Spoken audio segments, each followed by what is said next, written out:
Dog man. All right, there, fam. It's your clown. Klowns Paranormal Cryptids Investigation, starting out another episode. I got a surprise for y'all today. Well, two surprises. Make it three. One, Paranormal Leslie is supposed to put a new video out today. It's going to be a spirit box.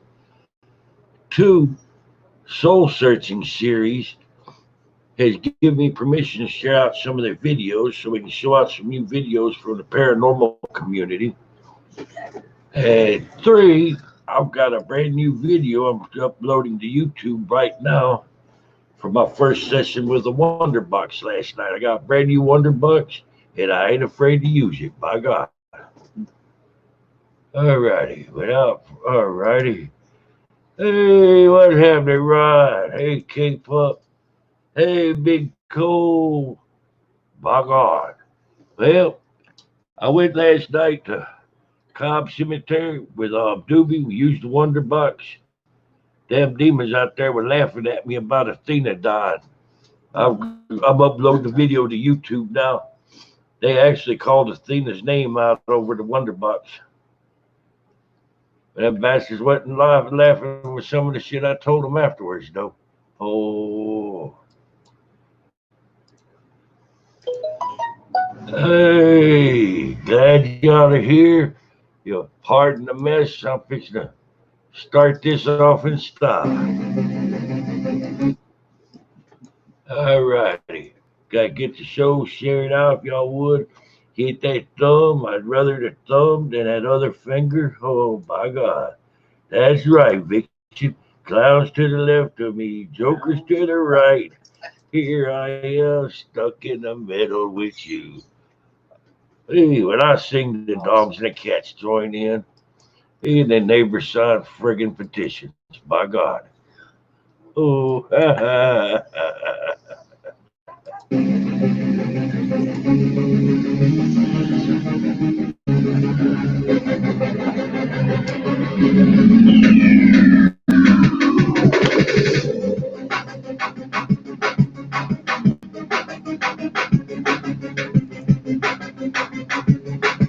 You got one over here.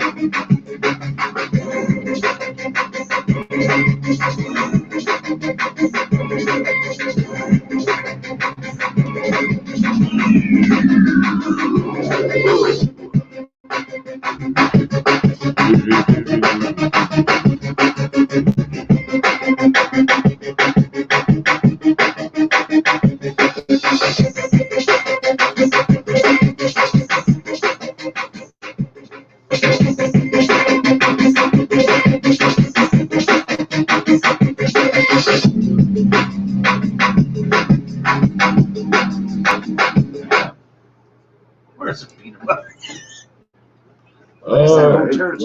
Yep. Klowns Paranormal. That's the one. I'm up here with Alan. All right, let's start getting this thing liked, shared, kick some tires.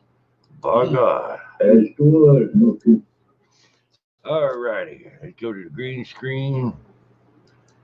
How's everybody doing there today? Thanks for coming by. Oh no, I got so excited I lost my fucking head.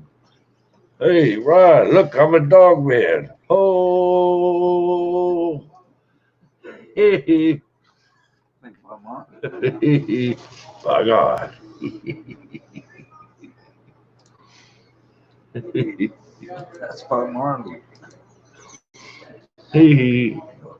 All right, I'm stuck in the middle with you. Ganja man. Big said you done got that damn song stuck in my head. And there's plenty of room in there. And some bitch is bouncing around like a goddamn racquetball. By God. Oh. Oh boy.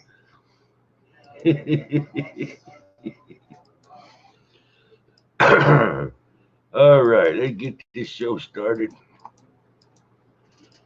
I do have a brand new video, like I said earlier, it's uploading. Hopefully it works out right. YouTube gets crazy stupid sometime.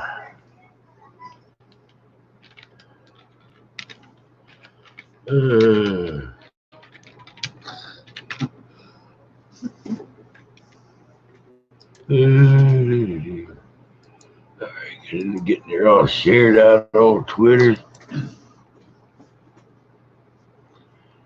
I got a deal.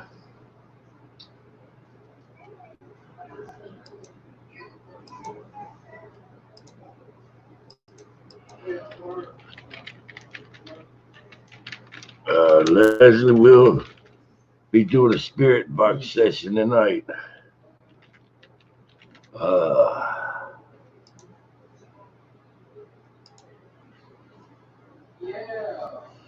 Alright, I was headed over here to Sycamore Street. Let's see.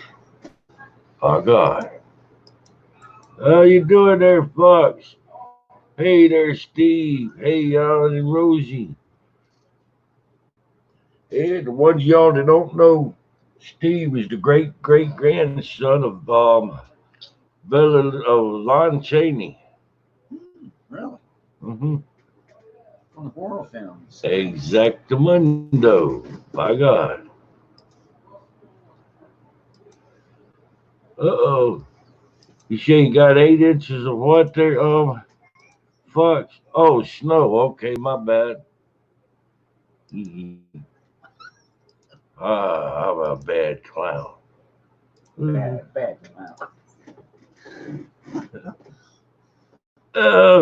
And I tripped Fox. By God. No, Run. You can't trip the fox. He got 4 legs. Oh.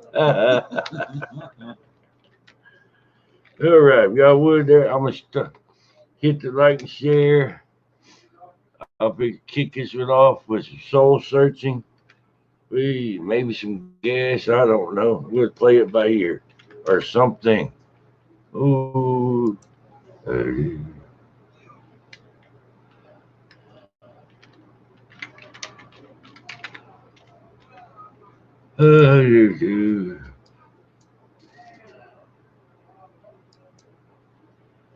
All righty.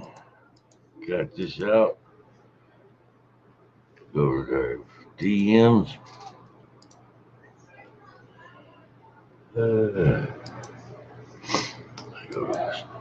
All right, I'm gonna drop one off over there like it's hot. Soul searching on Twitter, searching series.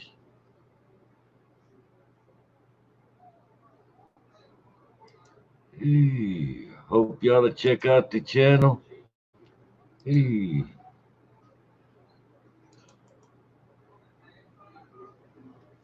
go copy.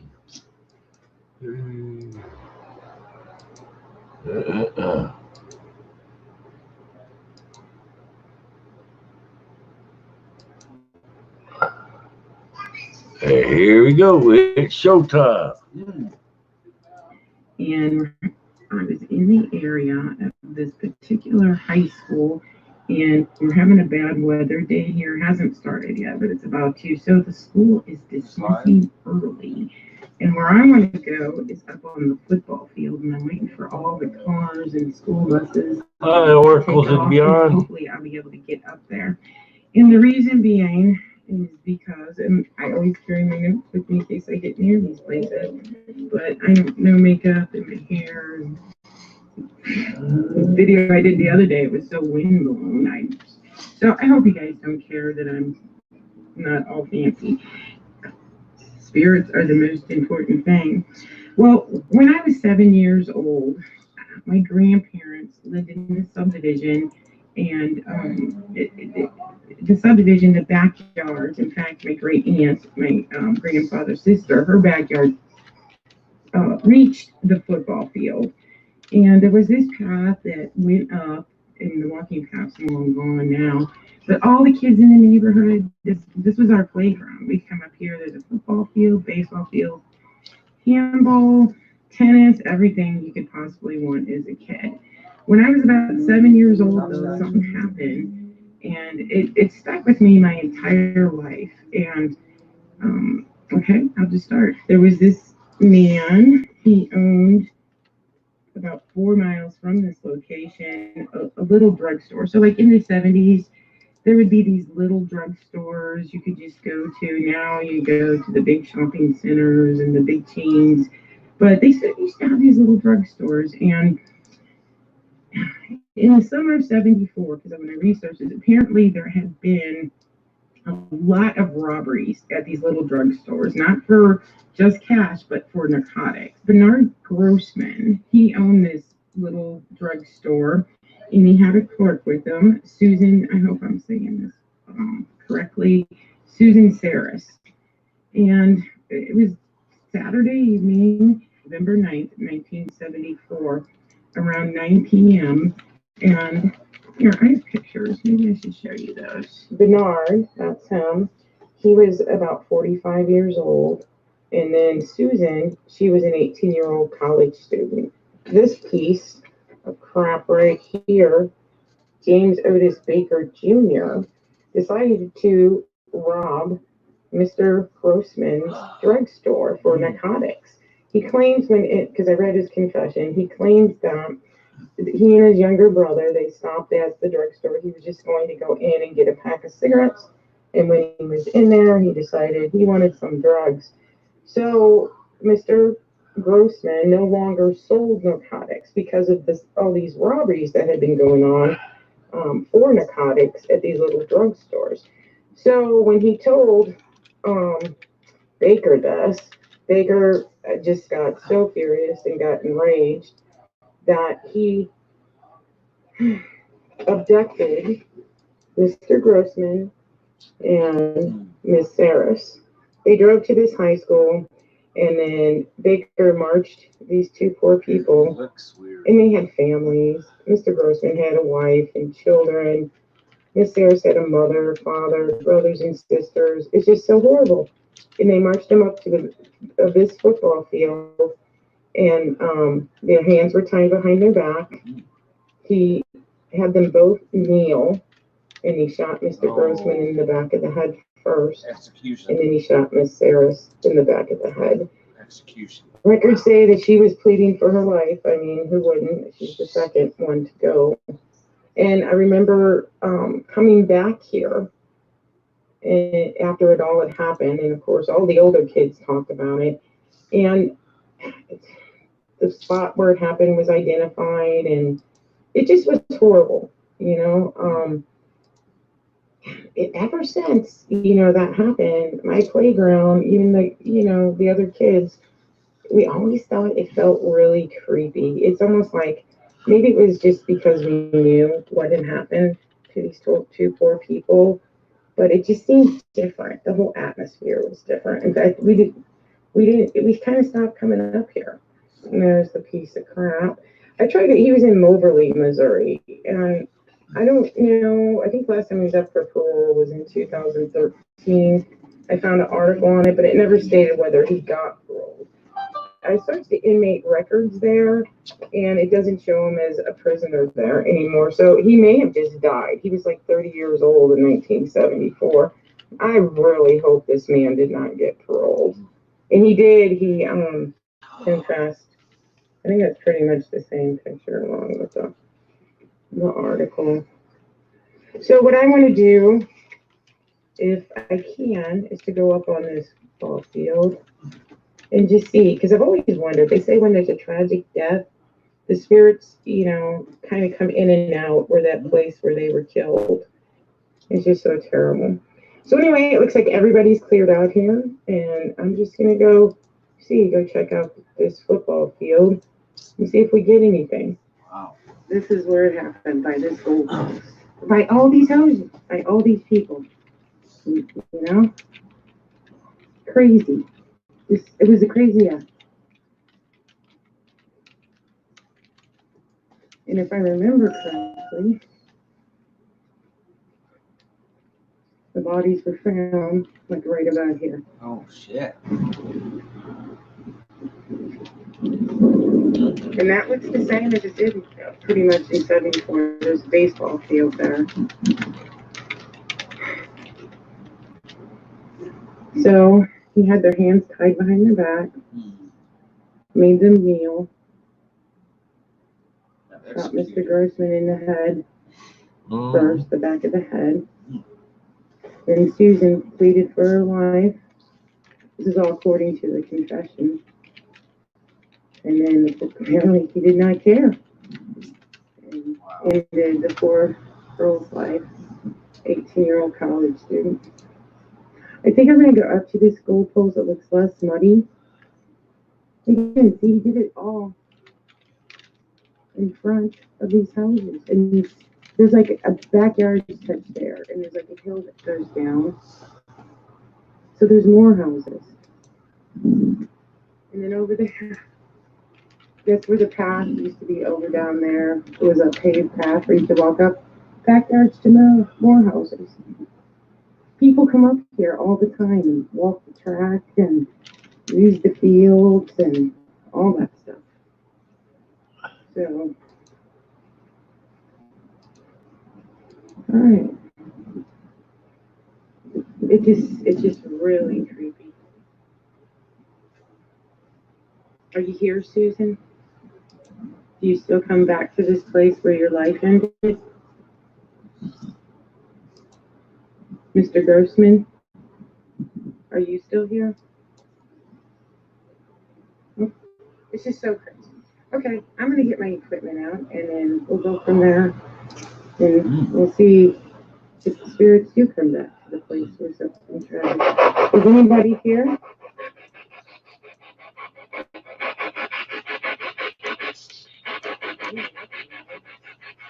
Are you here, Bernard? Mr. Grossman? You got it yet? Okay. If that's you, Mr. Grossman, can you say your name again? Or can you say yes again?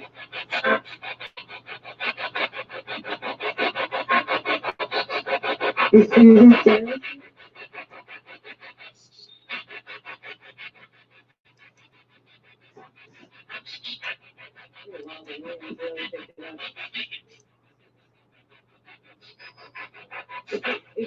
If there's anybody here, can you say the word light?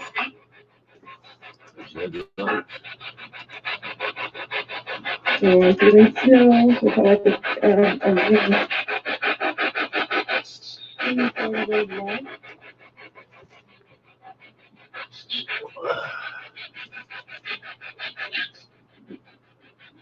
Is that you, Mr. Grossman?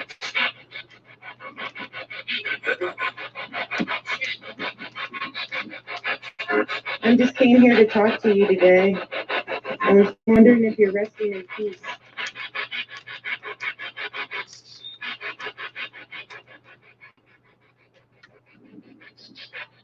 I'm gonna just walk around. Oh, I'm gonna have to cut this short. I'm starting to feel the weather moving. Like it's snowed. Are you here, Susan Saris?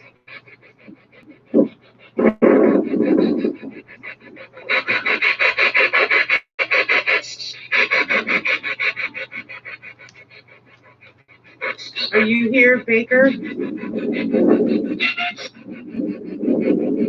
they make you come back to the place where you murdered these poor people? I'm so sorry that happened to you, Bernard. My camera tied up there. So I'm back at the car. And it was the battery. I had a new battery when I started, so I don't know. The battery thing. But the weather is starting to get worse. So I don't think I'm going to go back up there. Man, We could try a spirit box session right that here. happened to you many times.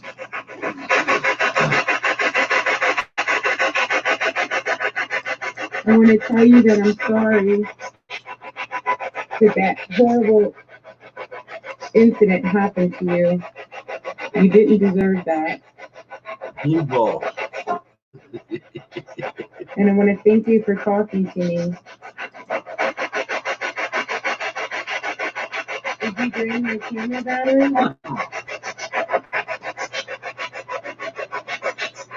Is that a yes? If that was a yes, say that again.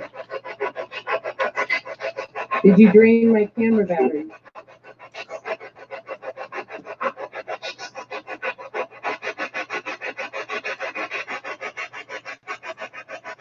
It's just loud and fast and loud and fast. Well, I have to go. The weather's getting bad.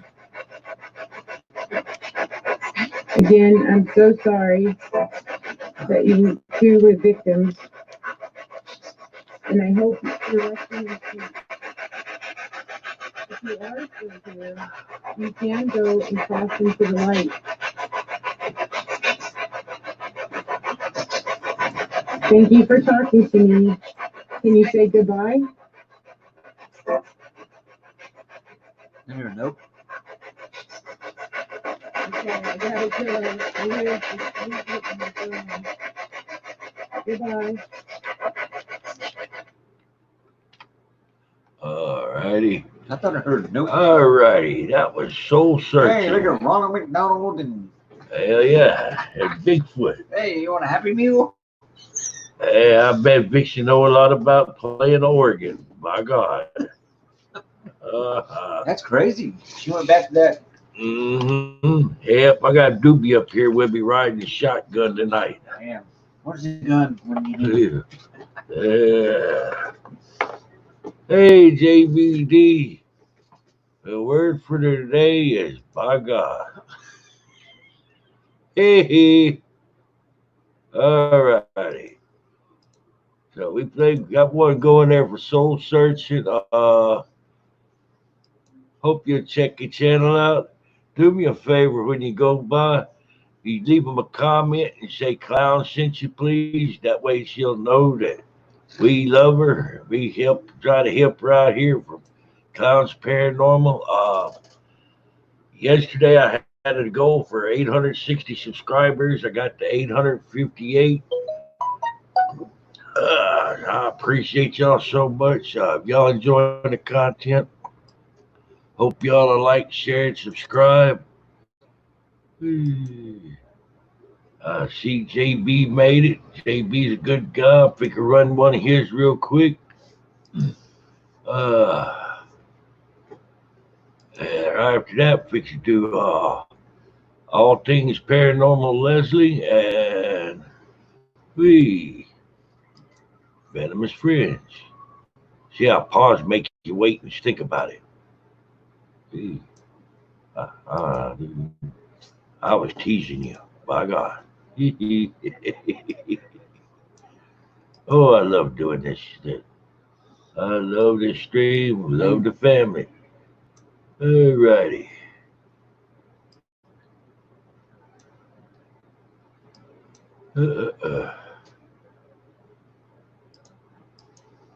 Yep. Oh, cool. I like that art you done there, JBD. Nice. Girl, you got talent. JBD use his tongue prettier than that $2 lot lizard. By God. Oh, seriously, JBD's a real good guy, good buddy of mine. He fam. I sure hope you'll check out his channel.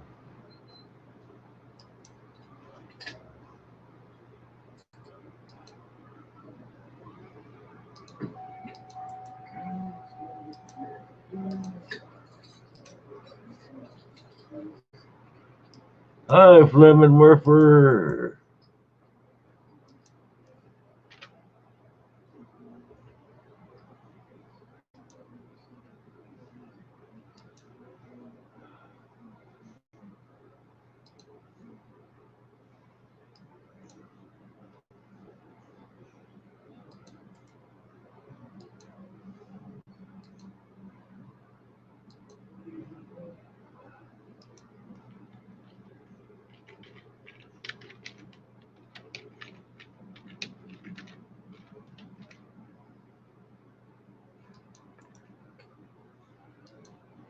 Thank you. There's Miss Edna. We'll stop here. Get my infrared camera in my hand.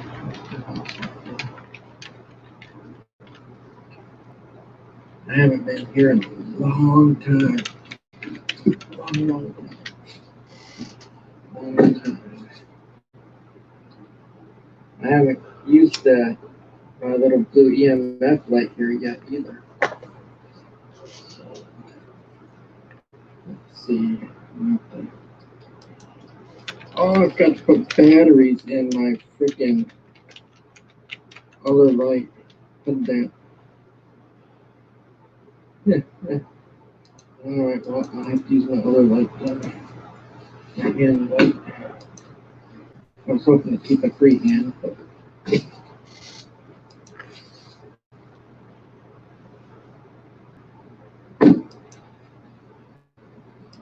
Okay. Excuse me, there's a speed limit down through here, idiot.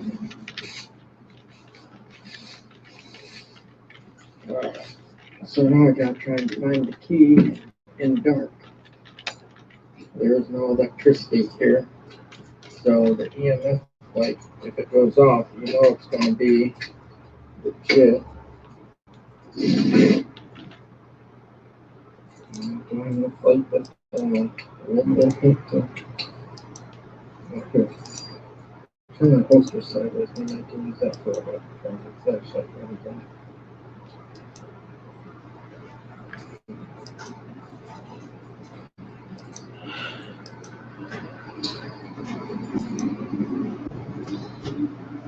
Cars going by. I am keeping my guard up with kind of this part of town. No, this is a different one. This got a mic. Where is this I at? still got the key. Funeral home, Where? I got permission to be here. Kentucky. What we say here, it goes across the mic, goes So out across the I'm not screen. here illegally. Now, if the cops do show up, this one opens hard.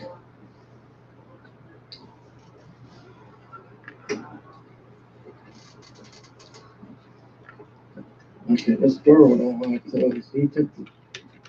Someone took the springs off this door. They had no right to take the springs off this door.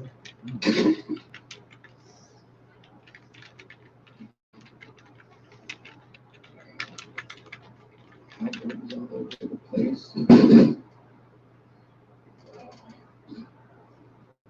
Okay. Yeah, you're the first one. I don't know if there's anyone else here.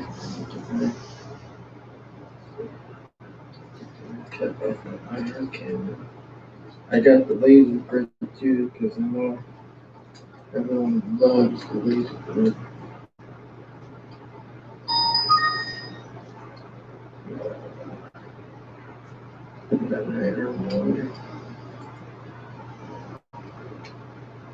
Turn on the iron lights to wait for it.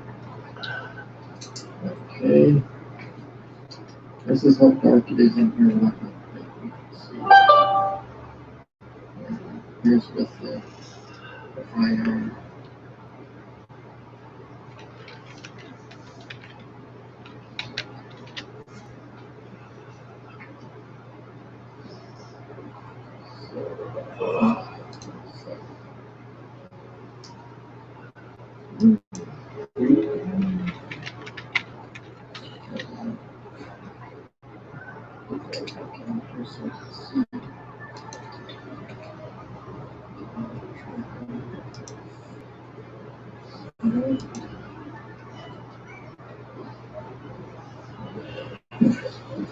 I'm going to use the grid. I'm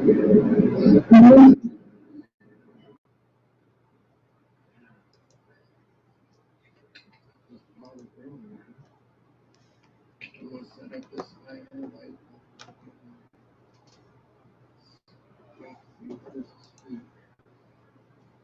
I'll do that with you guys.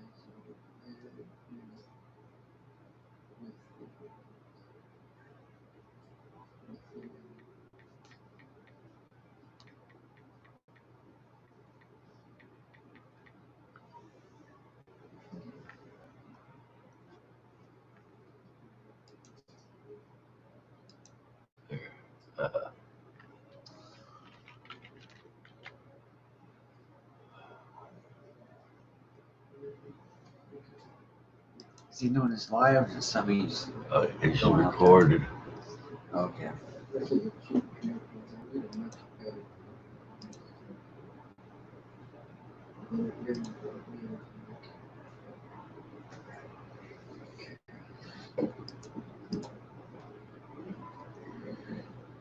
I'm live.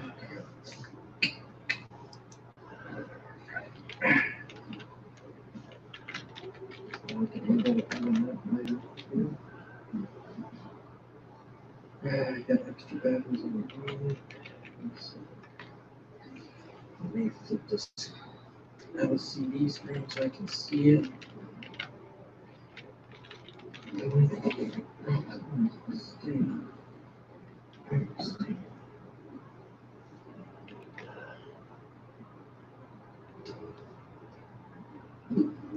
go. Okay. Trying to get everything positioned.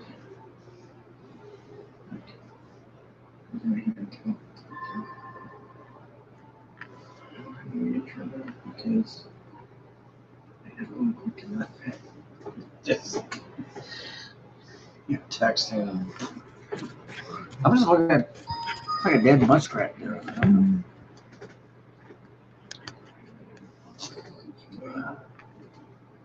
Okay. I'll turn the laser right on to. That's cool. Hey, here's Happy Meal.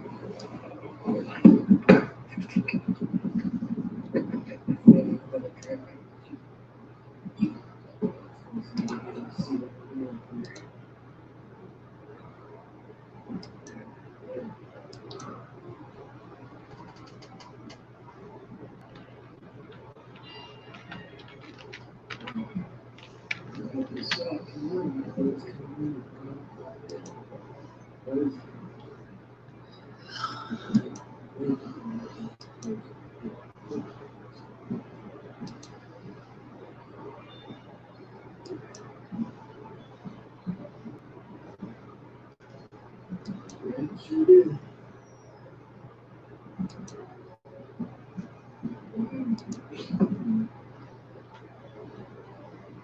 changed the batteries in here. Just kind of keep watching and watch.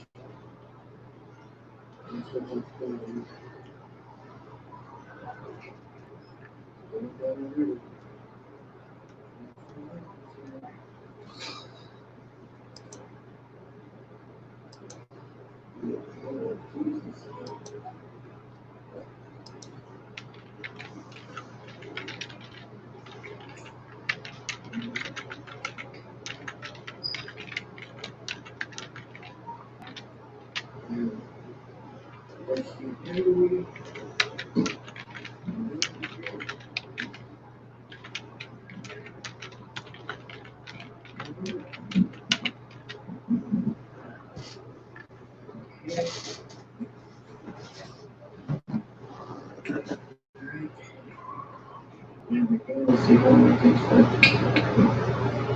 And those that don't know the San Adventure, where you're looking at right now, right there, long time ago, was where they had a camp. So, right now I'm setting up wrong. You can see that little red light too down there, that's fire. So I can't really see anything right now, unless I'm looking through that. So I got that set up. Okay. And so you can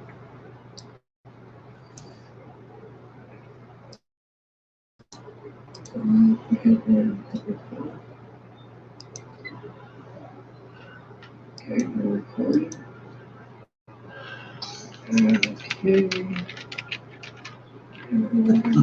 Turn on. Hey, boy, your stuff is cheesy. Can't wait till we get to K2 later. This is basically the same thing. It's a single light. There is no power in this place whatsoever. No electricity. So if this goes off, It's because of electromagnetic field. Right? So if it goes off, then right now it's detecting me. But it won't, because as you can see, there's no one else here but me. So I'm going to put it up just a little bit more. I want to make sure that you can see if you're walking in the dark here. Walking in the dark. And make sure. What's mean is this dude? What are you doing? Setting up a grid. A spirit shadow person, something crosses, you'll see. So he pretty much knows what he's doing. Oh, hell yeah. I was like, okay. Nobody's living here. There's no electricity. Getting everything. As you see, hey Garrett, thank you for watching. Okay, so there's the EMF light. If that goes off, that means that there's a spirit entity in here. There is no electricity in this house. Period. Everything's shut off. So if that lights up blue, like it did at the cemetery, in the cemetery video titled EMF and EVP, then we move it. So, alright, through the power of Christ, I am protected. There used to be a bad entity here, but there's also good. We've got EVPs here before, shadows here before that break the grid.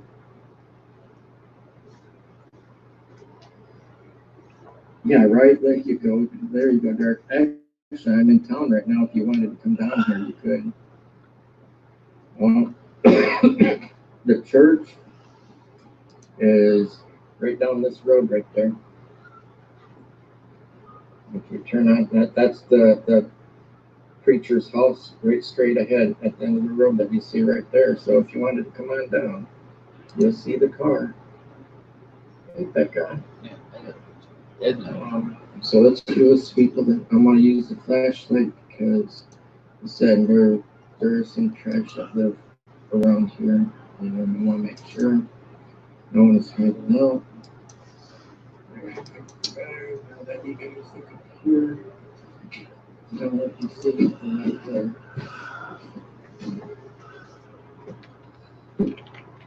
We're going up there.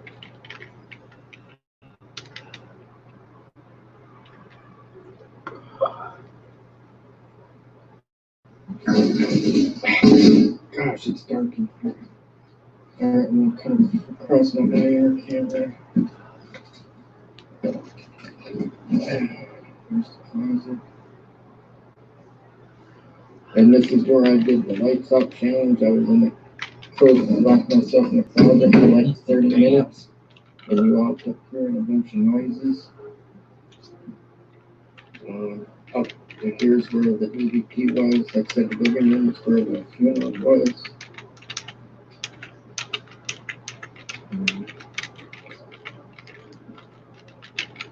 I'm trying to I'm going to go ahead and do a warning just in case anyone sneak in windows or anything or broke a window. I haven't seen them. If there is anyone in here, I don't play any games, and I'm not afraid. I am protected. I won't say with what.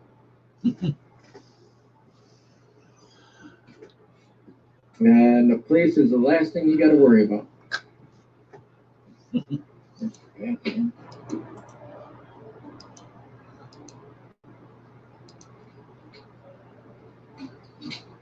How's it going?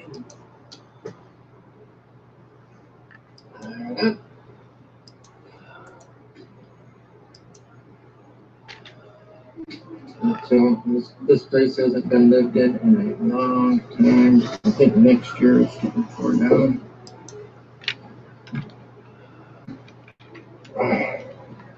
This is the kitchen. And we have a kitchen table in here. And everyone, Derek is my neighbor. He's the one that does the chainsaw carving. The last time I did this, I regretted it. I'll do it for all of you because I know everyone loves to see nasty fridges open. Let's go for it. Okay, deep breath. Oh my God. Oh, Brody.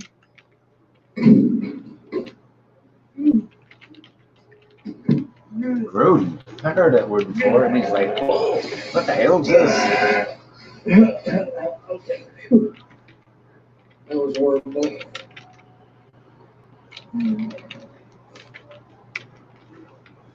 Make sure you're listening to. I got my spirit box with me. I haven't turned it on yet. So I've not turned it on, so I know what's going on upstairs. He's here by himself. Mhm. Damn.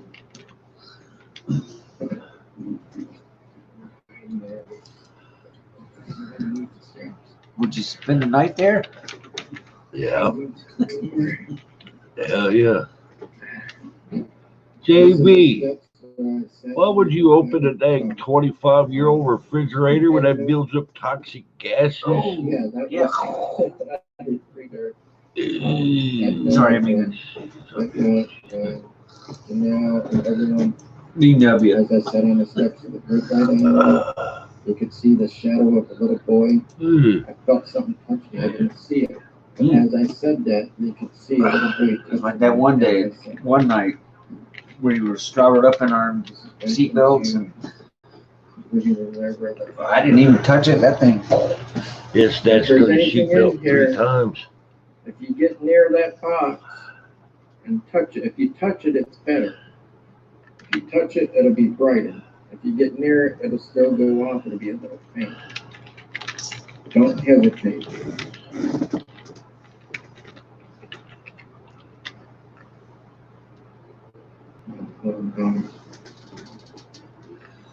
So we're going to get ready upstairs now. Activity here tonight.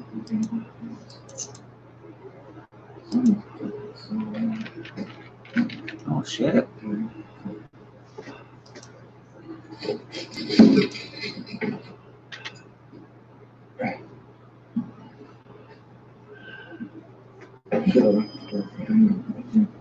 These are those steep steps that I almost fell on at one time, where that's something. And you said you tripped over that one stair at that church. If there's anyone up here, now's your time to say something. Bad news if you don't.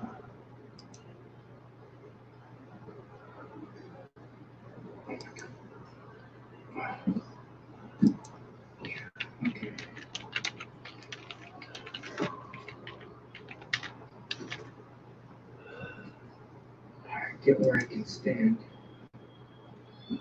This is where I poked you guys up through the ceiling at. There's a hole in the roof. I said sometime next year it's getting turned on. I think spring or summer. And I was hoping that one of the other famous YouTubers that we all know that said that they wanted to come up here and collab with me and come to this place. I hope they do it before it happens. Take an old shoe, old flashlight, there's a record, a toy speaker. Let's see, Rick Nelson, Ever Loving, A Wonder Like You. What are you, a Beach Boy? Oh, wow. Check this out. Rick Nelson. Nelson. Eric will know what that is, and a lot of older people will. It's busted up. It's got a little thing on the bottom for stop tracks, old stop tracks.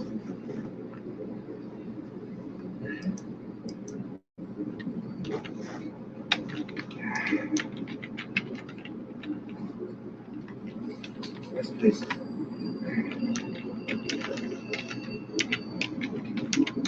Before you start gutting it out of here.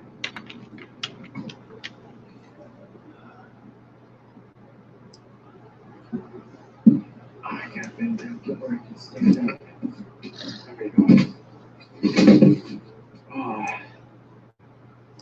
If there's any spirits here, Mr. B, Vince, Pam, if you're here or any of the relative spirits are here, don't hesitate. Let me know. Communicate like you have before.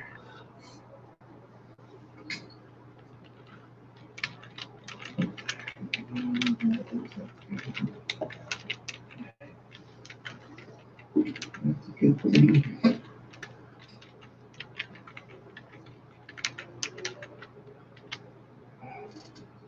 Here, let me see how. Yes.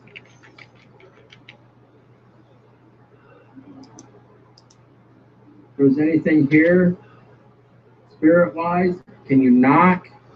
Can you make a noise?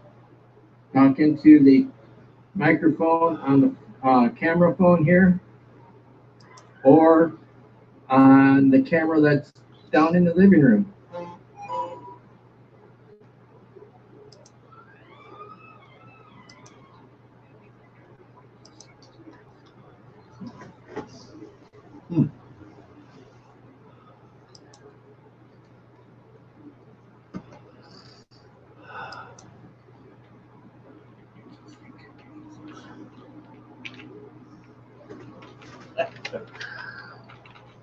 Give you another minute here. Okay.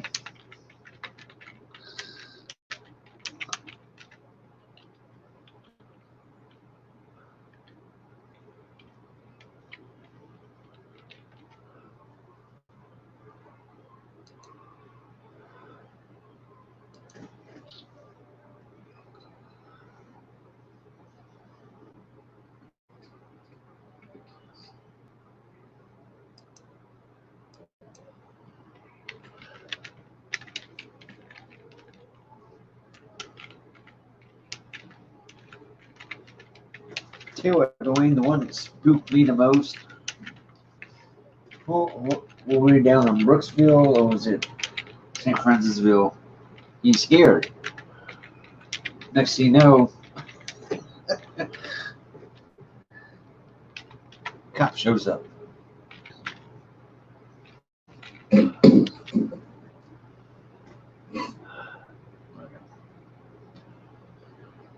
Make noises, Well, I please. must step away. Oh, Talk into the what camera. the fuck are the Spaniards doing? Knock on the window. 3 times. If you love.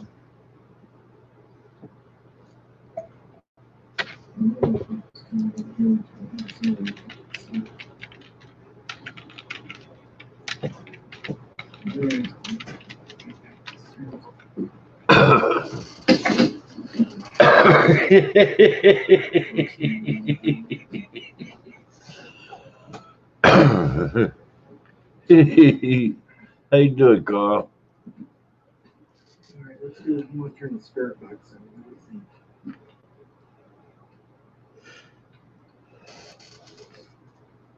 Make sure you get this and there's a list here and see from inside going.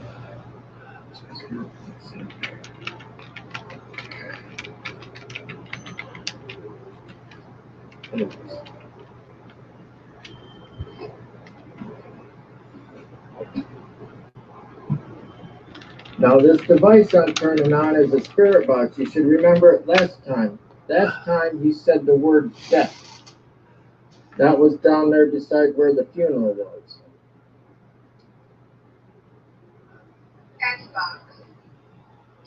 And this is loud. So if you have earbuds, be warned.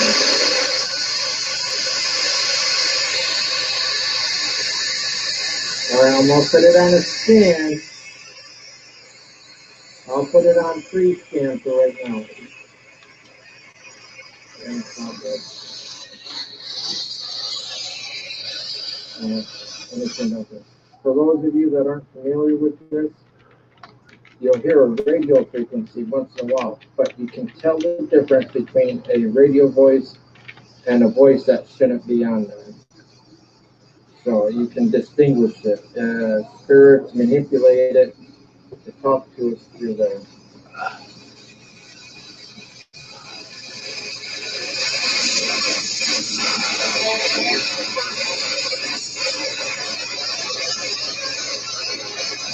Is there anyone here that would like to talk?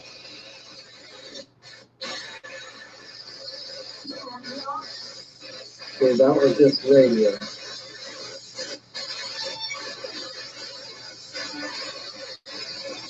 Now there was a voice in it that wasn't. That was music, you can tell. And now, and Janelle and Becca will be able to help anyone. They will say, don't hesitate to talk into this.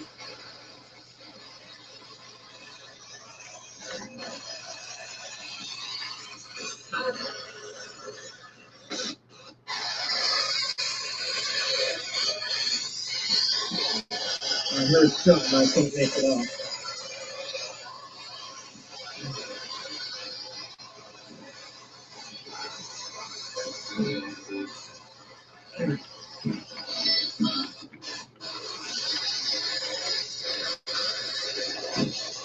That was my foot. Anytime I make a noise, I'll let you have it. Can you talk to us? Vince, are you here? Pam? Any other spirit?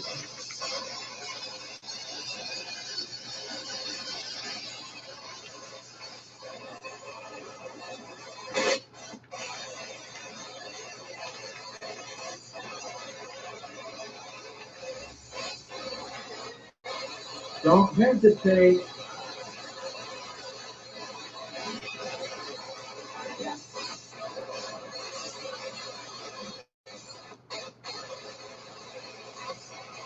That's okay, Janelle.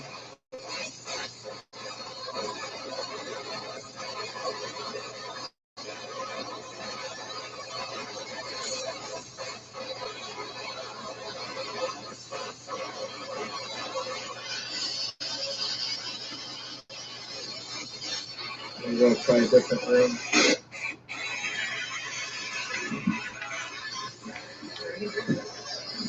Favorite?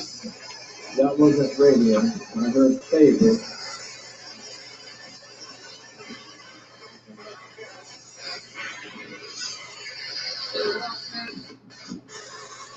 One man and one dead.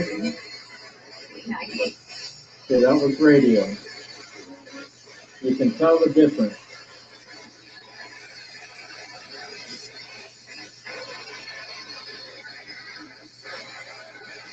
When you say yep, and let me know what you heard, it's like what you're saying yes to, so other people, what you heard. I will be uploading it to YouTube also, so you can timestamp it on YouTube for me.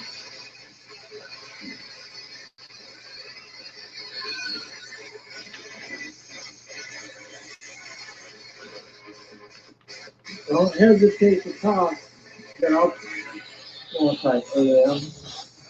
That will do away with voices, and any voice that you hear will be a spirit, because there is no AM station here. It's hard to do this with one hand.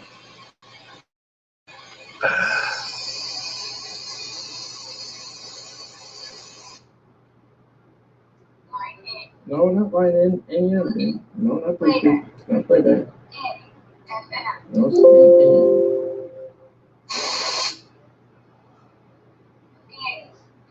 There we go. This is a $80 device. You can use it as a voice recorder too. A standalone recorder will play it all back. Now this is AM. Any voice you don't have to worry about. For anyone that's not used to it, you won't have to worry about concerning it. Any voice will be a spirit voice. It's just a little bit harder for them because there's no words for them to manipulate. So it's harder for them to.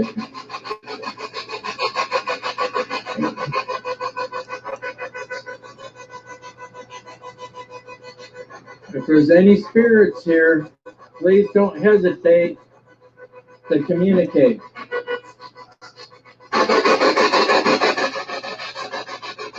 use the static, manipulate this radio.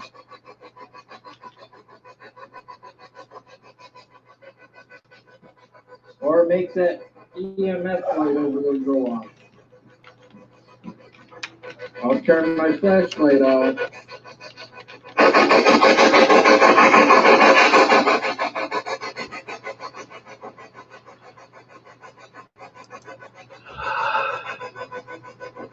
Did you turn down? That's about how long ago that the funeral took place in here.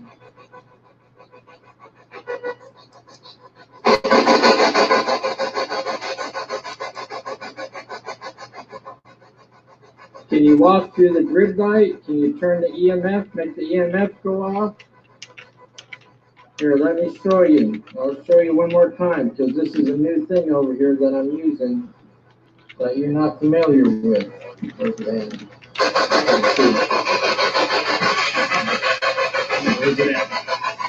There it is up there. You can see it kind of getting faint because I'm getting close to it. Now where to go? I was getting close to it.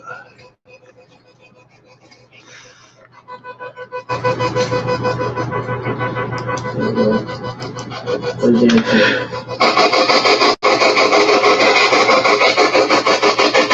Alright, so it's working. That's how you make that go off. Touch that antenna or get near it.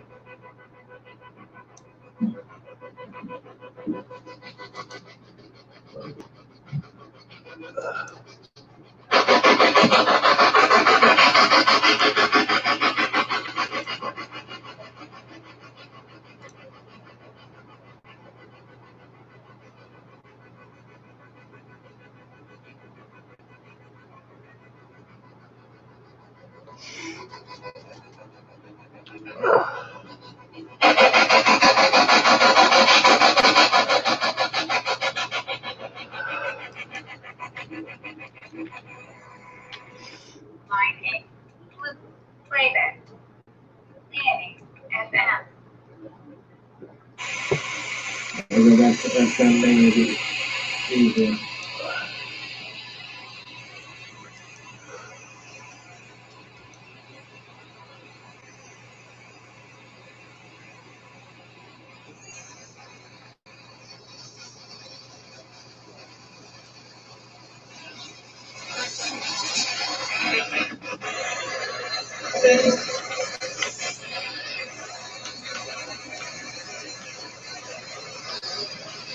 Remember, don't hesitate to talk. Don't hesitate to make all the lights go out. If you walk in front of it, I've got a good cell phone camera. It will automatically focus if it senses something in front of it. Make that blue light go off on the box. Or communicate through the radio.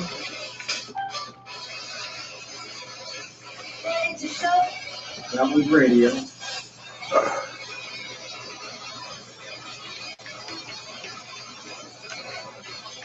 Oh, it's something like that, you know.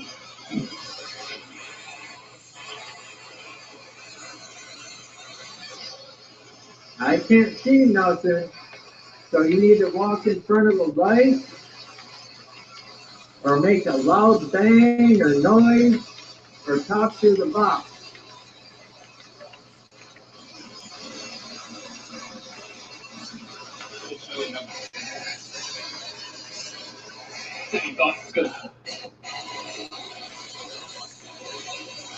I'm moving it.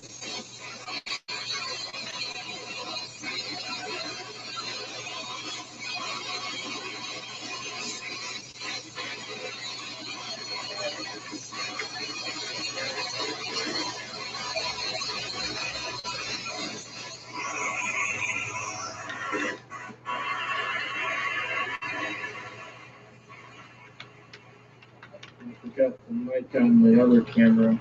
It's really good, and it's probably too loud in there. I won't be able to mute it.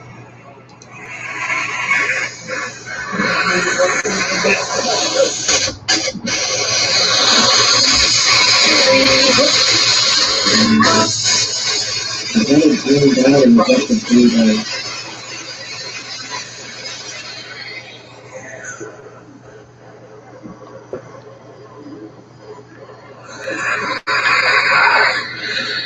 Where are the dots going? Where'd the dots go? Is that you?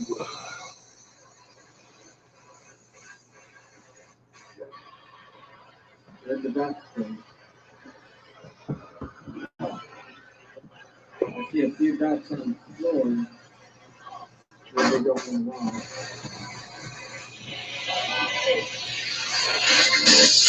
Can you say on the spirit box if that's you?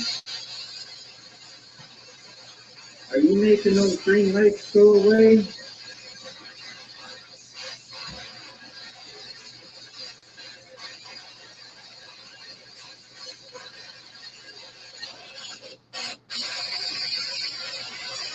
It's funny you said that. There was I wasn't saying anything, but I got to do some. You know, I never say anything really, because I don't like to put ideas in anybody's head.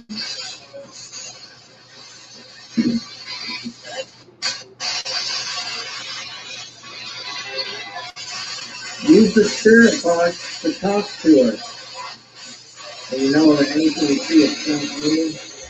There's the window. I'm not in front of the window. There's outside. There's no one outside. It's actually the reflected in here.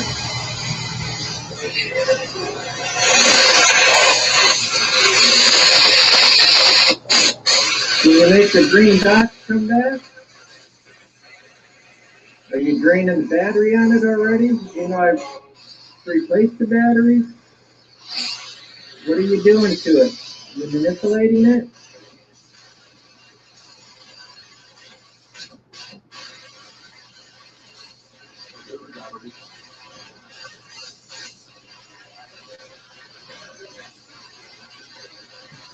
I see like one little light still down there at the bottom. It's not blue. Oh, there's the blue light on. I gotta get my flashlight. Oh, let me get through there. Let me get through this. Let me put this down over here. Wow, that's odd. No way. Holy cow, you're not going to believe this. They're showing up on the other camera, but they're not showing up on this. Here, I'll show you. Look at this. Are you manipulating my cell phone? I don't see it with my naked eye, though. But they're showing on this camera.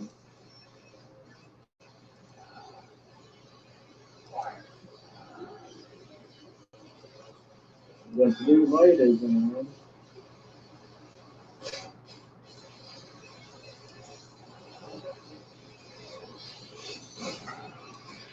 I don't see it with my naked eye. You don't see it on the cell phone camera. But the IR camera. Sure. Well, I'll be in, and there's a. Let's see here. Okay, there's the IR light. See that little light below it? That's the laser light. The laser light is on.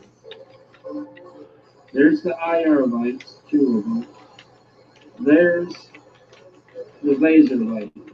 It's on. And I will show you with the flashlight. .com. Where I put the flashlight. Okay. Okay, see, there's no IR light at the top, there's an IR light built into the camera, and where's the laser light?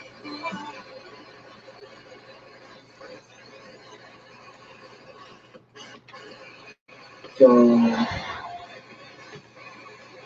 that is mind-boggling.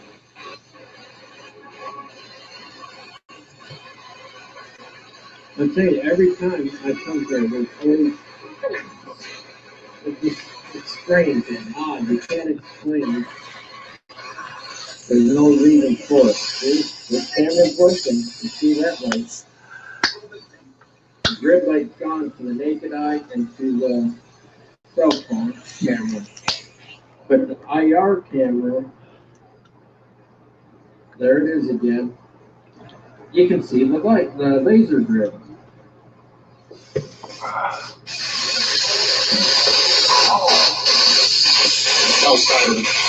Knock it off Thursday. Yeah. Make sure you timestamp it when I upload this, or if you can put the timestamp of what it says for the comment. With your comment, or I'll just upload it to YouTube. It is pitch dark. I can't see anything. Unless I look down here at this little tiny screen on the IR camera, and I can see the laser grid on there. How are you manipulating it where I can't see it with my naked eye or on the cell phone camera, but we can see it on there? That laser grid is not a night vision light. It's not an IR light.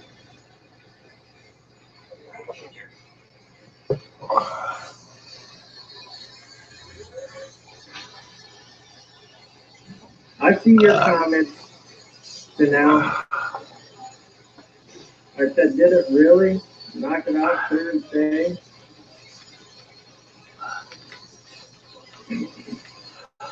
Can you please make those lights visible again? That'd be nice to see. I can't see anything. I am in pitch darkness.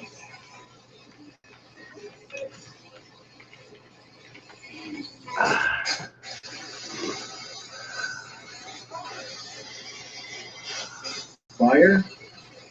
That wasn't a radio voice. Was that you saying fire or far?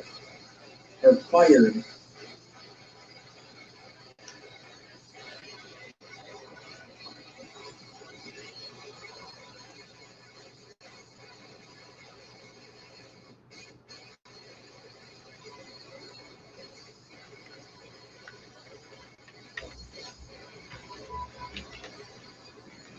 Now, I'm going to turn this down for a second.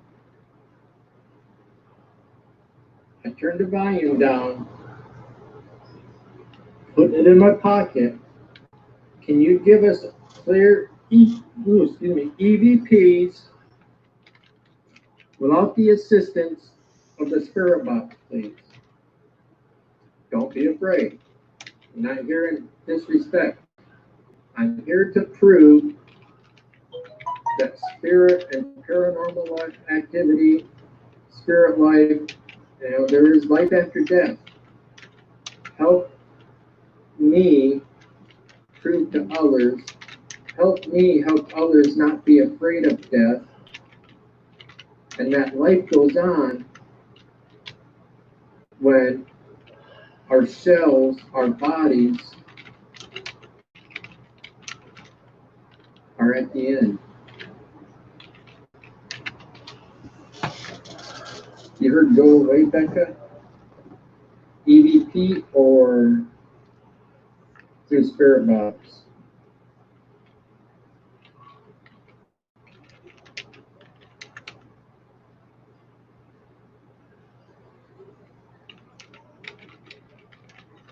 See, the grid light's still showing.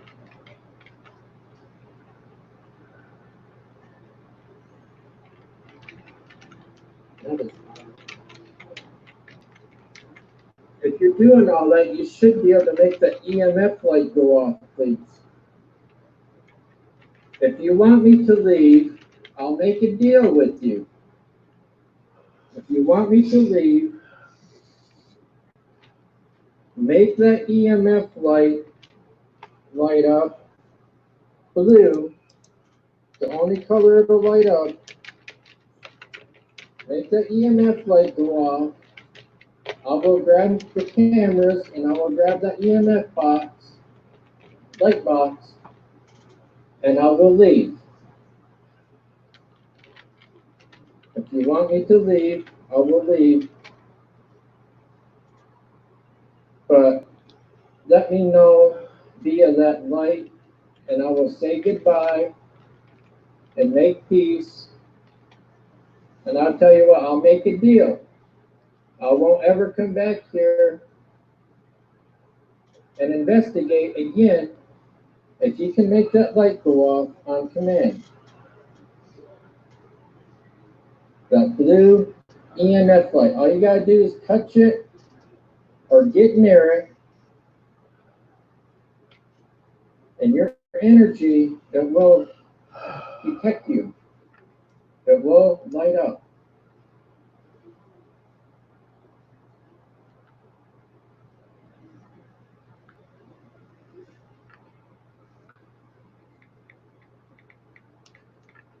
You said go away or once and leave once. If you truly want me to leave,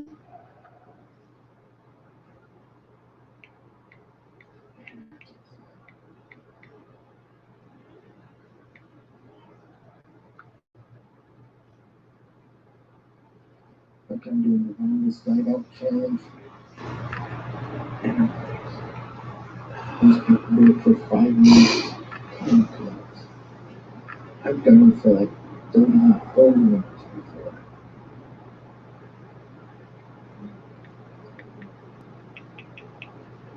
You want me to turn the S box back on, Becca?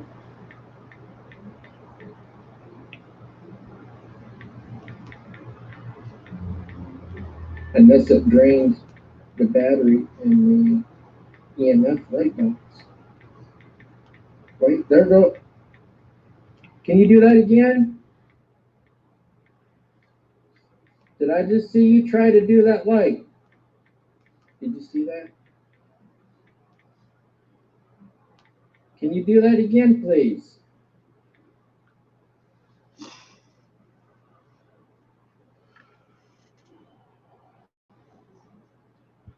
All I need to do is see that light turn blue. See, I got goosebumps. I know something's here. I can feel you. And I just saw a shadow.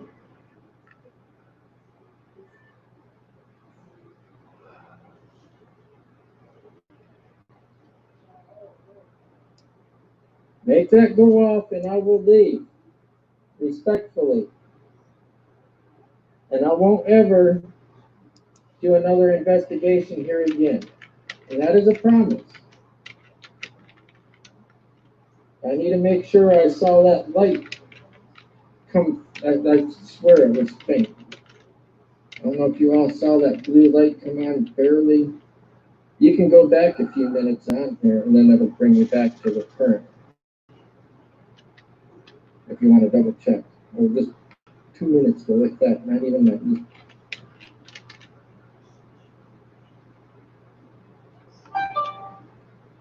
I saw it through the phone.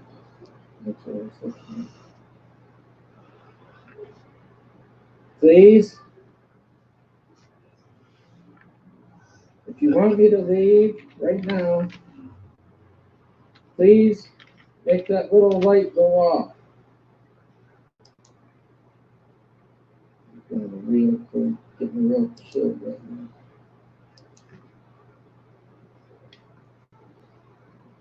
Feeling my legs. No more anything here.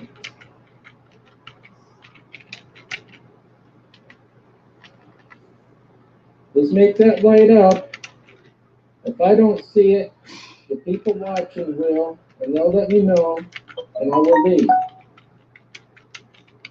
So it's not barely light up. Barely.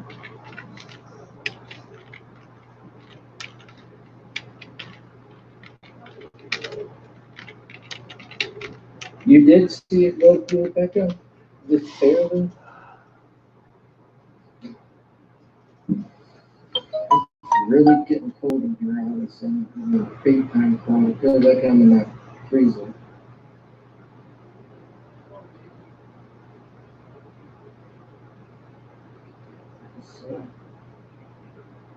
see how the camera is trying to adjust and focus because something's in front of it? It'll do that even in darkness. I'm trying to come through it. Growl? Did he growl at me?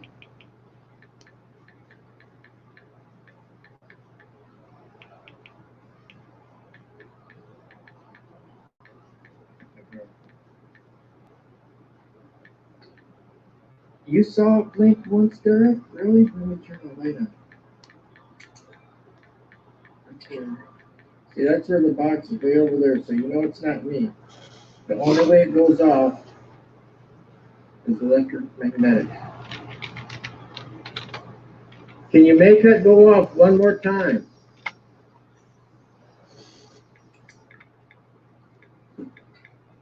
$50, $44. Okay, cool. Wow, that's nice. You need to do better than that if you want me to leave and never investigate here again. But look how odd that is. You've all seen laser green dots before. And they're not infrared. If it's picking up on there, it should be picking up on here.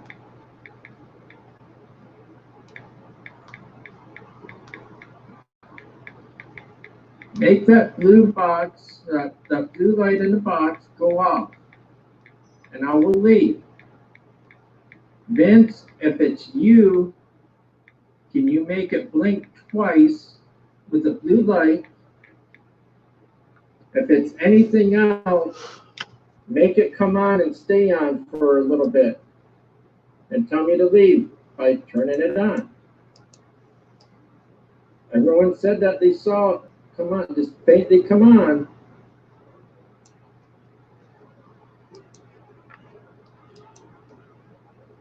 Help prove there is life after death, that spirits exist. I am not afraid of you. If you're not Vince or Pam, I am not afraid. I will not back down. I will not leave until I want to leave, unless you show me by using that blue light. I'll get the spirit box off.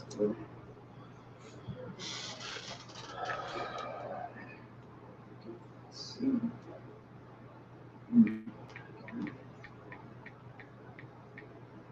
Oh, this one.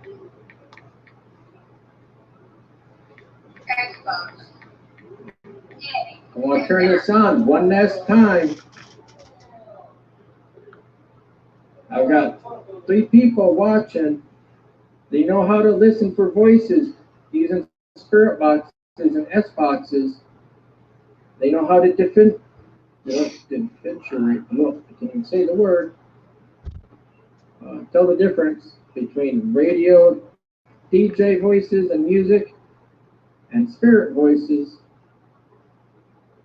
So tell me and tell them via that blue light in this box, you want me out of here.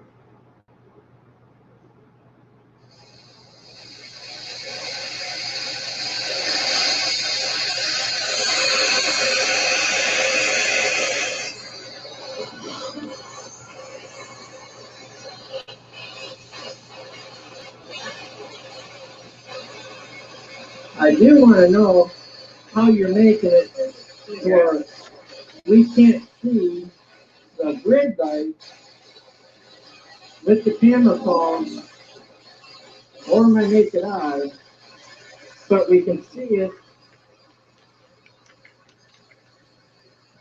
on the IR, and no, green laser is not an IR laser. How are you doing that? And before going earlier, back when I said I saw a shadow, I'm gonna have to, well, here, I'll use this down here if I can. Okay, over here on this side, there's just a little bit of a light coming from the window, but it was super small, like a kid type shadow, or like an elf almost, like a dwarf, and it went that way towards where I'm pointing earlier. And then I got so close to it. That could be there, because he's talked to me quite a bit over here in previous videos. There's a video where right after I said it stinks in here, you could hear it said, "Shut up, Dustin. Clear as day. Clear as day." Without the spirit box.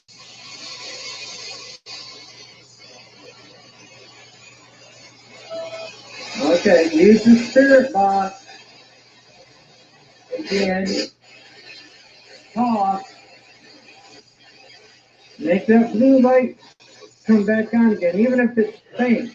They will tell me, and I will take the light and I will leave.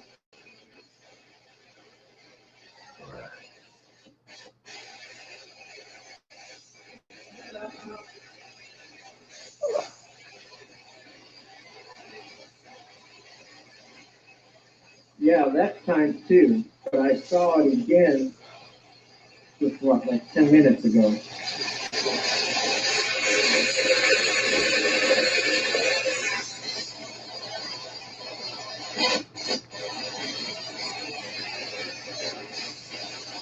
Alright, use the spirit box.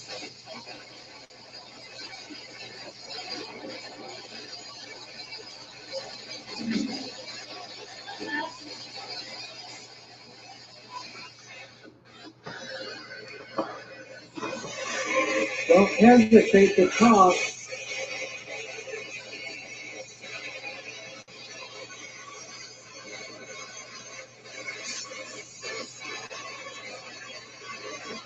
Got my red back on.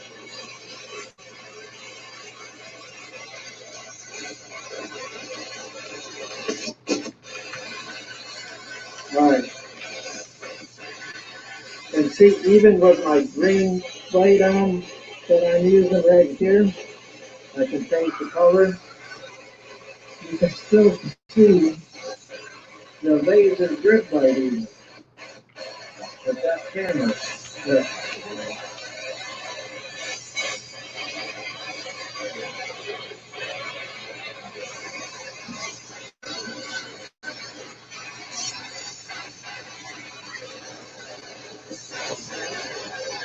Can you make that go up again, please? Or pop into the spirit box. You know I'm not afraid. I fear no evil. If you're not Vince or Pam, I go to cemeteries alone at night time.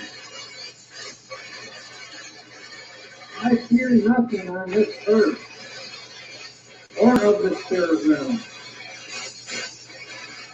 Only one I fear is my God, Jesus, the Almighty Powerful.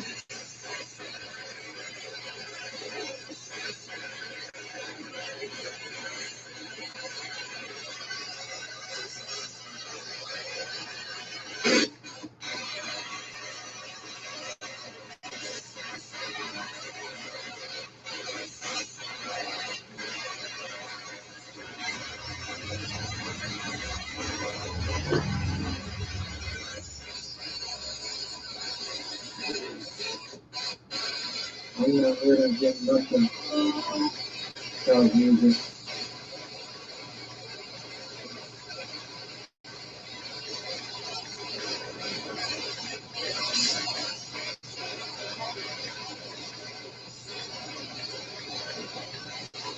All right, well, I'm just going to go ahead and end it then, since you're going to stop.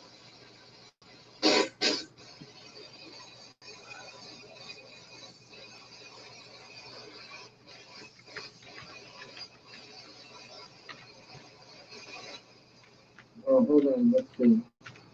Right before you turn the red light on, the blue light that but I didn't get the time again. All right, well then I'm gonna go ahead and leave.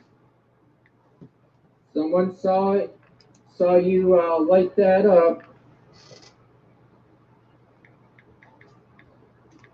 I will have enough respect.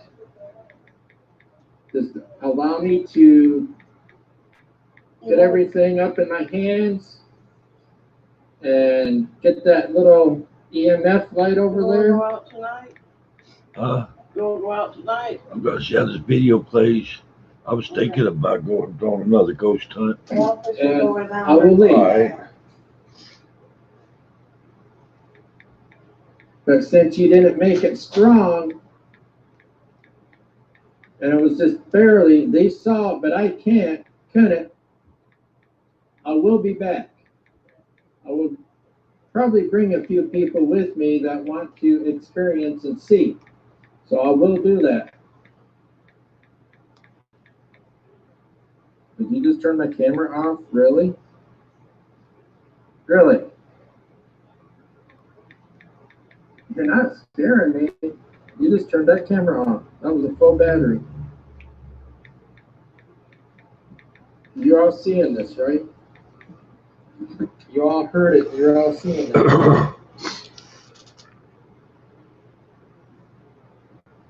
My other camera just turned off by itself.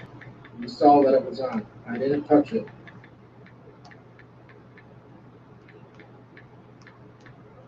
Okay, that's your issue.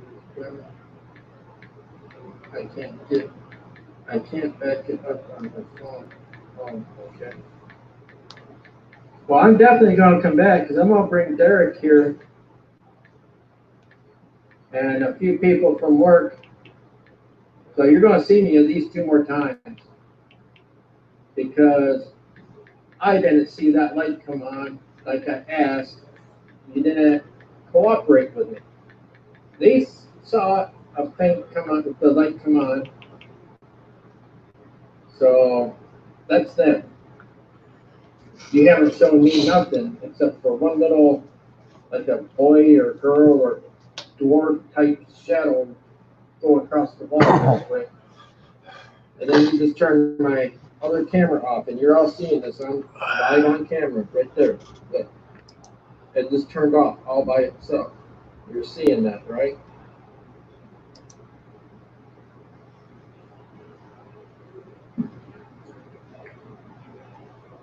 The IR light's on. The laser light's still on.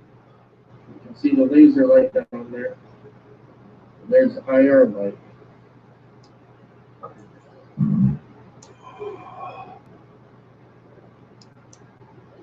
So, yeah. So anyway, you're getting your wish for right now. Those people pulling up probably angry. Got those people good beside over there now. So yeah, you can expect me back again. I will definitely be back.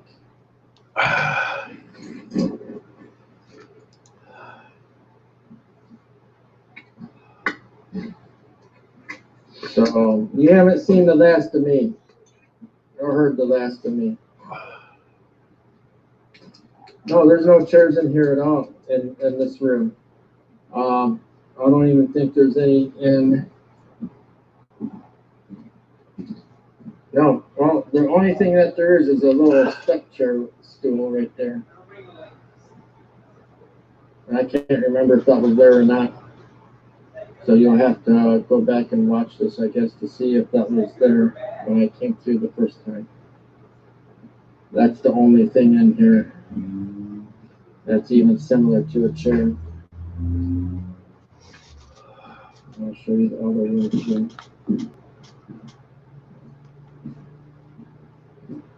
See, there's no chairs in here. So watch it and timestamp everything. And All right, everybody. Hey, That was JBD Camo Man 73. He got a pretty good thing channel. Got a whole lot of different kinds of videos on his channel there. Cooking, poetry, paranormal, how to grow vegetables, just a lot of stuff. Very interesting guy. Good people there. I highly recommend you check him out. Anybody just tuning in? Oh, I'm running like 18 to 20-hour days trying to grow my channel, trying to help other people's channels grow. I sure hope there you like my channel. You'll hit the subscribe button for me and smash that bell. Hey, jump up and down on it even, by God.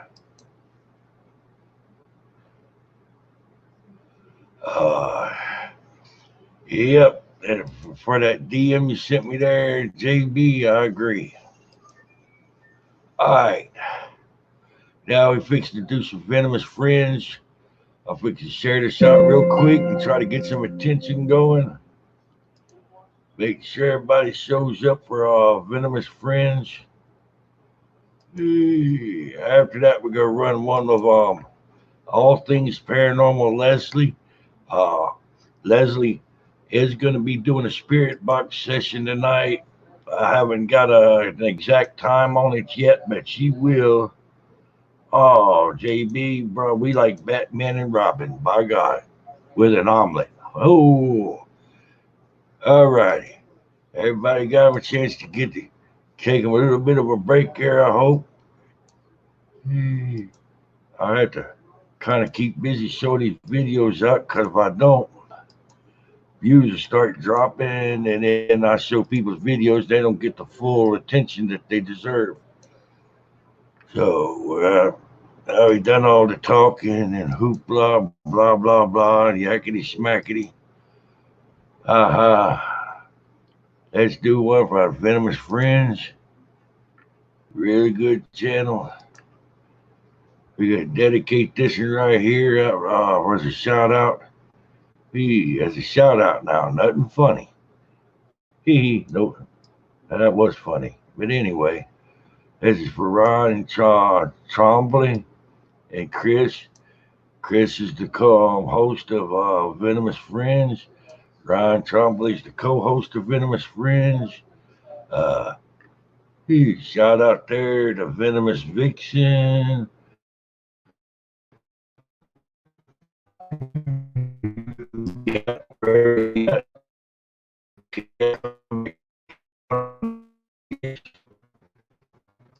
Tighten up.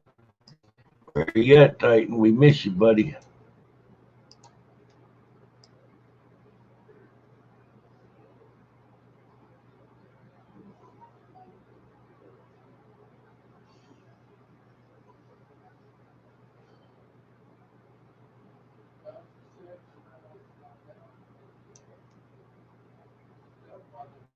Here we go. Let's try this one.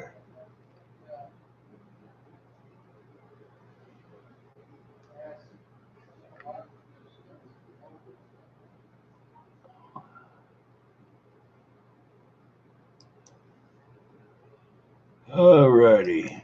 Hope y'all had a chance to hit the restrooms, grab something to drink, get a bite to eat, whatever else you need to do. But I'll fix it. Start up Venomous Friends. Definitely want to give a big shout out to All Things Paranormal Leslie, Beyond the Veil, Holly's Lore, Fox Adventures, Past Life Explorers, JBD Camo Man 73, Soul Searching, Tony Saurus Rex, David the Backyard UFOologist, David Vingman, Super Knight, K-Pup,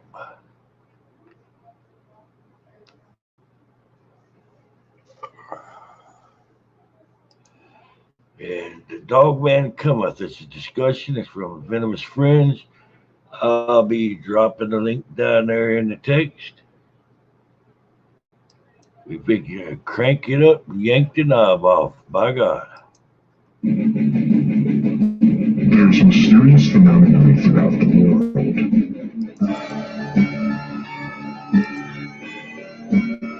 The world is turning, and the creatures of the night are roaming. You're listening to The Venomous Fringe. Let's dive into the X.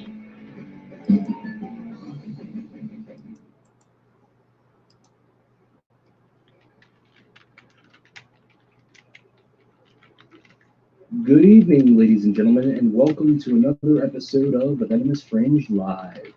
Tonight's episode, we're going to be talking a little bit about the Dogman conspiracy and the cover-ups surrounding it.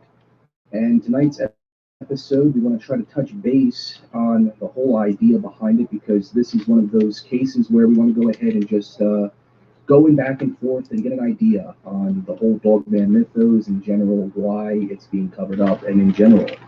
Hello, guys. Virginia, Ivan, first-time viewer. Hello, Ivan. Thank you for watching the stream. Hannah, hello. Welcome. Glad you guys could be here today or tonight, wherever you guys are watching this. And I want to thank you guys again for tuning into the stream. And here we go.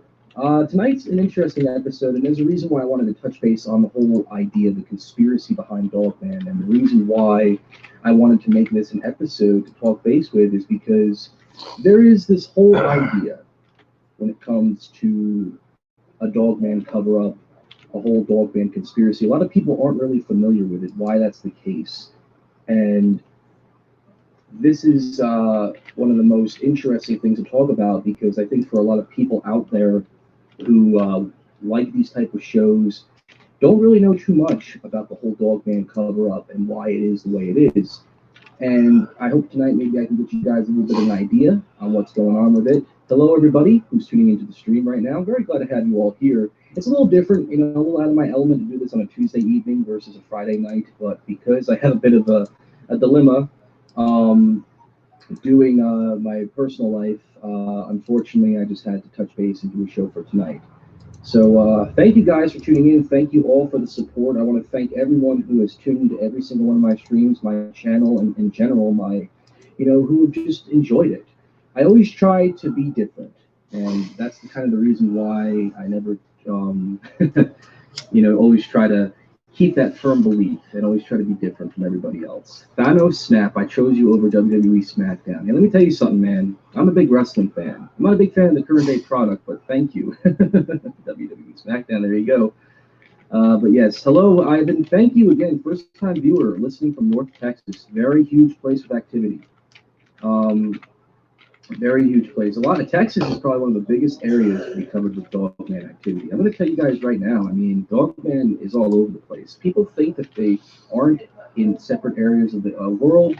However, I will say this, because I have spoken to many people and researchers, and in general, enthusiasts, eyewitnesses, researchers, who have really touched base on this, especially researchers. Dogmen are all over the place. And North Texas is a huge area for activity, by the way. Not trying to scare you out there, Ivan, but there is some activity in North Texas. They're all over the place.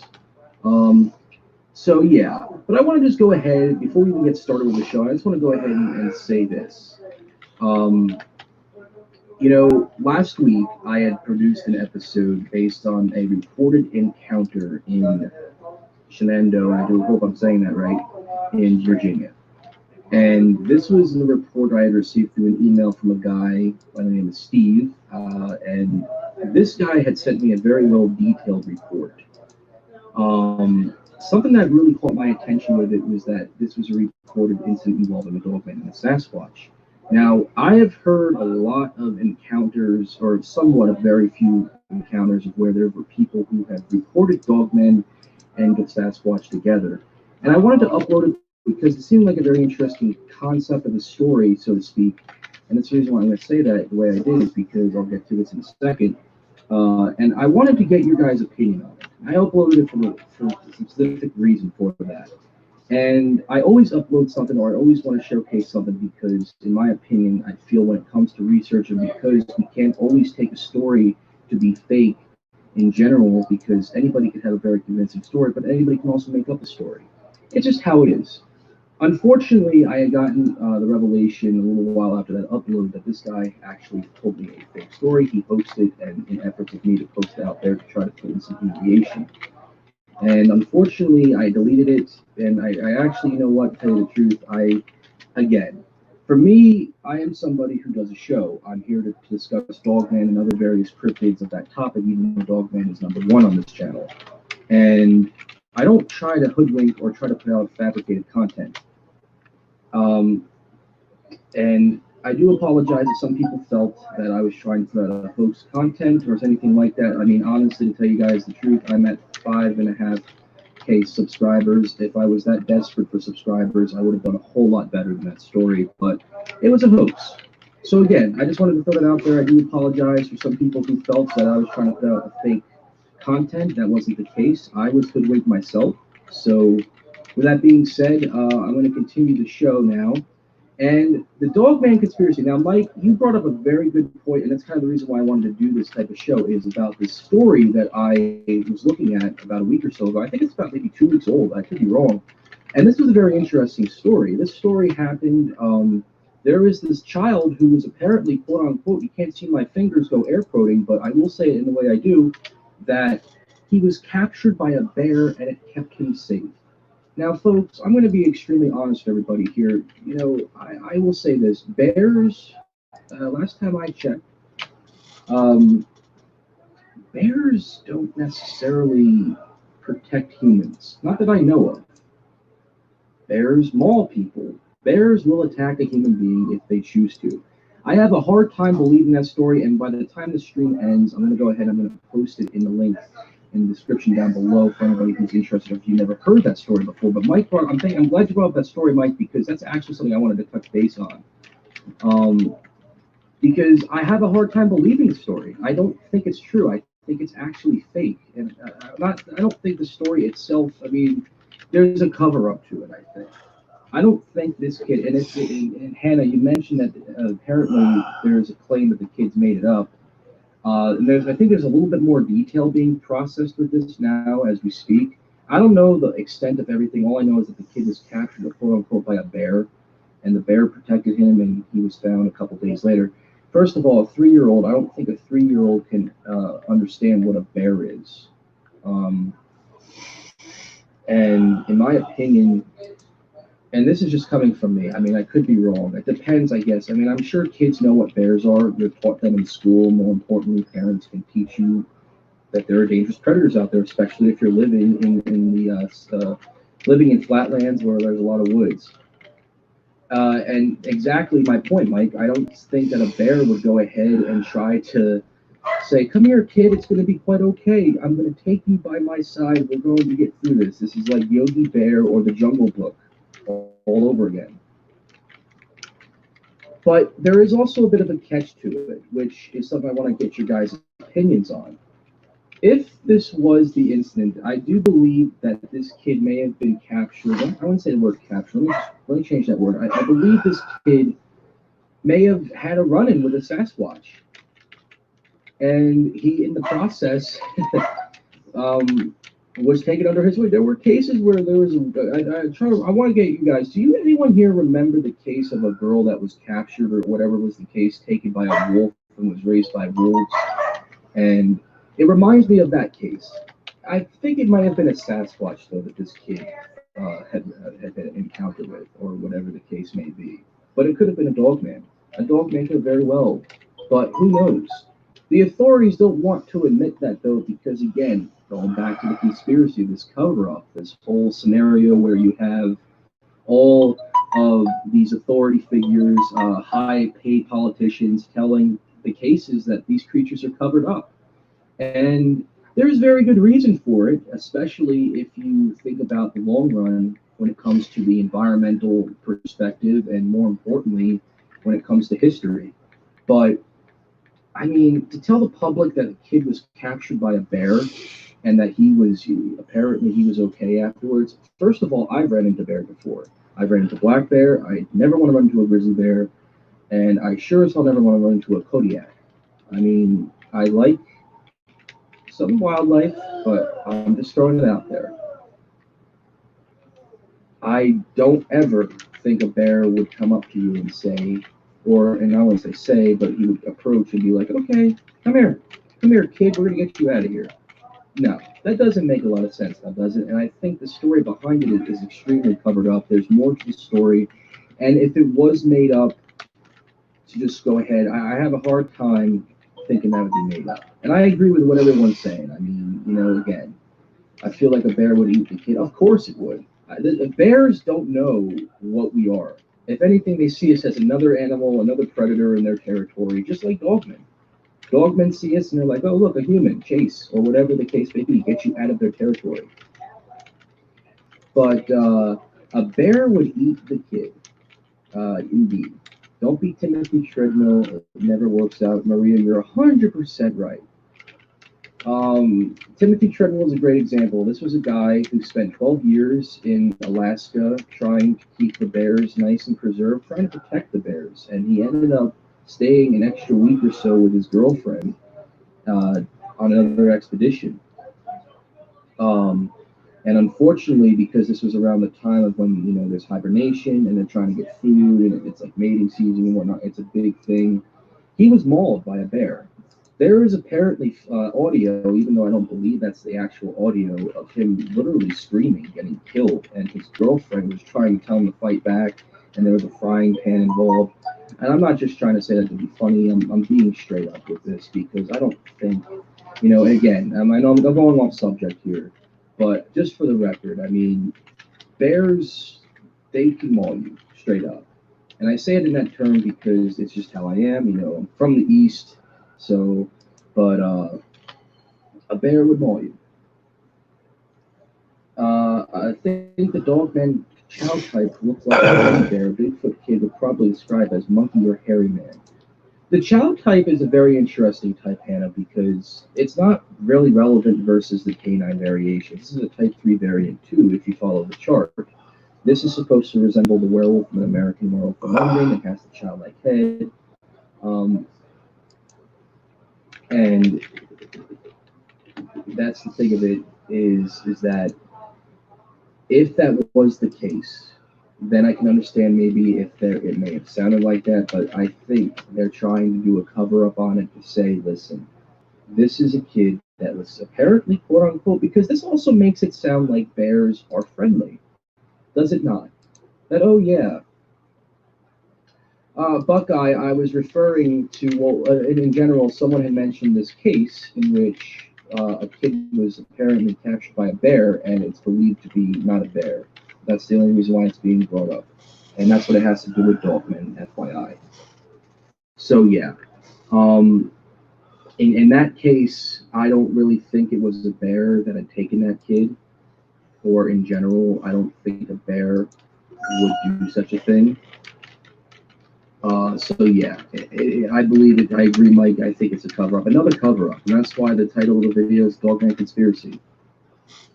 Does anyone know why I couldn't watch the Bigfoot vs. Dogman after it aired? Well, Shar, to answer your question, I had removed it because the person that had sent me that story turned out to confirm it was indeed a fake story, and it was to make up just for the sake of entertainment purposes, and to kind of put it out there, so it was a hoodwink. And I just mentioned that in the beginning of the stream. So that's why I removed it, because this is on a channel that focuses on fake stories and fabrication. This is a channel based on genuine and eyewitness accounts on top of my opinion on the field. So that's why I removed it.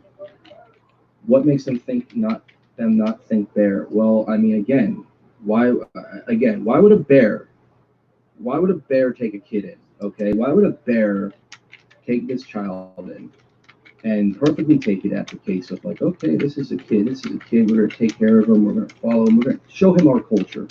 I'm not trying to say this to be funny, okay? I know it makes it sound like it's kind of funny, but it's really not, because again, this is the same BS we're being fed left and right when it comes to this discussion of creatures. But I don't think a bear would do that. It may have been a dogman, it could have been a Sasquatch. The kid would have been dinner, indeed, Angel, indeed. And these creatures are getting closer, Mike. I mean, look at the environments. We're tearing down more and more forests, and these creatures are having a difficult time trying to migrate and trying to cross over when we have more not metropolitan areas, but more small town areas, more environments where their environments are being more and more terror. So in general, though, I mean, that's something to me that, yes, they are getting very close, indeed. Bears aren't that vicious. Why would animals save kids at zoos who fall into these cages? Look it up and you'll see why this is nonsense. Well, Buckeye, it's pretty clear that you sound to be a very big skeptical individual, and you apologize if you don't really appreciate the discussion, but I think me and a few others could explain that a little bit more firm with you, if you want me to. The famous picture taken out of the back window of a vehicle, what type of dogman is that? Very bear looking. You know, Hannah, that's the infamous on-away photograph that was taken circa 2004 in Michigan. This was a very interesting photograph, and it's also, I'm glad you brought it up because it's one of the more interesting photographs taken of the supposed dogman. Some people believe that it's not a dogman, it could be a puppet. Some others believe that it was someone, I guess, thought a long time ago that it was some sort of Black Panther. But in my honest opinion, I haven't heard anything about panthers in Michigan, not that I know of. But the thing is that with the on-away photograph, I mean, that does look like a bear. It does. I see what you're saying. I think it's a canine variant, but because that has very little information to it, I'm not 100% sure. It's a very good photograph, though. I actually saw the video of the grandparents' house where the kid was staying and everything was overgrown and messy. Interesting. Interesting. I mean, again, it's still a very interesting case. It could be very much so covered up, and that's the reason why I wanted to talk about the conspiracy of why these creatures are covered up, why the authorities make it, in general. I mean, let's be fair here. The thing is that when it comes to discussions and in general with just the discussion of Dogman, one of the things that really fascinate me is that there are so many people out there of where people will have these encounters where there's something major that public sees and it'll be covered up. This is done so much in Dogman and Sasquatch cases. I mean, let's take a look at this. You got two of the hot topics in the cryptid field. You have Dogman and Sasquatch. Why would the authorities go as far as to cover this up? What would be the motive? What would be the purpose behind it? Swatch approaches the child on fours and has a slight protruding facial features. The female Swatch hears him crying and looks after him, then helps him return to relative proximity to where the humans are. Now that's interesting because some people say, is there a difference between male and female Sasquatches and Dogmen? I always feel the females are more motherly, have the motherly instincts, more motherly, more kind-hearted. And of course, I think the Dogman, it's same thing with a Dogman female. But let's be fair here. If you put a female Dogman and if there's a cub around or a pup, and there's someone near that might possibly hurt them, then yeah, that would be a very big situation right there. It's like a bear cub, for example. Vengeful. I think that's the pick that was taken in Canada. The Canadian pick was actually the Beast of Seven Shoots. And the Beast of Seven Shoots is a very interesting photograph. Didn't Jody Cook mention something about the police code word for Dogman is black dog, and for Bigfoot it is black cow, or along those lines. I don't recall him ever saying that. I mean, he may have done another interview with another show that had described that, but it was certainly not on my show. He did talk about a case, and I want to get your guys' opinion on it. If you guys want to listen to the case, go right ahead. There was this case that occurred, I think it was episode 2 or 3 of my 10 Tail show, where he discussed an incident that happened in PA involving someone, that there was this bear that got hit by a car, quote unquote, and he apparently mentioned in this story that the authorities came in, covered up within half an hour, and it wasn't a bear apparently.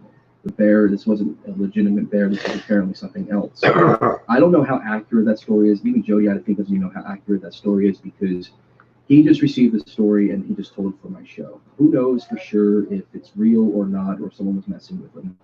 There's always those people that will do that. I mean, that's typical of our genre, our society, and in general. But the thing with me when it comes to cover-ups with this stuff is I can understand why there's a cover-up. And Mike brings up a good point that they don't want people to hunt them. Plus, if they came out and said these creatures are real, the parks and recreation area would have to go bankrupt in no time. Indeed. Indeed. And that's a big reason, too. Hello, Vinicius. I hope I said your name right. Greetings from Brazil. Thank you for tuning into the show. It's always great to have folks internationally tune into the show besides the U.S. And thank you to all who tune in. Hey, weren't I on the BDRP live stream chat last? Of course, yes, I was. That was me.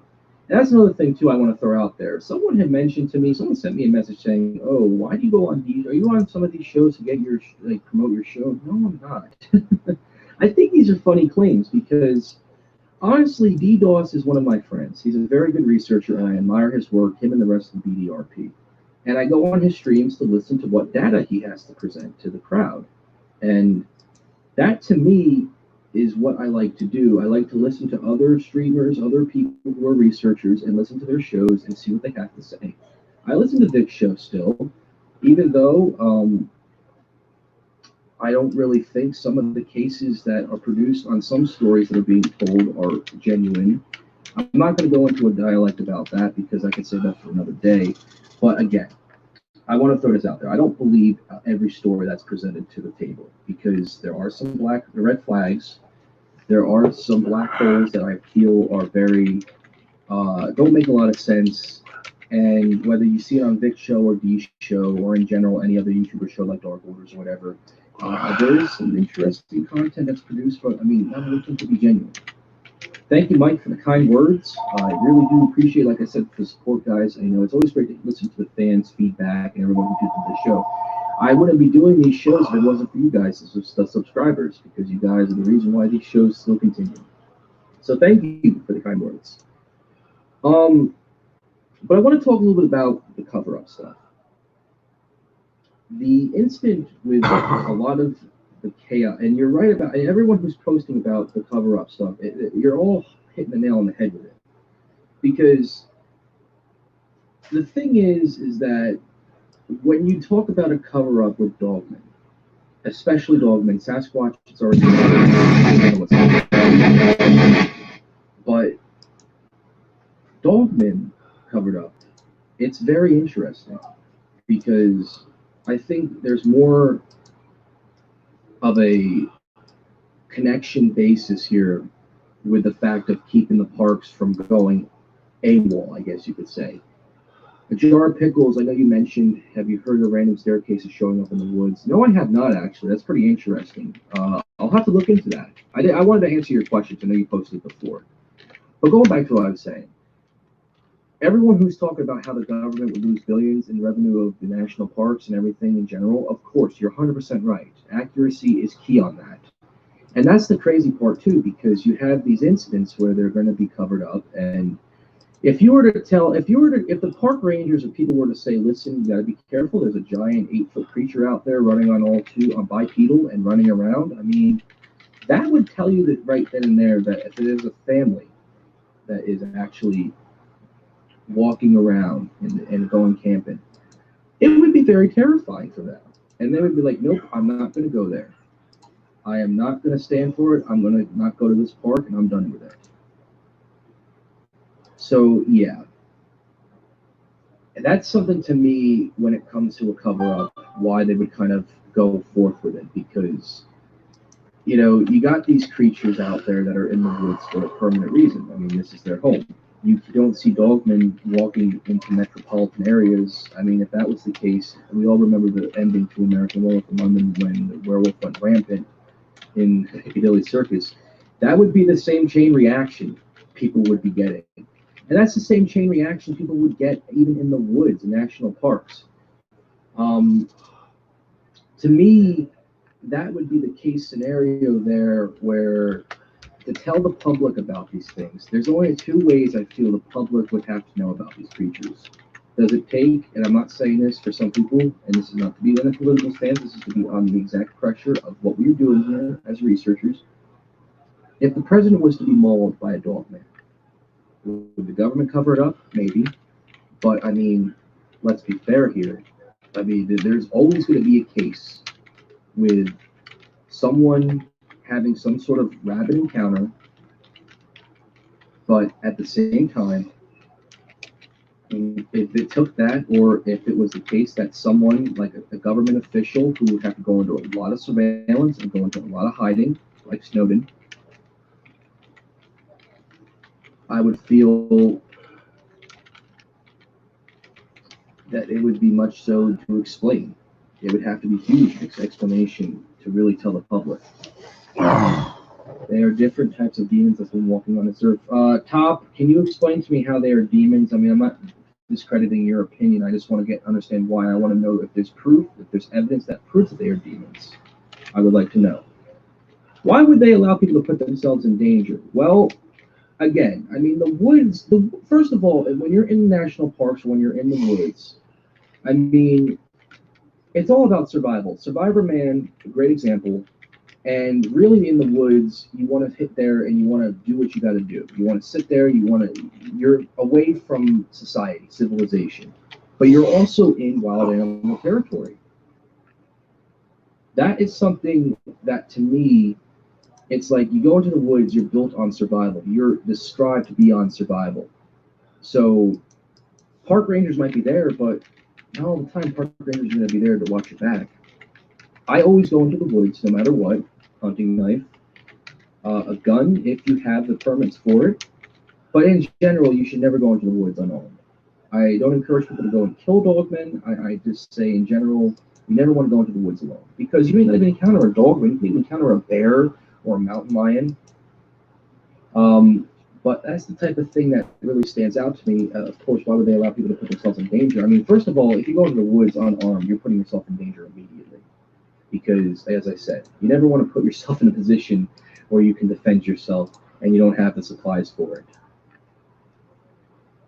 Here's a question for you. Say that there are two groups of dogmen. One group wants to kill and enslave humans while the other wants to save humans in battle. What is your opinion? It's interesting because if you follow the religious beliefs of these creatures, that they might be the creatures of the abyss coming from the end of times to come out here and try to put an end to civilization, humanity as we speak. First of all, I think there might be a few. There's always going to be a dogman with a different personality. What I mean by that is I always believe that there's going to be there's always going to have a dogman. It's like humans. Some humans are just bitter. Some humans are happy all the time. Dogmen are very bitter, but they're also animals that are in the wild. And I always try to stick to the flesh and blood aspect for two reasons. Number one, we have a very strong understanding here that they can bleed. We have a very strong understanding that there's living proof. There's also, I feel if it was unnatural, it wouldn't keep it in its tracks. If we've seen footprints, if we've heard the stories of how they act, then to me, I always think them being in a flesh and blood state. Does that mean that they aren't interdimensional or supernatural? I wouldn't classify them as that. And I've said this multiple times. That's just my opinion. Everyone has differences of opinion. But in my opinion, I just think that these are flesh and blood animals. But at the same time, number two being is that if this was a supernatural creature, I feel it would do what it takes to wipe out humanity in general. That's just my opinion, though. But there are people that will say that they are evil. And that's no question, but you can also say the same thing for bears, mountain lions, tigers. They could be evil as well. Even Sasquatch, you could say the same thing for them. So, I mean, think about it. But yeah, what kind of power do you think a person might... I just had to go scroll up real quick. What kind of power do you think a person might have if they had an alliance with these creatures? Jesus, that's actually a really good question right there. And that's something I've always thought about. What if someone had the beauty and the honor of being one of a dogman? Having the ability to go into their culture just like that? Having to sit there and learn from them and get an idea on what they are? That's a very interesting question. But if that were the case, though, if that was the case, Jericho, the accomplishment, I don't think ever, and this is something to me, I feel a dogman would have to put a lot of trust into somebody, I feel, in my opinion. I don't encourage no one to go out there and try to be like the grizzly man and try to be the dogman man or the dogman woman who wants to go out there and have a communication with them, because we don't know what they're thinking. They're smarter than us, okay? I'll put it to you like that. They are more intelligent than us, and they have more capability of taking us out versus a human being. But however, I'm going to say something that David Common always said. He would put trust in the dogman first before a human being, and he could be very right with that. Right, I know. I was literally Meshach Miles' comment is pretty interesting because I always compare them to great whites. I feel dogmen are the great whites. Indeed, I do agree with that. Robert goes, do you think that they have been weaponized? Well, Robert, there is a case in which there was someone who, I think in South America, had seen these dogmen carry these weapons and armor, very much like Predator. And Jody Cook told the case. He's notorious for that story as well. I think Linda Godfrey's also talked about it too. But at the same time, that would be something there that I would have to dig into a little bit too much on, because again, now we have, if this was the case, why aren't dogmen making these crafting these weapons in the forest and chasing us with them? What would be the purpose of that? You know, that's something that I've always thought about, I guess. A friend told me about an individual who did have a close enough encounter that they shot at and hit it, it flinched and took off, and then they left the area. I mean, to tell you the truth, if that's indeed the case, Marie, then that makes me feel that this dogman may have been alone, may have been scared, and perhaps maybe wasn't just really interested in dealing with these people. Maybe they were terrified. Maybe there is a fear factor for them. They are afraid of us to an extent. But I don't think all of them are vicious, violent demons that some people make them out to be, because if that was the case, why aren't we wiped out as we speak? Why aren't these creatures coming, like Planet of the Apes, coming into our areas and just breaking down our doors and just killing us? Why would that? Well, that would, in my opinion, I feel that would be a big demon issue right there. Doesn't necessarily have to be implied as that of a demon, but still. Okay, Jericho, I see what you're talking about. I am thinking real world. What if their goals are the same power? That's your cover up. Maybe. Who knows? Again, it's a conspiracy when it comes to this stuff. I mean, I'm not trying to sound like Jesse Ventura, but I'm just trying to say in the line of what we did research here, it does stand out to that being. I think that they are inquisitive like any other animal. That is true as well. There is a report of how these creatures do look at us and stare at us and are curious of us. But I don't think they would go as far as to try and do things that would take us at a measuring instinct, by the way. To me, I feel that if these creatures had the capabilities that were able to wipe out people and do the things, I feel they would have done that by now. That's why I don't think that these creatures are that much of a demon. But I feel more along the lines that it would be much along something that would stand out. That would be very strong and capable. That yes, we'd have to reveal to the public that these are monsters that exist. Could it be a lichen? Well, I feel that lycanthropes and dogmen are two different creatures, because a werewolf we're used to hearing is having supernatural abilities. And I always think that belief. I could be wrong in that belief, but in my opinion, I always felt that these are not werewolves, and if they were, they would have a more supernatural presence to them. You could shoot at a dogman; they bleed. I felt if it was a supernatural creature, it would bleed, but it would heal quickly. You would see it patch itself up through the act of a supernatural ability. If dogmen wanted us dead, we would be there. There's nothing we can do if they wanted to break down our door at night. Exactly. That's what I'm trying to say. If they want us dead, we would be. There'd be nothing. We'd be gone. Nothing that would keep us moving, because they would have that ability. A dogman estimation could be around 400 to 600 pounds with a height of 8 feet to 9 feet tall. I think anything after 11 feet is exaggerated, in my opinion. And I apologize for some who feel different about that, but in my opinion, I feel that if these were creatures that were, I guess you could say, very much stronger than Superman or anything in general. Bodybuilders are not even stronger than these creatures. They wouldn't last a chance. We would be killed instantly. In reports of encounters, dogmen seldom enter homes. They don't break glass windows or come through window screens. They stare at windows, though. That's one thing I will say. They do enter homes. They're able to open up doors, but that makes it even a more scarier effect to it because this creature can easily just open my door, and it can even come into my house and stare at me while I sleep. I wouldn't know because I'd be asleep. The Bill Automotive said, Dave Wavery is on the case in Pennsylvania. He thinks it's a werewolf or relic. Do you think it's a dogman if you've heard of the case?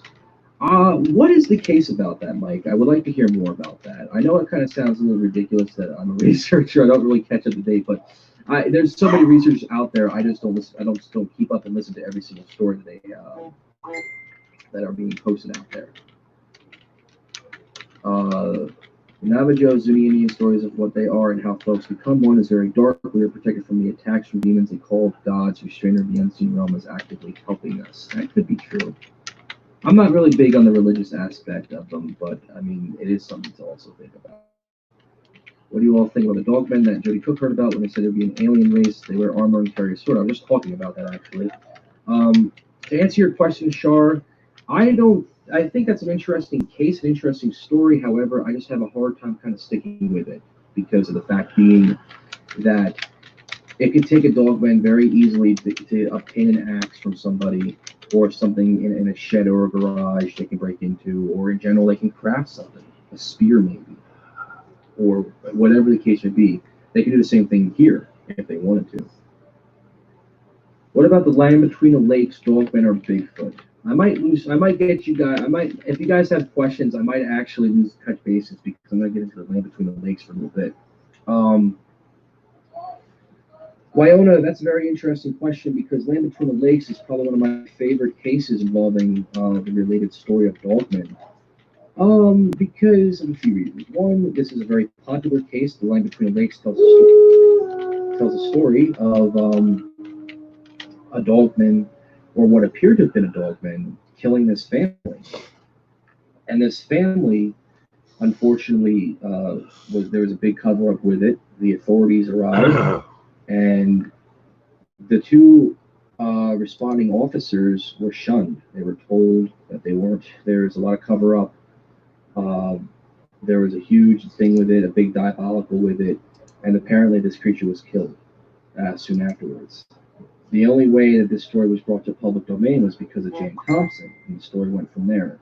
Jan Thompson said something, and then, of course, Barton Nunnally, very good illustrator and researcher, by the way, folks.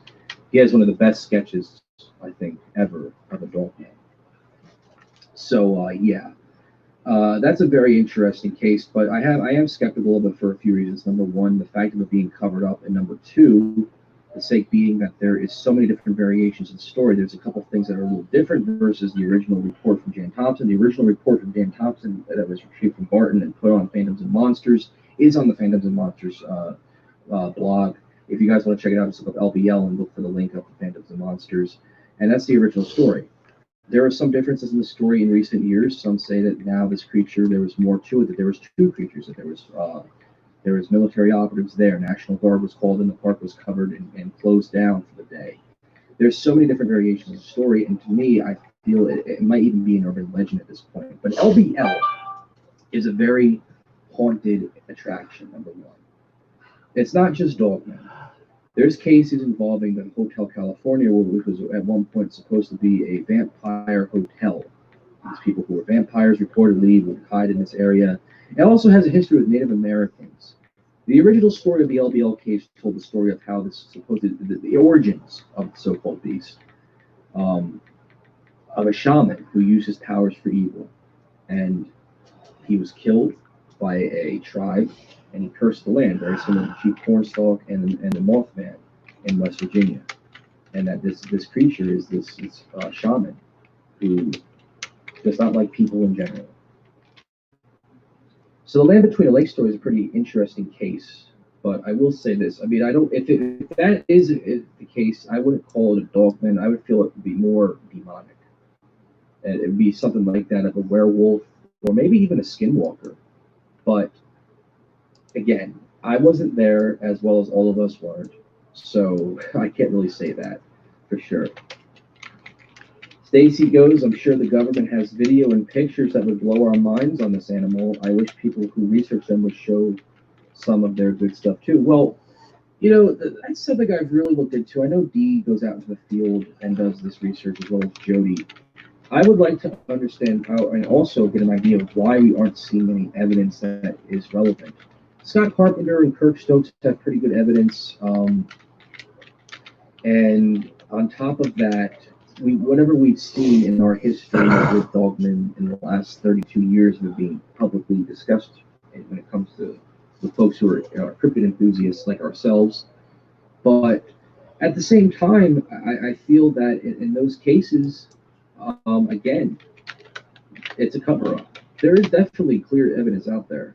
It's the fact being that it's not being posted, which is a disappointment in my opinion.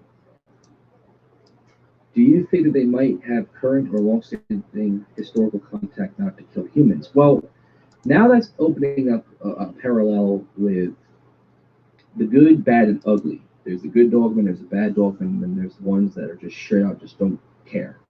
And there are some that might look at us and say, okay, another human being, let's just carry on. And then there's also some that might think, okay, well, this is another human being that clearly is in my territory, and I'm pissed about it, so I'm going to go ahead and I'm going to chase this creature out of my territory.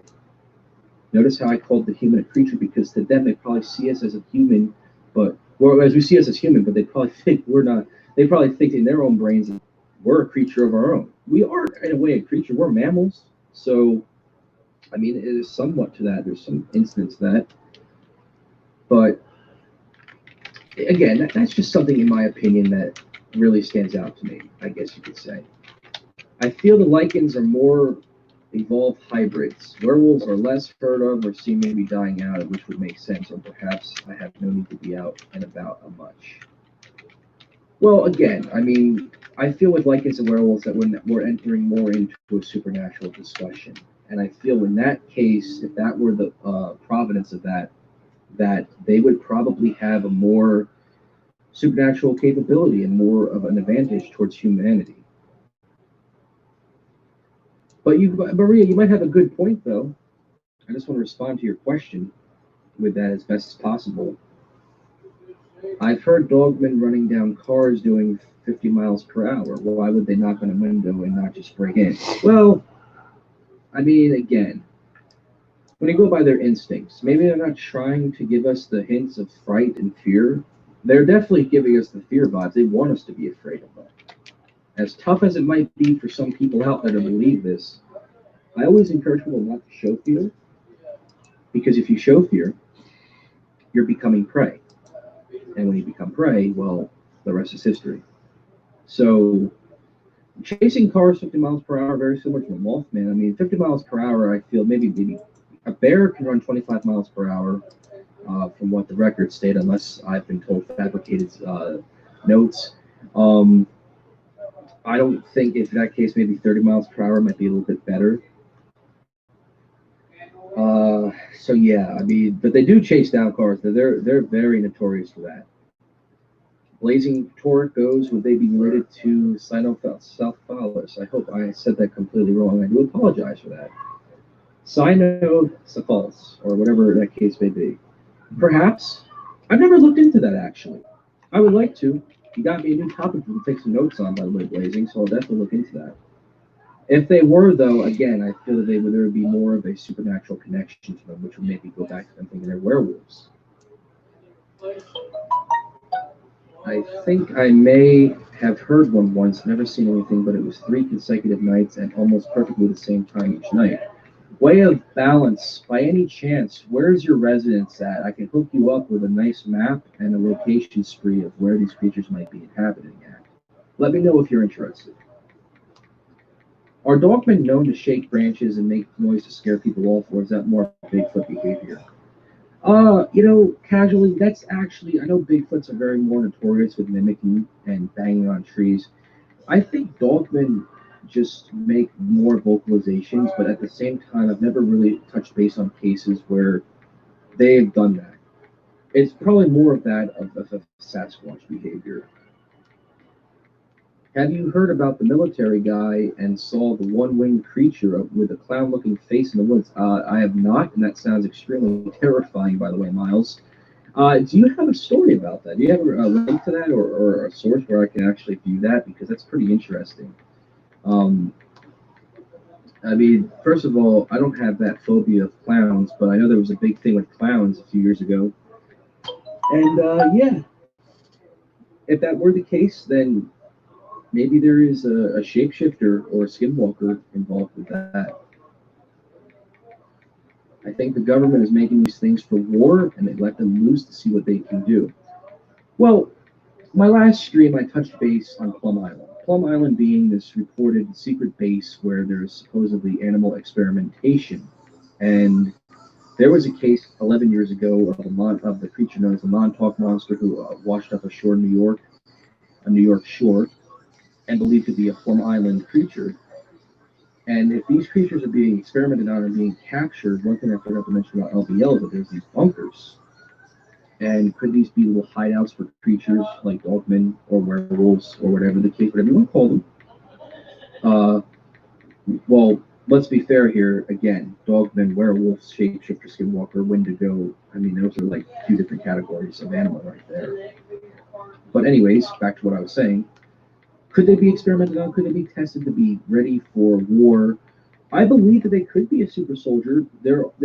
I have a belief that the fathead soldier, the rogue or the soldier type, the K9 variant 4, whatever you want to classify it as, had instances. A genetically modified dogman that has the ability to go ahead and wipe out humanity, maybe? Who knows? To take out enemies in the military? Well, what happens when you release it to the public and there's all out like chaos? You can't stop the creature. It can wipe out civilization. Could it go into hiding? Absolutely. Good evening, Yvette. Thank you for watching the stream as always. That is a very nice howl, isn't Turkey? That's a very good howl. I actually got that howl off of a royalty free. The second howl was coming outside for a second. That howl, actually, I will tell you this. That made me jump, actually, too, because I forgot that I had that howl as my notification for a subscriber. So it freaked me out as well.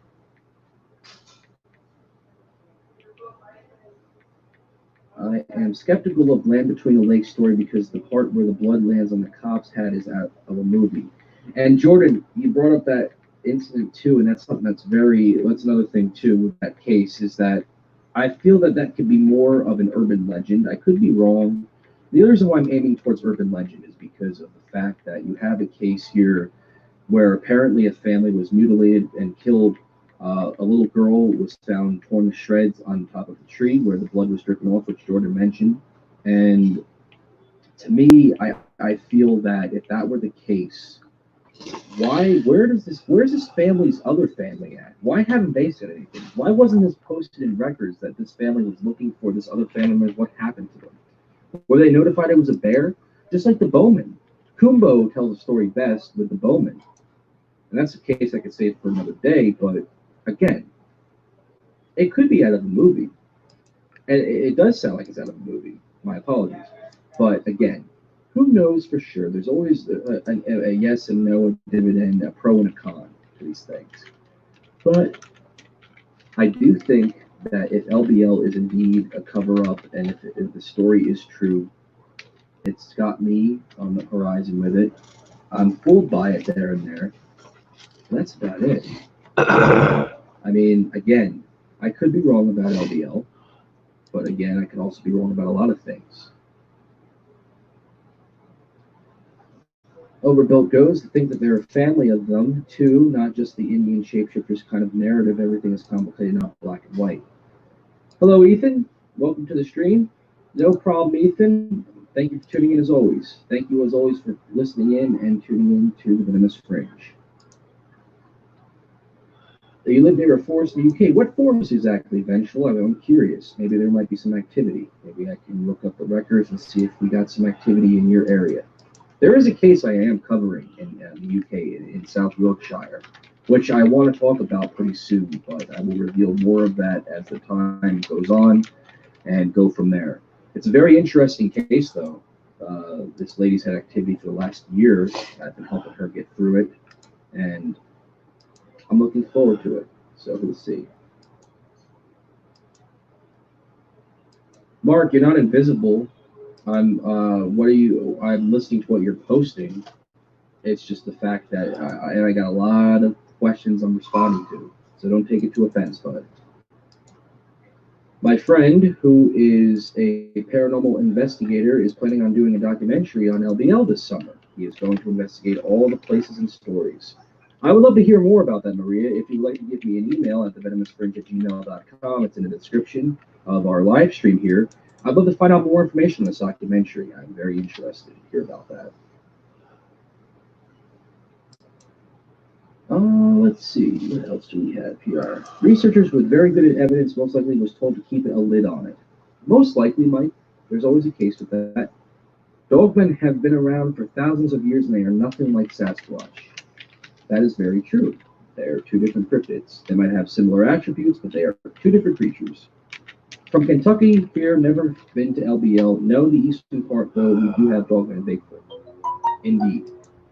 These things come here through portals. I've seen it on night across the street from my house. Well, see, I could believe that and I don't. I'm not calling you a liar, unknown, but I'm just saying that when it comes to the supernatural aspect of them, I would have to see proof if they come through portals.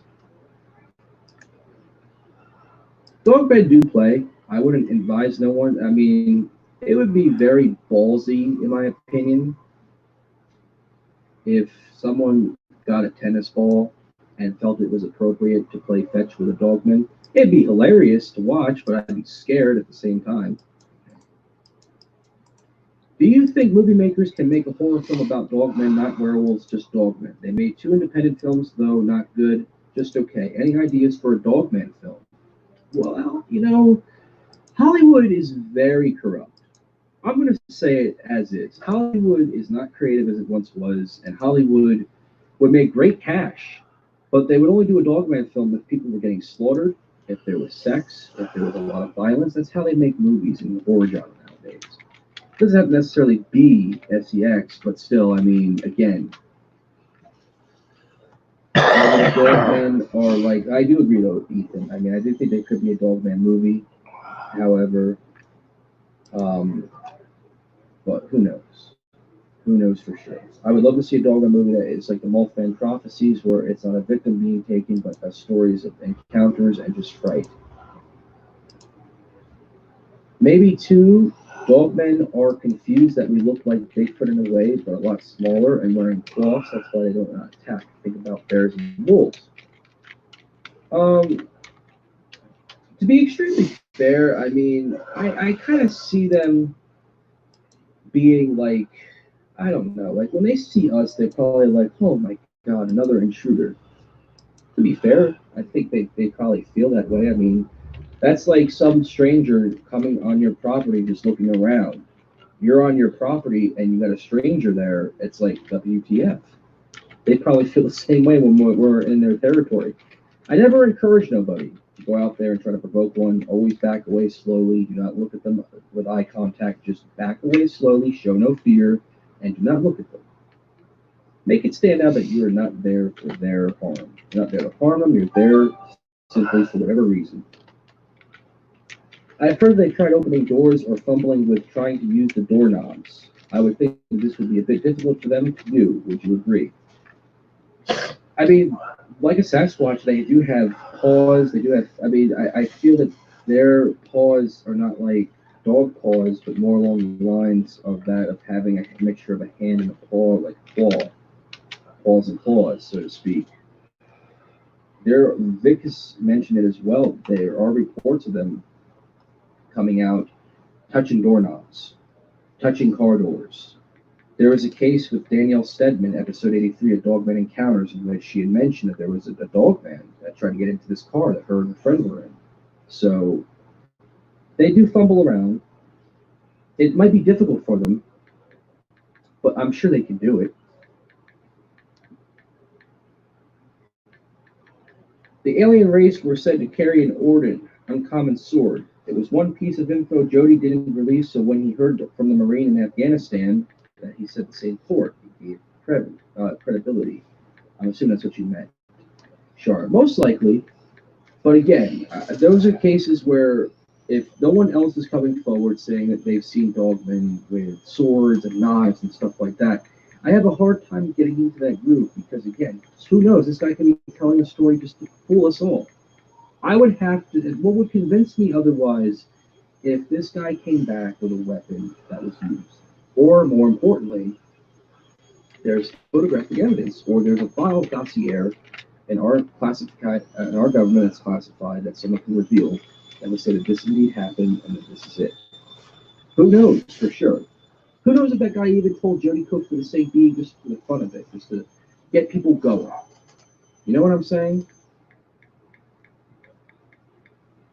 And for everyone tuning in right now who's commenting, just so you know, I'm going down the chat, so I'm going one by one. And if you have posted a question, I'm going to get to you guys. I'm not ignoring you. I'm just trying to go ahead and answer every question. They have glowing yellow eyes, very muscular dog legs. They don't back down from humans. People have that feeling that if they do not leave, it's going to end bad. They won't lift guns. He was on spaced out radio. Yeah, that's something that I've looked into as well. If a dogman is able to operate a gun, I would just accept my fate and say screw it, because at that point, I have no chance at survival. Same thing with a Sasquatch. Okay, like if a Sasquatch cocked a shotgun and you're looking at it, you are screwed. Accept it, and that's it. I would be scared to death if that ever happened to me. I really would. Government will never admit to dogman existing. It's all about the money. You're exactly right too, Mike. Another good point. Money, money, money. It's all about the money. Money. All you Red Dead fans out there, money. These things are much smarter than anyone is giving them credit for. Much smarter. You are 100% right, Jericho 13. Actually, you know what? I'm not going to say you're 100% right. You're actually 120% right. They have laws in politics. They have a law about attacking us in our houses. They think they can run the show. I mean, if that were the case, then I'm surprised all these eyewitnesses who have had the encounters are still alive to tell the tale. I think the Montauk monster was just a rotten pit bull. It does look like a bit of a pit bull, Jordan. I will agree with that. But if it were the case, then why did it look so mutated? If it had a disease, maybe. But what kind of disease would a dog get to look that mutated? Jar Pickles goes, unless the government has been experimenting on these things for 2K years, I don't see it happening. These things have been around longer than we are going off cave painting. They have. There's caves, and there's symbols on those caves, in the caves, of giant creatures that look exactly like werewolves, exactly like ape men. Who would know for sure? Who would know for sure? Besides the financial aspect, maybe it's better that we don't know the real truth. We all might be too horrified to even step foot in the woods again. Honestly, I'm someone who has seen bear. I have never encountered a mountain lion, and I certainly do not want to be in the same environment with the woods of that of wild chimps. And anybody has seen the cases in Africa of the gorillas and chimps, how they just tear apart things, even kill their own. I would never want to be in the woods. But if you could run into a bear, you could run into dogmen, remember, these creatures, there's a fear factor to them. But to be in the woods, I think we already horrified, I think, too much already of what these things are and how they operate.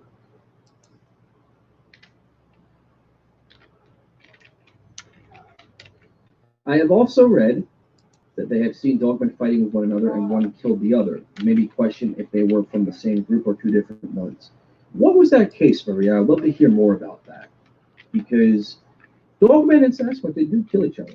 Dogmen can kill Sasquatch. Sasquatch can kill Sasquatch. Dogmen can kill dogmen. It works both ways. They kill their own. It may not be proven, but there's no surprise. Do you think an elder dogman is going to put up with the behavior of a teenage dogman that's a rogue and it just doesn't care? If the elder dogman has its own clan and they see a threat might be one of their own, just like a human being would be one of our own. But again, it's still a very terrifying scenario. So that what it was that night, I thought so, but that does not explain the deer remains in the backyard that shows up periodically. Well, deer remains, in all fairness, that's something to me that, in my opinion, that's very common with dogmen. Dogmen are very popular with, I guess, ripping apart deer. I feel a Sasquatch will just snap the neck of its prey, while as a dogman will just rip into it like it's never eaten before, and will leave a very terrifying trace too, by the way. So I in my opinion, though, I do feel that if that were the case, I mean, still. But yeah, if deer are showing up in your backyard periodically, I mean, I would love to see some photographs. Maybe we get an idea of the history of your location and whatnot. LBL Brother Michael Land Between the Lakes has casually just explains bottom but down below, along with Maria and probably some other people who responded to your question. I live near the moors. Oh, this is setting up perfectly for American World in London. I live near the moors, the massive marshland. No one lives there. There are rumors of the beast which people think are big cats, most of the world. Now, Vengeful, I'm not saying that in a funny way when I said the moors of American World in London. Great movie, by the way. I say that in the manner of, well, if that's the case, I would love to find out more. Where is it? What moors are we talking here? Are we talking European, or the European moors, but where at? In Wales? The scariest dogman trait is that they try to knock moving cars on the road. Well, I mean, yeah, there could be a case. There could be a case of that. Jar of Pickles. You want to get into the film industry, huh?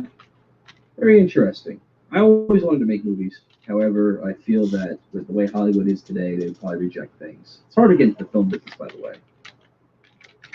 What is the difference between werewolves and dogmen? Well, hello, Thin Blue Line, by the way. I looked at your report, by the way, Thin Blue Line. Very interesting encounter. Very interesting. Bo Rachowins. What is the difference between werewolves and dogmen? Well, werewolves and dogmen, I always believe werewolves are more supernatural, more of a vicious type, where the person is more of a... think of it this way. I lost you, probably most likely. Werewolves are more supernatural, in my opinion. They have more supernatural abilities, more violence to them, more of an instinct to them, whereas dogmen are more of the flesh and blood, more of...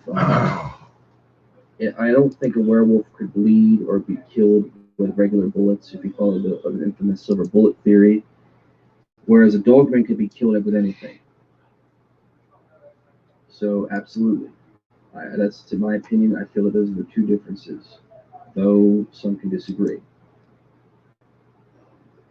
Dogman likes to torment people. I think that's why people think they are evil. Sasquatch don't seem to do that. I know that there are cases where Sasquatch will see you, and they'll just run away.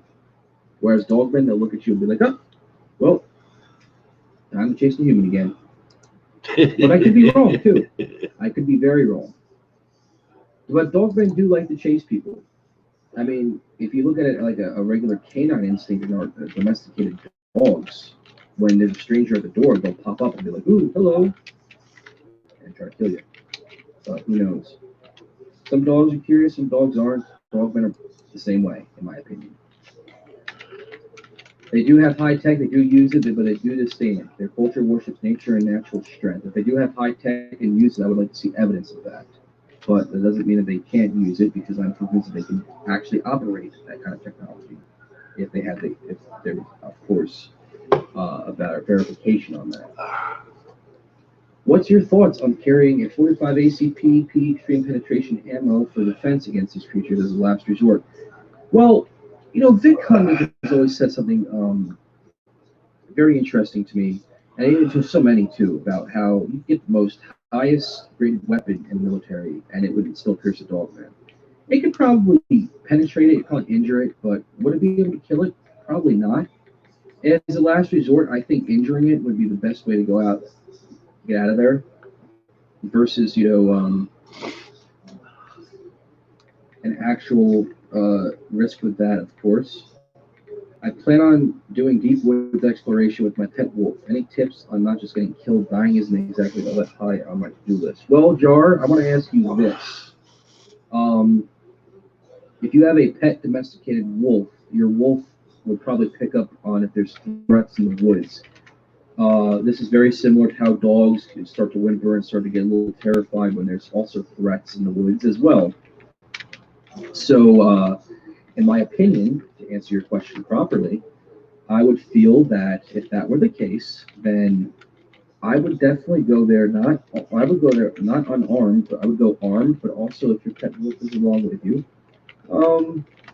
by all means, pick up on the signals. If it starts to get terrified or it starts to growl, those are signs you want to look out for when it comes to these creatures, if you know they're near. If you want to send me a message at venomousfriend@gmail.com, I can also explain a couple other things that could be beneficial for your exploration or expedition into deep woods. I wish you the best of luck with that, too, by the way. What actually happens when you make eye contact with a dogman? Well, it's the same reasoning, Mr. Chase, with the same way you would want to not make eye contact with a gorilla. It could be seen as a challenge, seen as a threat. We're already threats to them. But yeah, what height have you heard of a dogman can reach? I think the tallest height, you just answered it properly, Ethan, is 10 feet. Who wins the Battle Royale, Dogman Pack or a Bigfoot clan? Well, I don't know. They're two strong cryptids. So I think it would have to matter on strength, ability, and whatever one each could be that. So if there are young swatches against young dogmen, that's a very tough battle because they have strength and ability. An elderly tribe most likely depends. I don't want to be there for that because I could very well become their dinner afterwards. But it's something interesting to think about. What are your thoughts on dogmen and pareidolia? Well, pareidolia, of course, is the infamous term in which people who claim to see dogmen are not really there and they think they see them in these bushes and trees and stuff like that. I don't really think of too much of it. I don't really buy into it for the sake being that there's just too much of a small conspiracy behind it. I don't think that it's possible for them to do such a thing like that. To take a photo and say, oh, there's a dog, when it's really just a tree or a stump. I've called people out on that too, because let's be honest here. We're all researchers, right? We all want to get the right information. We all want to see evidence. But if someone's going to send me a photograph of a tree or a stump and it's just there, I'm not going to believe it. Because I'm not seeing a dogman. I'm just seeing what I can normally see when I go walking into the forest or on a trail. There is a big difference, though. What is your take on different types of dogmen? Do you think they're like people and that we all look different, or actually different types? Well, as of right now, depending on how many people believe it, there are 7 different types of dogmen. You have the 3 type 3s, which are more in between primates like Sasquatch, and then they have canine attributes. Whereas the canine variants are more canine-like and have more of the wolf attributes, or whatever you want to classify it as. So I think there's more types out there with all different personalities. So of course, that's something to me, in my opinion, would feel more along the lines of, well, I think there could be maybe 40, maybe 50 types, very similar to Squatch. But again, a dog might could have a very bad day, like we do, and when we all have bad days, we all act very different, don't we? So who knows? But I think that they are like people in their own sense of how they do business. They all look different and have different types. Some can even have a disability. I'm convinced if animals have some disabilities, why not dogmen? What are your thoughts on dogmen and pareidolia? For instance, seeing the face of dogmen and trees. I just answered your question, Damien. Hopefully you're still here for it. Hopefully I answered it as best as possible. If a chimp can rip off a woman's face, then what could a Sasquatch do? Probably the same thing, if not worse.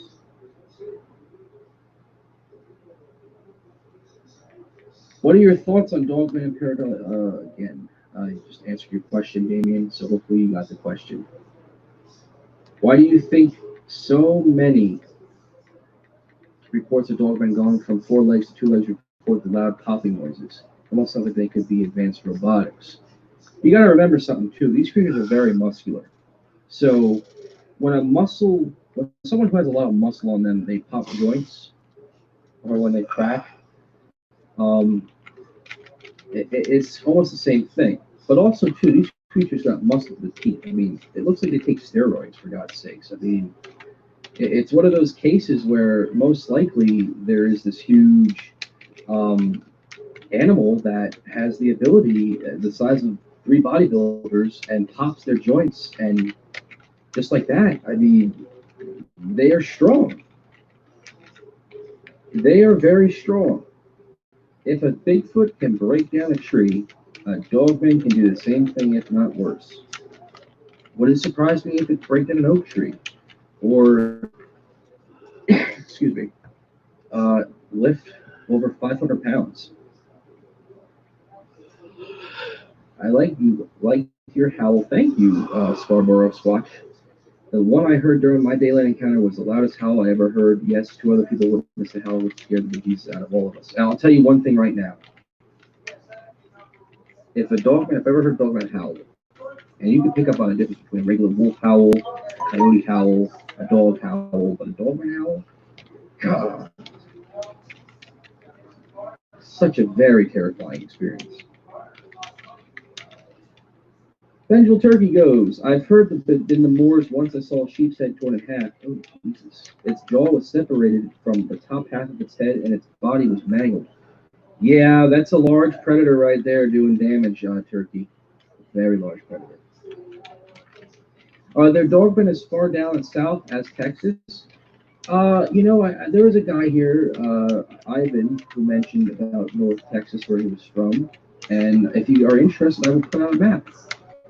Poke Hedgehog map, one of the best. That will give you a providing on that. Are there?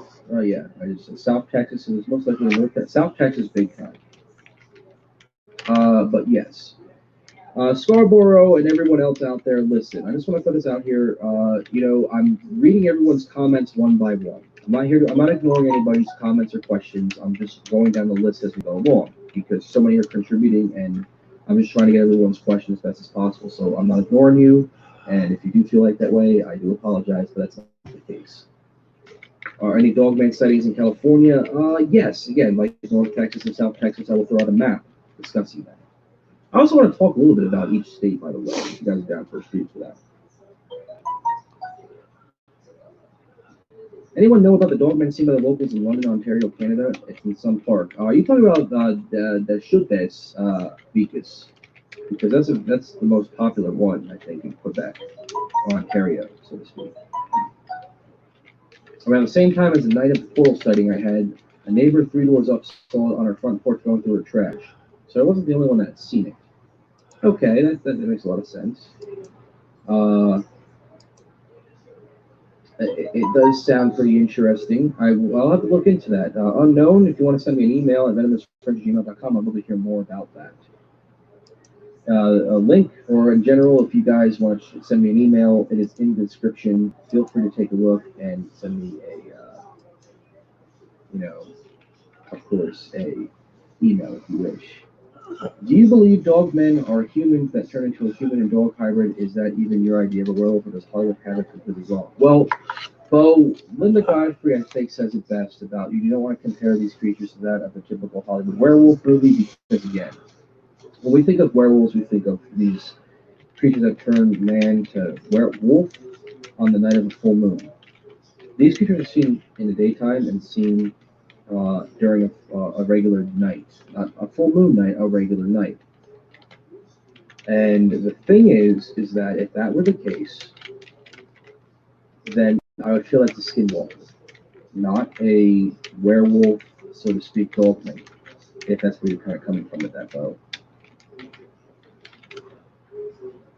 If Dogman can't be killed with military weapons, then how do you explain Dogman counters at those? He says, well, the thing is that again, is that I'm not saying that weapons can't kill these creatures. They can. And I do believe episode 66 for the sake being is that when you have experienced hunters out there trying to do this, you gotta remember something. These things have the abilities to kill. They could do damage if they wanted to. Self-defense, I highly encourage with these creatures. I'm not saying that, like, you could fire as much rounds as you put into them. It's just a matter of if they'll take the bullets or if they'll just say, screw it. Some dogmen back off. But they can be killed. The infamous quote from the Predator, if it bleeds, you can kill it. But it would take a lot more than a few rounds, in my opinion. Jar Pickles. That's exactly why I'm bringing him. There is no higher level of security than having a pet apex predator by your side, plus wolves are totally bad. I agree. 100% Jar. I love wolves. There's a wolf sanctuary by where I live, and I'm actually trying to go there and visit it. Wolves are very beautiful animals. Just throwing it out there. I do not believe the Jody Cook military story, the same story spread over to Linda Godfrey. I believe that's what he had told me. I got to go back to the interview when I had spoken to him, and I did another interview with him a while back, I think about 2 years ago, with the same context of it. But yeah, the military, it's a very complex story. I'm skeptical of it for the sake being is that it just sounds a little highly unlikely that this would happen the way it plays out. But again, I could also be wrong, and I could be overthinking it. I'm not trying to. That's not my purpose here. Trust your gut. Mine has saved me on multiple occasions, indeed. Watch out for disinformation agents. Well, again, another reason why I wanted to touch base on the whole conspiracy behind Dogman. I don't know if anybody who has paid attention a lot to, Vic's show or Dee's show, but there's apparently former operatives or people who were in the government branch who are telling stories now. I have two problems with that. The first one being is that I find that very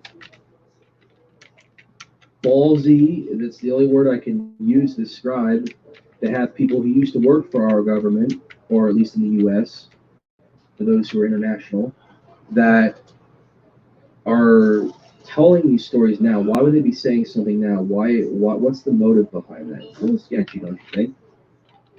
But in agents, whether they're here to talk about it, to get the public going, and coming on these shows to talk about it, I have an open invitation to any military operative who's listening to this show right now who wants to go on my show, want to hear me out, want to hear you out. But I'm going to let you know now, I am a no BS person. I tell it how it is. Do not come on my show to hoax me or to start up a problem or to make it sound like we're all crazy. Just throwing it out there. What's the worst encounter you heard about Dogman? Well, if you count the hoax story I was given last week, that's one. The worst encounter? Are you asking like what's the ridiculous encounter I've ever heard of, or like the one that was like terrifying? If you're asking for the worst one, if it was in the terms of terrifying, definitely Stedman's. Daniel Stedman, episode 83. The fact that you have a creature that literally is trying to open up a door and trying to get into this car, whether to attack these two individuals behind or whatever, is a very terrifying situation. I would be very terrified of that. Extremely terrified. Brian goes, one thing that I find fascinating about wolves were pushed to the brink but bounced back faster than anyone expected. It seems that with the rise of dogmen has kind of went hand in hand. Wolves, there's this belief that they run in packs, which I believe so. I mean, there was a case involving a guy who had encountered 5 creatures that were like dogs. And in my opinion, I feel that they're kind of a bit of both. They're swerving in. I feel that they do have a communication grid. I mean, dogmen have reported to kill domesticated dogs. So, like I said, I guess in their genes and their family of canines, they have killed their own, just like humans have killed humans. I am a firm believer. How can I convert my girlfriend, which is on the fence? Okay. Well, Josh, let me ask you this. Does your girlfriend, by any chance, believe anything like UFOs or dogmen or Sasquatch? I mean, well, first of all, you're asking me in general. Don't ask the second part. But does she believe in the unknown? Does she have a firm belief in paranormal or cryptozoology? If she doesn't, you're going to have a hard time trying to convince her. If I were you, just like I do with my family and friends that I know personally, and of course people that are not in the firm belief of understanding that I know, keep it private. I wouldn't even convince her. I would just leave it at that. If she doesn't believe in any of that stuff, and I would not encourage that. Honestly, Stacy, thanks for the kind words. I really am trying to go through all these comments as best as possible. So thank you again. Thank you. My girl is unbeliever. How do I convince her? I need advice. I mean, Josh, again, respond to my question. If she isn't a believer in a lot of this stuff, you're going to have a hard time trying to convince her in general. I would just keep it hidden. I hate to say it like that, but I would just keep it hidden for a few reasons. One, if you were to tell your family and friends about this stuff, they're going to think you're crazy. Okay? I've spoken to people in the groups I moderate that have said to me that my family thinks I'm insane because I believe in these things. Convincing your girlfriend about these things is going to take a lot. If you want to do this, you need to do a lot of proof. I mean, how does she react? Number two, it's hard to really talk about these things because people don't believe in them because there's very little evidence, which is very true. However, the thing is, to me, in my opinion, that's something that would stand out the most incredible. I was trying to find the right words for it, but yeah, it's hard to convince people that these things exist, especially if they are brought up on the system of the non-believing system, where they only listen to news. But if you're a believer, you listen to everything, not just news. That doesn't go for fake news or verified genuine news. Let's be civil about this. But Josh, if you want, you can send me an email and I can give you the best tips, best describe it, and help you out best as possible. But if she isn't a big believer, it might be tough because I have a girlfriend of my own and she enjoys supernatural and conspiracies, but I haven't talked to her about dogman yet. I don't know if I will. And it's hard to even showcase sites and whatnot because of that sake being. Because again, it's hard to convince someone unless they've seen one.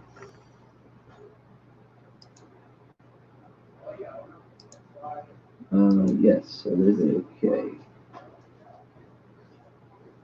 I know it's not exactly what you're thinking, but how do you touch on giants and Nephilim? Well, I think Nephilim and giants, that's ancient history, in my opinion. I don't think that stick relatively towards the current topics of today. However, the big problem here is that people don't believe that they're Nephilim, like myself, and other people don't believe that these are supernatural creatures, they're flesh and blood, which I also believe. So it's hard to convince people when it comes to giants and Nephilim. I mean, maybe they could be descendants, but like us, when it comes to Homo sapiens and Neanderthals and evolution, missing link and whatever, it's a tough topic. But Bo, I really like your mindset on it, but I don't think these are related in whatever course blue possible could be. If a government employee went public with a dogman or anything in relation, they would be steered by the government to discredit them. Absolutely. That's why I have a tough time when it comes to the conspiracy. That these things are here necessarily to, so to speak, if a government official wanted to come on my show and talk about these things, I could also be in a bit of danger because then I'd have government officials knocking on my door. They may not know where I live. They can easily find me. I'm not dumb. They could probably be listening to this show now. And if you are, well, hello. Mr. Extreme's channel. I will check out. Extremes is pretty interesting. I'll take a look at a comment. There's a lot of you should network. Yeah, there is a lot of information to cover. It's a matter of getting that information out there that's genuine, though. No, I was just Anyone from Ontario? Anyone here from Ontario? Ontario, Canada. There's a lot of great places to make contact, open contact. How so, Damien? I would love to hear your views on that. But yeah, going back to the discussion, I think I actually just got done answering everyone's questions. That's not bad after nearly 30 minutes of doing it. Did pretty good there. But yeah, I just want to throw this out there, like the conspiracy behind Dogman, and the fact is that you have all these government officials popping up on these shows now talking about them. That makes me think that there's a bit of a covering connection there, and there's a big spiral with it. Whether the spiral of it is to try to get the public out there to stick to the domain, and more importantly, to feed the agenda.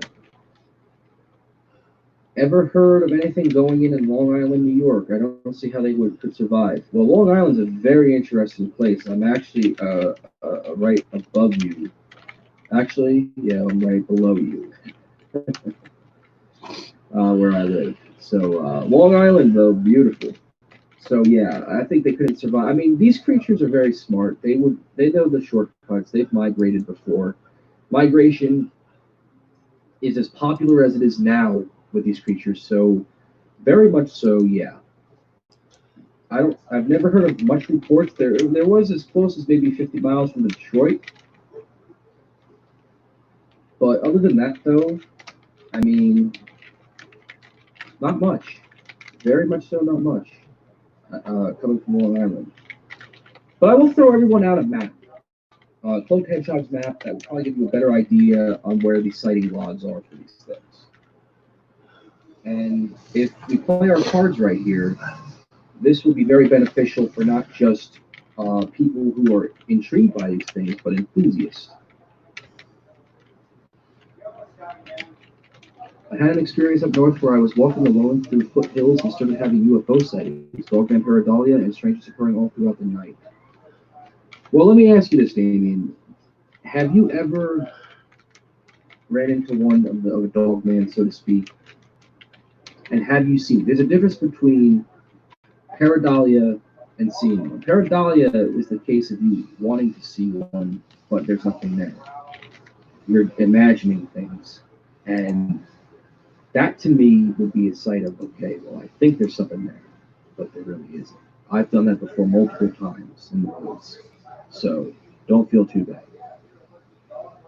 I would love to hear more about your UFO cases, though, Damien. I would love to hear more about UFOs.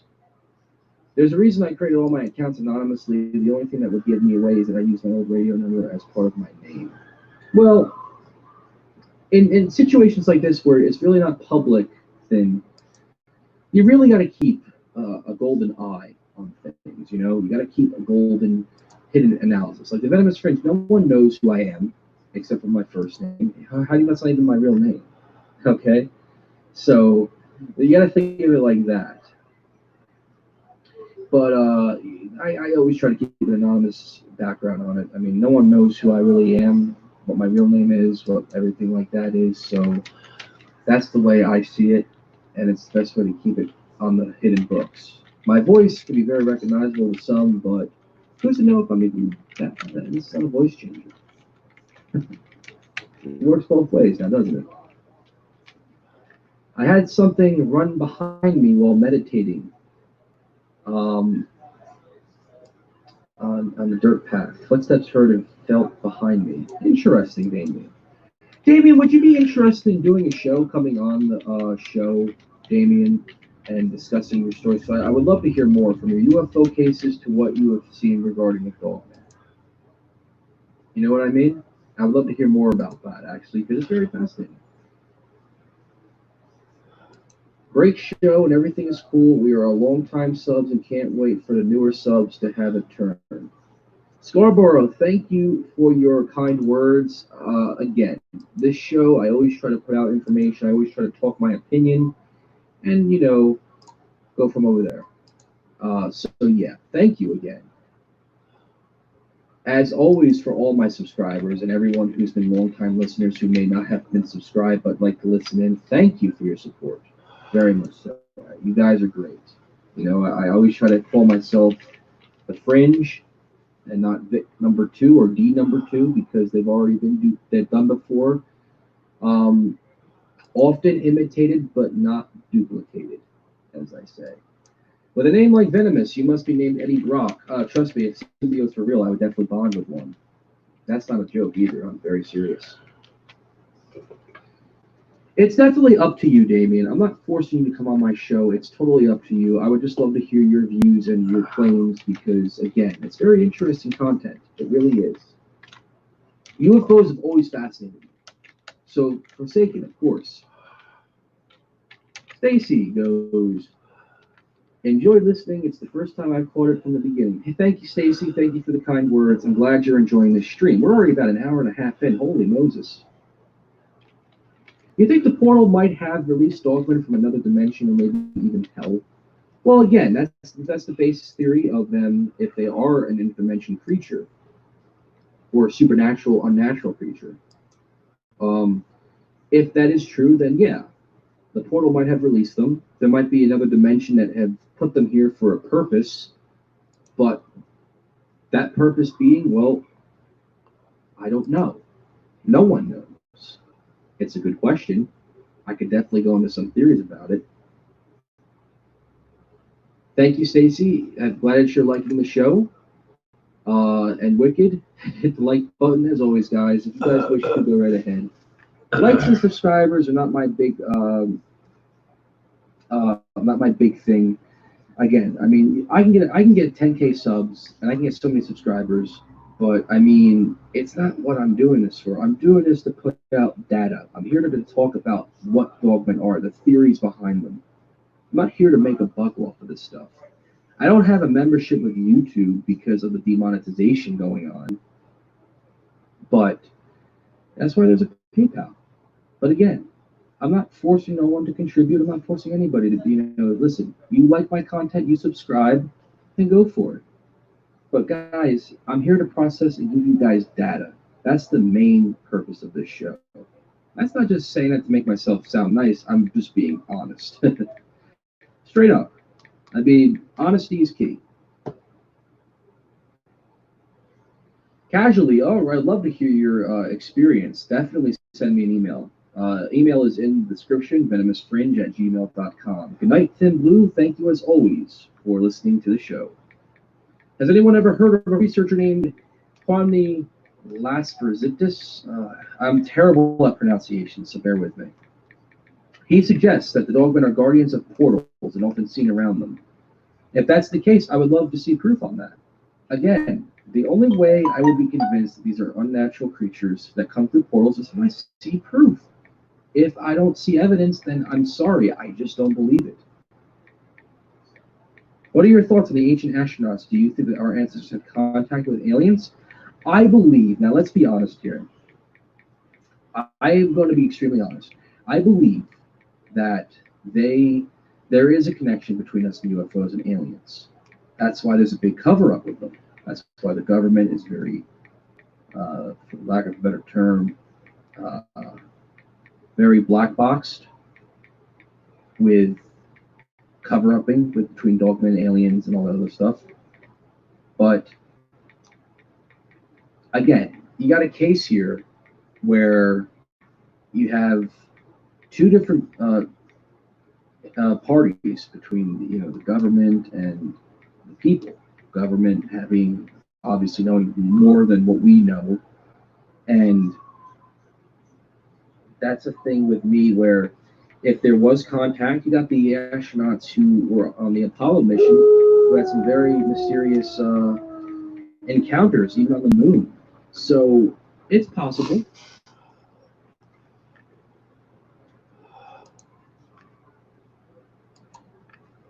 Kill or no kill? Well, Shavel, I'm going to give you my honest opinion on both of them. I am no kill. However, if I was being charged at by one and I had no choice, I would have to do whatever it takes to protect myself. If I'm with somebody, I'm going to protect her, him, or even in general myself. You know, this is a creature I do not want to put them into a situation with. But to injure one, most likely. I've never heard of any dead ones, so maybe impossible. Well, there are a few stories of them being reportedly getting killed. However, it's your belief. If you don't believe it, it's totally okay. It's your opinion. My brother said a dogman chased down a deer and killed it in seconds. Well, that's very, definitely most likely genuine because these creatures do kill deer. These are not your typical deer killers. They brutalize deer. Have you seen any photographs of them murdering deer? It is completely frightening. It's scary. But to answer your question, no Shable, I am a no-kill. However, again, self-defense. Self-defense is the most important thing. I would do whatever it takes to protect me or anyone I'm with.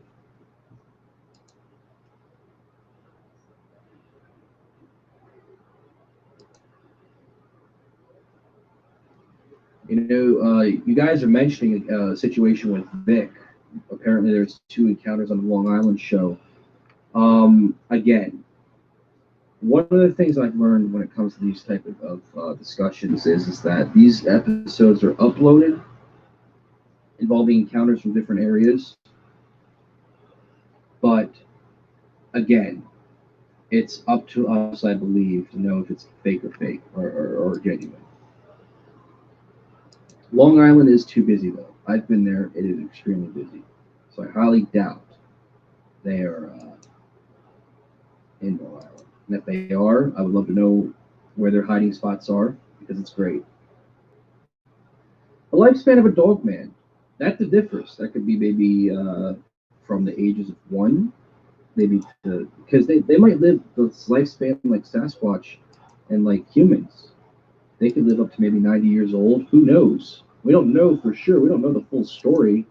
We only just know what we can obviously get a grip for and what we kind of get the understanding of. If they are, though, if the lifespan for them is at least 60, or taking a wild guess, maybe even 80, then that's pretty interesting. But they do age. There obviously are the cases where they elder dogmen, we've seen some of gray, they mature, but I could be very wrong. And I don't want to give out misinformed information. That's just my analysis on it. My dad went out, ate in the field the day after, and there was nothing but blood. He said it must have taken the whole body. That most likely is the case. There's also cases where deer have been found brutally mutilated, mangled, and tangled all over their bodies. And it's a very frightening scenario. Okay? I mean, it is a very frightening scenario. But, again, who knows for sure how they, like, because has there ever been a case where there have been people who have seen them brutalize a deer, like, straight into the midst, like, no joke, rip them to shreds, pour them apart, and gone from there? Besides your case, Michael. Because it is an interesting thing to think about. My dad went, okay, I just read that. No idea, don't even know about Sasquatch unless you believe in the big named fox. Interesting shit. But that's just my opinion on the lifespan, because I think that these creatures can live long. Maybe not the lifespan of a wolf and a dog. Maybe they have more of an advanced lifespan, but I also could be very wrong. Maybe it could be 20 to 23 years. Most likely. I mean, there's plenty of theories behind it, but I guess it's just a matter of what would be most appropriate. So with that being said,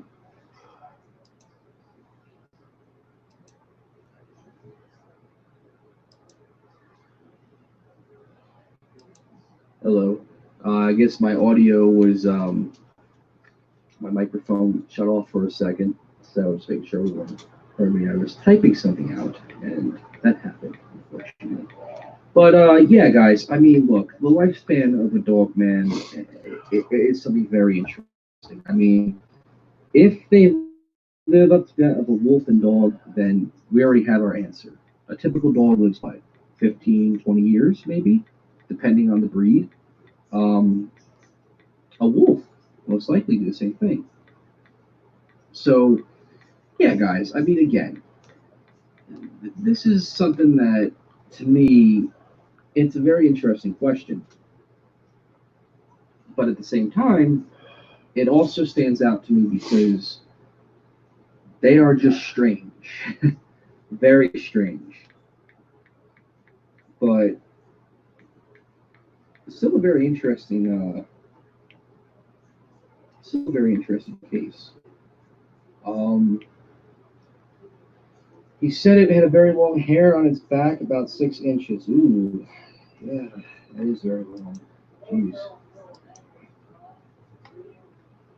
And he said it had red eyes. I don't know if that means anything. Well, if anyone thinks that if anyone thinks, okay, I'm just gonna throw this out here. If people think that because they have red eyes, they think they're demons, please do not tell me, because you're wrong. A cat can have red eyes. A dog, a domesticated dog, can have red eyes, and for God's sakes, deer can have red eyes. That doesn't mean they're demons. Because if that was the case, then I guess a cat would kill me.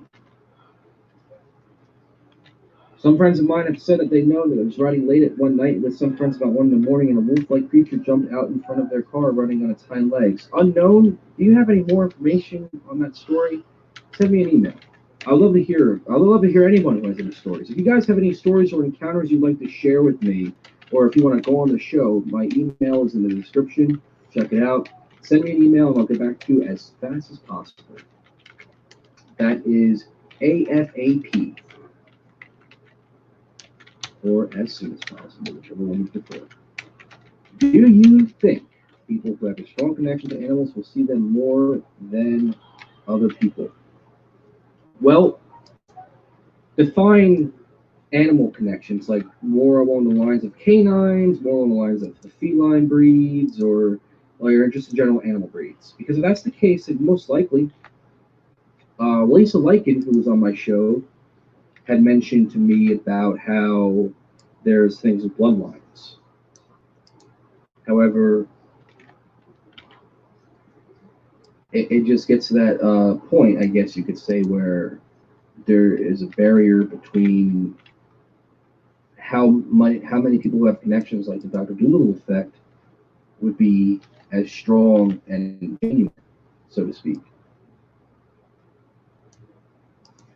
Hello, Haley. No worries. You're not that late. I mean, it's only an hour and a half going on to 2 hours, so welcome to the stream.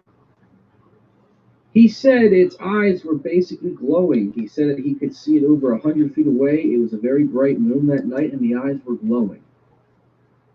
Well, I mean, that's illumination for you.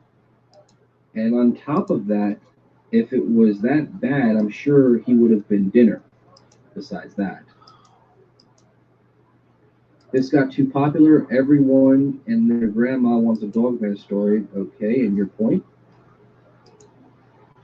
Cats are demons. Was stroking one once it rolled onto its belly that bit my finger. Yep. Well, not all cats are demons. I have a couple of my own, and they're very cuddly. I guess maybe my cats are just precious. Love your channel, my nighttime listener. Well, hello, Yvette. Thank you for tuning into the Venomous Fringe, as always. Thank you. I'm glad to have you guys here and listening to me babble. But we do have a lot of exciting things coming up for the Venomous Fringe. I want to talk about Dogman states. I'm going to talk about separate states with Dogman activity, old and new encounters. I also want to get more guests on the show, and more importantly, do these live streams of my monologues, like this one right now. So, guys, thank you for your support. Thank you for all that listen in. I've said it in the beginning. I'm going to say it again. I am not doing a YouTube partnership because of the demonetization that's been going on for all cryptid-related content channels.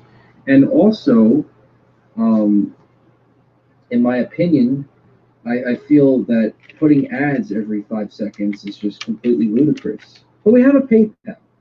And if you'd like to donate to the PayPal, even if it's $1, help support the show and to help keep our audio and equipment in sync, and more importantly, for whatever the case may be. If you're ever interested, guys, PayPal is in the description. But if you guys want to send me an email, which I'm more important to hear about, and whether you have an encounter or want to come on the show, venomousfringe@gmail.com. However, again, totally up to you guys. This is not a show for commercial advertising. This is a show for data and research and to get to the bottom of dogmen and other unknown phenomena in the world. You should do specials on other paranormal subjects. Well, you know what, Ethan? I'm not even going to finish what you said because I also want to throw it out to you guys. Would you guys be interested in me touching base with other creatures? Bigfoot, paranormal, Dogman. Well, no Dogman. He's already had his fair share of discussion, but would you talk about it? Mothman or vampires? Would you guys be interested in that type of content? Let me know what you guys think, because I might even do that. I live in Texas. There are a lot of reports from Texas. Absolutely, Haley. Haley, there's plenty of reports in Texas. As a matter of fact, I can throw you guys on a map for everyone who's in Texas. Very interesting reports. Fox was the name of the family. Oh, thank you, Vikas. Chris, you are a paragon of virtue. Thank you for the kind words. Fox, let me just go back. Fox was the name of the family to a Sasquatch that befriended them and lived 50 years around them. Scott Carpenter has breakdown vids of them. Yes, Scott Carpenter, one of the best. Big shout out to Scott Carpenter. I saw one at 2 a.m. in West Point on Highway 33, getting on I-64 interstate of Virginia. I was a truck driver. It was eating deer on the road. Lloyd, that's very popular. These creatures are very popular with killing roadkill and always on the side of the road. One of the earlier reports of the Beast of Bray Road reported a waitress or a bartender who had seen one of these creatures at 2 a.m. eating on the side of the road. Very popular, indeed. You are way more interesting than the State of the Union. Oh, man. How I do not follow politics. But thank you. I want to hear about the Tahoe and Tessie, then bring on the crypt. Sure thing. Very good. Skinwalkers would be interested. They are very interesting. I love to hear about them. I would love to discuss more skinwalkers. Absolutely. Other subjects would be great. Cryptids. Indeed, casually. Where did you get that howl when you get a subscriber? Ethan, to answer your question, I got that howl from a royalty-free website. You can even find it on YouTube if you type up royalty-free wolf howl. You can probably find it. I forgot which one, though, but it's a very nice howl, ain't it? I wouldn't mind, but I am obsessed with Dogman. I'm obsessed with Dogman, too. Some people think I'm nuts for being talking about Dogman too much, but honestly, I love Dogman. Dogman is a great topic, okay? Let's be fair here. If it wasn't for Vic Cundiff, if it wasn't for Linda Godfrey, if it wasn't for Jody Cook or D. Doss, I probably wouldn't be doing this type of stuff. Yes, primarily I'd like to see people who have had rake encounters. That thing scares me more. Oh, the rake is a very terrifying creature. Rake is freaky, period. Once I get some rake encounters or people who or old history books on rakes, then I will touch base on them. Bo, if you're referring to the lizard man, yes, lizard people or in general lizard people.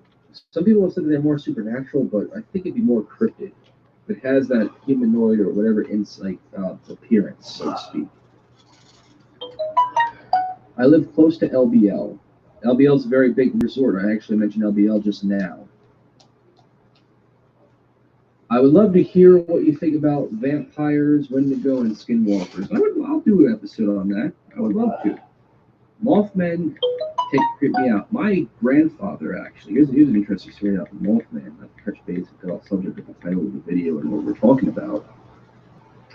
My grandfather touched base with a guy who had seen a Mothman in Point Pleasant, West Virginia back in '67, right around the time of the sightings. I think it was actually around the time of the sightings, actually. And it was very terrifying. So, I mean, Mothman is a very hot topic. I mean, right now we got Chicago and the theory behind it. Can you throw out a map for Michigan? I appreciate it, boss. Absolutely, Terry. I will throw out a map. As a matter of fact, guys, I will throw you guys a link to Cloak Hedgehog's map. I'll put it in the comment, on the pinned comment, when this video upload is done streaming. And I will throw it out there for you guys. Isn't the rate just a creepypasta? It's funny, Bo, because I originally thought it was a creepypasta, but I guess people think it's not a creepypasta anymore, than people have had these encounters with one. I've never seen one. I don't want to, but if it is indeed true, I would love to know. I had a dream about the rake during a dark time of my life and said the dream scared me for life. Whenever I think about the rake, I can't sleep at night since I've gotten over it, though. Well, good, Jar. I'm glad that you were able to overcome your fear of the rake and everything in relation to it. Again, another case where if people are seeing a creature like a rake and it's becoming more of life imitating art, but now it's evolved. I mean, seriously, then, yeah, rake is a very hot topic. I heard the story of rake versus the dog man on D's show. Nothing against it, but I mean, still, genuine. How genuine is it? So, again, I'm a psychic and help people with paranormal issues, among other things. Hearing about people's paranormal problems would be awesome. Absolutely. Paranormal encounters are very interesting, okay? They read off very mysterious anomaly and very frightening situations, especially if you're dealing with demons. I would never want to mess with a demon. I never want to touch a demon. Never want to do anything with a demon. That's a death wish. Have you heard any reports in Rhode Island? Yes, actually, I have. Again, I will throw out a map that will showcase all the reports, and we will talk about them. Which makes me want to ask you guys, with all these reports of dogmen in the U.S. and all over the world, what is one state you want me to touch base on? What's the state that you think would be a great starter to my discussion on dogman encounters in the States? What would be the one that you would love to hear about most? Would it be Wisconsin? Would it be Michigan? Would it be Texas, Pennsylvania, Virginia, maybe even New York? What would be a state you guys would want to hear about that you would be fascinated in listening in? I get a lot of shadow people encounters on sensitive to the paranormal. Interesting. Vengeful, very interesting. Stacey says Oregon, Illinois, Washington State, Pennsylvania, the Beast of Bray Road. That was Wisconsin casually. Venomous, I just sent you some mangled deer pics. Perfect. I'll take a look at them. I'll send you a response as fast as possible. That's very interesting, though. I love to see these type of things. These mangled deer pics always return. Would it be with your permission to share them as slides, if that's okay with you? Because I'm very curious to see how mangled these things are, or even share them in my research group if that's okay with you. Let me know. I rebuke any demons. I think we all do. They are one of the worst entities out there. I have personally experienced them, and I would wish a visit from them on my worst enemy. It was really bad. I think he meant to say I wouldn't wish one on them. Let me know what you think. I will definitely take a look at them always. I'll send you a reply once I'm finished with the stream. New York, could these be tulpa? I don't know why, Bo. I have no idea why. I thought at first you said, could these be tilapia? But I'm just going to go ahead and continue what I originally was going to say and say, could these be tulpas, like the human mind giving life to something? I mean, I've ever heard of sightings of dogmen, the right shadow people with Slenderman, maybe even Jason Voorhees. Yeah, Jason Voorhees is quite an icon up north in Jersey with the Camp Lake. He's a good icon. I've given him a high five before. It's very interesting. If you don't go out there searching for SCX, I think it'll be okay. I even blacked out once and was told I was just staring at a wall and mumbling to myself. That's very interesting, Vengeful. Vengeful, would you like to come on the show and discuss some of your cases? It doesn't have to be Dogman. We talk about paranormal and very terrifying encounters. I mean, again, I give an open invitation to anybody who watches the show, but I'm not here to necessarily say force you on. If you don't want to do it, you don't want to do it. It's just an offer. Or if you even want to go by an anonymous name besides the Vengeful Turkey. First of all, I think the Vengeful Turkey is a great name, by the way. It's clever. The Vengeful Turkey. Is that why I get so pissed off at Thanksgiving? Michigan. I've come across the bridge in Point Pleasant lots of times, going home to North Carolina, taking a shortcut Ohio. Plus, I've crossed a lot of driving truck, and I did not know that that's where the Mothman was. Yeah, tell you what, Terry, Mothman, that's his residence right there. The bunkers of the TNT area. Oh my God, forget it. I'm actually going to be visiting there soon. I have a guy around the area who's offered to have me go out there with him, and I'm definitely going to take a look at it. Maybe if I get good signal, I can live stream it. What's that? What's spotted a little nervous nowadays? Indeed. Louisiana, if we have any. Oh, they're in Louisiana. Have you ever heard of the video about the dog versus the raid? Yes, I heard that from Dee's show. Very interesting encounter. Depending on how the genuine of it is, then we will find out for sure, but very interesting. Heard Missouri is a migration route. Yes, it is. Yes, it is. I'd love to talk about Missouri as well. Japan. I don't know. I really don't know.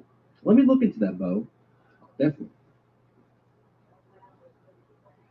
Well, Vengeful, if you have anxiety, I'm not going to force you to do the show. I don't want you to feel uncomfortable. I don't want you to panic or anything. It's just an offer. But if you even want to send me your stuff through email, it's perfectly okay. Perfectly healthy. I don't want to make anybody uncomfortable on my show if they have a hard time discussing their stories. That's not the purpose of the show. The purpose of the show is to give out data, and even if it's told to me through email.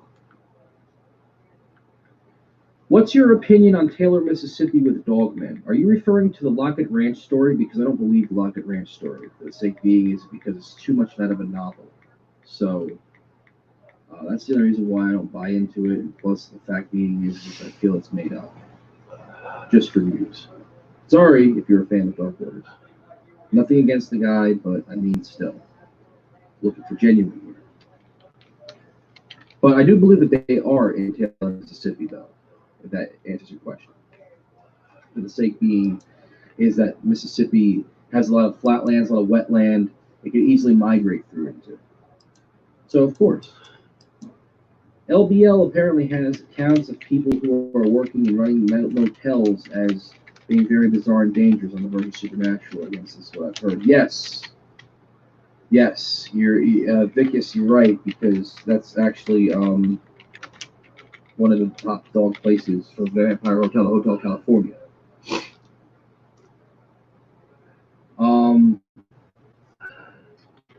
Absolutely. When you want to email, send me a time. Savannah, you sent me your email address. I'm actually not going to post out there, but I will take a look at your email and I will say something later. Again, though, if you want, I'm going to post it on the pinned comment of a map of all the encounters that the Cloaked Hedgehog has as an easier way to have everyone take a look at their separate states and all over the world.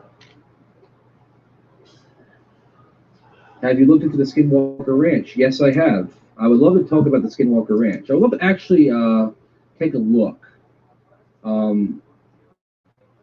at the place, too, by the way.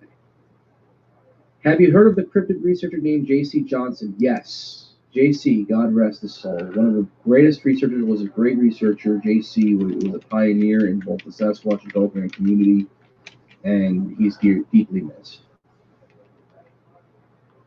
Got to go now, but love your channel, and yes, please do more shows about cryptids. Yes, there is a connection. A big connection. Thank you, Shable, for watching the show, as always. Ever heard of Lake Michigan Triangle? No, actually. I've heard of the triangle. Well, let me rephrase that. I have, but I never really looked into it. I will post the map when I finish the stream, guys, just so you guys know. Is the Dogman more elusive than Sasquatch? I think so.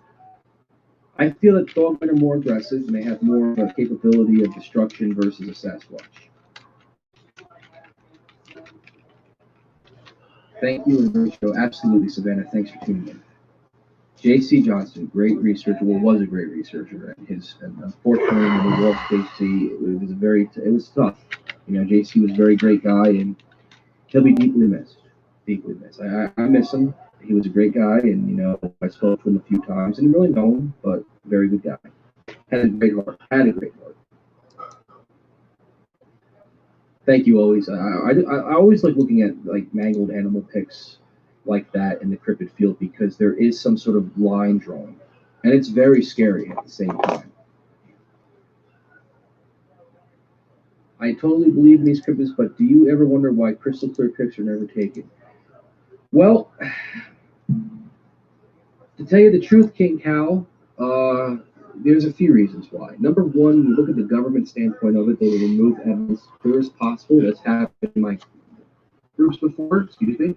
I literally had a brief second. And then on top of that, you know, there was this whole situation where when the government plays a factor in keeping away clear evidence, that they will do something. Don't know what that is, but yeah, it's just my 2 cents on it. Now, when you're dealing with evidence like that, don't know how genuine it is, never happened to me. I never had anything.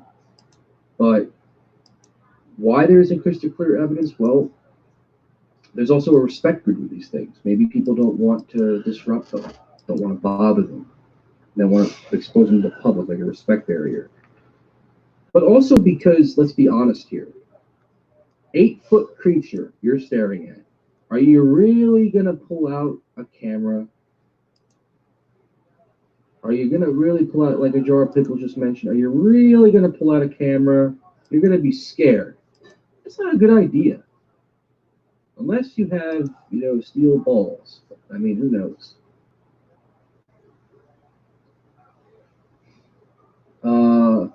I think it has to do, yeah, exactly, Jar. Yeah, that was just what I just said. A little bit off topic, but have you ever heard of the EE? No, I have not, Damien. I would love to hear more about it, though. You would be shaking, all right. You'd be terrified. I mean, let's be fair here. You got a giant creature staring at you. Are you really going to pull out your phone or a camera and say, I'm going to take a shot? No, you're not. You'd be terrified. I would. I'm a big guy. Question. I've heard dogmen running in a pack and being seen alone. So is there evidence of different breeds like coyotes up to wolves? Any thoughts there? Yes. Red Wolf, to answer your question, yes. I believe so. Depending on the breach, though, however, and how we classify them, who knows? Super shout out to you. What happens if you just can't move? Well, that would be a state of shock and panic, so I don't think it would be quite adjourned, so to speak. The Killindi, E, or the Killindi, from what I'm trying to get it pronounced as, Damien. I've never heard of it before, but I would love to hear more about it. Thanks for the shout out, man. Appreciate it. But yeah, I mean, to tell you the truth, guys, I mean, again, this is just my opinion on things. I'm not saying that this is fact. You can go with your gut. However, you know, again, let's take serious research here. Let's not focus on the supernatural here. Because we don't even know for sure. We only know bits and pieces. But to focus on a data plan to get them out there to know what they are, that's what's important. Super shout out as always. Okay, sorry that. Can dogmen breed with wolves or dogs? There's most likely a possibility of that. However, you know, the thing is that DNA is going to be a huge factor. But if dogs can breed with other animals, so to speak, and have a hybrid source, most likely with dogmen, they are of the canine branch. So my answer would be why not?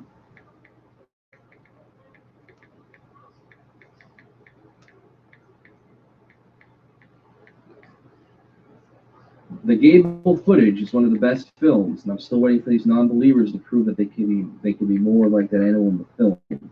Has there been any new information on the Gable incident? Well, the Gable film, if you remember, was reported to be a hoax. I'm 50-50 on it. I feel that even though, yes, there are people that can definitely mimic on planks walking on all fours, I think there's more to the story than we know. I don't believe everything will be fact on reality television, but who is to say for sure? But the Gable incident in the last few years, or at least from my memory, no, there hasn't been anything more. Not that I know of, at least not to my recollection. Yeah, turkey. Turkey's not my favorite poultry. I'm not big with turkey, but I mean, no disrespect to the vengeful turkey, but yeah, turkeys. Plans of turkey man. Bo, there is no such thing as a stupid question. But thank you for listening in. I hope that was very helpful. If you have any questions, feel free to send me an email or tune into the next stream. Normally, I try to put out these streams every Friday evening. So, folks, if you're interested, feel free to always tune in Friday evening. I'm going to put out a question later on about what would be the first state we want to touch base on in the discussion? That would be very interesting, now, wouldn't it? I would love to talk about it, all that, actually. Each state one by one. So we can talk a lot about them. But no such thing as a stupid question, Bo. Thank you for listening, as always, and I hope you have a great evening. That's actually, too, I'm probably going to, it's been 2 hours, probably going to, in a little while, put an end to it. But, of course, serious question, though, maybe stupid, but whatever, there is most likely to have an actual encounter. Where is most likely to have an actual encounter? Well, if we're referring into area or environment, most likely the woods.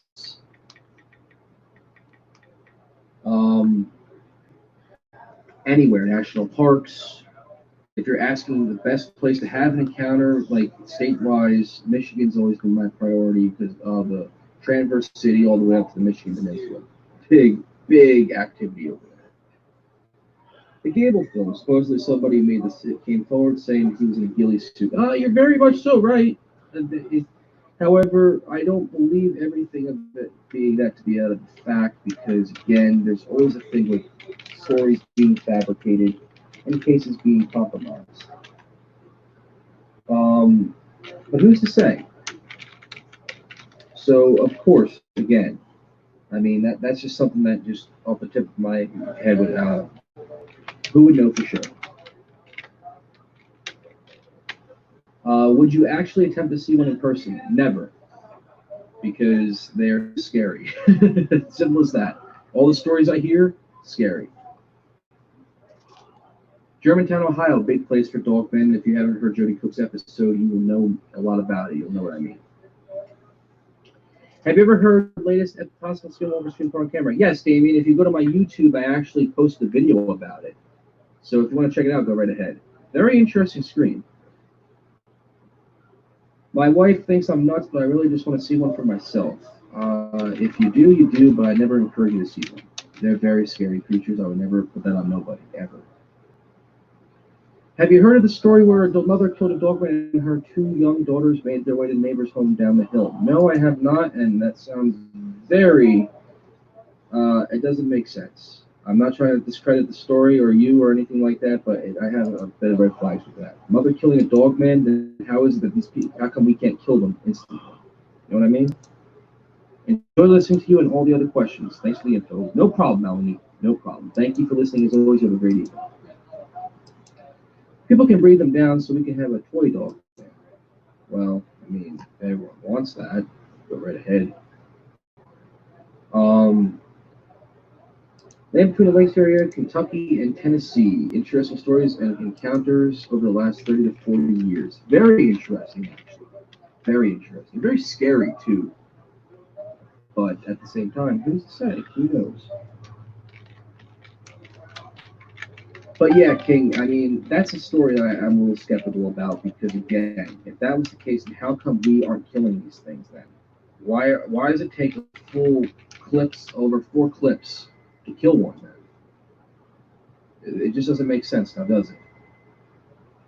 But with that being said, folks, the Venomous Fringe, show dedicated to dogman, paranormal, and other mysterious anomaly out in the world. Show that we have made dedicated to the most discussion of dogman, very popular and common. Folks, I want to thank everyone who have come into this discussion, who have liked and tuned in. Folks, again, we are not a partner YouTube channel. And if you guys would like to contribute to the show, feel free to send a PayPal, even if it's $1. But of course, again, even if you don't have to, even if it's $1, your $1 contribution to keep the show running and going, partnership-wise, if we are ad-free. And if you guys want to come and submit me an encounter or come on the show or show me evidence, you can reach me at thevenomousfringe@gmail.com. I want to thank you all again for listening to the show. And as always, guys, be safe and have a fantastic evening.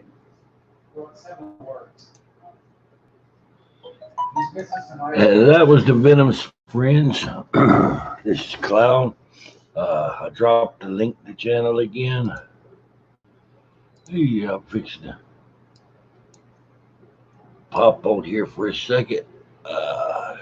Give everybody a chance to take them a break. I will take a break and go get something to eat or get something to drink or go to hit the restroom or whatever. Hey, that'll be a good time to do it. We'll see about starting another one up. I have a new video out. I do use my Wonder Box. I done my first paranormal investigation last night using a Wonder Box in a very active location last night. It got some pretty friggin' raw responses. It seemed like my dog died 5 days ago. Got her ashes back in yesterday. And went demon hunting last night. And demons were sitting there, was laughing about it, about her dying. They even called her name out. You hear it plainly come across the spirit box that they said Athena. So demons were ragging on me last night about my dog died. I told them some shit right back, but I'm not going to say. Watch the video. Video was a good one. At the end of it, I asked specific questions concerning cryptids. Got some really interesting responses. It seemed the big bad demons freak the hell out when you get out there and you start asking them about skinwalkers.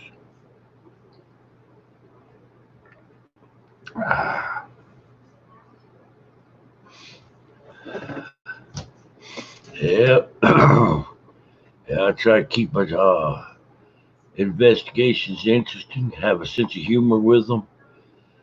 I don't run one of those insurance seminar investigations where it's like, and today we're going to hear it. Usually pretty active. Let us know in the comments below. I don't do that. Be raw, uncut. Tell it like it is. If you want to see interesting investigation, check out my channel. You have a lot of humor in it. Try to keep things funny. Even though I wasn't in too humorous of a mood last night.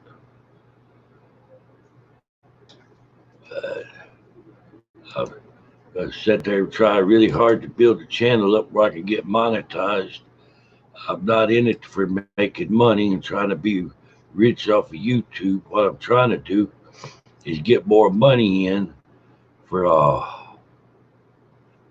going on investigations. Cost of gas, cost of damn eats, staying on the road gets expensive.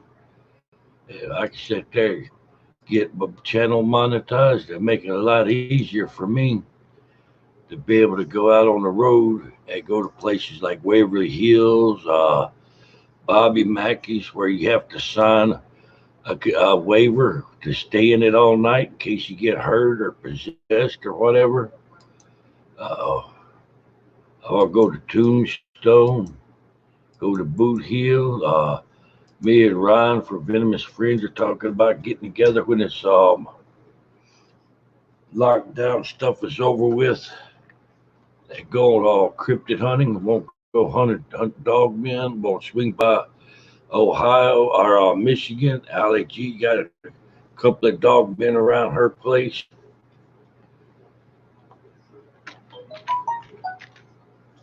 So I'm trying to build what are the benefits of getting monetized. Instead of using StreamYards, I'd be able to live stream straight from a location on phone and use the YouTube streaming ability, which would be a lot nicer. So normally I promote everybody else's channels and try to help everybody else out. Today I'm taking a minute out, hope nobody minds, and promoting my channel a little bit because I'm trying to get to 1,000 subs. I'm at 862. Still got a little ways to go. I want to give thanks to all the subscribers to my channel, people that follow me on Twitter, retweet stuff on Twitter, people that work together as a family, whether you're cryptid or paranormal, you're still my family. Hey, I love all y'all. But drop a link and hope y'all check out my channel there. Thanks very much. I love you.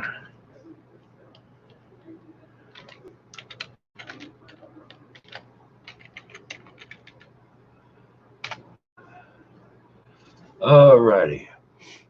Now, enough of patting myself on the back. I ain't about all that kind of crap, but this next round, I'm fixing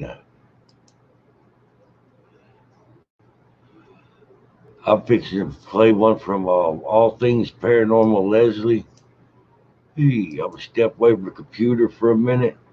Ask my mind to keep an eye on things, make sure a troll don't get in here.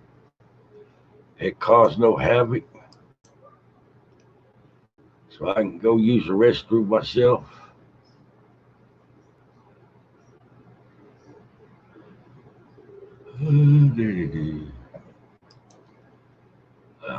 I'll be coming to take file for the cause, and I'll be right back. Yeah, ghost, them things are like are bullies. They like to try to pick on people. I ain't weak. I ain't scared. Alrighty. Here's a good one from All Things Paranormal Leslie. I'm going to drop a link in the channel. Hope y'all check her channel out. Show her channel some love. She's a really super nice lady.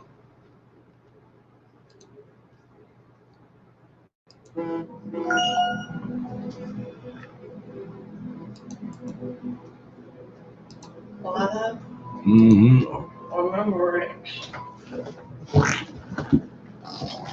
Whoops. Would you get up, please?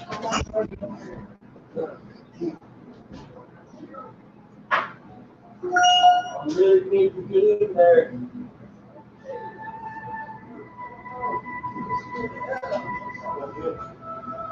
Oh, sorry. I was in the midst of a.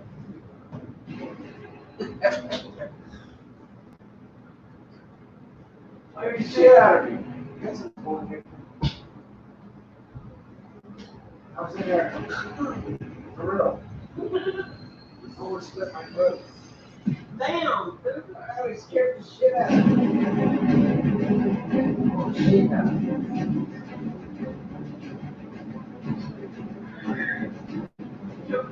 Falling up in there.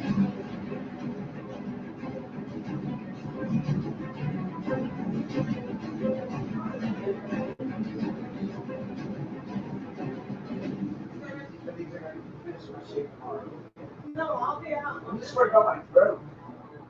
I was there like, oh! I'll get in and out.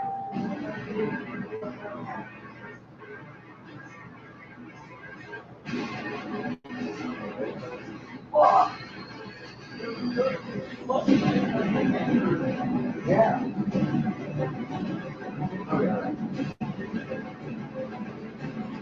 But still, oh wow.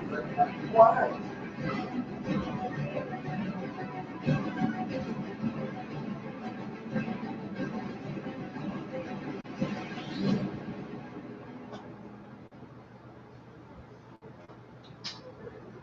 Well, I'm glad I have a straight razor. I wouldn't be able to see tomorrow. Got a light streak going. You see what you made me do?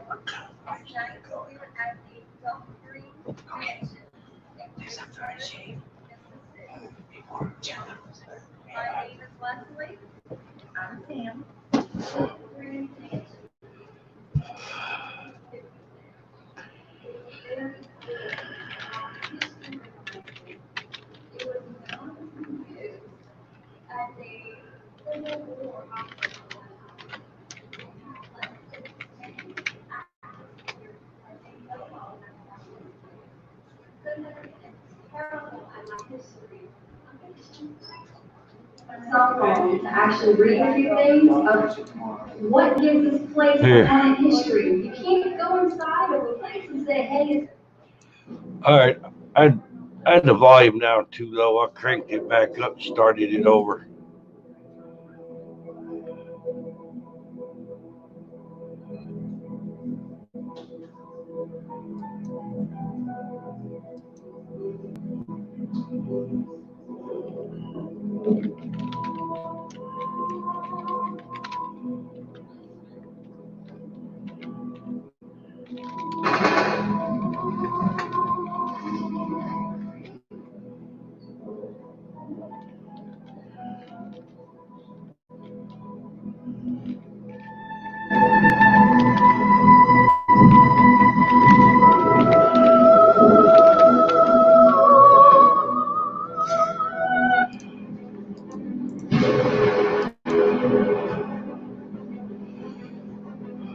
All right, I had to pause this for a second. Here a little bit back, I got a copyright infringement over the music. That's a funny thing too, because they didn't start this mess until I started covering cryptids.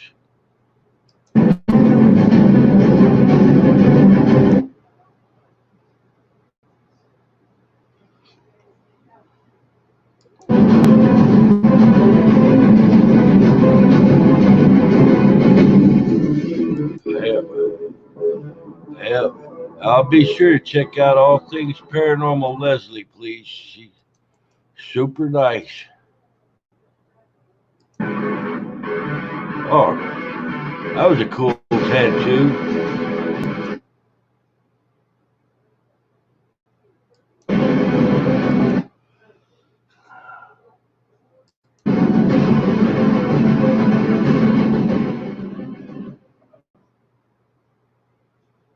Wow, that's an interesting looking house.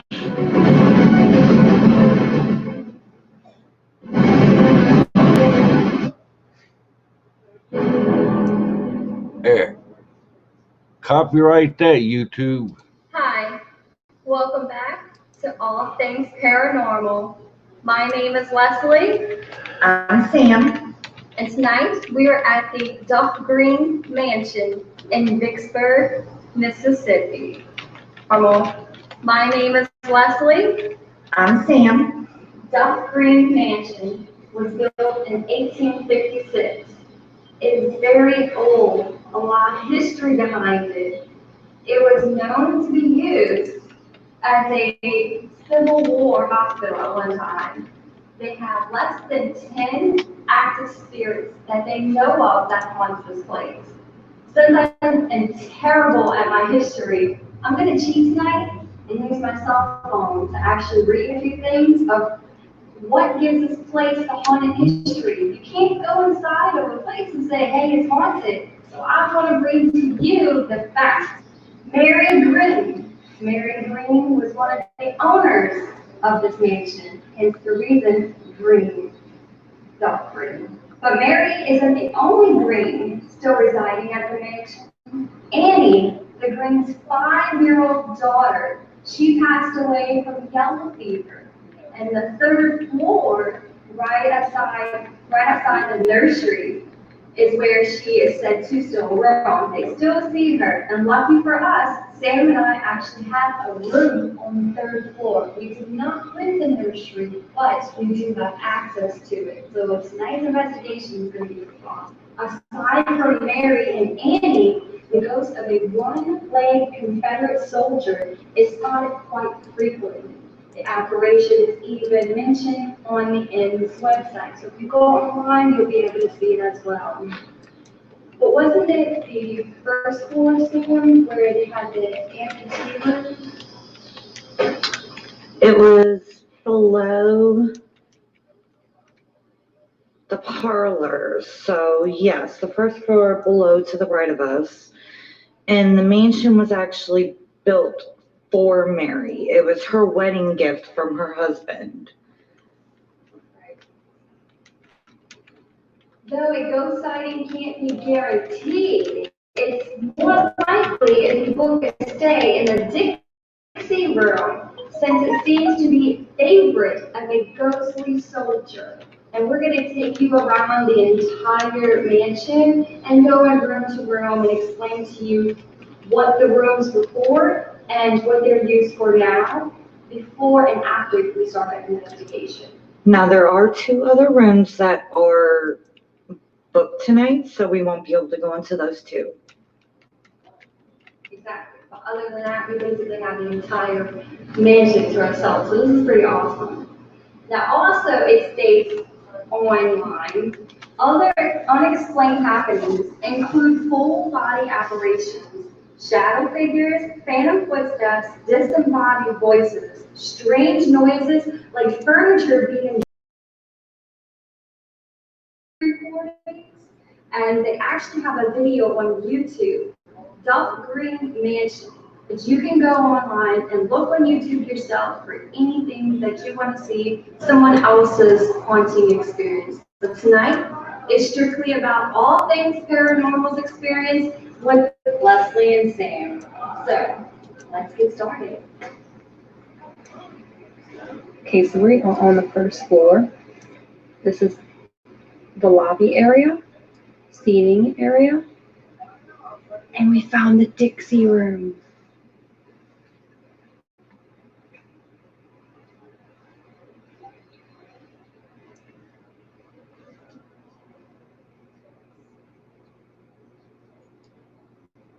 Hello. Any spirits in here who would like to speak to us? Or make a noise for us?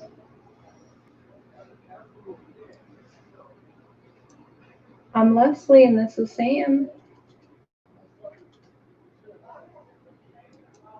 We heard this is where the soldier is mostly seen. Here in the nursery room, we're said to be haunted by the little girl Andy who died of yellow fever. And tonight we're going to try out new equipment. Spirit balls. They're actually balls that light up and the spirit communicates.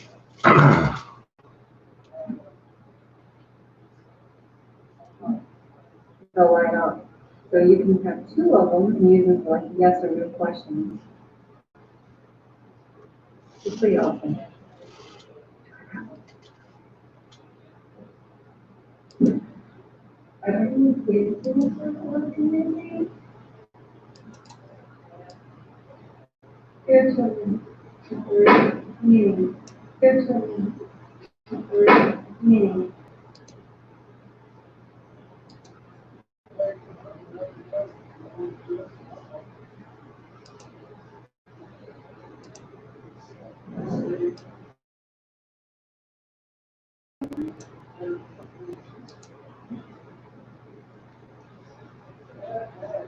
Don't get afraid to give us a song.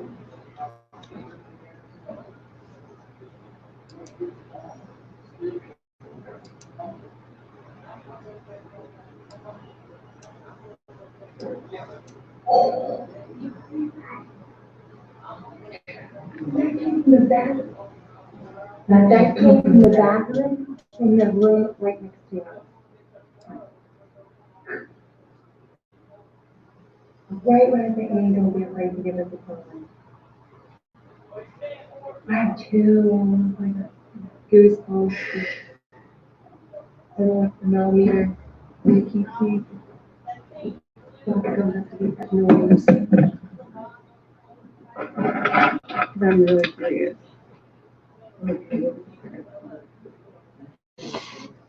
Probably. Oh, it does pick up better. You can see the millimeter better on this.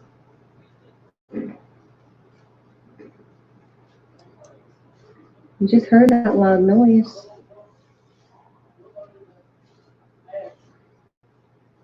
Anybody here with us? Millimeter was going crazy.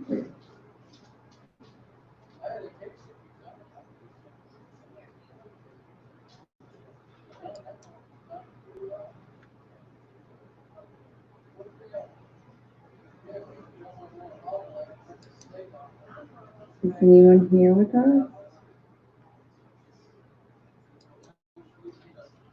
I'm speaking to my camera.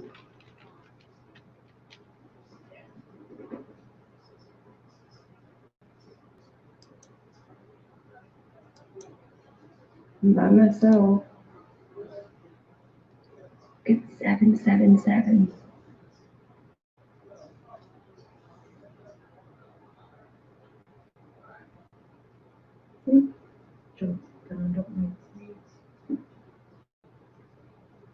And it's back to 777. It was lighting up 777. I have it on camera when I was just in the other bathroom where we heard that noise at.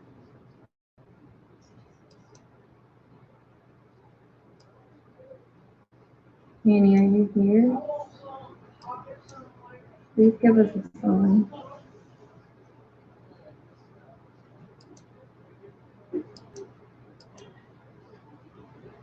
This is from a distance.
We were hearing noises coming from down here.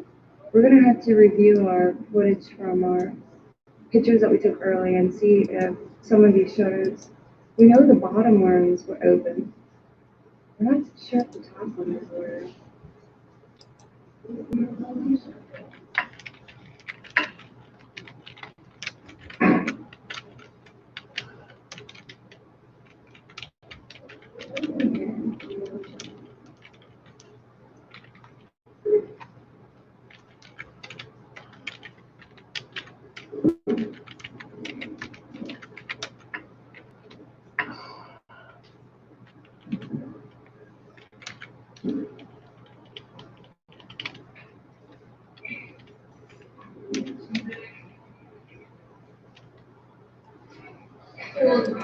Leaders, house, folks, Confederate soldiers, and Union soldiers.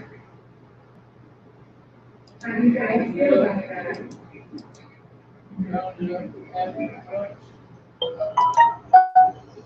With Peter, please watch his story.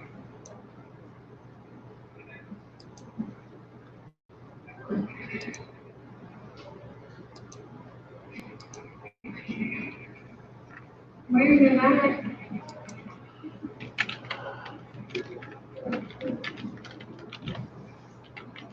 I'm wearing your hat, and I have to do it. How do you feel about that?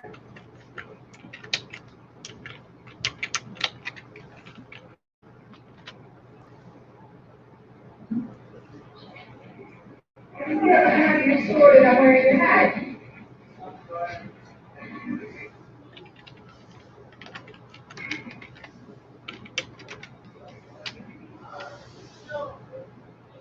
put it right here on the floor.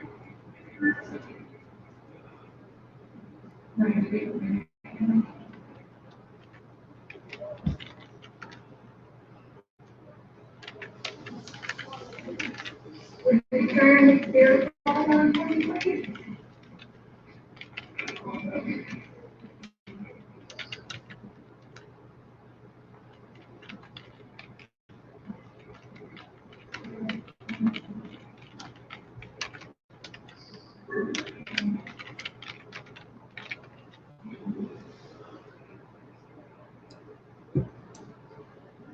I'm very fascinated with the stories in the experience. We find it energy. Where you have added stories, if you don't tell them your ball and make them static.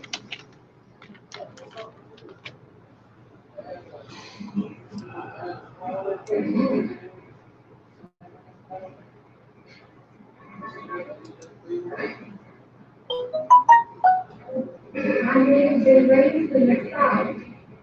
When I was born, they named me. So that would make me so. And then me and our brother. How does that make you feel?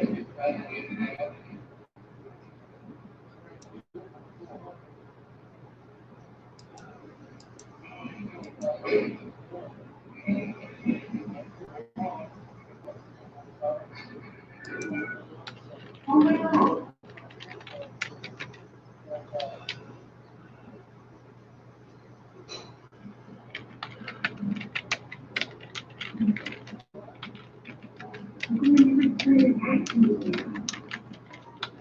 I'm hearing this in the other room. We're going to go in the other room.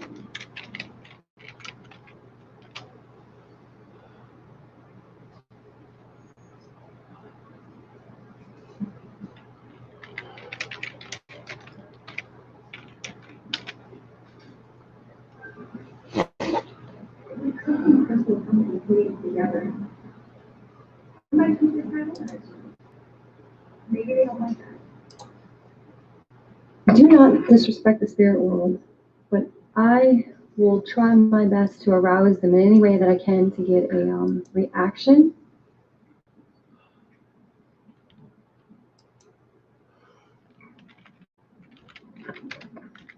I put my heart and soul into filming. I love the paranormal.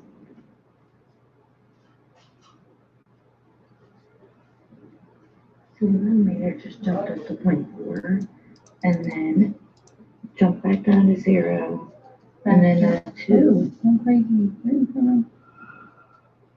Here. Maybe we did start something else.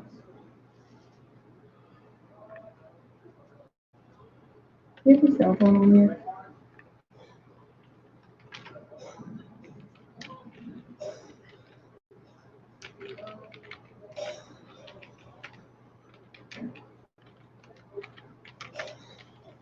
Yeah, someone was seen in the ballroom. Oh, this was the ballroom. No one was seen in the ballroom. So Jefferson Davis used to dance in this very ballroom.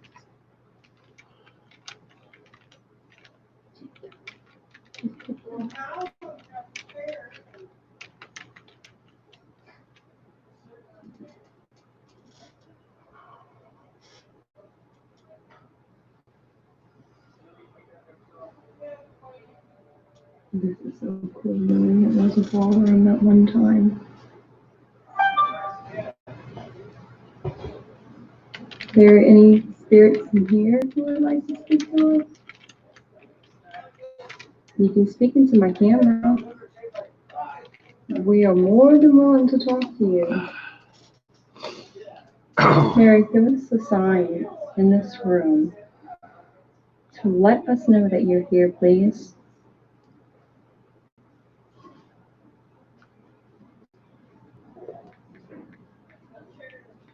All right, man. You're lucky I stopped the bleeding. I think I'm gonna live to see tomorrow. All right, cool. Thank You already you. know what I'm talking about, do you? Oh, where you cut yourself? Let me go put this hat up because I'm still wearing it. I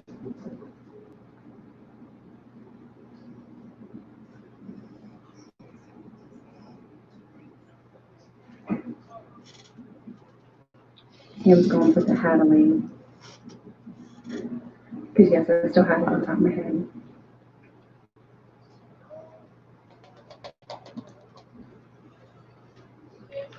The millimeter spiking. It went to a 0.7. Oh, yeah. There's no more.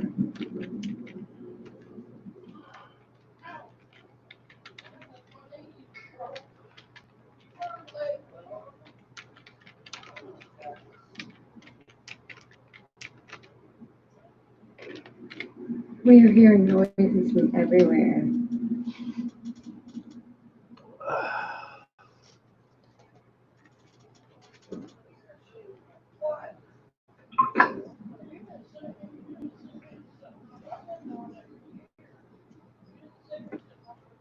Okay, we're gonna try this ball one more time.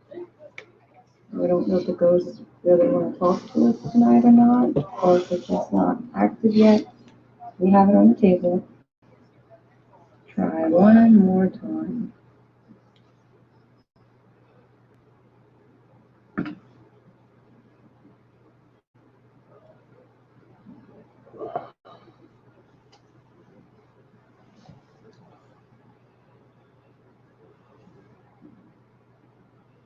Okay, guys, this is our rescue investigation for tonight. I got a mention. Thank you for joining us. And I don't think paranormal.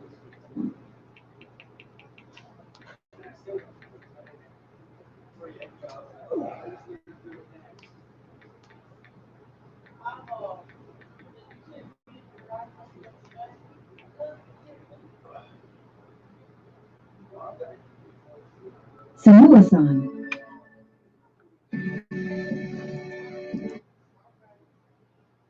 All right.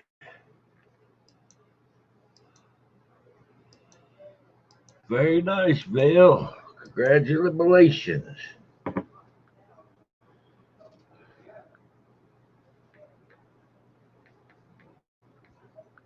All righty. Oh, don't sweat it, Flaming. I'm sorry. It's just misunderstandings. Hey, family have a misunderstanding and family can make over it.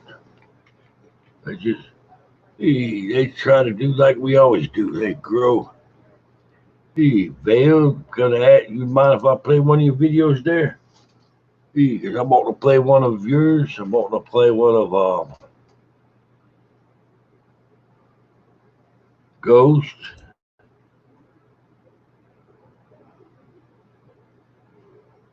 All right. New York, okay. I need to find David Vingman. I've been meaning to play one of his. All righty.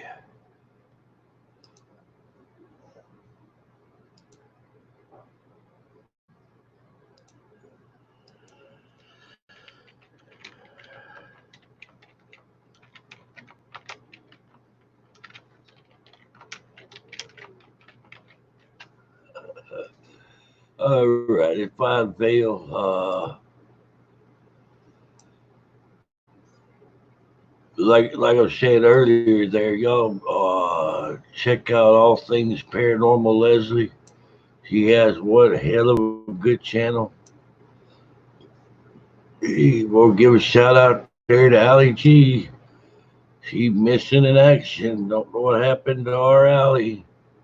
Wherever you at, Allie, come on back. All right. Let's see if I can find Vale. We get so many dang. There we go. Oh yeah, Vale. I was trying to get a hold of you today. Couldn't do it. I had technical issues on getting my new video released. But I figured it out after about 6 hours. Bryce, I don't know how to do it now. Alrighty.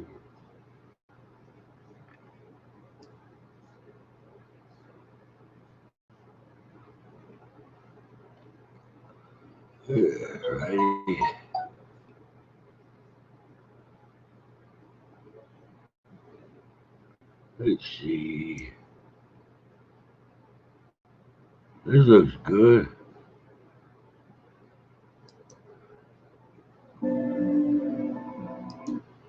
Alrighty. I've been dropped the link. It's Through the Veil. We play next. And the name is Nicole Stroud. She runs a good little channel. Yeah, they did all right. Alrighty, man. Sorry for bugging you there, Vic. Nicole. Yeah, they split. Yep. When you left right, they left right after you. Well, I think it was stapled to your the back of your britches there, Rod. My God.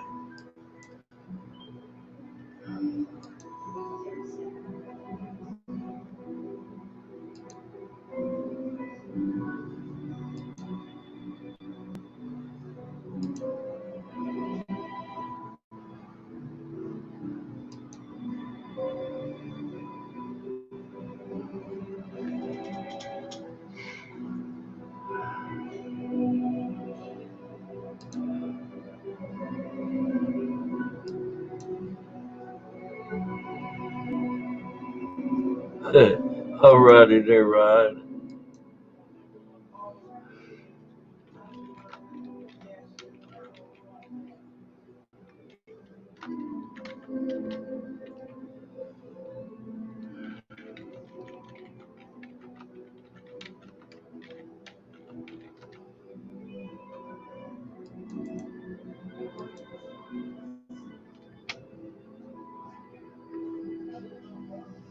Hello guys, we have made it to the Memorial Cemetery.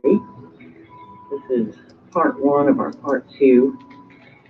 We're going to walk in here and take a look around.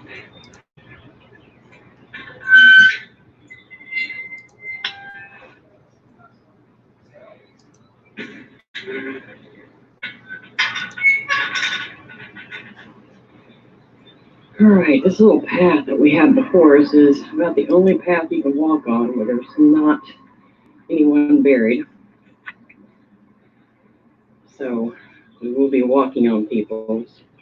Nothing I can help, just forgive me and have to go on. Okay, this is the original part of the cemetery, known to the ballet and the Catholics, which reaches all the way back to that back sector there. This over here was a secondary. I don't have my paper on me right now, but I do believe this is like the Protestants and other beliefs and things like that. But we're going to go over here to this neat little sign and see if I can read you off some of this stuff. We are yet under the inside quarantine. There's people walking over there too. So I thought I'd go ahead and get this shot for you. Okay. There we go. The St. Genevieve National Cemetery. Got a lot of these. I'm going to go slow. I'm not going to read all of this. The name of the very first person buried here is not known. Neither is the exact date of the burial, nor the location within the cemetery. The originals of the cemetery, like the beginning of the St. Genevieve herself, are somewhat veiled by time. But there are some neat little things in here. These are, I think, receipts for burial plots. This one here says, on the 31st of August, 1797, was buried in the cemetery of St. Genevieve. The body of Elizabeth Blum wife of, oh wow, I hate words I cannot say, butcher, immigrants from the United States, strengthened by the sacraments in witness whereof I sign Maxwell Parish. Okay, that's what that one right there is. Now Elizabeth is the one up there in the gated. We'll show you that here in a minute. I think one of these I was reading. Yeah, he paid for his lot amount of $8. Can you imagine paying for a burial plot for $8 now? But I'm pretty sure you can find a lot of this online and read through it. The cemetery was established in 1787. All right, so let's make a little walkthrough here. Okay. So we have a lot of these we are not going to be able to read, but we are going to step off the path here. Lord, forgive me. See, a lot of them are falling in and become broken and obviously unreadable. This ground is really wet. I don't know if I could read some of these for you.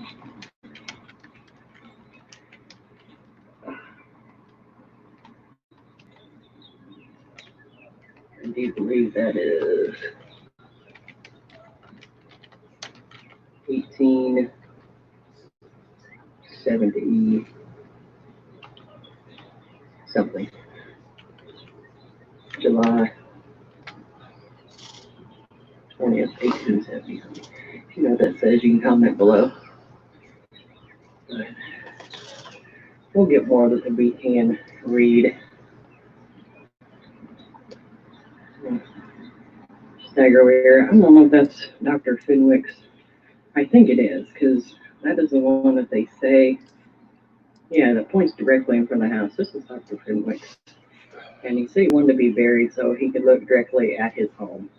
That's a home that we will be investigating next. That's going to be really interesting. All right.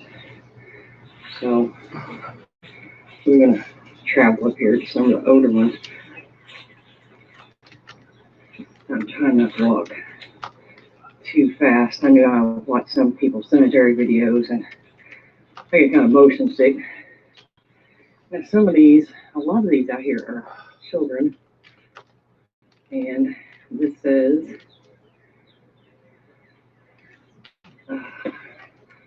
John B.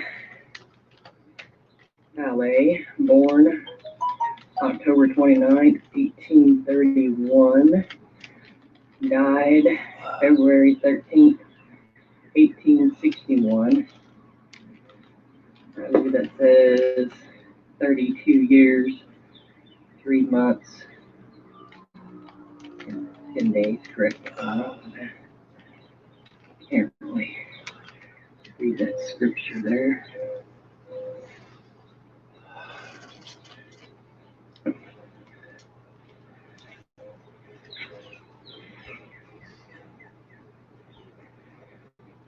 And this is in memory of Colonel Francis Valet, born December let's see, 1779, died September of 1819. You guys can probably see that better in the light. So yeah, there's some really old ones here, and some of them, they are buried actually on top of each other. Now I went to the spirit reunion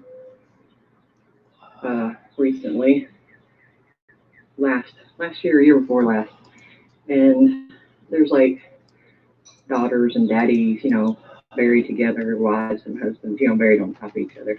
But there's supposedly 5,000 out here. This is Joseph Heretic. Born December 30th, 1775. Died November 25th, 1852. 76 years. So yeah, he lived a pretty good long life for that time.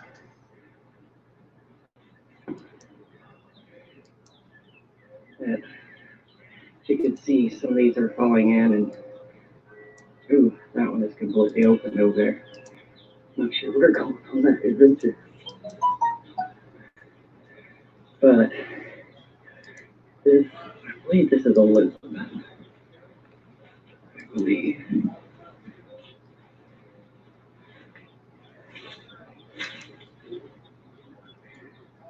No. This is Charles. November 7th, 1959. He was 62 years old.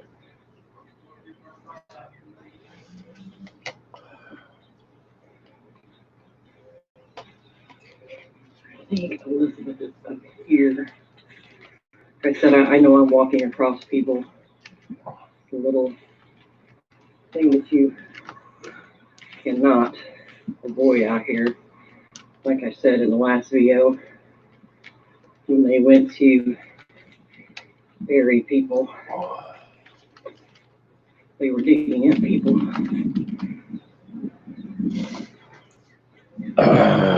This is like something you would see in like an old movie or something. A lot of those you cannot read. They have a newer one there. They have redone for Felix Valley. Some of these have just crumbled away. We don't know.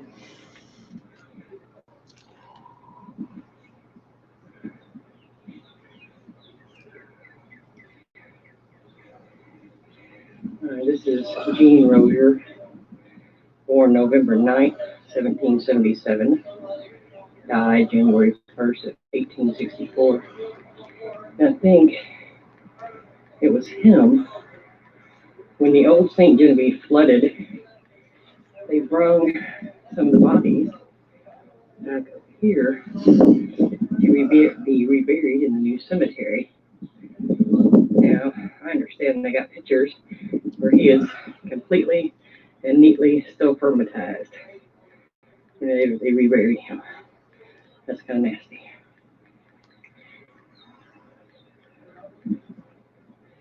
Now we have an open hole. Let me see right in there. Yeah, we ain't going in there. Alright, on over here, guys. Okay.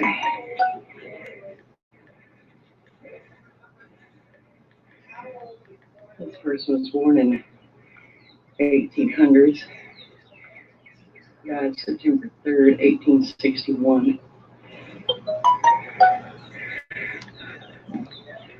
So I think we're still in the LA Catholic part of the cemetery. Yeah, this is the one up here I wanted to show you. It was a really sad story. The father died of influenza. It wasn't long after his daughter followed, and they were buried together. I don't know the names. And of course, yeah, we cannot see that. If you can read that, people. John Scott. And his wife is there, but his daughter was buried with them.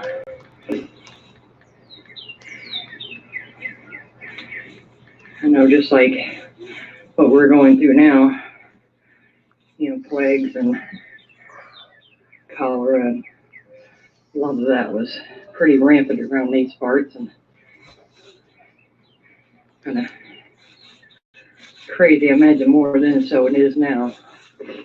But we are going down here to what they call the swell. Now, I feel a little uneasy down here, but the story is on the swell was in 1852, the Dr. Franklin II steamboat was traveling upriver to St. Louis when her boilers exploded. Now, there was a lot of people that did survive that, but mostly none of them didn't. And all the bodies that they found along the Missouri River, they buried in a mass grave, which is in there. There's 32 unknown people there. And I would really like to get out the EVP box here in a minute and do a little EVP session over there. Okay, guys, we're kind of squatting down here. I don't want to disturb anybody. Is there anyone here with us? Is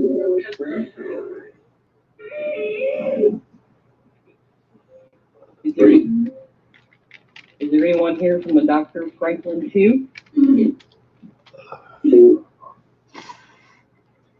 Were you on a steamboat?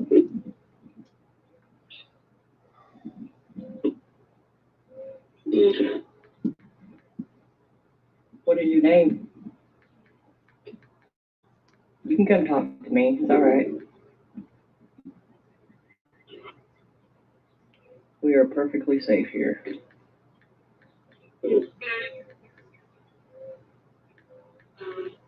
Hello?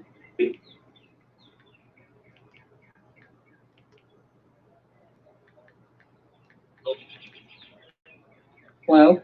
What's your name? I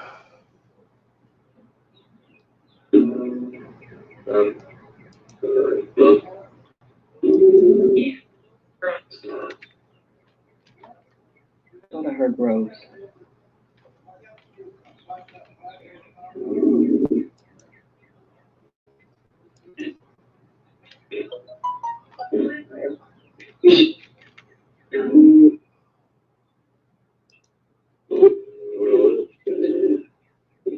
It's really peaceful out here.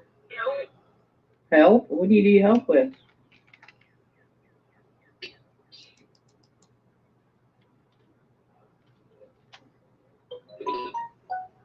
Do you know your family?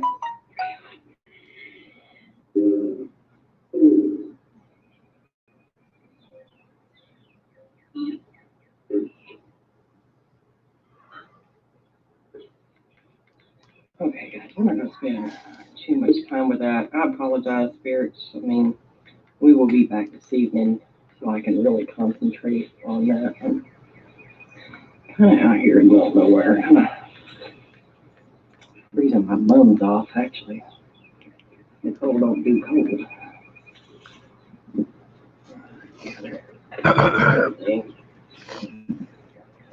Now I'm trying to sit here on the ground. But, okay, so we had the, I just got really dizzy for a moment. Like they were not happy. A lot of the ones that are buried besides here in the swell, these would have been, what I understand, if they were not buried with, and I'm sorry for the termination, but I'm not going to auto-correct history. A lot of slaves were born with their masters, and a lot of them were buried up here, and a lot of the freed slaves were also buried up here. Ooh, a trek up there now. But there's also Native Americans out here, so yeah, we'll do a little speaking to those after a while also. Yeah, the little one at 5 months. Not so bad. They said over half of 5,000 in the cemetery are children. This one is nameless. like I said, with the epidemics and things, a lot of these are coming through. And a lot of these are unreadable. This one here has a footstone. Sorry, I don't like to step on people.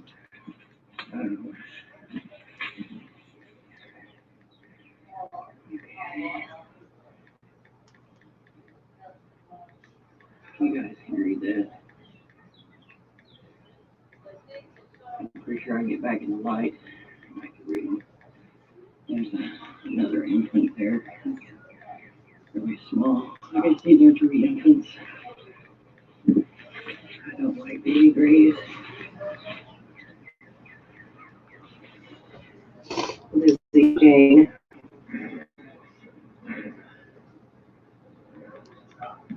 Looks like 1 year, 16 days.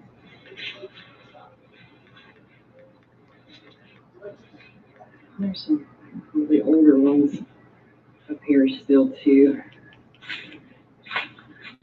But from what it used to be, I mean, all the wooden crosses, you can imagine they're completely rotted and gone now. So these have broken off. And they're trying to preserve them, so it's a really good thing.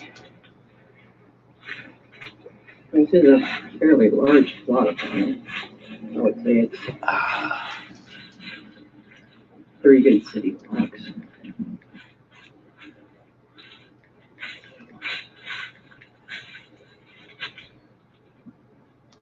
This one here is 1806.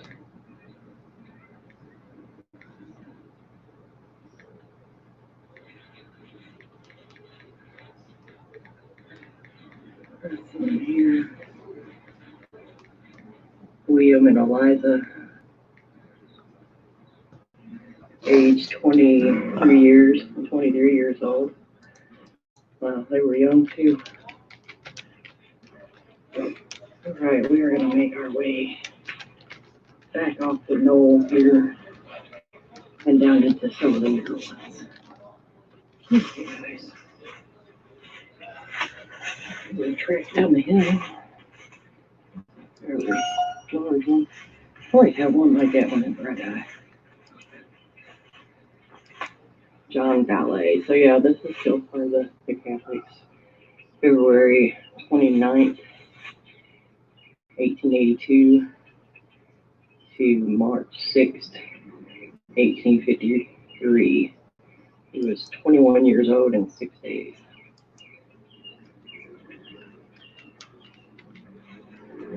This one here is completely crumbled apart, but you can see they try to make a little memorial here for it, which is John B. Valet, May 3rd, 1827, August 22nd, 1869.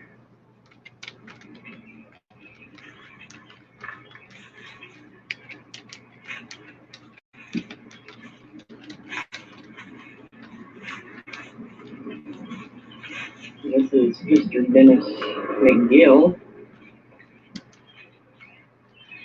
a native of the Killybegs, Ireland. Died June 22nd, 1844, age 33. There's a lot of neat things there. I don't know if you can see it. Seems like he may have been a crafter. There's a crafter. Things monumented into that. Rain must be pushing that way. Someone lost their ball. I'm not going after it.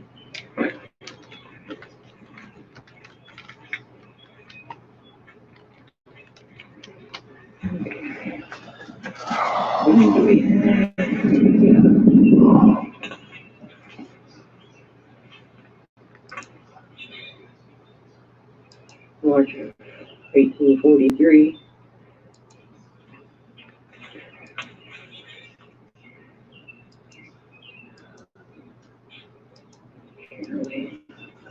You guys can see these better than me. I have a special little blue light that I did not bring with me.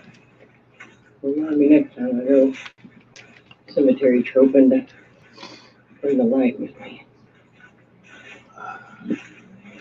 But there is a few new ones down here. Maybe I'll turn the rest on in my pocket. Okay. I did turn the necro on.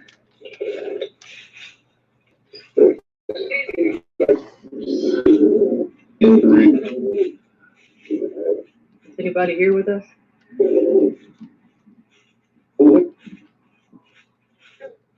Hello?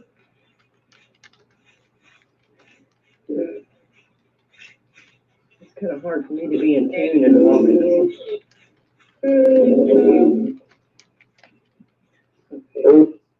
Hello? So here's 1759, 1842, 1746, 1834.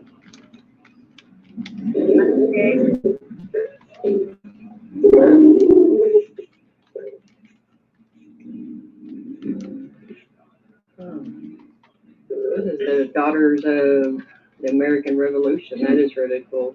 John Baptiste, 1739 to 1790, and Charlotte LaCrosse from 1740 to 1788.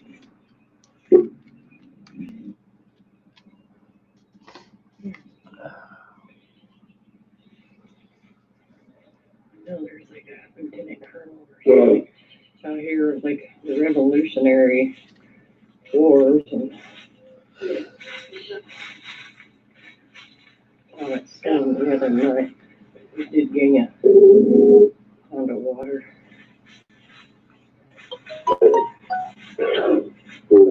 Augusta. Okay. 1790 to 1862. Can anyone tell me what's out here? Or is anybody out here? Bob. Bob? Yeah. Bob would be the owner of the Fenwick House. You hear his name called out when we were doing the investigation of the bigger home down there. Apparently they like Bob and Tater.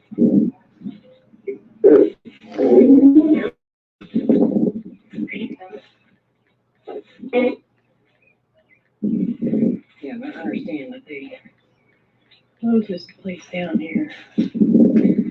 Breathe. I am breathing. I'm huffing and puffing. Let's go over to Dr. Fenwick's.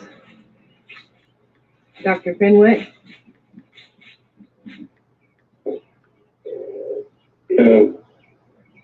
You want to speak to me? My name's Nicole.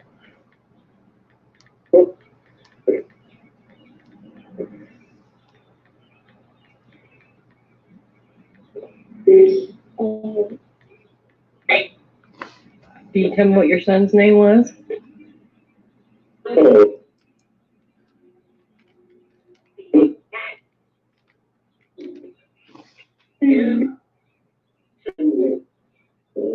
I thought I heard Zeton. I had to look up that. You're welcome. Yo,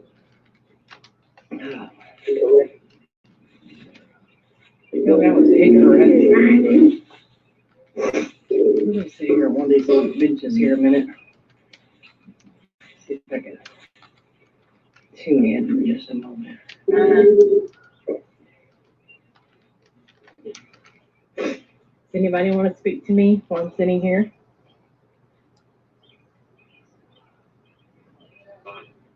Hi. Are you visiting? Who are you visiting?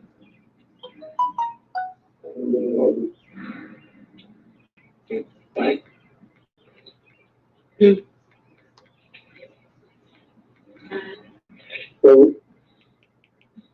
How many people are here?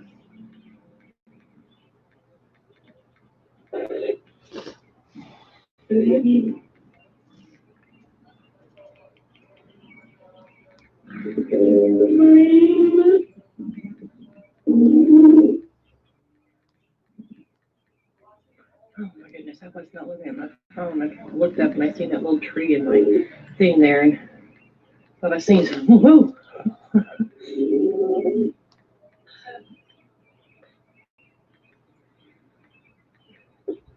You like what they're doing to the cemetery?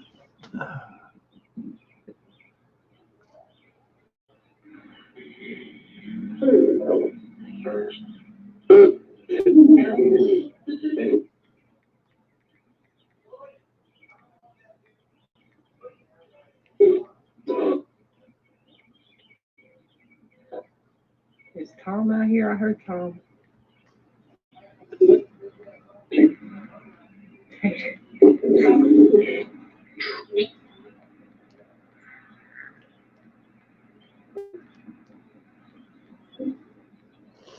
Are you upset that your stones are gone?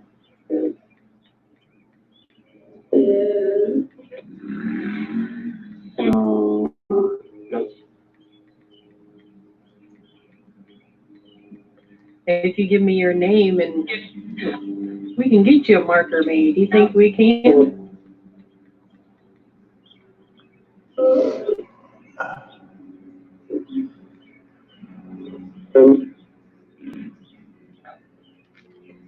Let's see how accurate these people are. Let's walk over here so I can read.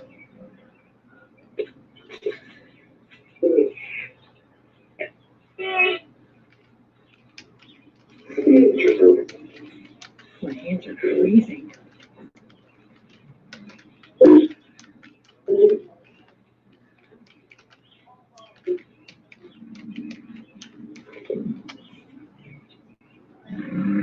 Are you still with me?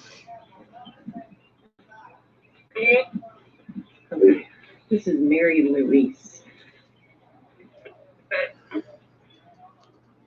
Can you tell me who I'm standing in front of?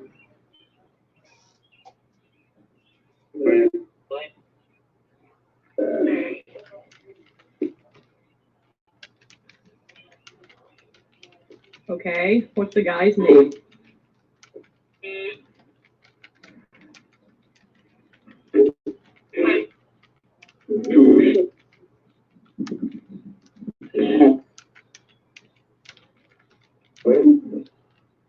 Did you say Gushton? That's what it looks like.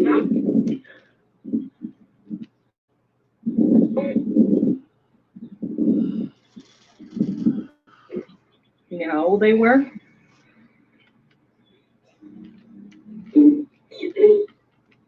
$60. Close. Okay. So we are talking this up pretty good. So you guys want to know what I use? Most of the time I use the AMFM Spanish scanner backwards.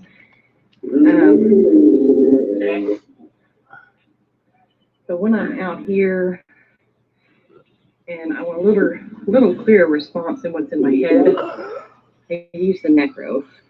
I know the Necro is getting a lot of flack, but if you've listened to a lot of the ones that do use the Necro, everybody says it's a word bank. I guarantee, okay, it is a word bank, but everybody gets different responses and noises.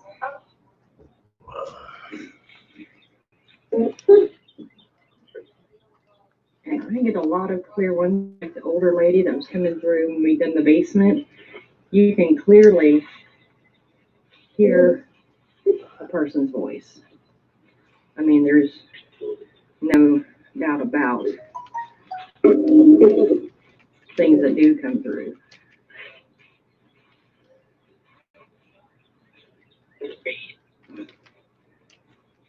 Grave, just like that one. Are any of these your caves?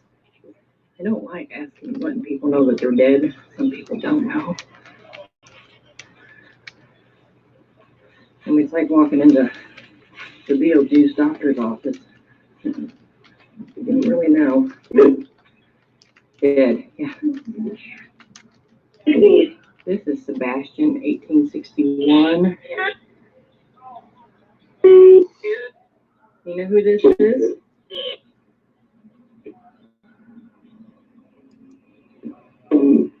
One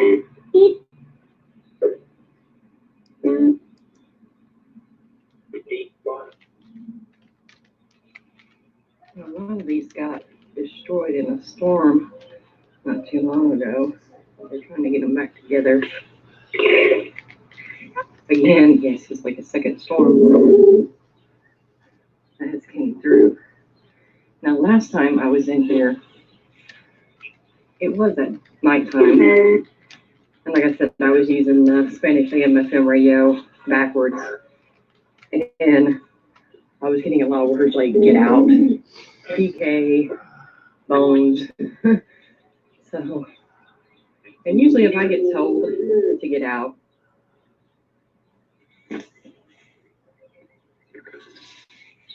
sorry, my phone was dying, so I had to switch cameras. When I get told to get out, I usually get out. So, okay, we're gonna switch cameras here a minute. Okay. Kill one camera, we go to another. So, I was just gonna run through the Catholic part real quick. I don't want this to be really, really long, because we do want to come back and do the nighttime video. We will probably put R2 right in here somewhere so we can scan the cemetery. And I will probably have a seat over there on that tree stump. I'll try to zoom in for that. There's right there. So yeah, we will be sitting in the middle. So maybe if I sit in the middle, I'll get it better. I'm not too sure the valet here. I understand they were prominently French, so yeah, all their tombstones are written in French, as you can see.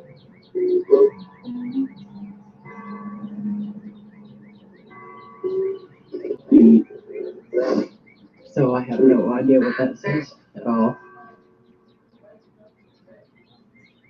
That was the big Catholic church, which was resurrected, and where you put where it was at. It is, anyway, this is still sitting here.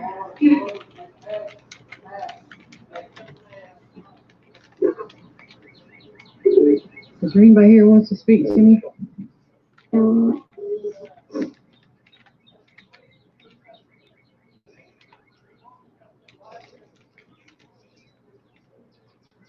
Okay, some of these I can read. September 1845, November 1845.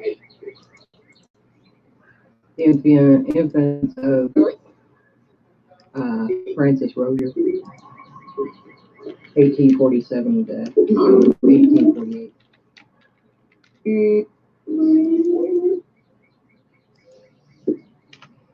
There's some more children. Thank goodness for French class. For April 15th. Died April 22nd.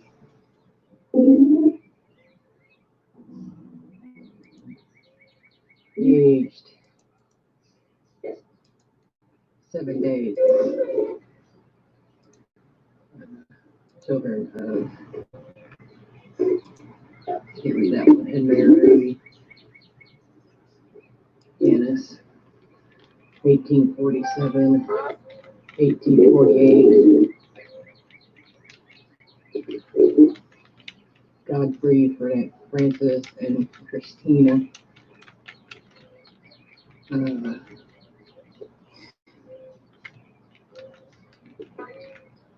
March, October, yes, March, 27 days. So I don't know if these were triplets or, I don't know. Something I noticed walking into some older cemeteries, you see that, a child died, and then like their brother may have died, and then you see another one that seems like they try to have a lot of here now. This one's 1810, 1855, and this battery is going to die. So we will be back, ladies and gents, and we will be doing this cemetery at nighttime, taking a lot of photos, some R2, and some EVPs. So stay tuned for that. And I hope you enjoy watching me drag through this really old cemetery. Guys, hope you enjoyed our little trek through the cemetery. It's cold. We have already killed 2 batteries, so I didn't come in here with too much today. I want to make it a short video so you can see what we're getting ready for on the next video when we come here at nighttime and put up R2, take some pictures, get some really good evidence and EVPs. Hopefully we'll get some disembodiments. Understand there's a ghost that likes to wander around here and has been on two have been caught roaming around. So hopefully we can get those. That would be amazing. So with that said, everybody stay safe, stay inside. We are not on quarantine yet, so we see the little cars running by there. Yeah, so we are perfectly good for now, which I look forward to being on lockdown. So hopefully we can get the nightly video done before all this sets in. So be sure, don't have to, as I said before, hit that like, subscribe to us. That way you'll get the little ding whenever we do something interesting that you want to see. The summer promo is up. Some really fun stuff that we're looking forward to doing. It's going to be some overnight stuff, camping, and really in the middle of boondocks. So really looking forward to that. So I hope you are too. So everybody, again, be safe. Cover your coughs. Don't cough on nobody. Quit taking all the toilet paper. I'm out of toilet paper in my house. So.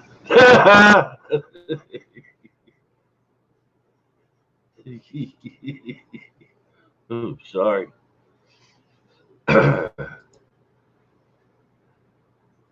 Ooh, I'm sorry I laughed there, Vale, but you got me. If I'd had a sip of tea just then, I'd have give my damn monitor a bath. That was good. All righty. All right.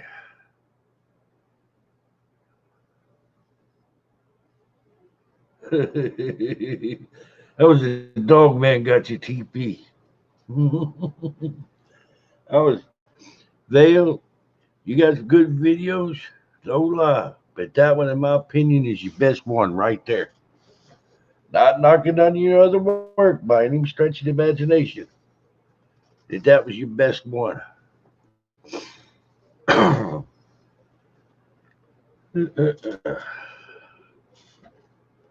All righty.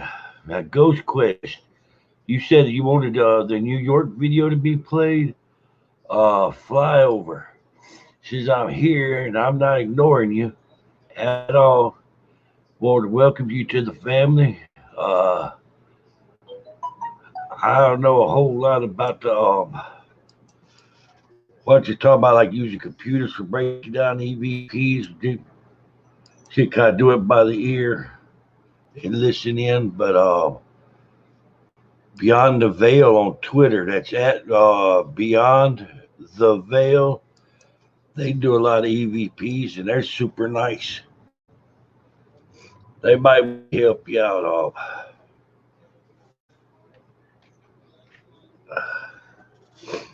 Yeah, we're glad you're here. If y'all would please hit the like and the share button. I'd rather get that thumb than the other finger. But JBD probably knows a good bit about that as well.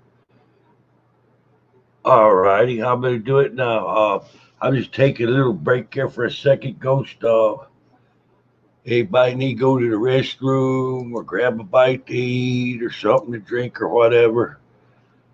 Take a little break here for you for a second. Next, we're gonna play as Ghost Quest USA. Got a database for all the haunted places around the United States that he could find. He's pretty knowledgeable, real good guy. Glad his fam. If we could run one out there by him. Let's see. New York City. I'm gonna have to ask. Which one by New York Ghost? I'm looking at three of them is named New York City.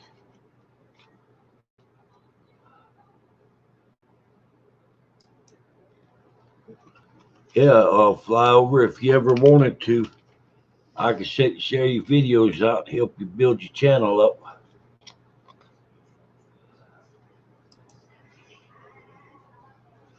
Okay. You got like three different ones from New York there, Ghost. I see Poughkeepsie, New York, Oswego, New York, New York City, Manhattan, New York, Lake Georgia, New York.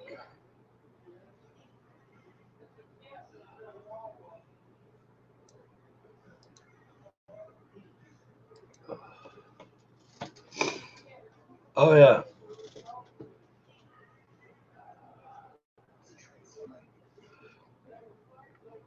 Are you on Twitter, Flyover?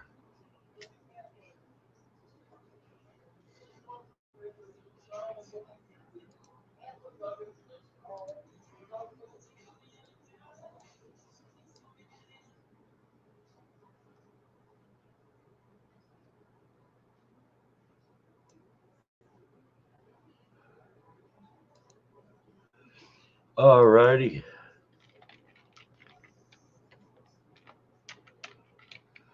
I'm on Twitter as Clown Media. I just typed it in. That's KLOWNMEDIA. If you'll DM me there, and you won't, I can see about sharing some of your videos out. Just make sure you don't have any kind of copyrighted materials to get me a strike. Strikes are only good in baseball. By God. You need anything, you can contact me through there. I'll help you any way I can there, Flyover.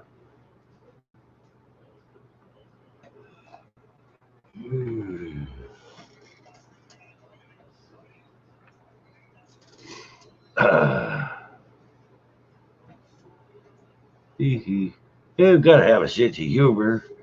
Oh yeah, y'all would there. Please check out JBD's channel. He getting on up there close to 1,000 subs. He trying to get monetized. Thank you so much there, Flyover.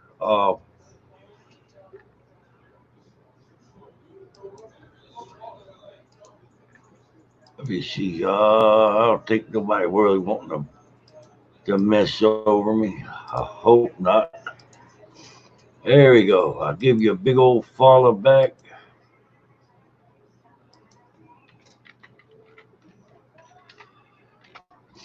And I sent you a DM and said hi. That way I can find you back and look up your channel.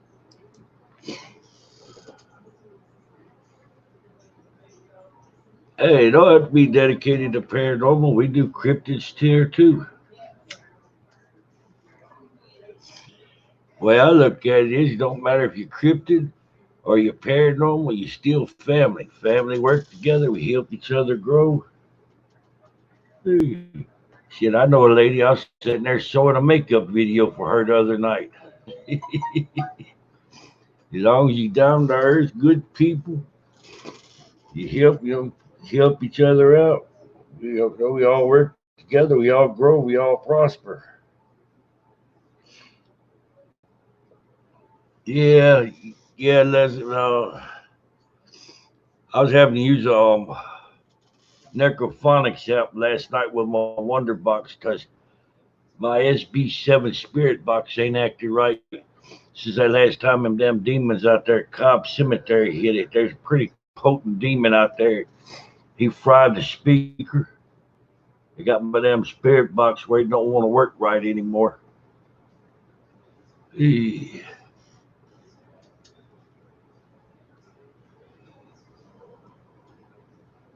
Hey, I'm happy there's no snow out here.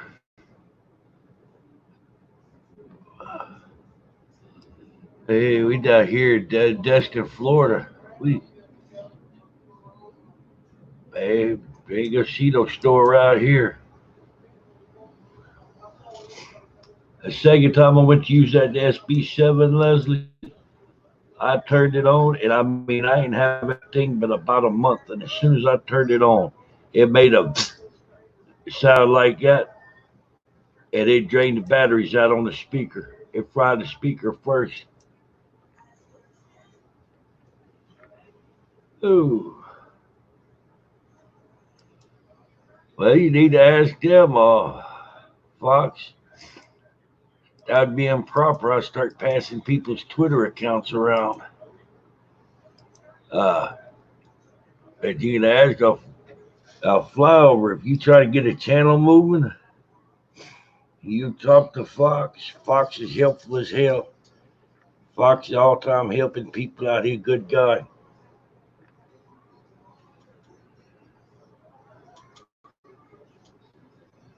Y'all want to put your Twitter links out there, you're more than welcome to. All right, Ghost, you ever figure out which one is which? Yeah, that XYZ crap on Val. Oh, well. I'm going to pick one at random, then. You got about 5.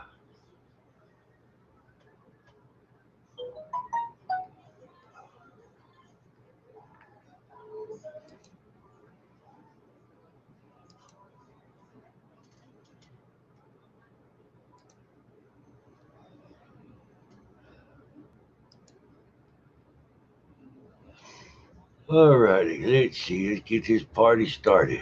By God.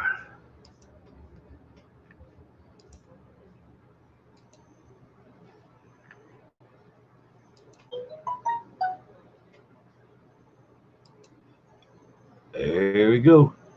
I'm going to drop a link in the channel for Ghost Quest. Hey, you got the link in the channel already. Let's get this started. The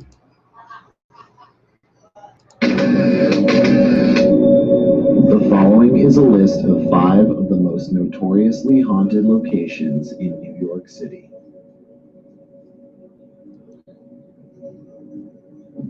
Number 1, City College of New York. City College of New York in New York City was established in 1847 as the Free Academy of New York. Students dating back to the 1920s have reported encountering the spirits of former students and professors, including one student who passed away in 1918 while attending the college. Many apparitions are seen wearing clothing from decades past, while others are said to appear to wear more modern clothing and attire. Students throughout the college also report feeling cold spots and sudden drops in temperature, as well as feeling the presence of an unseen entity. Number 2, the Dakota Apartments. Constructed in 1884, the Dakota Apartments in New York City were made infamous on December 8, 1980, when the famous British rock star John Lennon of the Beatles was assassinated on the sidewalk outside.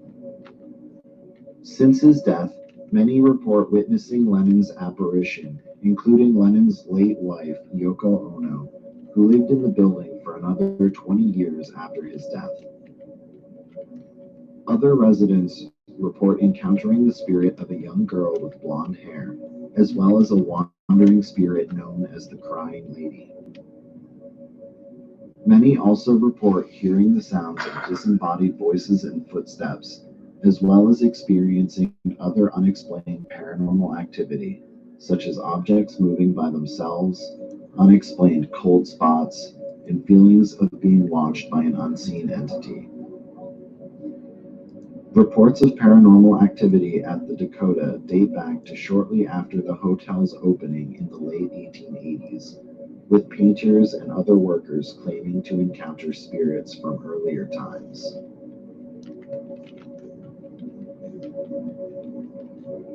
Number 3. Hotel de Artistes. Constructed in the early 1900s, the Hotel de Artistes in New York City is said to be haunted by the spirit of the famous American actor James Dean, who maintained ownership of a second-floor apartment until his death in September of 1955, even after moving to Hollywood. Another spirit said to haunt the old hotel is that of a man named Valentino, whose apparition is allegedly seen reflected in windows and mirrors, and accompanied by the strong smell of exotic cologne. In addition to witnessing these apparitions, guests at the Hotel de Artistes report experiencing a variety of other paranormal activity, such as disembodied voices, cold spots, and feeling the presence of an unseen entity. Number 4. New Amsterdam Theater. Constructed in 1903, the New Amsterdam Theater in New York City is said to be haunted by the spirit of a former chorus singer named Olive Thomas, who committed suicide on September 10, 1920, by drinking mercury. Her apparition is often seen by employees and audience members late at night and during performances, and many report experiencing strange paranormal activity, such as cold spots and feeling the presence of an unseen entity. Others also report experiencing unexplained feelings of sadness that subside upon leaving the location.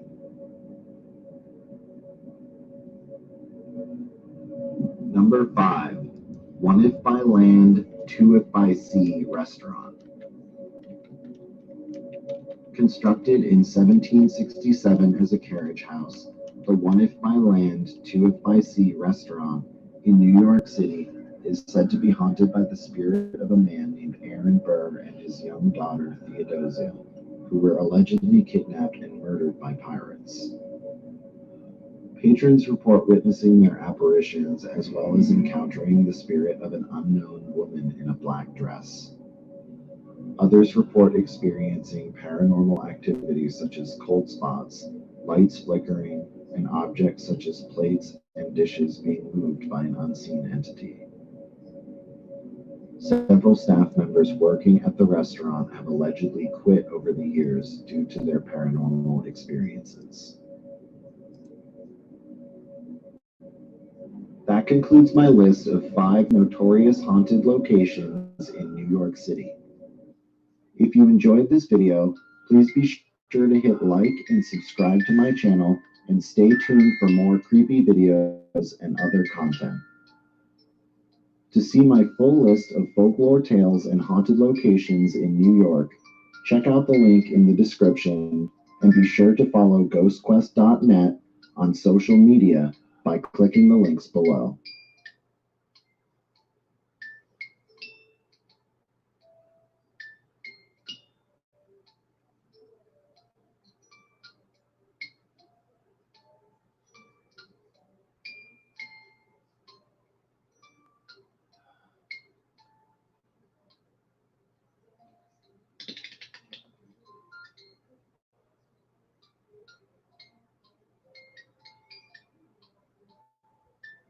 To see more creepy videos, check out some of the thumbnails shown on the screen.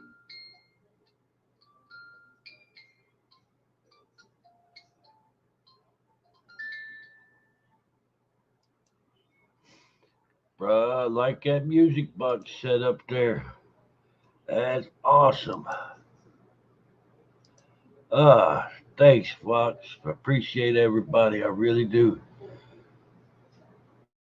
Alrighty. We got a new fam tonight. We're going to see about giving them a helping hand there. Flyover Country. Dropping a link.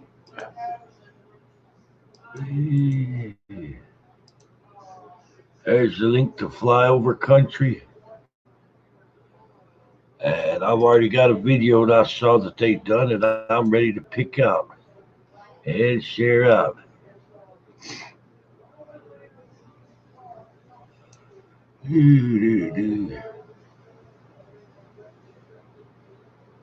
Alrighty, let's get this started.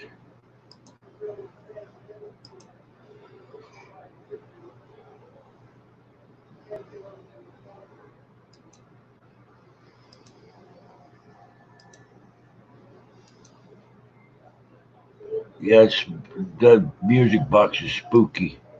Alrighty, I hope if y'all check out Flyover Country. If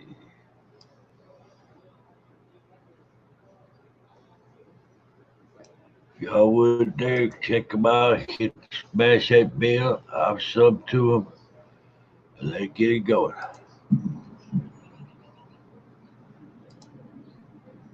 Your knees getting sore? Uh-oh. Is your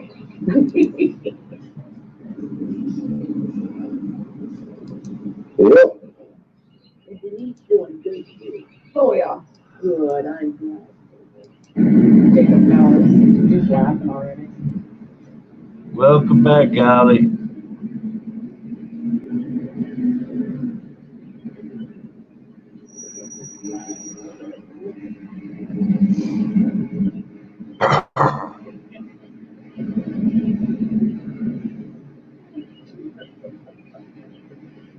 Oh, Lord.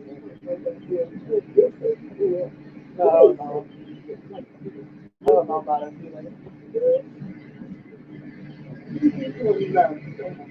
Oh, yeah.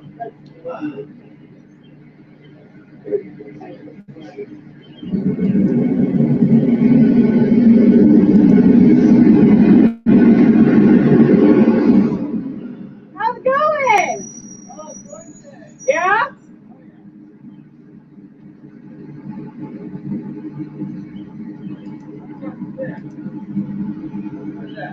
You gotta take it. You gotta take it. Yes.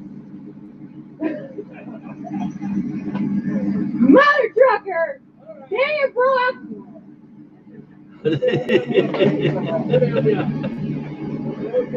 Hey, sorry there, Leslie. No, it didn't work. I got the whole time.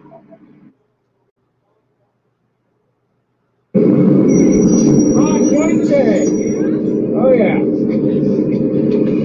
Yeah, I'm sorry for your loss, Leslie. What's up with this? What is that?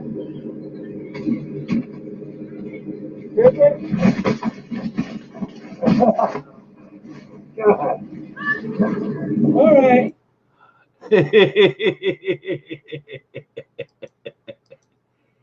Yeah, Leslie, our prayers are with you, our thoughts are with you.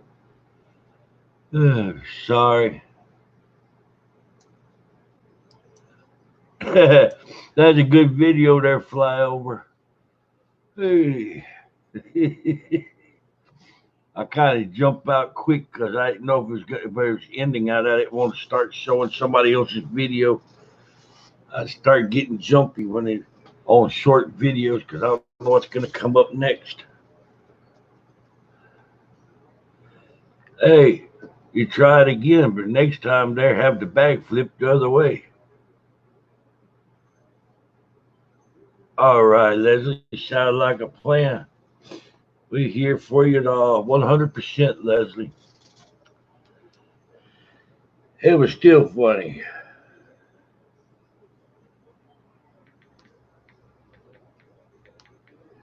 Alrighty. Well, dang it.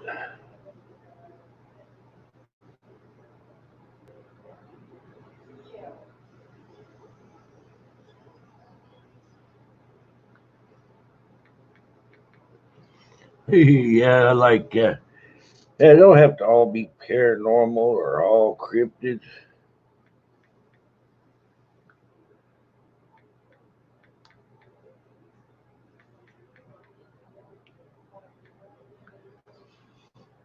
Yeah, we'll share some stuff out. I mean, if it turns into like lame ass travel videos, like hi, I went to Costa Rica. Yeah. Hey, I went fishing. I'm like, unless you pulled a friggin' great white out the water, I don't know about that. Now, if you want to send me a video of you thumping somebody over in a damn porta potty, now I'm all for that. I'll play the hell out that one. By God, just make sure you use duct tape and tape the door shut first. Ha ha.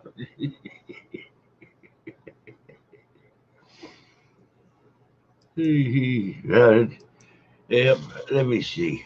We gotta play somebody else now. I don't want to see.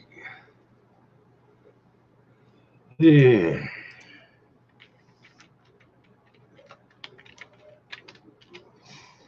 Alrighty. I'm gonna play one for my little buddy there, JBD. JBD, you better come out your hole for this one.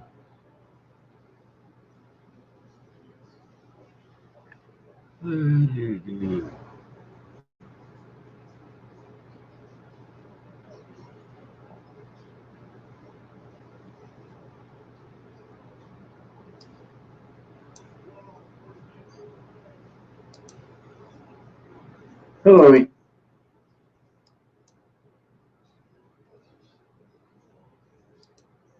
I,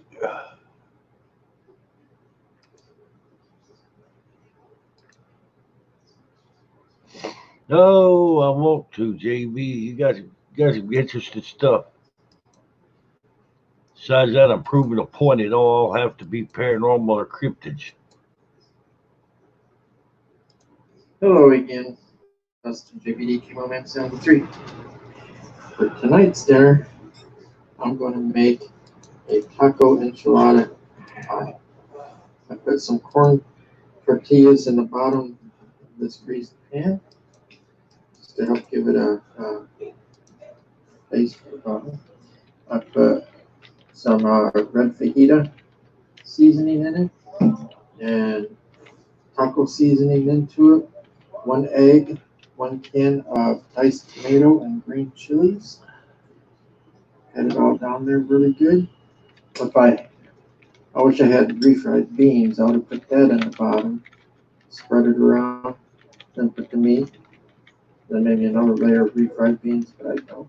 I'm just cooking with what I have. That's what I'm trying to give ideas with. Just easy recipes and simple cooking ideas. And I mean, you may not have everything that you need.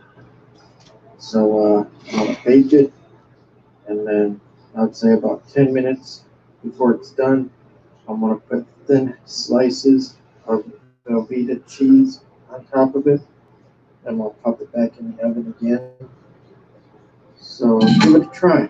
I will post a picture or post a video when it's done. And I'll go ahead and get a screenshot here real quick too while I'm at it. Okay, there we go. How about right there? Okay, thanks for watching.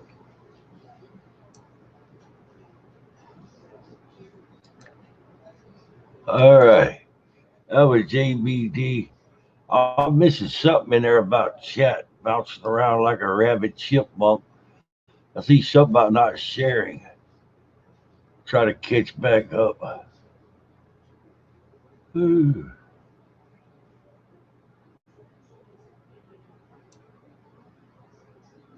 Yeah, that was a good video there, Dustin. I like that.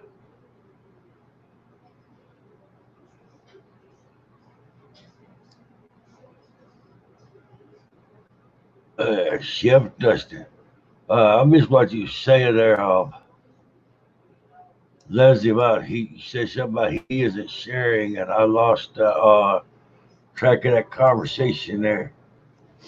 Oh, Dustin, JBD got all kind of cool stuff on there on Flyover.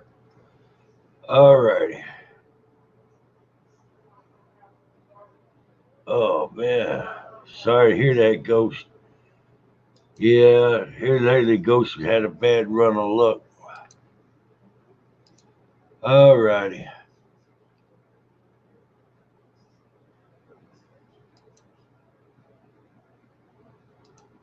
I'm thinking to drop one out there for Fox real quick.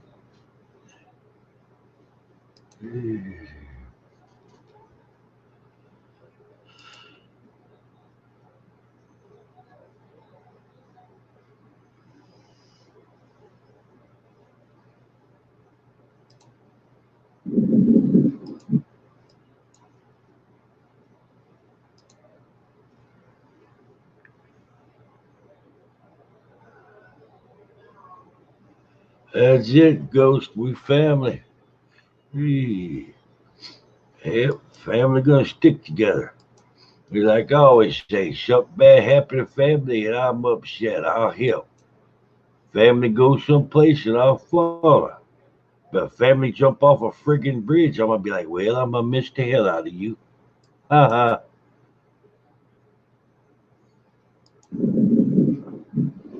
Hey everyone, it's me, Fox Adventures again, back at it. As you can tell, there's something different because I'm wearing a coat, hat, and all that. Well, that's because it's snowing.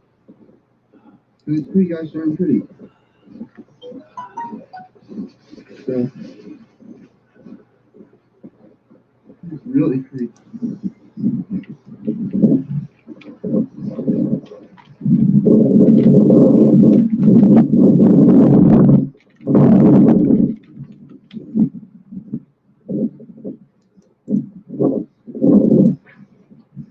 Trying to keep you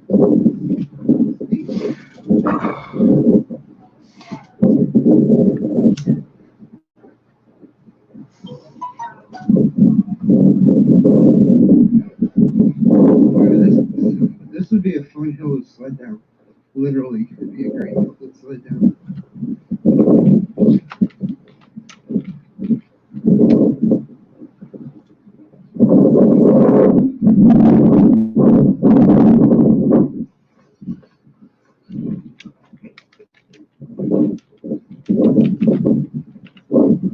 So today I just want to get to where the trick is.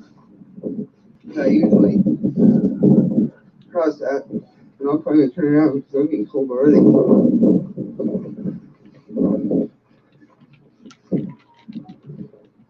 As you can see, I've got gloves on. It's freezing here. And it's still snowing as I'm doing this, so I'm tired.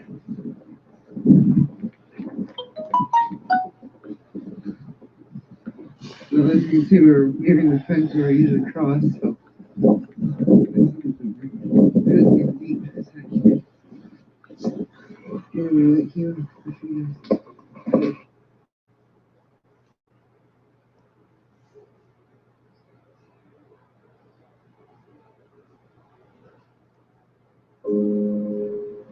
Sweet home. All right. There we go. Yeah. Oh, yeah, that's crazy. Go from sunny one day and snow to the next. All righty. I think it's high time here we show what a Leslie's off.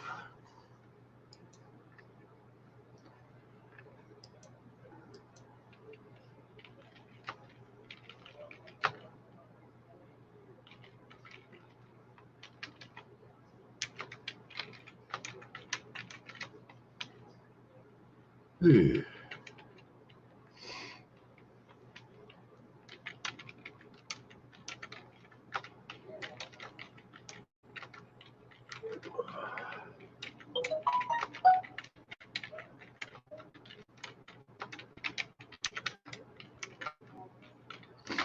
There we go.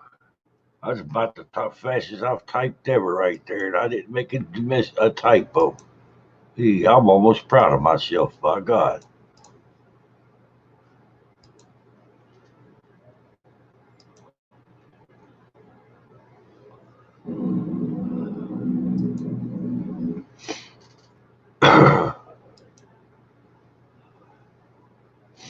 Let's see. Huh. Hey, Leslie got a new video out. Y'all check out Leslie. She's got a new video out. I'm not gonna play it there. That might mess with her views on it.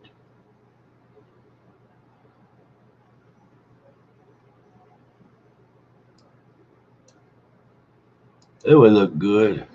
Something's right by. Alrighty. JB. Yep. I'm gonna drop the link in here to the channel now. Leslie has a brand new video out. Leslie got one hell of a good channel there. Like I say, she's the gold standard. I'll fix to show one of her other videos. Because normally I'm not going to touch somebody's brand new video that comes out because it might interrupt their views. Behind. It did. And the wind's blowing. No. He said please. I said no.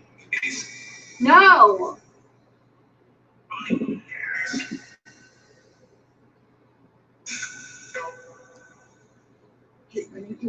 Listen, people think this is a joke or that it's fake. It's not. Like, I have a real gift, and I start feeling really sick or depressed, or like when they channel through me and it's the wrong spirit, I get this shooting pain in the back of my head. All right. Okay, yeah, Through the Veil has a brand new video out, y'all. Yeah, she just DM me on Twitter. She's got a new video out. I'm going to make sure to watch it there in a little bit.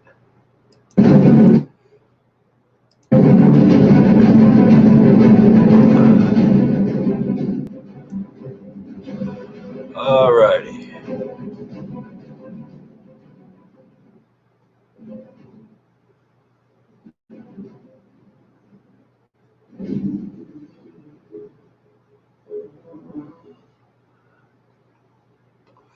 In case you wonder why I muted the sound, it's because I got a copyright infringement the other night off this soundtrack. I was able to mute it and get it off from there. But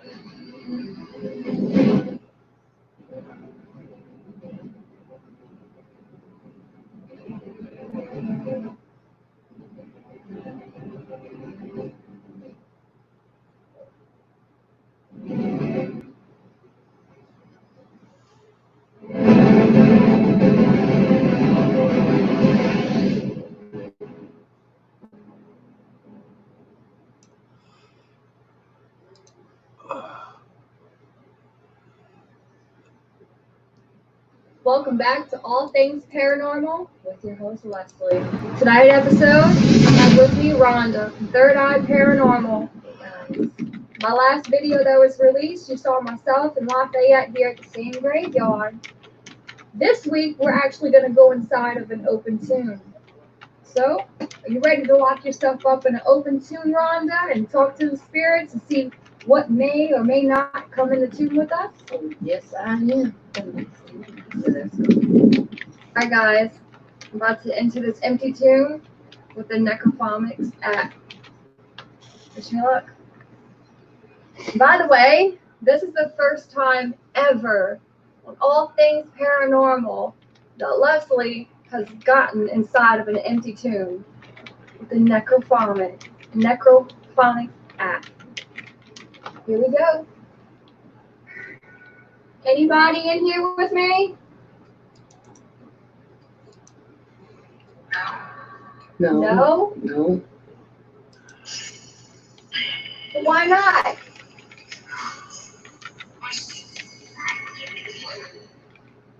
Okay, wait one at a time.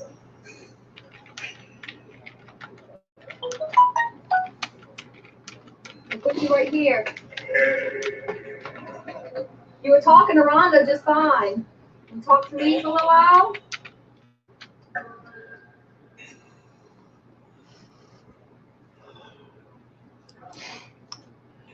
I've always had a fascination to want to be locked up inside of a morgue or a tomb for a little while, as long as I can get myself out.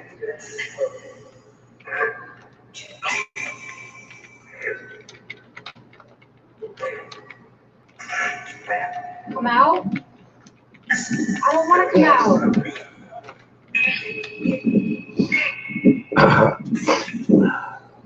Can you hit this?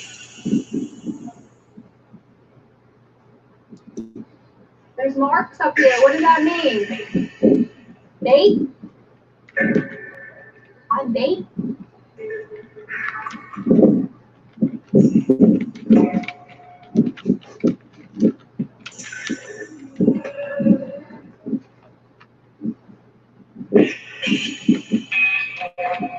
Can you touch me like you touched Rhonda?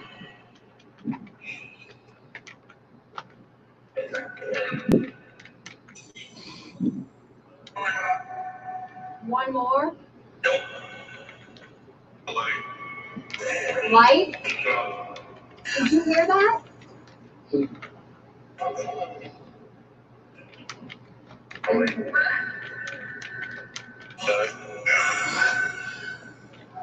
What message do you have for me?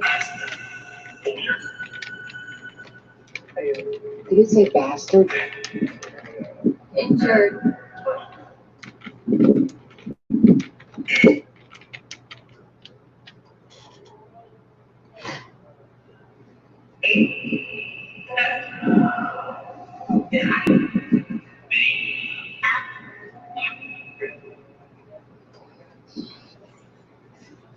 There's names on this. Ozark Doctor. I think somebody used to be buried in there. There's somebody in there. Is this a tomb of somebody? Girl, we sitting on top of somebody.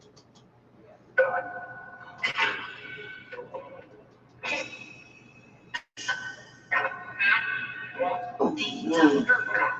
Last time I was here with Lafayette, last week when I was here with Lafayette, you guys kept saying 4. Like there was 4 spirits. What did you mean?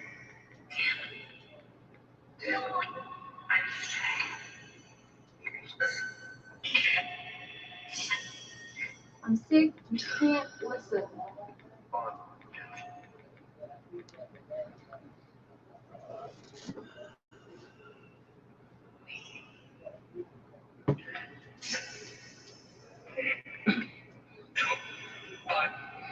Five. Now it's 5. My ears.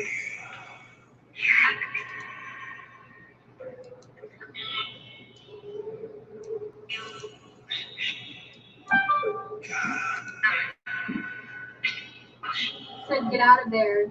No, I don't want to leave. I'm not leaving until I get answers.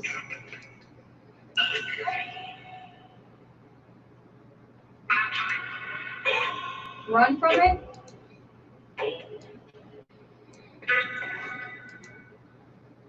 I'm gonna lay down with you. Bye.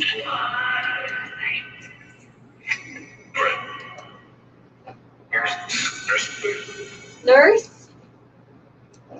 Y'all about to see how crazy I am.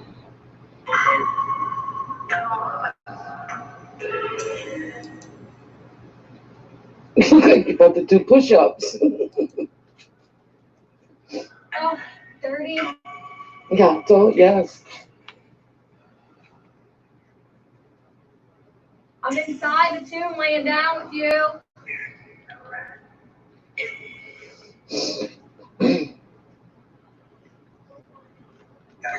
Why are you quiet?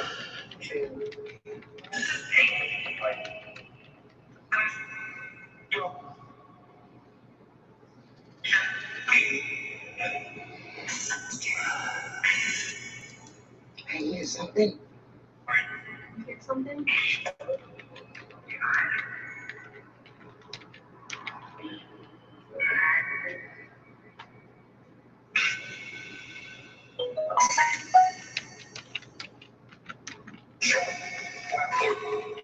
Lord? You said Naaman earlier. Naaman?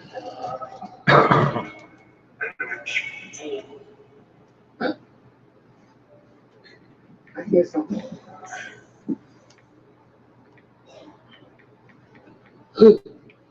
Something's right behind me. You got colder. It did. And the wind's blowing. Oh, cool. I'm not intimidating, nor do I flinch. I'm actually quite calm. Speak to me. Give me a message.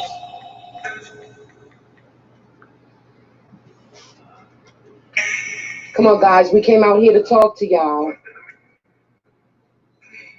Y'all could at least give us some answers.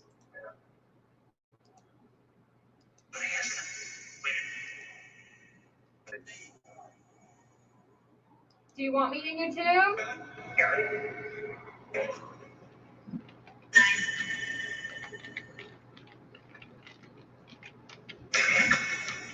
In back? Do you want me in the back of the tomb? Is there a name right there? There's a name, guys. Name's right there. I don't see it. Oh, right there. I'm in the back.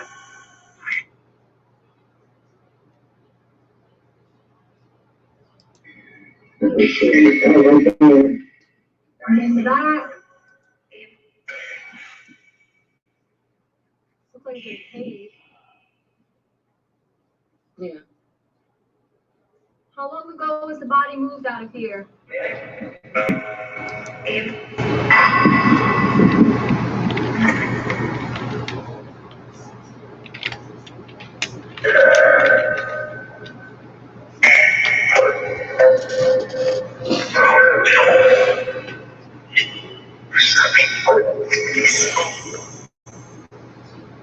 You guys are arguing with each other. Why?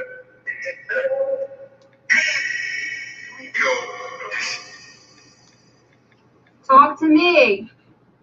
Not each other. Talk to me.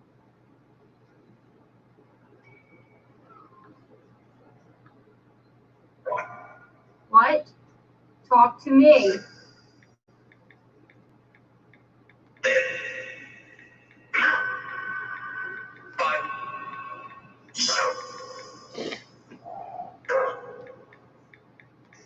You sound aggressive.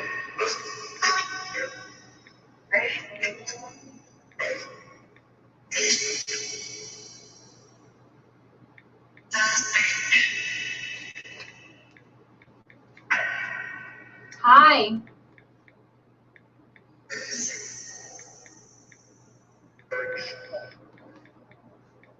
You want me alone? Here I am.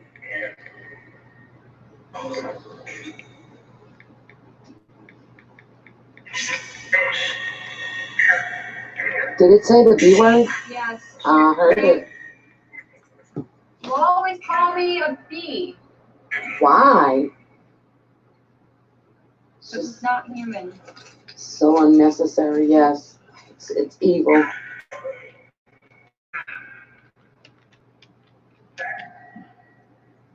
There's nothing you can say that's going to faze me. Get out. Get out my peace. I keep hearing something.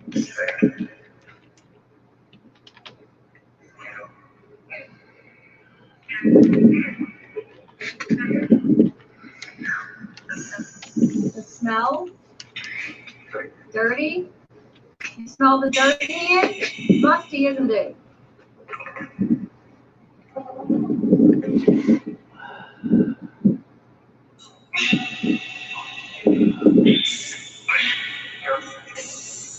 Hush. It's like one spirit is telling another spirit to hush.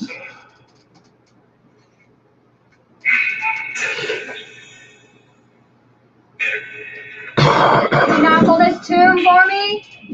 Knock on the top.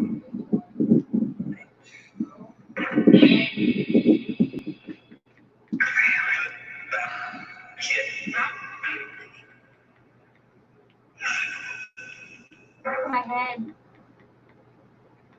Who's trying to channel with me?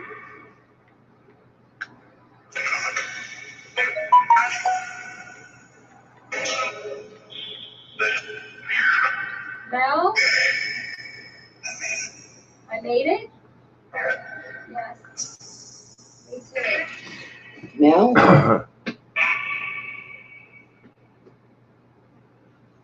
You didn't hear walking just now? No. Yeah. There's someone behind you. Oh. Don't move, don't move, don't move. Don't move. Yeah, don't move.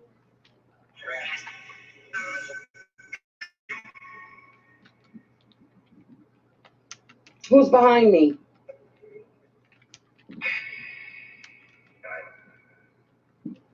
Mike?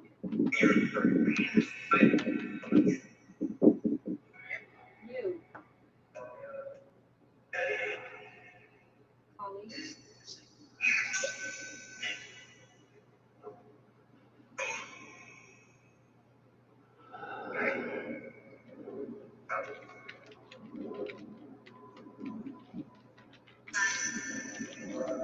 I feel like somebody sitting on the side of me. I could feel something.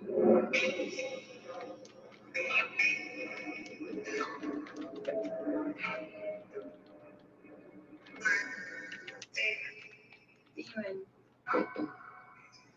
I know.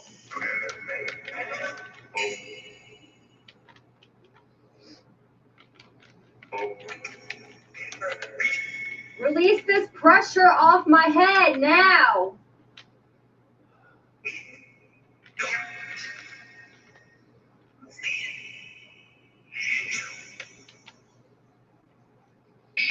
No.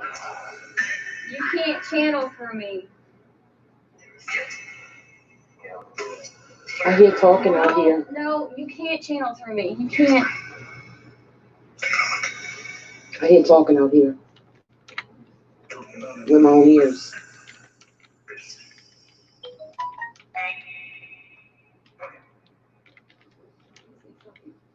No. You can't channel through me. No. He said please. I said no. No.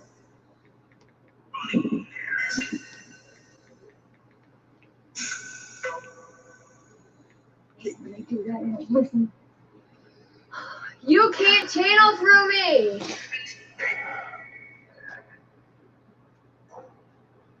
I release your energy. People think this is a joke or that it's fake. It's not. Like, I have a real gift, and I start feeling really sick or depressed, or like when they channel through me and it's the wrong spirit, I get this shooting pain in the back of my head, like migraines almost. And what happens is they try to come home to you, and then everything bad that you could possibly think of is going to happen in your life, and then your whole world goes to shit. So you can hear clearly that they're saying please, and that's what my obsidian's for, my pointing fingers. So I had to break that. I had to break that trance. Namon is not the demon I want to have channeled through my body. That's the one that came through when I was in there, huh? Yeah. What, it's a bad one? Oh, yeah. That's the one with sickness and pain and destruction and just I wonder how long he's been attached, like in my circle. He's been there for a while. I wonder how many ghost hunting trips he's been with me on. Alright guys, I had to come over here and reset myself and take a step back from that grave for a minute. I had to regain my own energy and my own strength. My religion, obsidian's number one, like our number one crystal, but in our religion, we ground ourselves with the dirt and release the energy in the air. And that's something that I needed to do. I'm definitely going to go home and cleanse myself. That's the very first time I have ever stuck myself in a grave like that. And the very first time I used the necrophonics. My opinion on the app, it's very addicting because it's like necromancy. And it's so hard to explain right now on film. I will much later. But I definitely had to step over here to take a break, to reset myself, regain my energy, regain my strength. And we're going to call it a night with filming for now. Until next time, stay tuned and join us.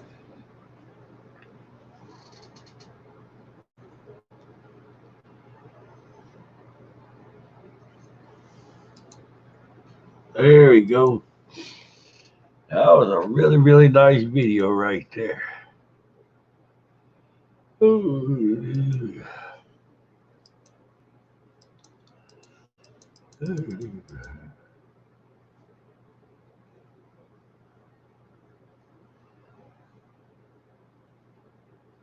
All righty, let's figure out something to do.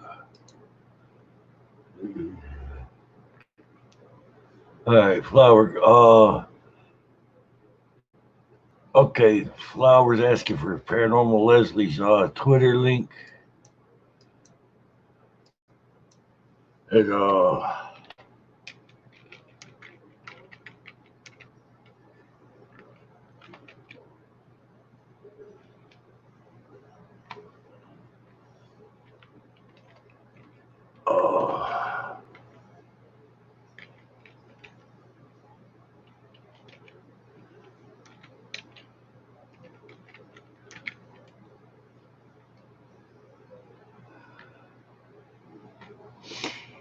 there we go. Yeah, that's Leslie's is All Things Paranormal. It's All Things Leslie, I think. Let's see.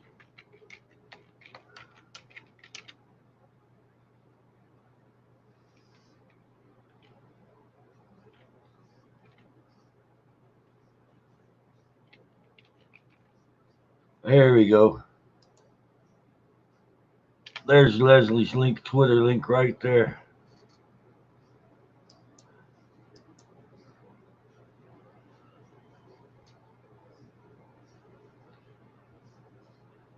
Ooh.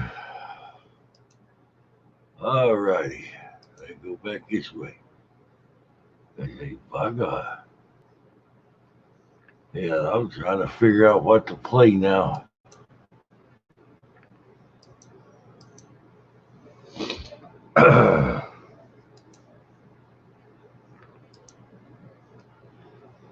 Take a break for a minute.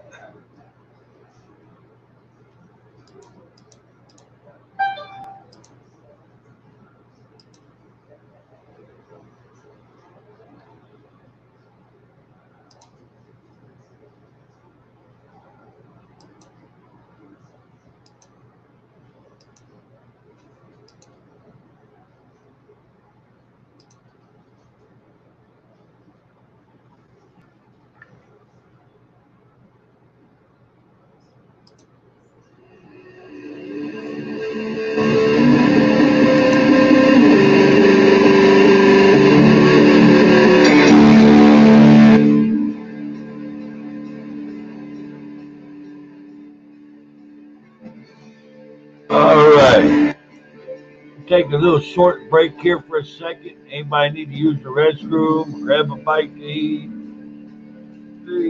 get something to drink. make ugly faces at their neighbor, whatever. Take a little break.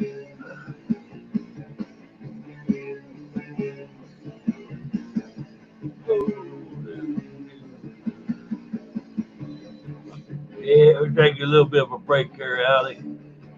You can even run to the store and grab some damn beef jerky if you want to, Allie. My God.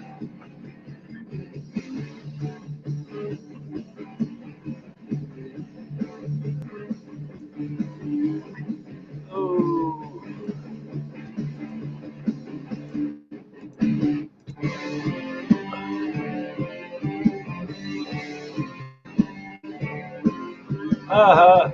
I knew you're sticking that, Allie. I'm psychotic. I've got ESPN. My God.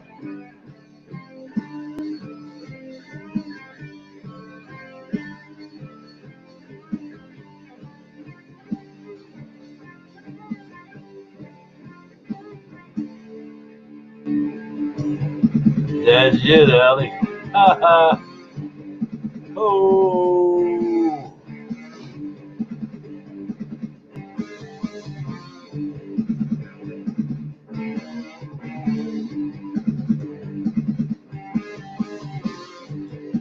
Alrighty, Fleming Werper.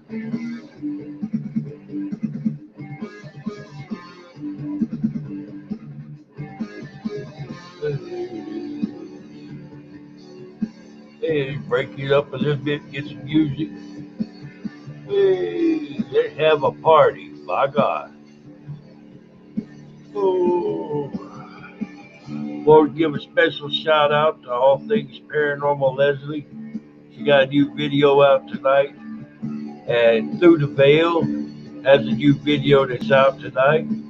And I have a new video that's out tonight. Anybody want to have a video shared out? Hey, come on over here. Hit the bell. Share, like, subscribe. Join the Clown family. Hey, we help each other grow. I'll definitely help you get your YouTube channel promoted out.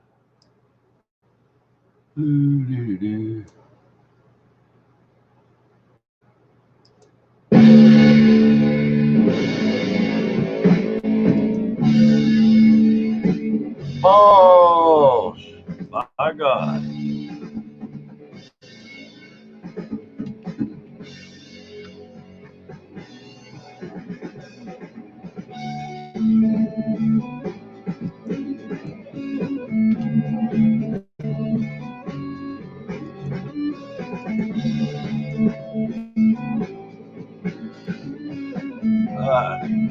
Thank you there, Leslie. Thank you. That's what we do. Try to keep people entertained. Ooh. We'll give a shout out to them truck drivers that's out there on the road tonight, like Big Cole truck driver. Wherever you at, Cole, we out there, we backing. Keep that rubber side down and keep it between the ditches. Hell yeah. I can tell a fortune. They're fired on Tuesday night. I'm going to go back to Cobb Cemetery and I'm going to tell them demons to suck an egg. My God. Oh. And we'll welcome our newest family member. Flyover Country. Got a pretty good little channel. They good people. Hope you'll check your channel out. Ooh. That's it. I'm peanut butter. I'm chunky. My God. Oh. Hey, there you go, Allie. Oh.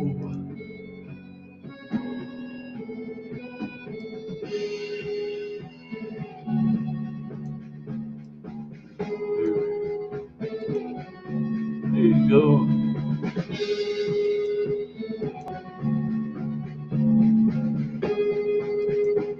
Where in the world did JBD go to?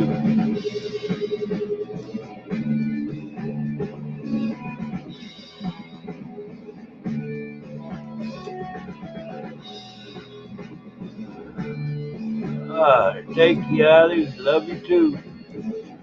Hey, I know where JBD's at. Allie's awesome.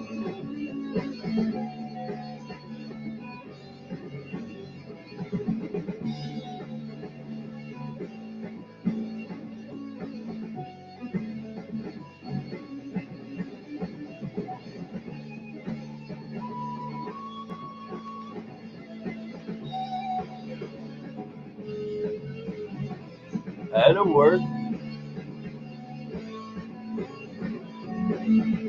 My God.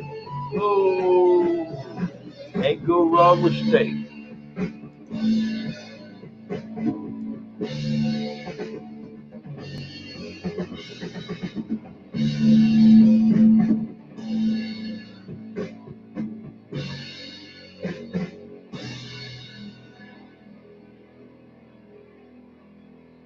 Oh, all righty. Well, like that. Well, I don't like that. You have to have this get in trouble for playing that one.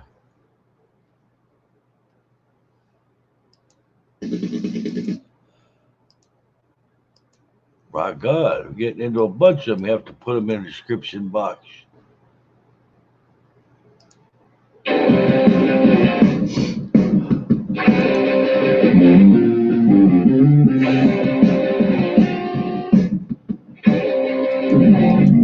Oh, just take a little break. Oh, he's still here.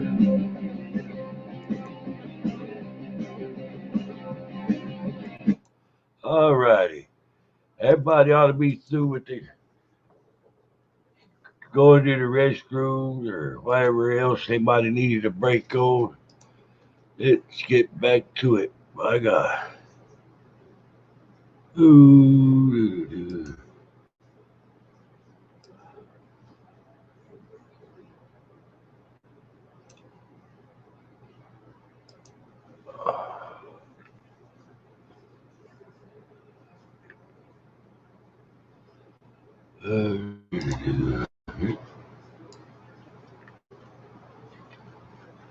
All righty, got a little short one to come up here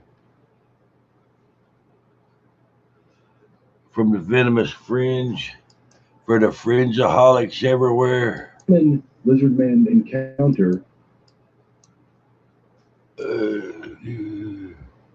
Let's see, speed my yard.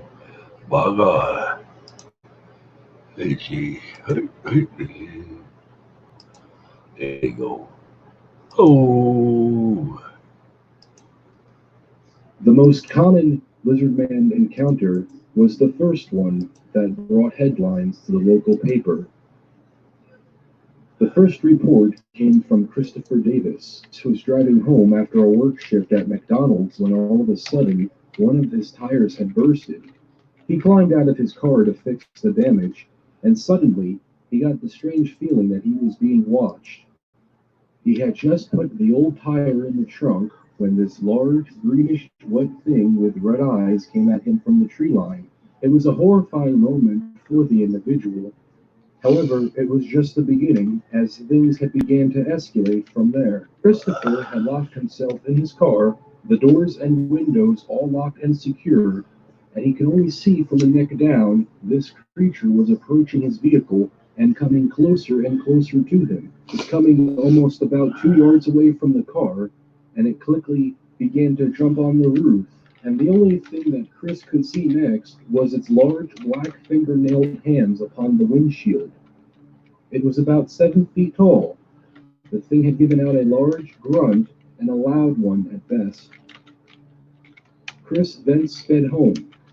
The creature was thrown off the vehicle, having damaged, but it still wasn't done. The lizard man, not being that typical look around and move on creature, Chris drove off. The lizard man was running right behind him. Going as fast as he could, it was believed that Christopher was topping out only 35 miles per hour in the old 76 Celica. After a few minutes, the lizard man had jumped on the roof of the car and started banging and scraping at the roof. Chris had tried to swerve back and forth to throw him off, and thankfully it worked. Chris then drove off as fast as he could go. Because the car was an older vehicle at the time and was only running at a 35 miles per hour distance, it was not the best of speed when trying to distance from such creature. When Christopher returned home petrified, he didn't say a thing until the next day. Of course, the story had hit headlines, and local newspapers all throughout Bishopville, South Carolina, were more intrigued on what this mysterious lizard man could be. And while many were very curious of the reports, it was often said that whatever this lizard man was, it didn't seem friendly and was widely dangerous. The photograph you're looking at right now, courtesy of Cryptomundo, is the actual sketch of what Christopher Davis had drawn in the police report of what is reported of this lizard man creature. The image seen here comes from the sheriff's deputies of Jim Talon and Phil Stokes that are displaying these plaster casts of tracks found near the swamp area where the lizard man was first sighted. Some state wildlife officials skeptical have declared the tracks to be a fabricated disparity. Just what did approach Christopher Davis's car late that one early morning into the day? Was it the lizard man, or was it something totally else and unabnormal?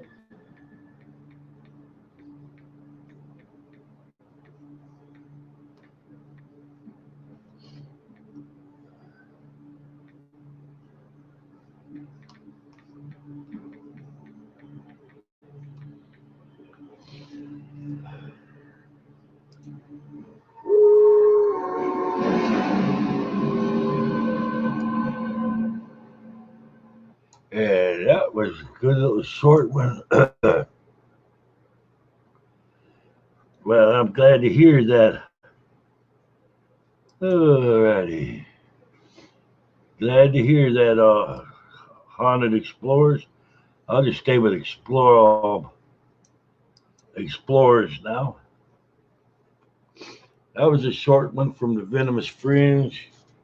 Hey, hope everybody go check your channel out.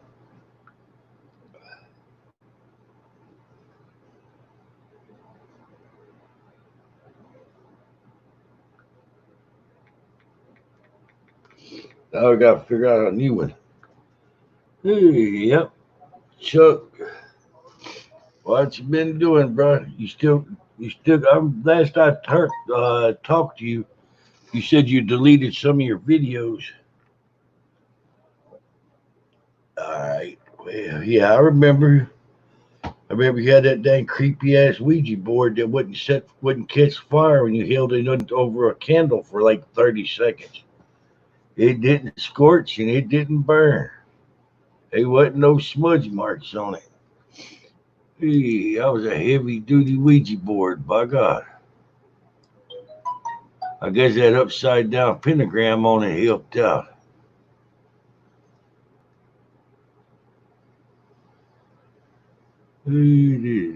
All right.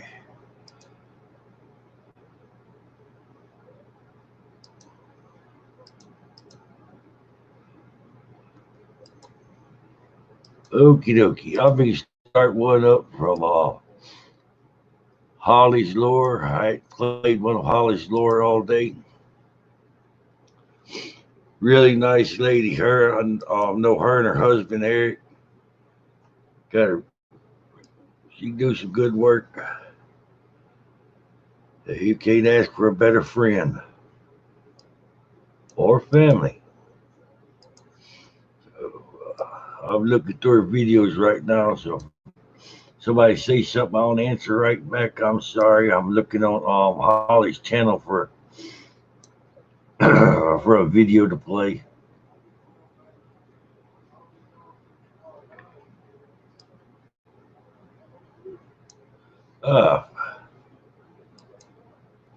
And I found it did one.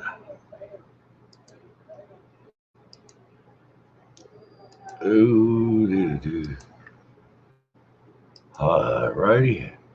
Yeah, Holly has an excellent channel.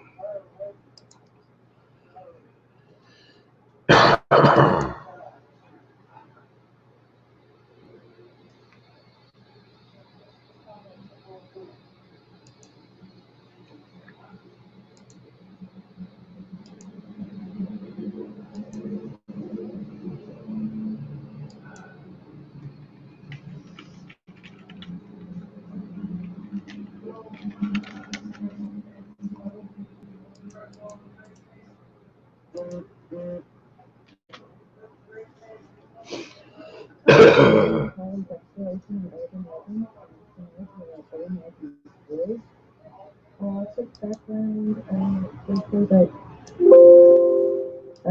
a girl named Maggie Bloxham died here when she was pregnant.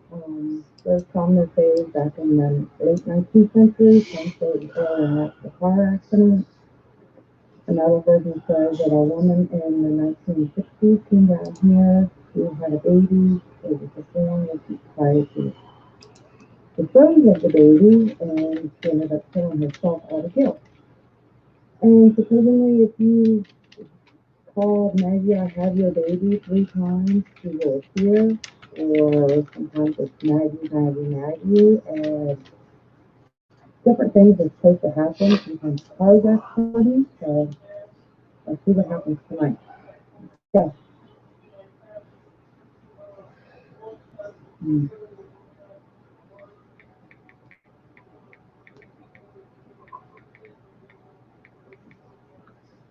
I'm nervous. I don't know if you think it's just out here.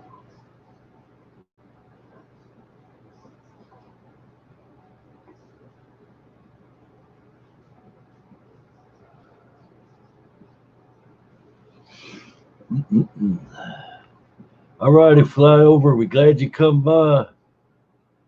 Hey, glad your family have PMS symptoms.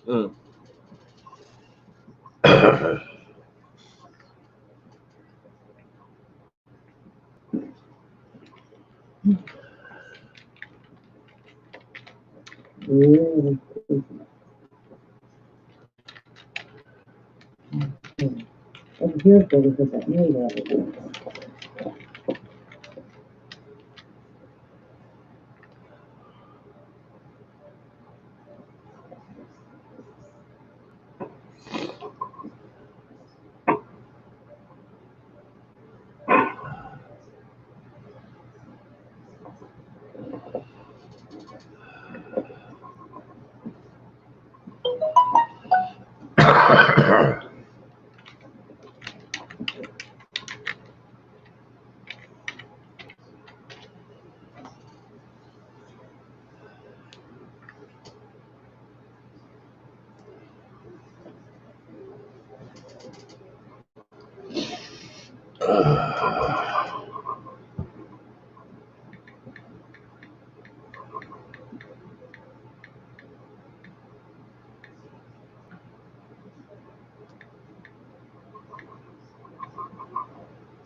Look at that bang.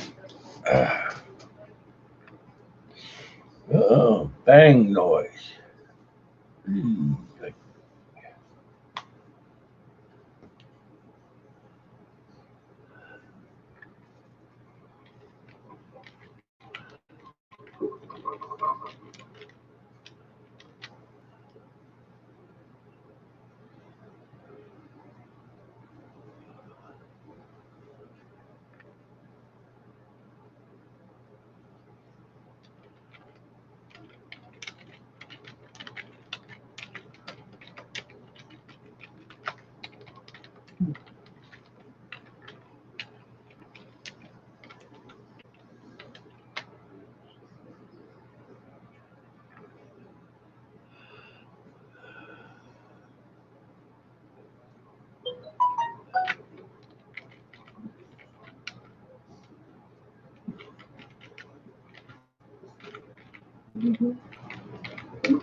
Just be quiet here.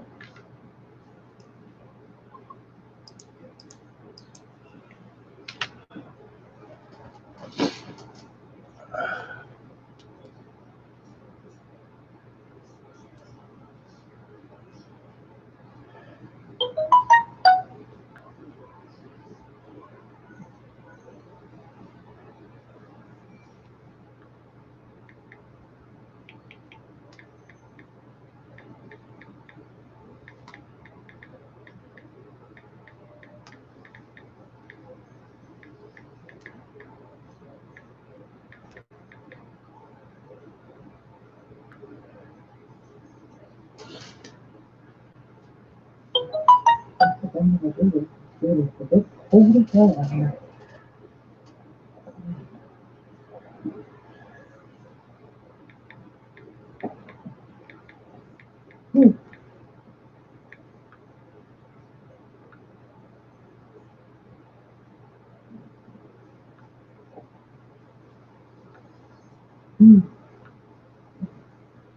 Maggie, I have your baby.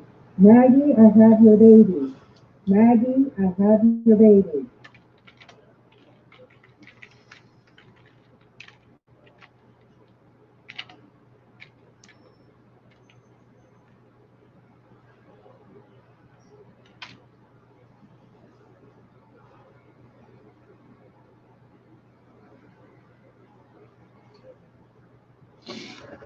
Yeah.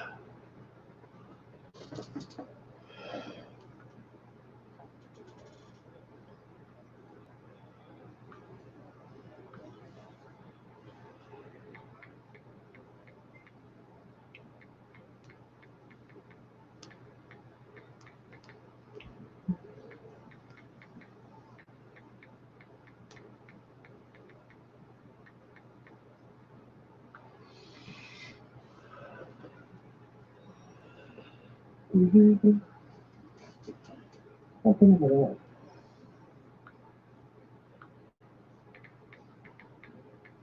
I could better move.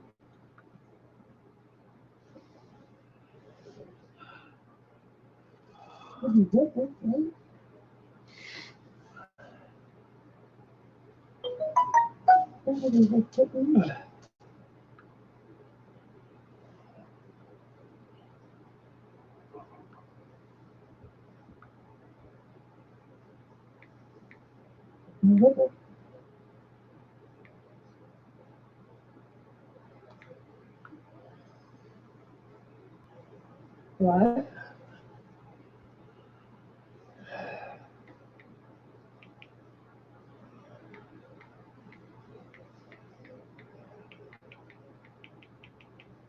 Hello?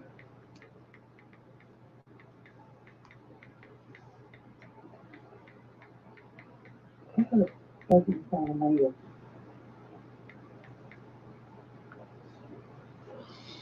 It's a bee. The bee. Too cold.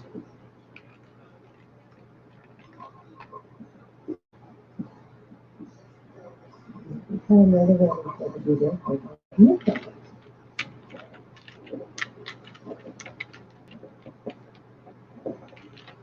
Maggie, Maggie, Maggie.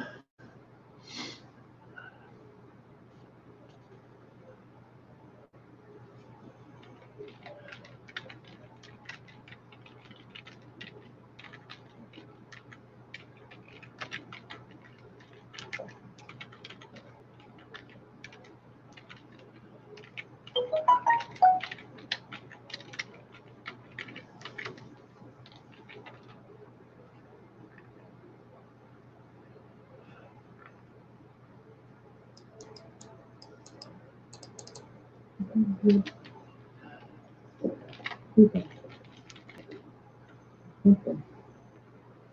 Did you do it? Did you do it?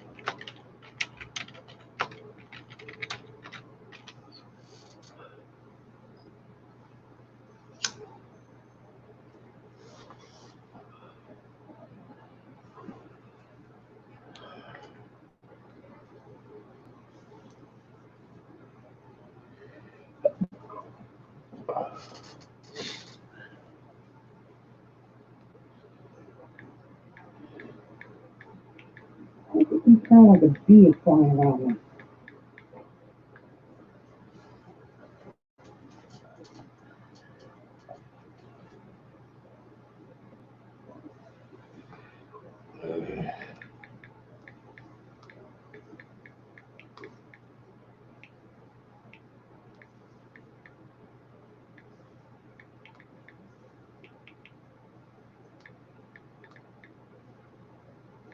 Hello?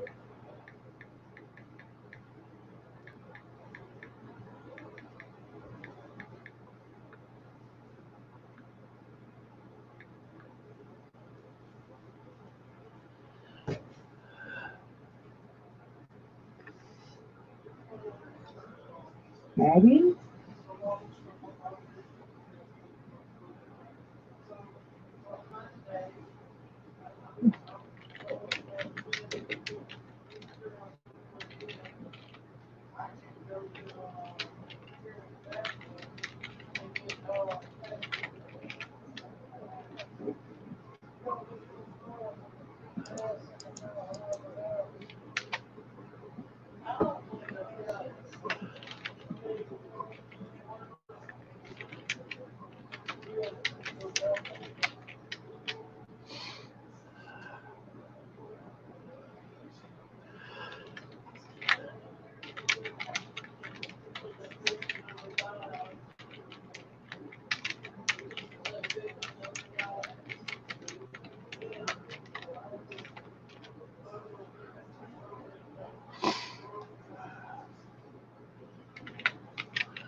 She's doing, man.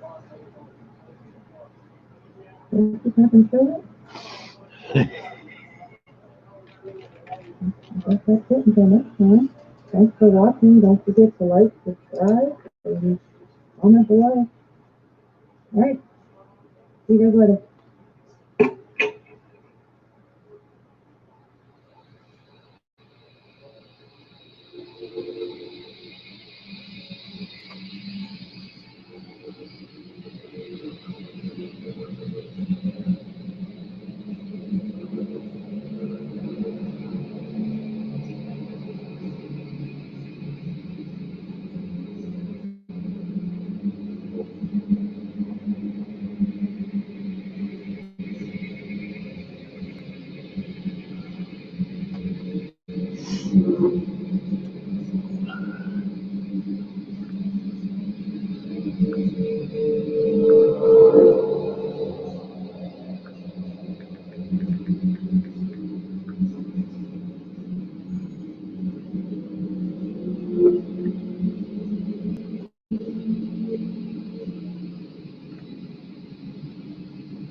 Hey, hello there, Vale. What happened to Vale? Ooh, Vale's back, by God. And Vale does have a new video out tonight.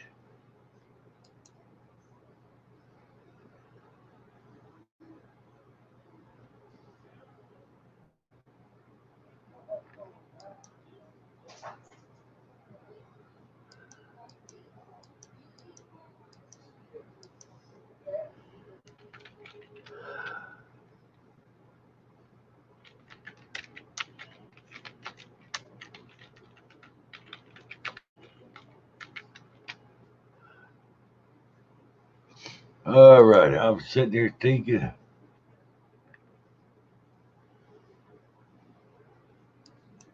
So, do you like the haunted bridge or the cemetery? That's a good question. See, I think if there's a haunted bridge around me and there's a haunted cemetery around me, Vale, honestly, I'll take the bridge every time. Because about every paranormal video you put on, and they got a cemetery or they got a house or they'll have a road. Holly's the only one really that's covered that I get covering a bridge. Southern Afterlife Paranormal TV done a bridge.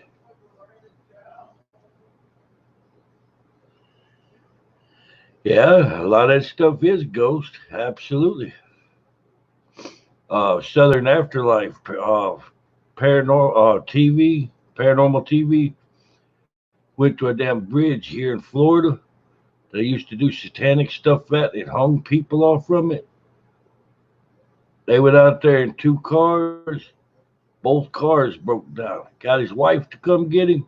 His wife's car broke down. He went to go do one video shoot. They lost at SD cards where the cameras got wiped. Batteries got drained. They lost 3 freaking cars going up there. Because he had like alternator go out. Blow the motor on his wife's car, blow the freaking motor going to get him. I'm going to get with Josh and rent a damn car. I ain't going out there in my freaking car. Hell no. I know Josh will tell. He told me where he was once before, but I didn't go and I forgot. But if I go to that damn demonic bridge, I'm going in a freaking rental car. Rental car could blow the engine and put that sucker in orbit, and I'll be like, ha ha. I ain't going to my shit. Peanut Butter Express staying home for that trip.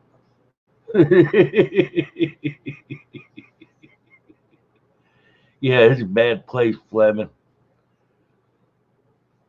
Oh man, that sounds good right there, Vale.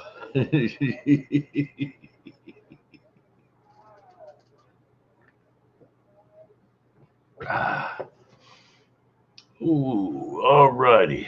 We're gonna play one of Beyond's here in a second. I like to talk a little too there sometime.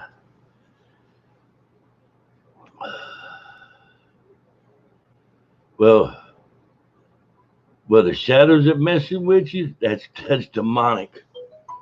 They ain't there to sell you shoes or chew bubble gum for you, Fleming. Damn shadow creatures are shadow people, shadow creatures, wherever they want to look to you as. That's negative stuff. Oh, hey, thank you there, Allie. I like to talk too there. Boy, do I like to talk. By God.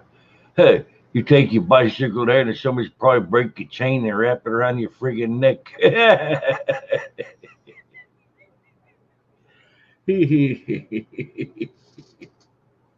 Oh, yeah. And like to liven things up, we talk, shoot the shit.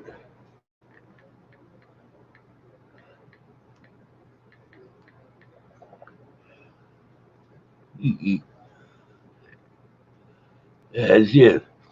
Ooh, man, we have fun here. All righty. We take a little bit of a break here. All right, break time over with. Let's run a. Ooh.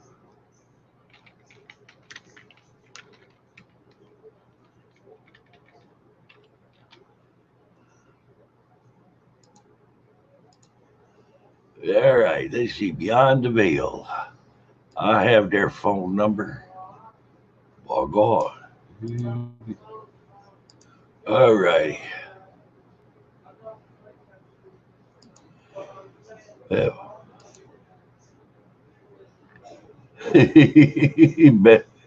Hey, there we go. Hey, I got an announcement before I start this next video up. This is Klowns Paranormal Cryptid Investigations. Don't matter if you're paranormal or you're cryptid, you're still family. You come on by here. We'll see about sharing out your videos. We can do some growing together.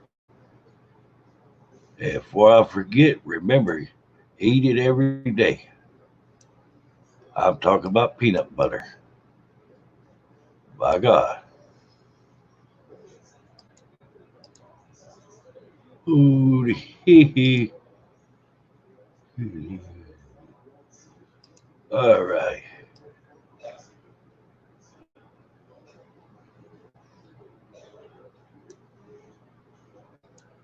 Uh, see, this is what I'm talking about. Beyond the Veil goes to the Ohio State Reformatory. And they do a video on a haunted prison.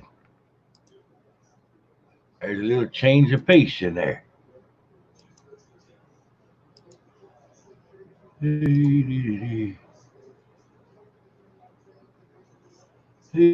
Welcome back, Fox.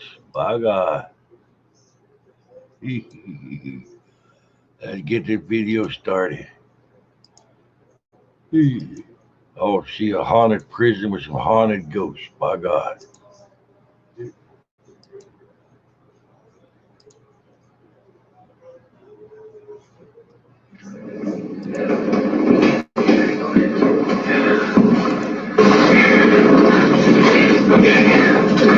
Heading up the stairs to the hospital. Honestly, I don't know if that's dust or if that shit's shooting around. It is pitch fucking black. Can't see anything. Oh, shit.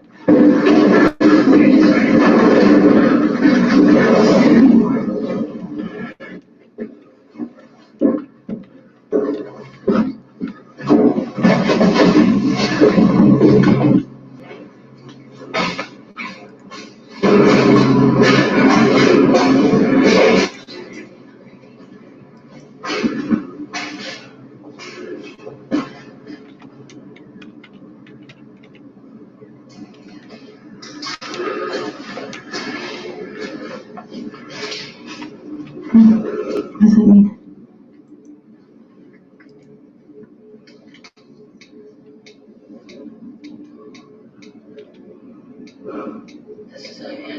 Vale, would you stop with the spamming? We're in the hospital one again.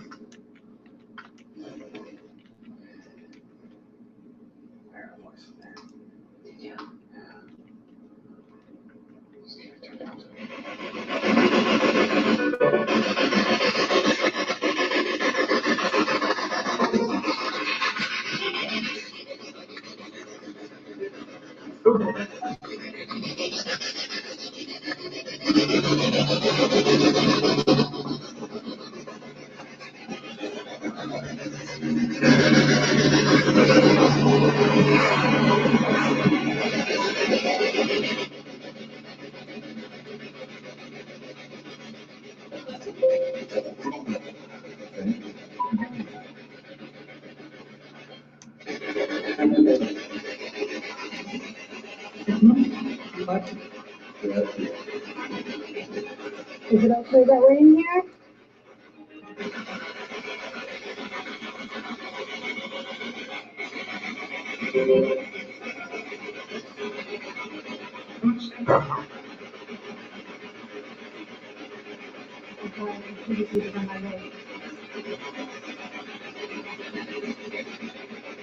What's your name?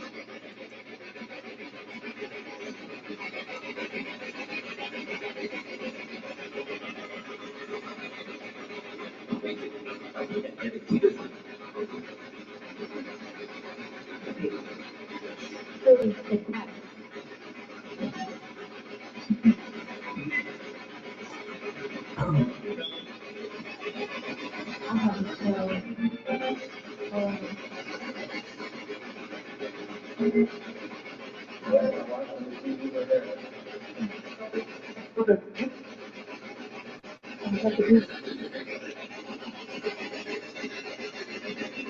been here with us.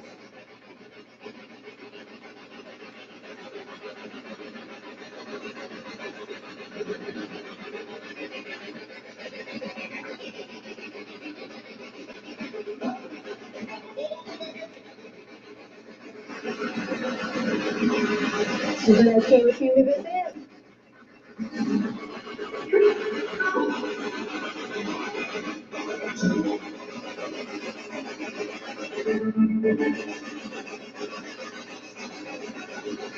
Do you have a message you want to give to anyone, your family?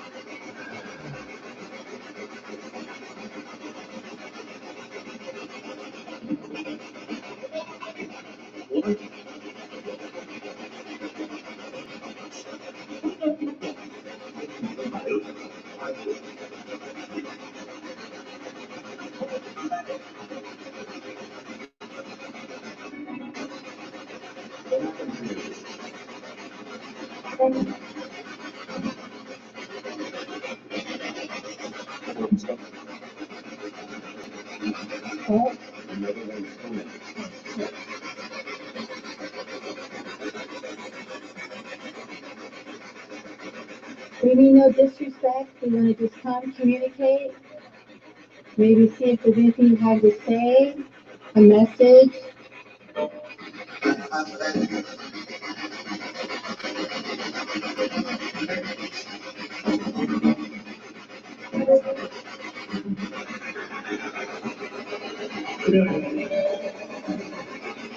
Did you have a family that you left behind?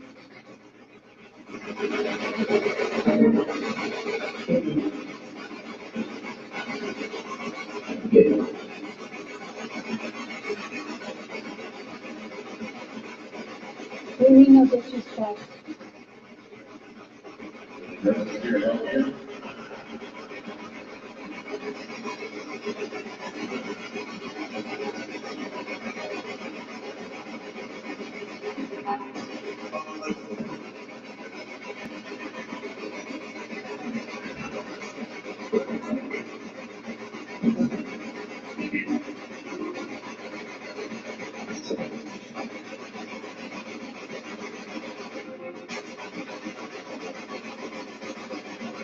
I'm really sorry you had to be here, that you ended up in this place.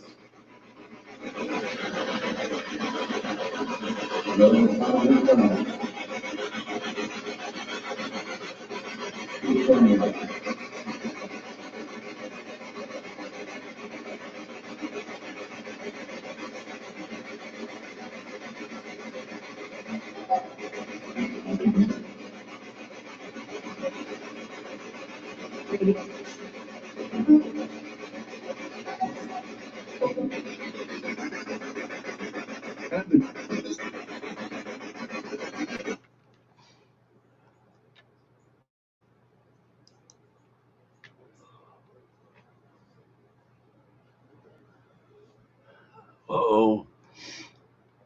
I gotta sign out of that one. All righty. Yeah, I hate to see you leave so soon there, Allie, but we're glad you did come by. Try to take, who was that said that one time? So I hate to see you leave, but I like to watch you go. I don't know who said that. Probably JBD. My God. Hee. Have a good night, Allie. Yeah, we love you. Hope you sleep good. Hey, hope the dog man don't eat all your beef jerky. My God.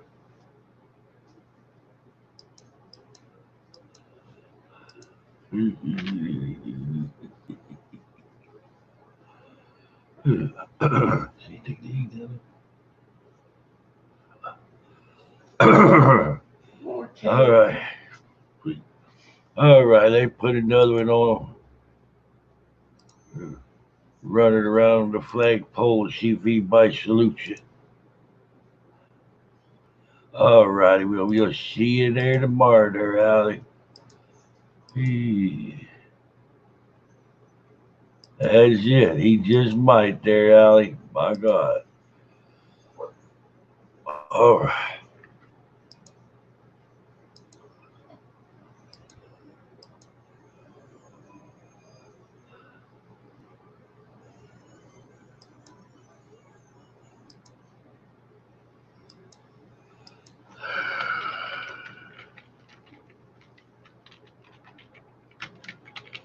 All righty. Let's see. We got to find another one to play.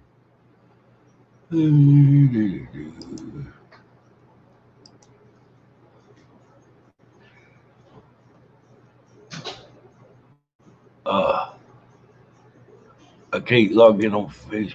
Right, let's see. It's Facebook.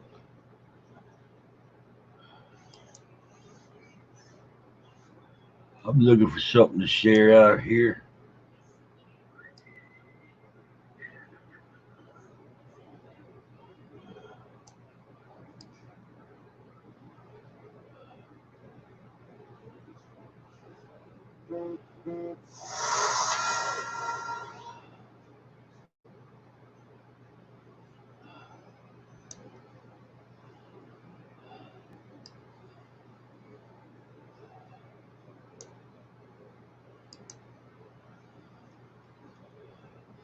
I better wait and ask David Vingman if I'll play one of his videos.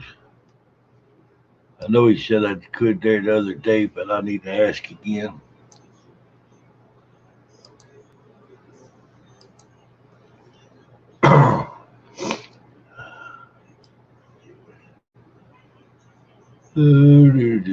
That'll work.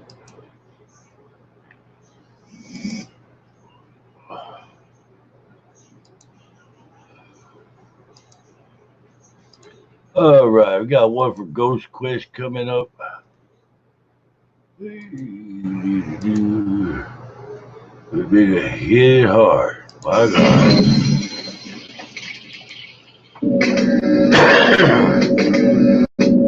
The following is a list of 5 of the most notoriously haunted locations in Lake George, New York. Hey, Vixen. Number 1, Caldwell Cemetery. Caldwell Cemetery in Lake George, New York, is named after an Irish immigrant named James Caldwell, who founded the town of Caldwell in 1810, which later became the town of Lake George. It is said to be haunted by the spirits of former colonial soldiers who were killed in a smallpox outbreak in the early 1810s.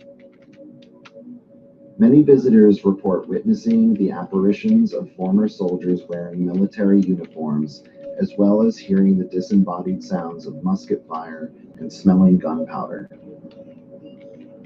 Others have reported feeling sudden cold spots and drops in temperature, as well as feeling a strange presence, as if being watched by an unseen entity.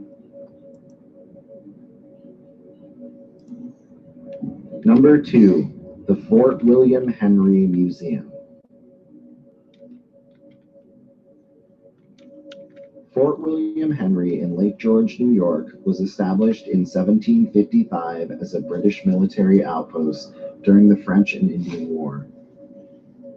It is said to be haunted by the spirits of over 200 British troops who were massacred by a tribe of Native American warriors after surrendering to invading French forces in 1757, though some estimate the number of casualties to be as high as 1,500. Visitors at the museum report witnessing the apparitions of former soldiers, as well as experiencing strange paranormal activity, such as disembodied voices, cold spots, doors opening and closing by themselves, and objects being moved by an unseen entity. The Fort William Henry Museum was featured in an episode of the popular television series Ghost Hunters in October of 2009. Number 3, Lake George Battlefield State Park.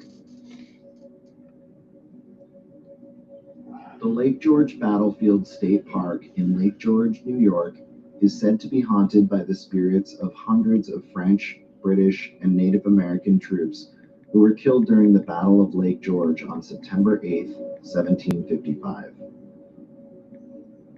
Tourists visiting the location report witnessing the apparitions of soldiers marching, as well as hearing disembodied screams and musket fire. Others report feeling sudden cold spots or drops in temperature in certain parts of the battlefield, along with feeling the presence of an unseen entity nearby. Number 4. Lake George Historical Association and Museum.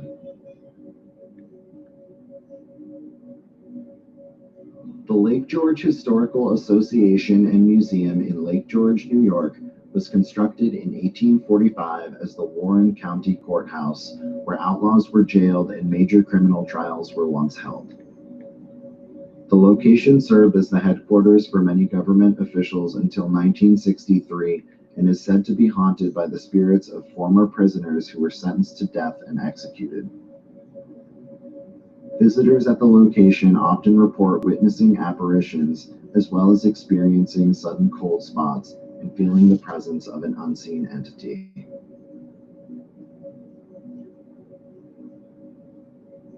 Number 5. Long Island Campground. Long Island is a small island located off the coast of Lake George, New York, not to be confused with the more well-known Long Island of New York City. It is said to be haunted by the spirit of a bride and groom who were murdered while spending their honeymoon camping on the island during the 1960s. Campers staying at the site have reported encountering the spirit of a woman wearing a white wedding gown, as well as experiencing other unexplained paranormal activity, such as disembodied voices, cold spots, and feeling the presence of an unseen entity.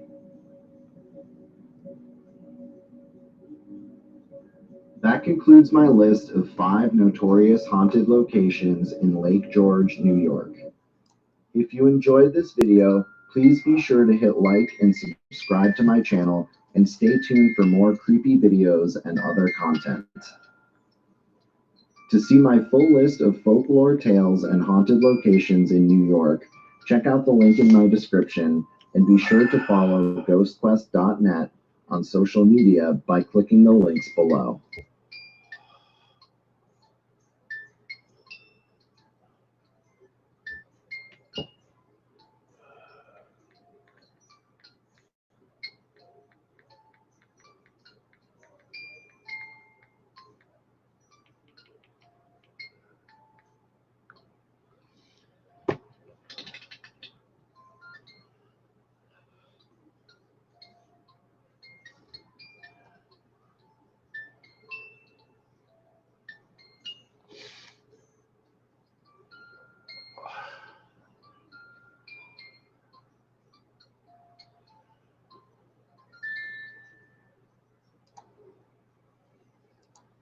Alrighty. That's Ghost Quest USA. Yep, they got a good one. That's a good channel. It's really, really well done. Hey. Alrighty.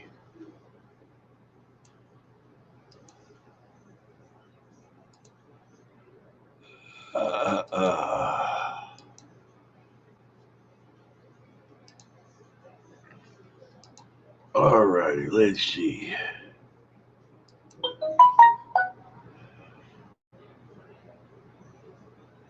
I got another one I'm making a run. Let's see. How about one that's going to run about 15 minutes or so?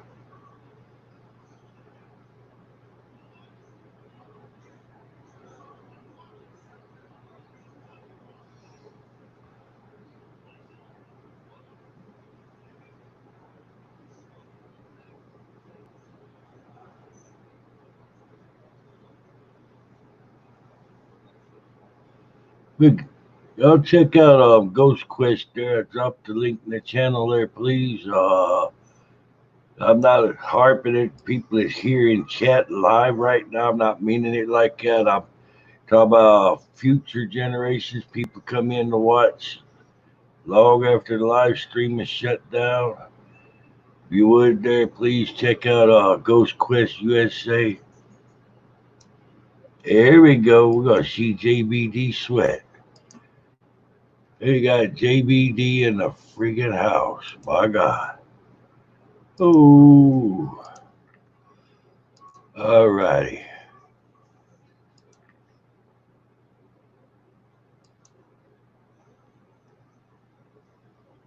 Let's see.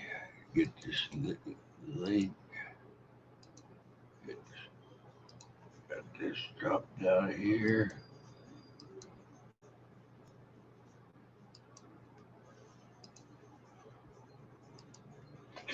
Hello, Dustin with JPD Moment 73 here. Got a little big chips to try. That says super hot. On the back, it shows a little scale. The next one up from this is freaking hot. Right there. See? So, it was free. I want to give it a shot. And I'll also enter the code to see if I win the free one chip challenge thing. It says 1 in 10 bags win the death chip for what's it called?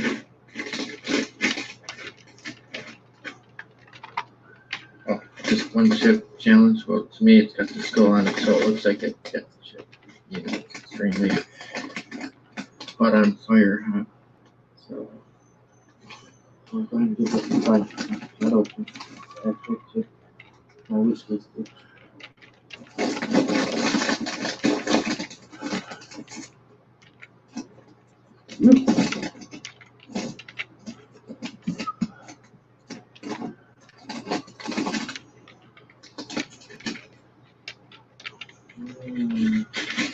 Let's see how many of these I can eat. Mind you, stuff like this is actually kind of dangerous for me because of my health, my Crohn's disease, and other health issues I got. Oh well. Thanks for a great video.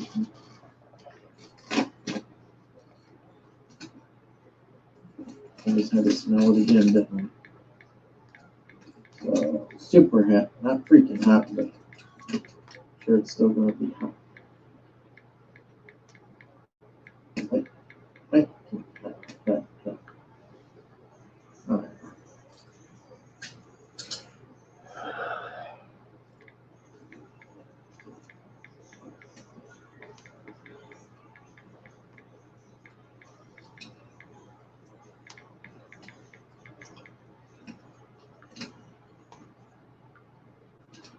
I don't like the line and paste in it.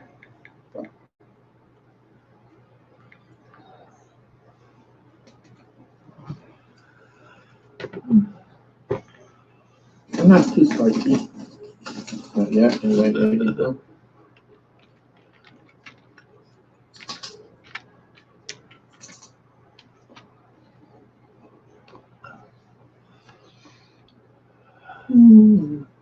I love tingly.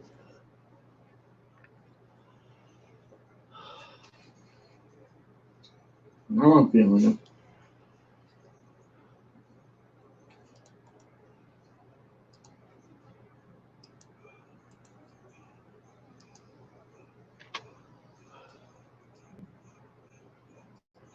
Yeah, it's really kicking in on the tongue now.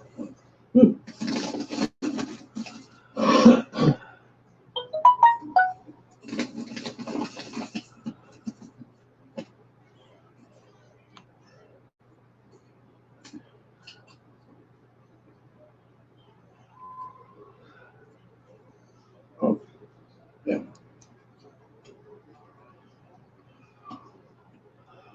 It's burning now.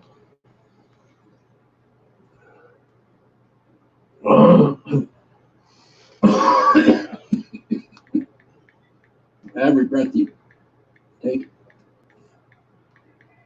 makes it even hotter.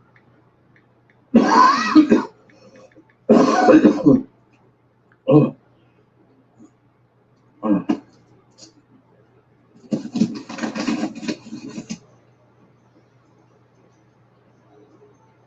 Oh my God. Yeah.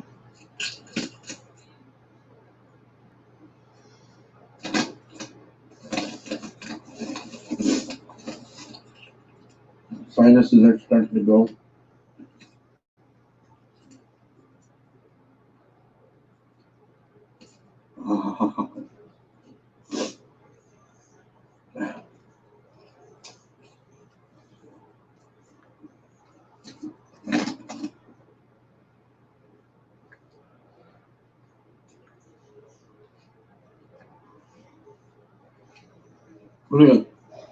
Not bad, but it's bad. I've had hotter, but this is still pretty intense.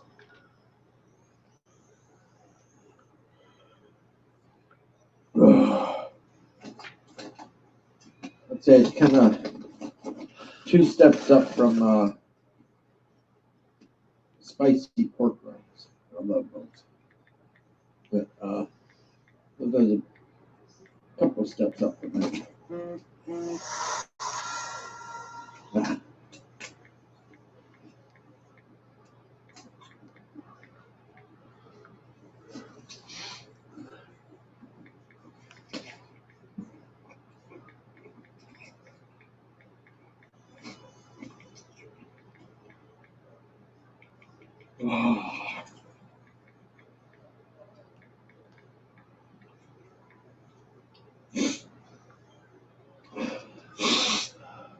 Oh, I'm gonna pay for this.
Oh.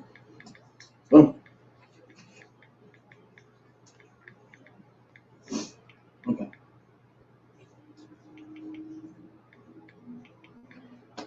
There we go.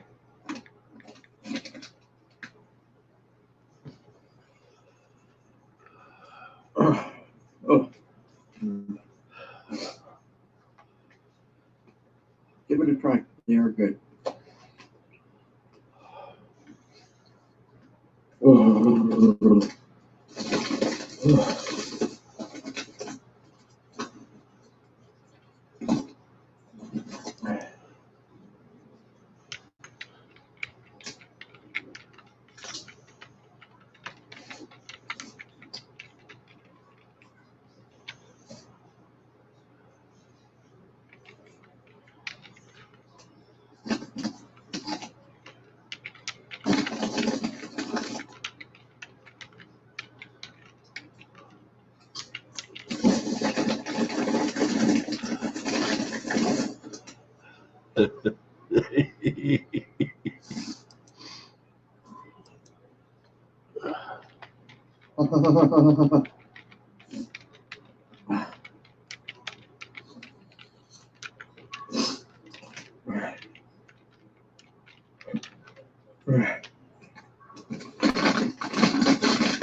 I got one on the phone.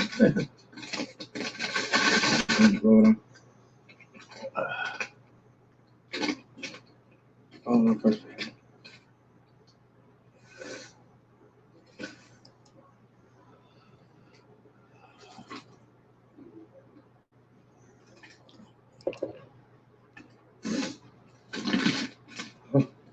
That powder.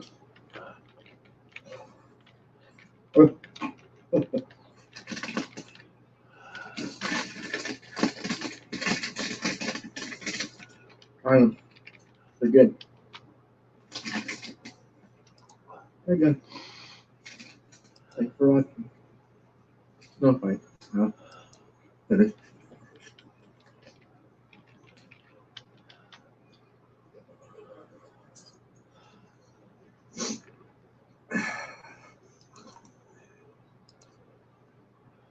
There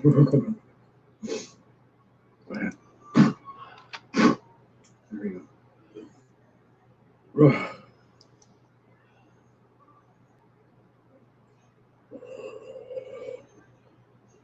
Oh, the bird is morning pretty loud. Sinuses are clear. Now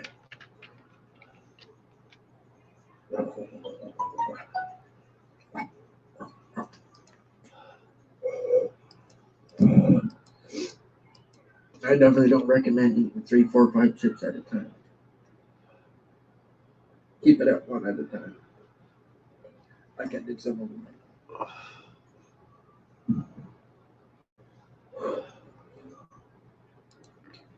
But they're good. Oh, But they're good. Oh, 15 bags total.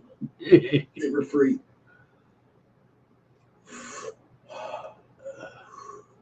Okay.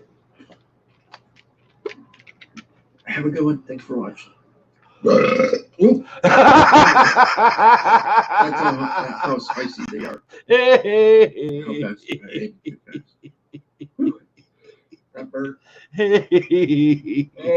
I'm gonna have flames coming out of my booty hole later. Anyway, peace.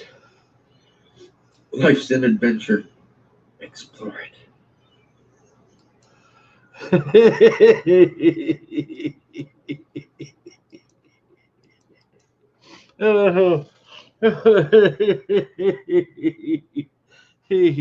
That was a goddamn camel belch there. Keep shit up like that, JB, you might call the damn camel in on you. See, should have eaten some ice cream, JBD. The next day, you get through shit and your ass on fire, you can be sitting there going, come on, ice cream. By God.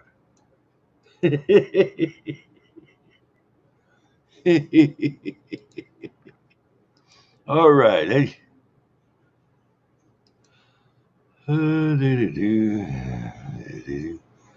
All right. I'm ready to watch the Venomous Friends. Y'all would there hit that like, share, subscribe button if you just tuned in. Or if you've been tuned in and been watching for a while now. Ooh, please help out a poor old clown there. Hit that like, share, subscribe button. Smash that bell or do things to it that's illegal in 42 states, please. By God. Oh, hee hee. Let's find something to watch. Let's see. By God. There you go.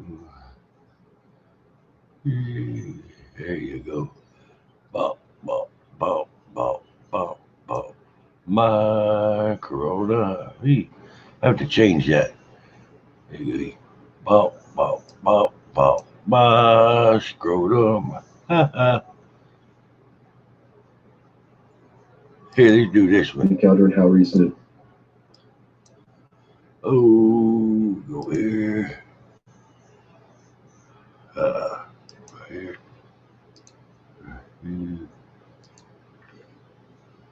That's it. Don't forget to love. Good night there, Vale. Vale sleep over the floor. 60 feet over the floor. By God. Y'all check out Vale. She got a brand new video that she put out tonight. I've got a brand new video I put out tonight All things paranormal. Leslie put a brand new video out tonight. You're listening to The Venomous Fringe, Cryptids and Paranormal, with hosts Chris Fringe and Ryan Tremblay. Join them as they dive into the macabre of our world and dive into the madness and mysteries that lie above it.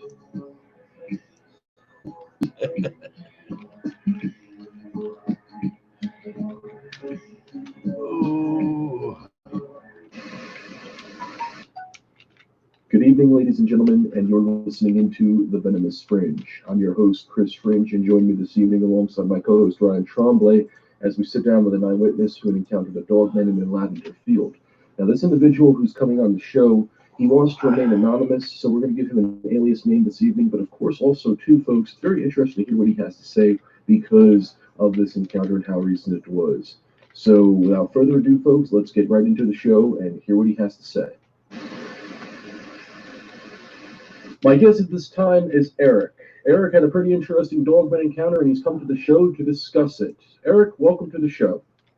Thank you. Good to be here. It is. So it's very good that you want to come on and you want to talk about this traumatic encounter. I'm pretty sure it's changed your perspective. It really has. And I want everyone to understand that these things are real. These things could happen to anybody. I bet it can happen to anyone. Oh, I'm sorry. I didn't mean to cut you off. Please go on. Oh, no, it's fine. What were you going to say? I was going to say, I want everyone to stay woke, stay alert. Okay. Well, yeah, no, they're literally good advice. But Eric, thank you again for doing the show. Dogman being a very top dog cryptid in the field, no pun intended. Eric, can you, from start to finish, describe to not just me and Ryan, but to the entire world listening in, your encounter?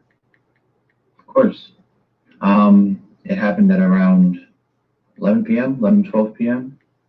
I was taking my dog Cooper on a walk. We usually walk during the day, and we would go to these lavender fields, and I live in Boise, Idaho. These lavender fields are just off the beaten path of the military reserve that's nearby. And I take him to this lavender field because during the day, he loves the lavender fields. It's like cat likes to roll around in it, have fun, you know what I mean? So I take him during the day. But on this particular day, it was, as I said, 11 p.m., almost 12. And I wanted to treat him. I wanted to take him out. I wanted him to have some fun, even if it was dark outside. And so I was walking up the trail around this military reserve, and I went off the trail. I walked around for about 30 minutes to the direction of the lavender field. And while I go on walks, I always take my gun with me, my Ruger. Just in case, there could be some wackos named like Josh trying to mug you or something. You never know. It's Idaho, you know what I mean? Bunch of crazies everywhere. But anyways, when we got to the lavender field, Cooper tensed up. My dog Cooper, he tensed up. I was looking down at him. I was like, "What was he staring at?" He just froze. So I looked around. I didn't see anybody. He's really friendly with people, so if we saw anybody, I think he would, start being friendly back. Start sniff them or whatever. But he didn't do this. He tensed up real bad. And I tried tugging on his leash. Maybe it was like a squirrel or something. And he wouldn't budge. He just froze still. So I looked. I tried to look to see where he was looking, and I saw a bush. And I saw out of the side of the bush, there was a dog's head just poking out. It looked like a German Shepherd. All I could see was the whole body was covered. So I thought it was a normal dog. And I start to notice this thing starts to stand up. Me and Cooper jump back instinctively, and this thing rises out of the shadow. It was like a movie. It was crazy. It was just like a movie. The moonlight lit the dog man right as it was coming up out of the shadow of the bush. And I froze still too. I didn't know what was going on. I was freaking out. And so my hand was shaking. I was shaking. I put my hand on my gun just in case it tried to attack me. And I couldn't take it out. It was in my pocket. And so Cooper was like, he was about to run away. I could feel him tugging on the belt, backing up a little bit, like slowly backing up. And this thing raised up. It was like at least like 7.5 feet. And I'm 6'4". Like that thing was huge. I had to look up to that. And it was about like 15, 20, 25 feet away from me. And then it turned around real fast. It ran. Actually, before that, my bad. There was this howl. It was just, I can't even describe it. The howl that thing gave was just, you know what I mean? You never hear anything like that again. Oh, every time I think about it, it just shivers down your spine. So it howled at us. We both like jumped back. I tightly held my gun just in case he came for us. And then it ran into the bushes back where it was at. And so I was thinking, what the fuck just happened? I need to get out of here. And so we booked it back home. Oh, we ran so fast. It took us like 20, 30 minutes to get back home. And I lived like an hour away from where it happened. I'd always heard stories about dogmen because it is Idaho. And after this experience, as I decided to research into it, there are a lot of dogmen sightings in Idaho. So it was just, I never believed it as a child. I would always hear stories like, Billy's like, my dad saw the dogman. I would never believe that until this. And yeah, I got home and I'm never going to that lavender field again. I must say, you have a very smoothing voice. It really wants to put me to sleep, and not in a good way. And you have a very nice narrator voice. I have to say, very nice voice. Thank you. But just a couple things too. First of all, you had made mention that this was very late hours, right? So this was about 11 p.m. You said. Yeah. And now, how were you sure that this was a dogman? If you got a good view of this, I mean, were there any lights around? Being so dark out, Yeah, with it being a lavender field, it was quite empty, but we were looking at like the edge of like the end of it. Mm-hmm. So when this dogman got up, like you can still see, but like as this dogman got up, it came out of the bushes shadows, and got into the moonlight and out in the open area where you could see it better. And that's when I was like, what is this? Mm. And that's when I did more research. And that's when I found your YouTube page. And that's when I found out that you do interviews. Yeah, absolutely. I mean, part of what we do here on the Venomous Fringe is to have people come out and tell their story, and of course sit there and draw an understanding on what they are. And of course, in your case, you'd seen this dogman in this lavender field. Now, let me ask you this: what time of year of this was this encounter? When did this happen? It was like 2 weeks ago. Okay. It's pretty recent. Pretty recent. Well, another thing is too is when you had gotten this observation of it, you had gotten a good look at it. What did it look like? What was a good description of it? What did you get out of it? What did you see? It was like it had a muscular build. It had the head of it looked like a German Shepherd, but I can't be too accurate with that. I don't know my dog breeds that well. It was, muscular. It was tall, very tall. Like I said, I think at least 7.5 feet tall.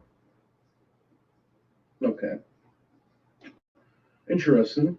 Well, I'm going to give the microphone to Ryan real quick and have him. Ryan, what do you think about all this? And see what he has to say. Right. It's interesting, actually. I was wondering, was there any signs of confrontational behavior from this thing? From it, I don't think so. But you think it just wanted you to see it and just go away? That's what I'm thinking. But it wasn't looking at us when it was in the bushes. But once it came out and saw us standing in the open field of lavender, that's when it looked at us and then howled. And so maybe surprised it just as it surprised you. Okay. That's what I'm thinking. And was there any prey animals around, like rabbits or anything small like that? I think there usually is around in the the thicket of bushes and trees. You're the best dog man out there. Did you see any eye shine by any chance? Anything amber? Gold? You did. Okay. What color was it? Like you said, it was amber, kind of like goldish, kind of yellow gold. Okay. Yeah, that's pretty common. Well, how loud was this howl, though? If you have to give it like a volume range, how loud do you think it was? On a scale of 1 to 10, I was pretty close to that thing, so it was like 9, 10-ish. Oh, so really, really loud then. Okay. Yeah, it was crazy. It felt like a movie. It felt like a sound effect from a movie or something. Yeah, I know that feeling very well. Yeah. Real quick, Ryan, I don't mean to cut off your questions, but that also makes me form another question. So this location, this lavender field, are you allowed to give me the right specs of where this is at? Because what if I were to get in contact with a research team in Idaho and they can gladly sit down, speak to you, investigate out in those fields? That would be great, actually. So what was the exact location of this, and where did it, in this lavender field in Idaho? So in Boise, Idaho, there is a military reserve. The military used to use it, but now it's open to the public. And I'm not exactly sure what direction I went off in, but I was following the path for a while. And then I went off the path for around 30 minutes. And then that's where the lavender field is. Okay.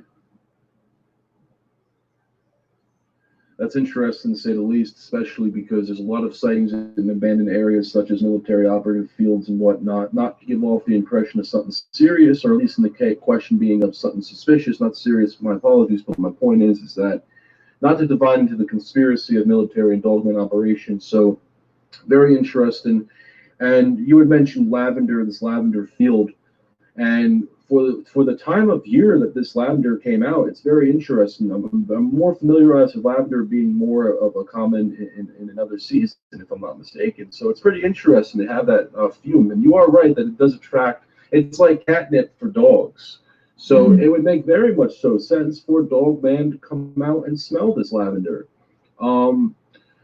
Let me ask you this. You said that you had carried a Rudger on you, or a Ruger. I apologize if I butchered it. I know that there is a slight difference in vocabulary with that. But when it comes to what you carried, did you think that that gun would have protected you against this dogman? I wasn't thinking about dogman. I was thinking about protecting myself from being mugged or being kidnapped or something. Because there's a bunch of wackos out here in Idaho. But yeah, it was for protection. Okay. Well, I only asked because I agree with you. I know that you were in a tough time with this outbreak. So clearly I understand the form of protection is very well needed. Let me ask you this though, Chief.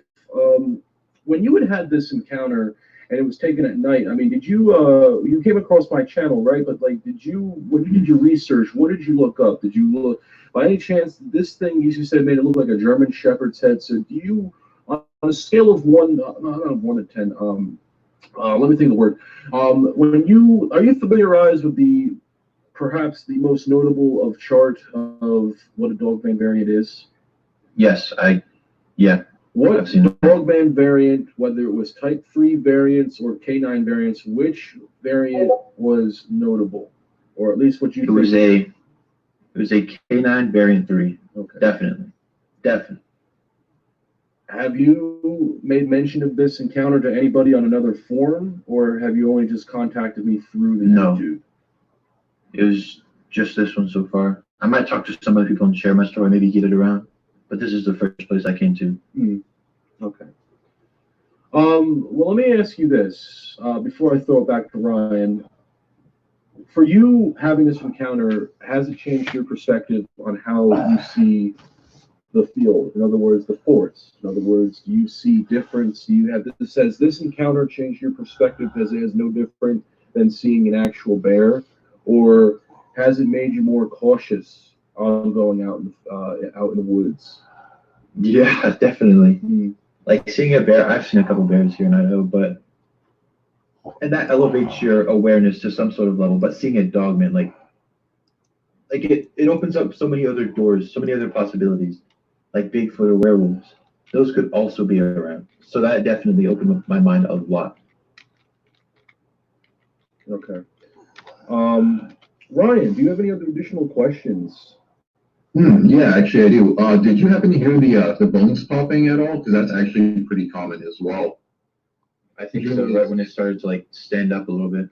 Okay, so as it stood up, you heard the bone popping? Yeah. Okay. But it was quickly drowned out by the howl. Oh yeah, of course. Definitely.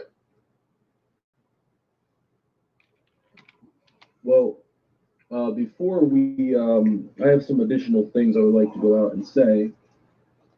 First of all, Eric, I want to thank you for doing this brief interview, sitting down, talking to me and Ryan about this. This is a very interesting case. On top of that, I would like to follow up with you and furthermore speak down the road, but not necessarily in any terms now, because this is a very interesting case topic in Idaho. So, Eric, do you personally have any advice or any additional feedback or anything you'd like to say in reference to your encounter, or advice to those out there who may have had an encounter or have not but want one, but either or? What do you have to say? I would say, guys, stay woke, stay alert. Okay.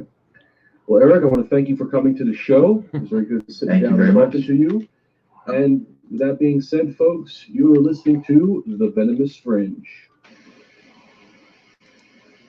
I want to thank Eric again for coming on the show, as well as also for taking the time out of his evening to sit down and talk with me and Ryan about this encounter. Very short encounter, but very blunt.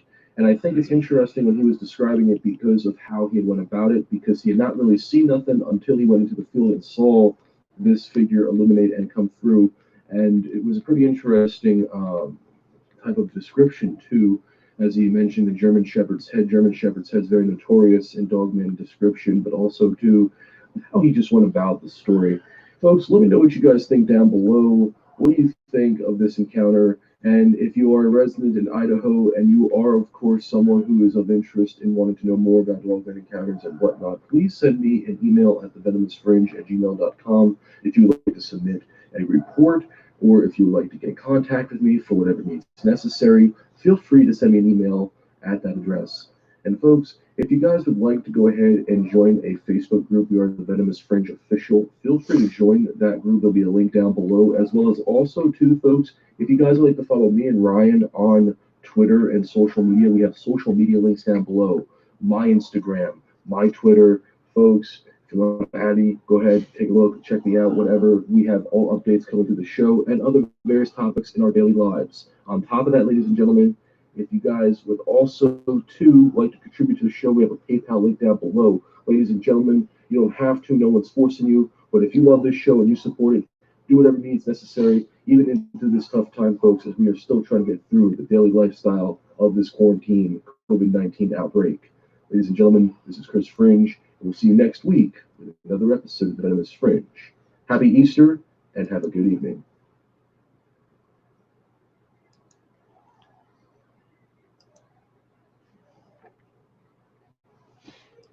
That's a good one, Ron. Lagar.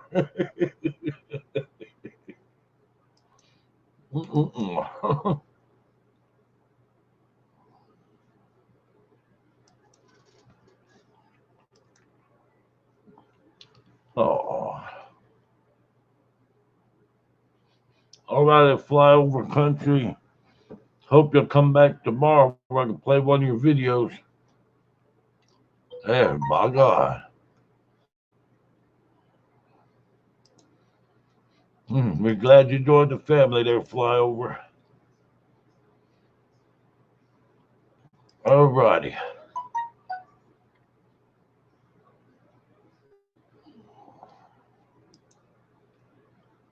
All righty. Ooh. Past Life Explorer. Want me to play one of your videos? Hey, don't say the Kmart one because the Kmart one got me a copyright infringement. The music, I could play it, but I'd have to turn the volume down.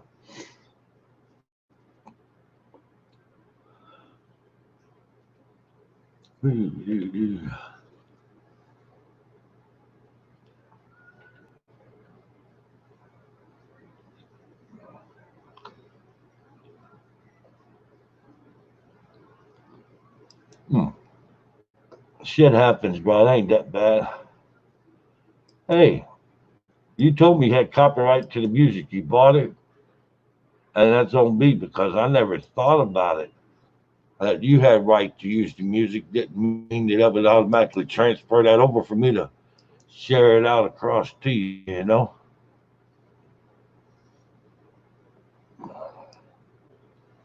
I see JBD's got me a shopping list of videos to play out there.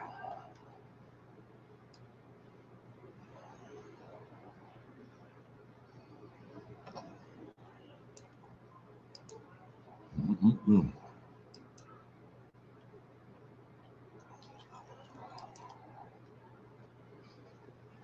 Yeah, we're gonna bounce here. I'm gonna play one from Past Life Explorers. I'm gonna jump back and do another one for Venomous Friends. I'm gonna do some stuff for JBD. JBD got a good channel. I dropped the link in there earlier. Maybe JBD will drop his link back in the channel again. Hint, hint. We try to get JBD up to 1,000 subs. Alrighty, there it goes.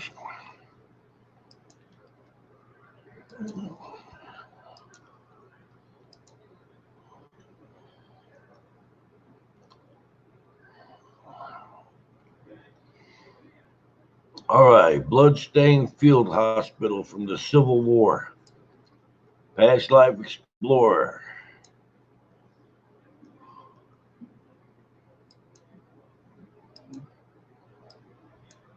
Let's get.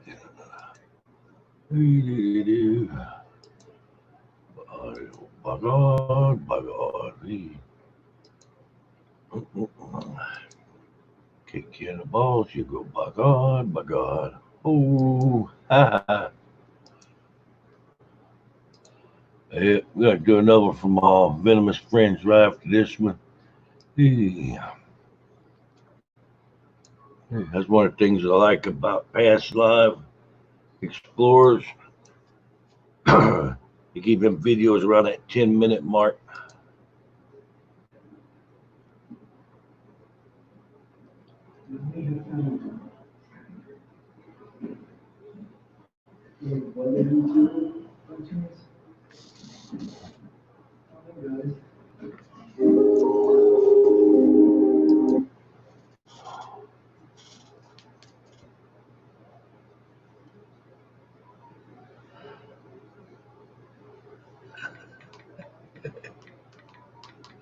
Alrighty. Here we go. I see. Today we find ourselves in a house once used as a field hospital during the Civil War. General Robert E. Lee would meet with his men here to discuss further strategies. It's been said there's still bloodstains on the floor. Let's have a look.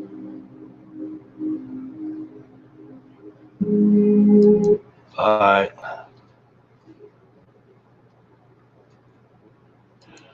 Yeah, I can't run this one without getting another copyright infringement. I'll play the video. All right, well, drop your dang link down there, JB. Hey. Let's do a little commentary.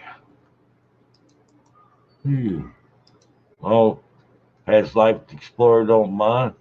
I can do his clown style. Got a nice house here, slightly used, slightly weathered, lace curtains, giant slong spray painted on the wall. That's custom art deco. At $2,000 more on the prime price for the graffiti. Wooden stairs followed by some nice plywood from probably from Home Depot. Okay. See some more spray paint.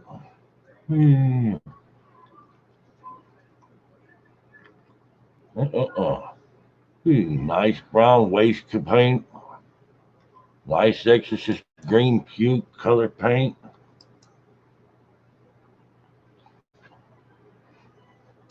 Looked like something exploded in a chimney. Maybe Santa Claus had explosive diarrhea.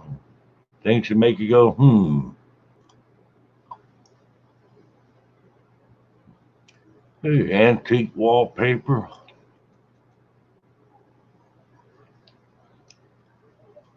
There's some more antique wallpaper.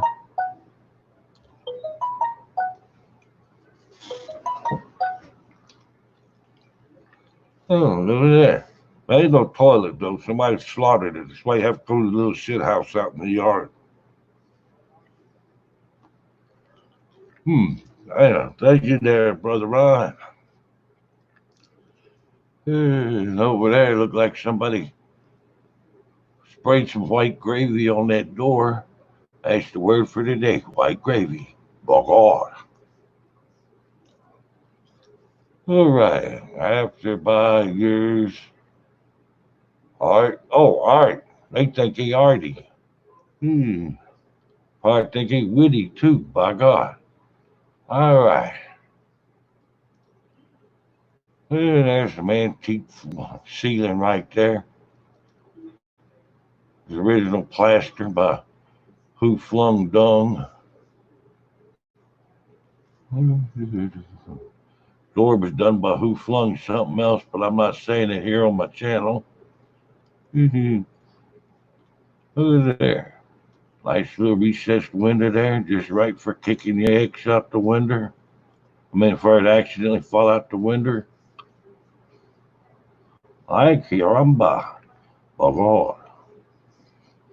Oh, I like this room here. It's like a pyramid. Oh, go get a little closer to the chimney. There you go.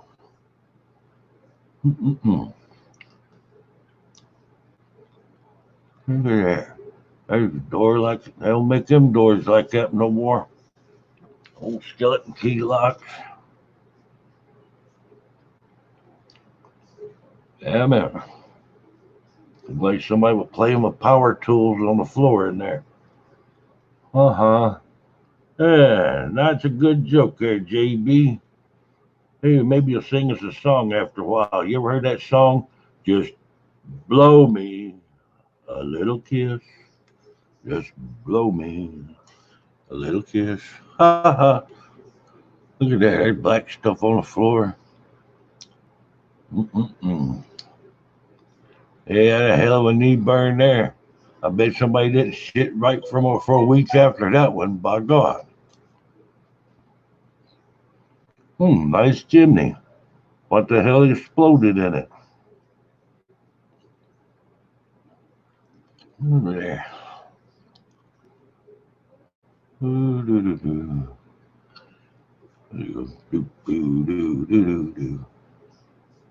At least the paint's intact. So who in the world following you around there, past life?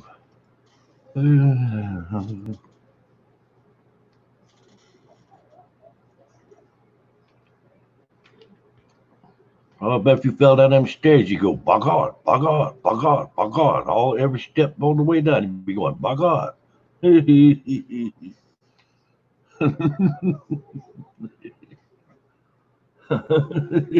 shed caught on fire there. The doors. Come on, baby, light my fire. Oh, have a bird poop.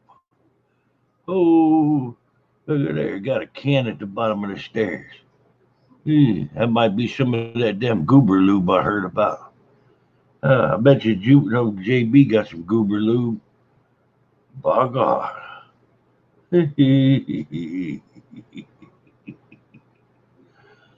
Holy shit. I bet that damn room was something back before they invented electricity. Oh.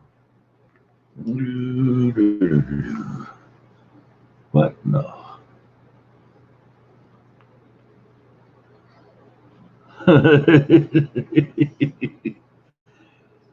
Oh. What in the flying blue? Is that an old can opener? That's just...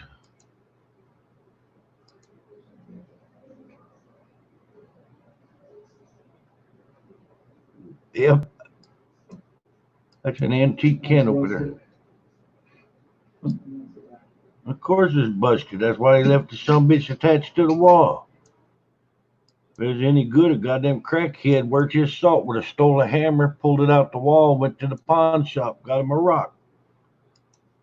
Oh, here you go. You got this. I'd like to go check this place out. Yeah, it looks like at one time they were trying to renovate it. Hey. I guess it just wasn't feasible. Well, at least Santa Claus didn't shit in that chimney and blow it up. Someone painted the Ooh. Yeah, you like twisting on knobs, don't you, JB? By God. No, weird. It's all right. My ex is a fucking dog man. Someone didn't take it out. It's not there.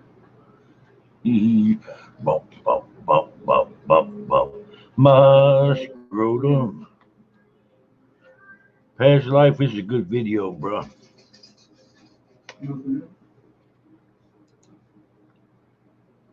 I'm not making fun of your video, bro. I'm not. I like the video. I just wish it didn't have the music in there that's all set for getting my ass with a copyright infringement. Ooh. Yep, y'all check out Past Life Explorer's channel. He actually is a really good little guy there. I like him. He helps out people a lot. Where you tweet something out to share somebody's channel, and Past Life Explorer, one of the first ones to sit there and retweet it. Him and Fox.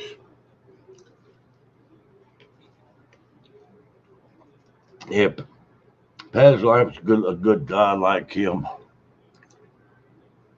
There you go. Bom, bom, bom, bom. Ooh, that was a good one. Ooh, doo, doo, doo. Oh, nope, that's not cool. Almost screwed over StreamYard. Hey, why you say I'm lucky for it, JB? There you go. All right, I'll go play one of JBD's.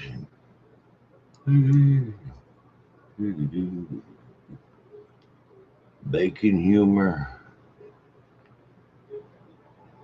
All right.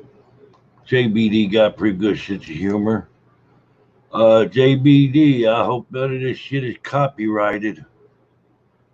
If it is, ooh, I'm gonna be unhappy.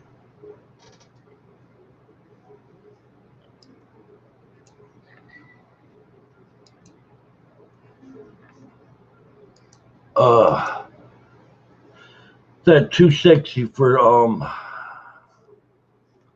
beef jerky. That's not copyrighted or nothing, is it, JB? Hey, welcome back, Allie. We glad you're back. By God. All right. JB wouldn't screw over me like that for copyrighted stuff. Would you? too sexy for beef jerky. I'm too sexy for beef jerky. Too sexy for beef jerky. Too sexy by far. I'm a bull, you know what I mean? And you cannot turn me into hamburger. Into hamburger. Oh, into hamburger. Nor can you turn me into a juicy steak. Oh, yeah. You will feel the wrath of my horns right up against your keister. Just remember, I am not beef jerky. I am Goldilocks. You will remember that name, Goldilocks. You will think about me anytime you eat a hamburger, a steak, or beef jerky. Just think about it. I'll be watching you. Damn it. Yeah, JB, I just realized after watching that movie, you got a purty mouth. By God. That'll hold you. Oh.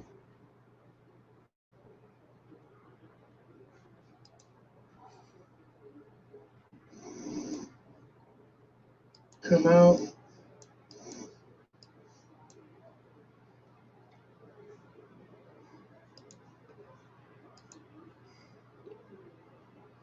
There you go. By God. There you go.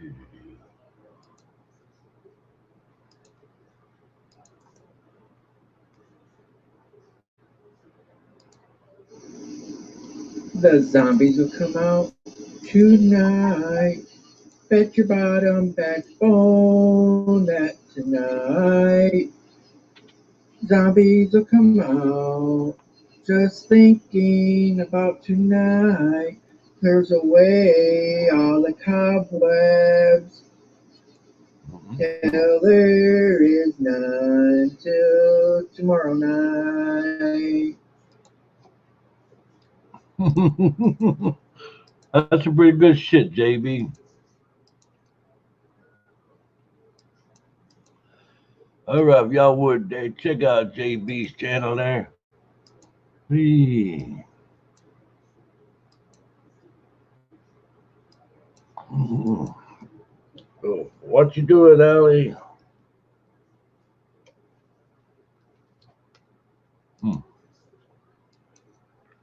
All right, time to change clothes. There you go. Boop, boop.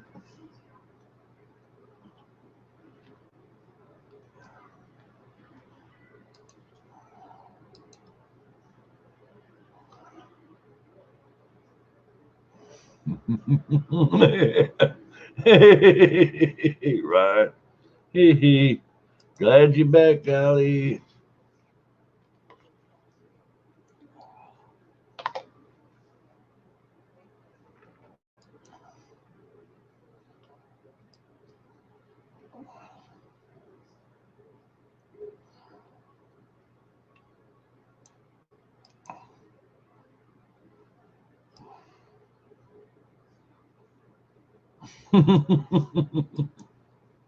Need to put your YouTube channel on your Twitter profile, Allie, where I can share your videos out.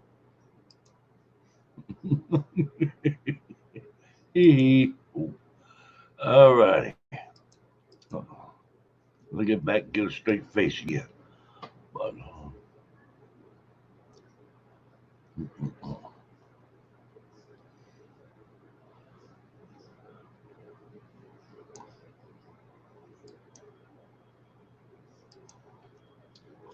all right, we're gonna go back and do another venomous fringe here in a second.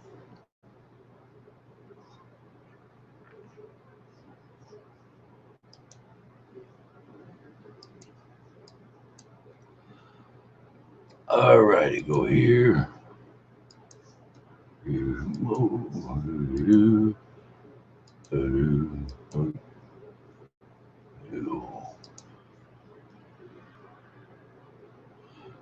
Wow, looky there. We got all past life explorers back up again. Hey, and he got his porno music running again. Sound like some of that 70s retro Ron Jeremy style stuff. Let's see. Wait, Cole going to bed? Don't tell me they done scared Cole off. Hey, good night, Cole. Ooh. Hey, last time I said I was going to hit it, I wasn't talking about going to sleep, though, Cole. They hit it and quit it. By God. All righty. Looky there. Them highly intelligent little vandals come through, busted out three windows. That's redneck right there. Agra King. Yeah, y'all know what a redneck's famous last words are. Hey, y'all, watch this. Okay there, Allie. Look there. That's a nice antique refrigerator there. It's cleaned out nice. Oh. That's an admiral. Hey, that must have been in the Navy.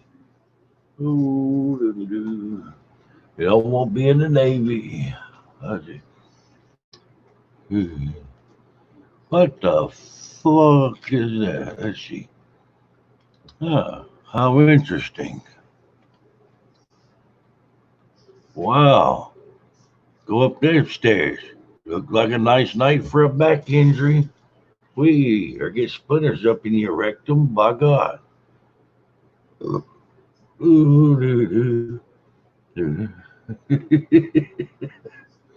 Hey, go in the Navy there, they'll give you a chubby. Go in the Navy, get you a chubby, get you some white gravy, by God. Oh, all righty. It looked like Betsy Ross might live here one time or another. There's a bicycle tire and a gas can. Ooh, look like maybe part of a damn outboard motor. Wow, clutch pedal. I got the real authentic goddamn garbage up in there. You just don't find good junk like that no more. Whee. Unless you come in after a friggin' riot.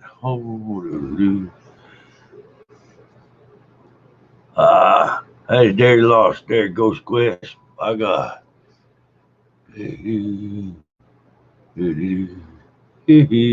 Oh, yeah, they've been over a lot. I mean, they've been a lot there. You're right there, past life. Wow, I wouldn't walk on that floor. I'd be afraid I wind up with a 2x4 where the sun don't shine. Holy shit. I bet you Lords of London wouldn't insure your ass to walk across that some bitch. They say, hey, can I walk across that? You insure me? And they tell you, by God. Oh, ain't nothing hold that motherfucker up but termites holding the hands. Oh, damn termites in there hold hands singing Kumbaya. Oh, you what we would refer to in other terms as death wish. Like me, I respect that. Yeah, they played Tetris on that floor. Whoever was playing with that floor, I bet they were known for smuggling large pieces of plywood and lumber up in their rectum. Yeah, there you go. Let's see. Wow. Let's see what we got here. 55-gallon drums.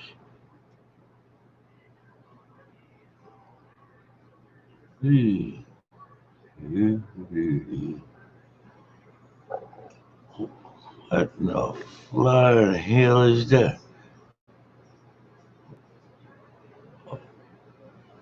Must be what they use for picking the damn drums up with and then wheeling them around. Yeah. Join the Navy. They'll give you a good shot there, PLE. You go in there with a crooked back, they'll straighten your back out for you. You'll say, bug on. Oh, look at there. Going there for a three-way. Ha ha. Bug on, bug on. Look at there. Got a display rack. What the fuck?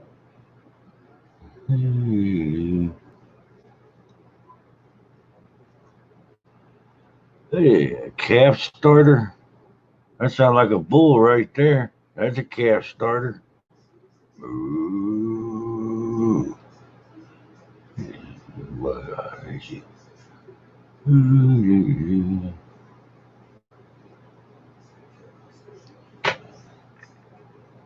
One day PLE gonna say, I'm going to do a little video tomorrow.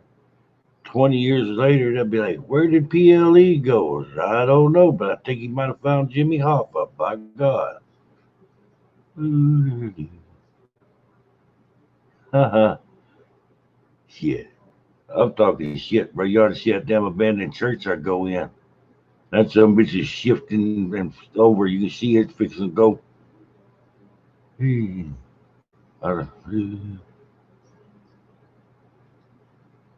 Why is there such gaping holes in the floors everywhere in that damn joint?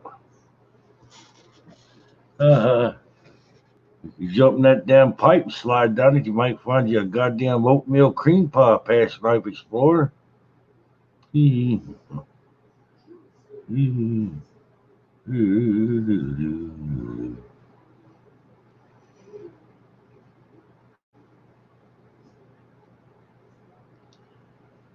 That's cool. That actually would make a damn decent camp right there. Huh. And people, I don't know, bro. I'm gonna focus on you find the weirdest things.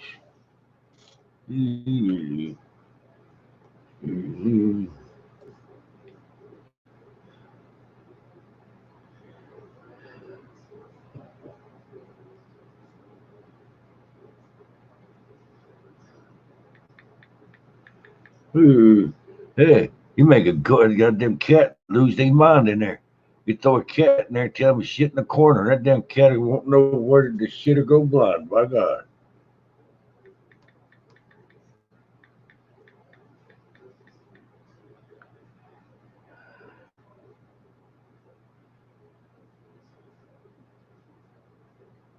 Uh-oh, gotta get off of that shit. There we go. Good one, Ghost. By God. Ooh, let's see. Hey, that was fun. Who all still in this chat tonight? Yeah. Hell yeah, shit in the corner. Yeah.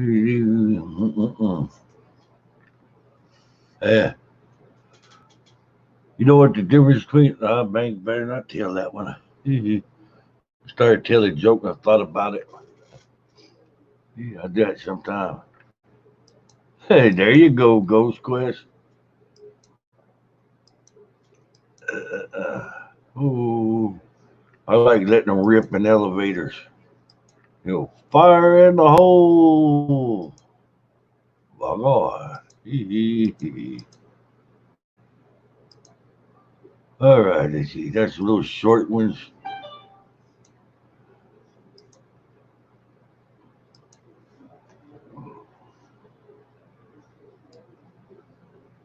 Look at there. Let's see.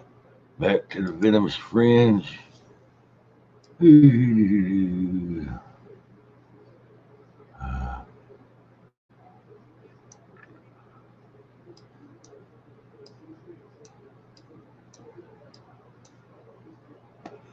Right there, videos from past life explorers. Hope you'll check the channel out. They actually have music and a soundtrack, but I can't play the music on the stream. YouTube wants to violate me for it. I don't like getting violated.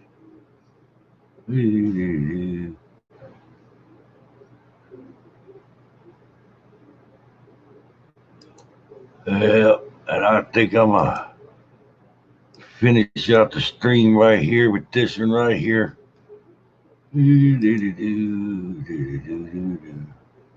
Hope y'all are like, share, and subscribe to the Venomous Friends.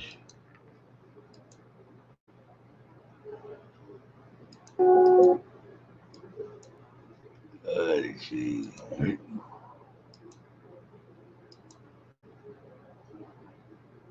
There you go, Venomous. Mix in. Hey, ain't be small in the back, ain't be small in the front, but it's still good all in the middle, by God. Oh.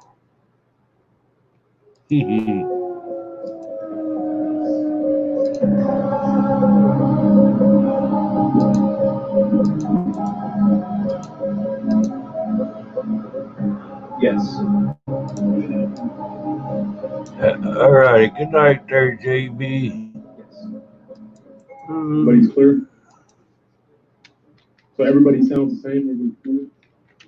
Yes. All right, guys, I'm going to do the intro real quick. I'll meet you guys for just a couple seconds.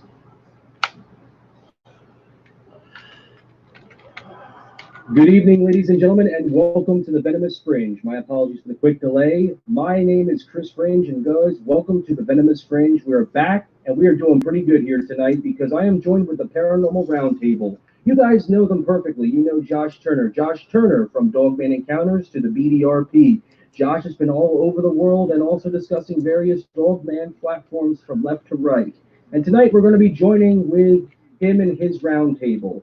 Josh and the roundtable, welcome to the Venomous Fringe. How are you guys doing this evening?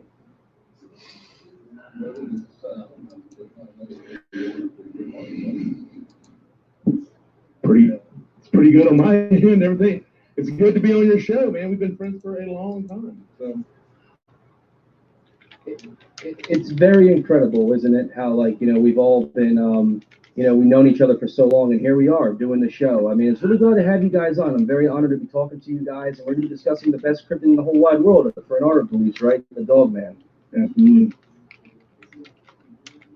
So I want to ask you guys the first question, the most closest to the questions is, how are you guys doing this evening?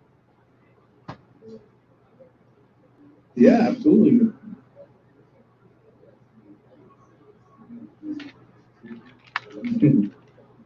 Very busy.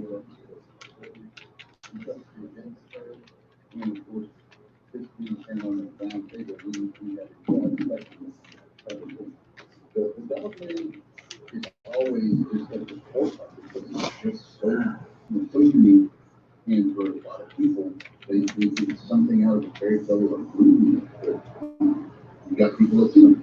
For example, John. Yeah. Well, first and foremost, if anybody doesn't know me, I started actually speaking on these shows. I started with episode 55 of Vic Cundiff's show, because I had an encounter when I was 15, and I told that story on that show. And then it just went from there. Vic invited me back because I had told him I have a lot of stories that I collected, because after I saw this thing, that was it. I mean, I just wanted to know what it was. I needed to know what it was. I needed confirmation to know that I wasn't just crazy. You know what I mean? Like, it sent me down a road for the rest of my life to, I guess it was confirmation in the paranormal itself. You know, that what's abnormal can actually be normal. You know?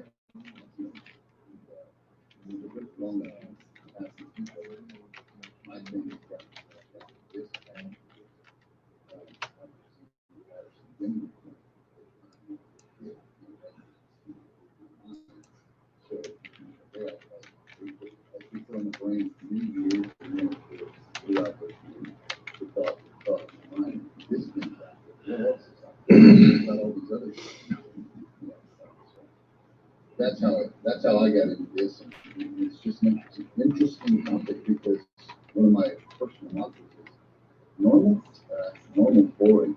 That's why I like the paranormal. Hey, guys, just so you know, there is an echo going on from your guys' side, and we can barely hear Sal. I don't know if you guys got people coming through the chat now. We'll have to try to fix that.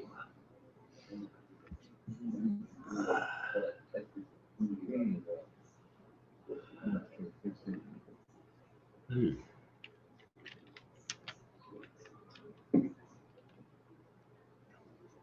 still hear us there, Chris? I can hear you guys perfectly. Everybody in the chat, can you hear them perfectly without any echo now? Speak. Speak. Trying to get everybody's on the same page. You want to bring up the chat so we can see what's going on? We can see it too. I'm pretty sure. Or maybe that's just Google Hangouts. I don't know. I don't know how it works. I don't know if you can see the chat with the Skype. Yeah, I've never Skyped on a live. It's always been Skyping one-on-one with people with BDRP. Yeah. So Chris, you had some questions for us, and if you wanted to get started on those, if you can hear me, then we'll get started on that. I don't know what the echo was. I apologize, folks, if there's an echo. No worries. I mean, we just want to make sure everyone is on point with it, and it sounds like it is. Everyone, they're still saying a little bit of an echo, but it probably could be from the stream. But other than that, though, let's go forward and get into the questions, because we got a lot to talk about besides Dogman and whatnot. But the first things first, and the most important question is, and this is to both of you guys, what is your initial belief and your take on the Dogman? Do you believe this thing to be a flesh and blood creature? Do you believe it's a supernatural creature, or could it be something else? This is Wolf. I think that we just did a show where we recorded last night with a friend of ours that we have on our show an ongoing storyline about this house that I used to live in, and there were various people that came and went over the 10 years that I lived in that house.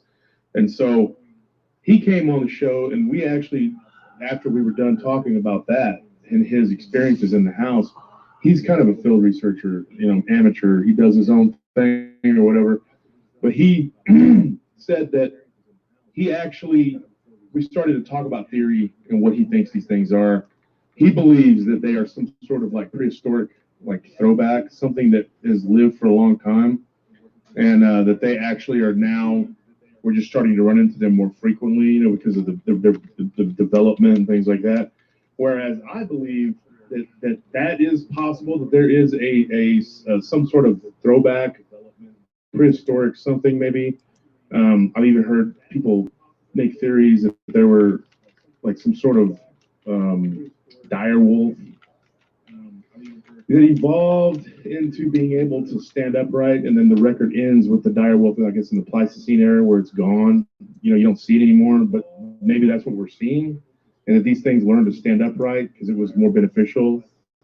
But I also believe that there's a supernatural element to it, and I know that's not the most popular theory when it comes to Dogman. I know that people don't like to hear in the Dogman community a werewolf connotation to these things. They don't want to hear that, But I have personally gotten many stories that were transformation stories. And I'm doing an episode, we've already done it, but we're going to be releasing it in the next coming weeks about werewolves. And a lot of it just deals with transformation stories that I have and that me and Sal went over. And, we get these sometimes. They're few and far between. They're not as common as just the basic Dogman. Sighting, somebody sees a Dogman, an upright canine walking on two legs, because you have to be able to say that there was a transformation element. You have to say, hey, that you saw the transformation, which most people don't. But occasionally it does happen. I've only heard maybe one or two where somebody said that they saw something becoming that. But I have about 3 or 4 where they've seen people say that they have seen one of these large canids becoming a man. And the 2 of the descriptions are almost identical. It's very odd how they describe like hair falling off of it, and this person it just starts to like gradually fade into a person, almost like it's fading out, but then the person kind of appears, and they'll report like this greenish yellowish haze or mist, and Sal, that, and it's very odd.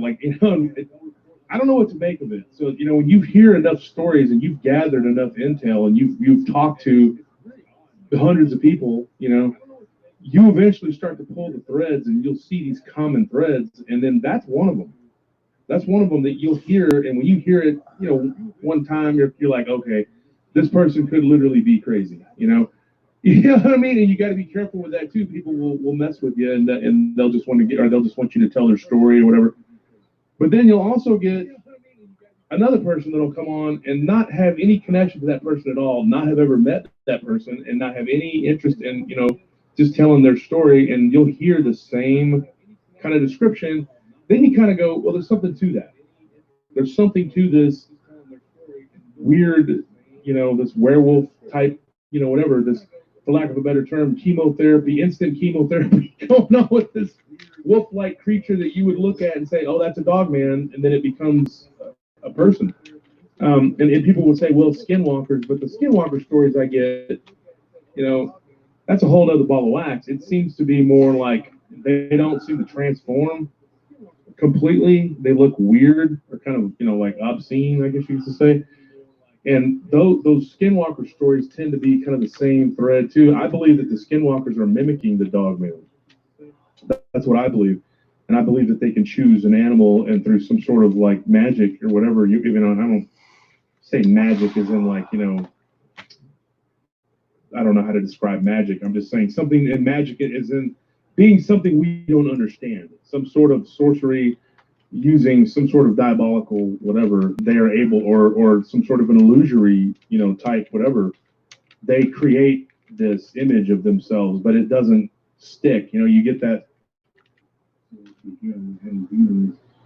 able to shift and make themselves look like something. And I guess if you believe that they could bestow some sort of power upon a shaman to make themselves cloak themselves, I would say, or make themselves look like another creature, like a deer or a dogman. And so I think that that's what that is, you know. So anyways, I didn't want to go into this long dissertation. I could give you all kinds of information about it, what I believe, but I guess we could say, what do you believe, Sal?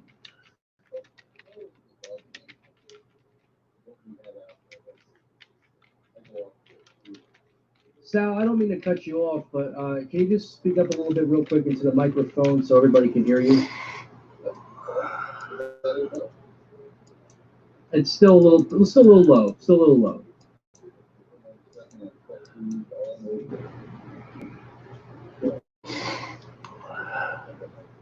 I don't know, something wrong with the equalizer, maybe. People are saying they cannot hear Sal. Maybe Sal speaking to the microphone that you got. Josh, you guys can take turns. Like, I can hear you, but very little in the background. Even people are saying they cannot hear Sal.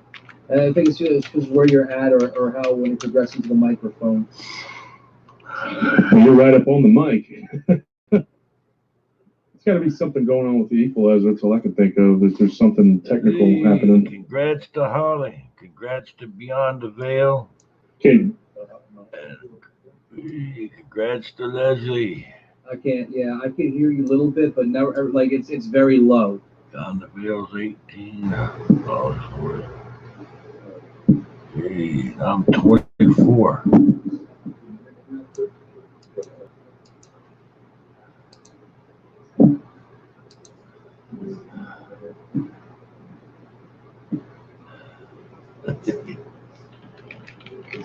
Well, we're trying to work on that. Anyways, like I was saying, I can continue. I can continue and talk. I'm always good to talk. I don't know what's going on. Go right ahead, Josh. Well, anyways, everybody was talking last night when we were recording, and just kind of off the air too. We were all just kind of, as DDoS would say, postulating theory. We were just talking about like what we all kind of believed was going on with this phenomenon, and I actually I believe that there is a supernatural element to it. I really do. Either that these creatures, the one I saw, I believe was flesh and blood, but that doesn't mean that it was from here. Does that make sense? Like, I just think maybe it came from somewhere else. Like maybe it was just here, like maybe it came from a place where they actually these things are, that's where they live, you know.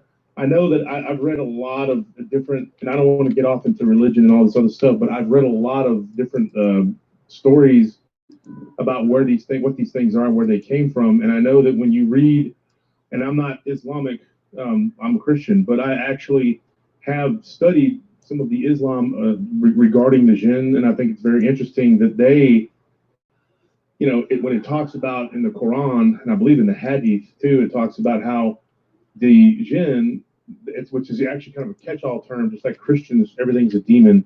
For the Muslims, everything is a jinn. Well, they also, as broad of a spectrum as that word is for them, for the Arabs, the jinn, and I'm not talking about just the Muslim of the Arabs, but Christian Arabs too, they all believe in the jinn because it's a regional thing, but it is in their books and in their folklore.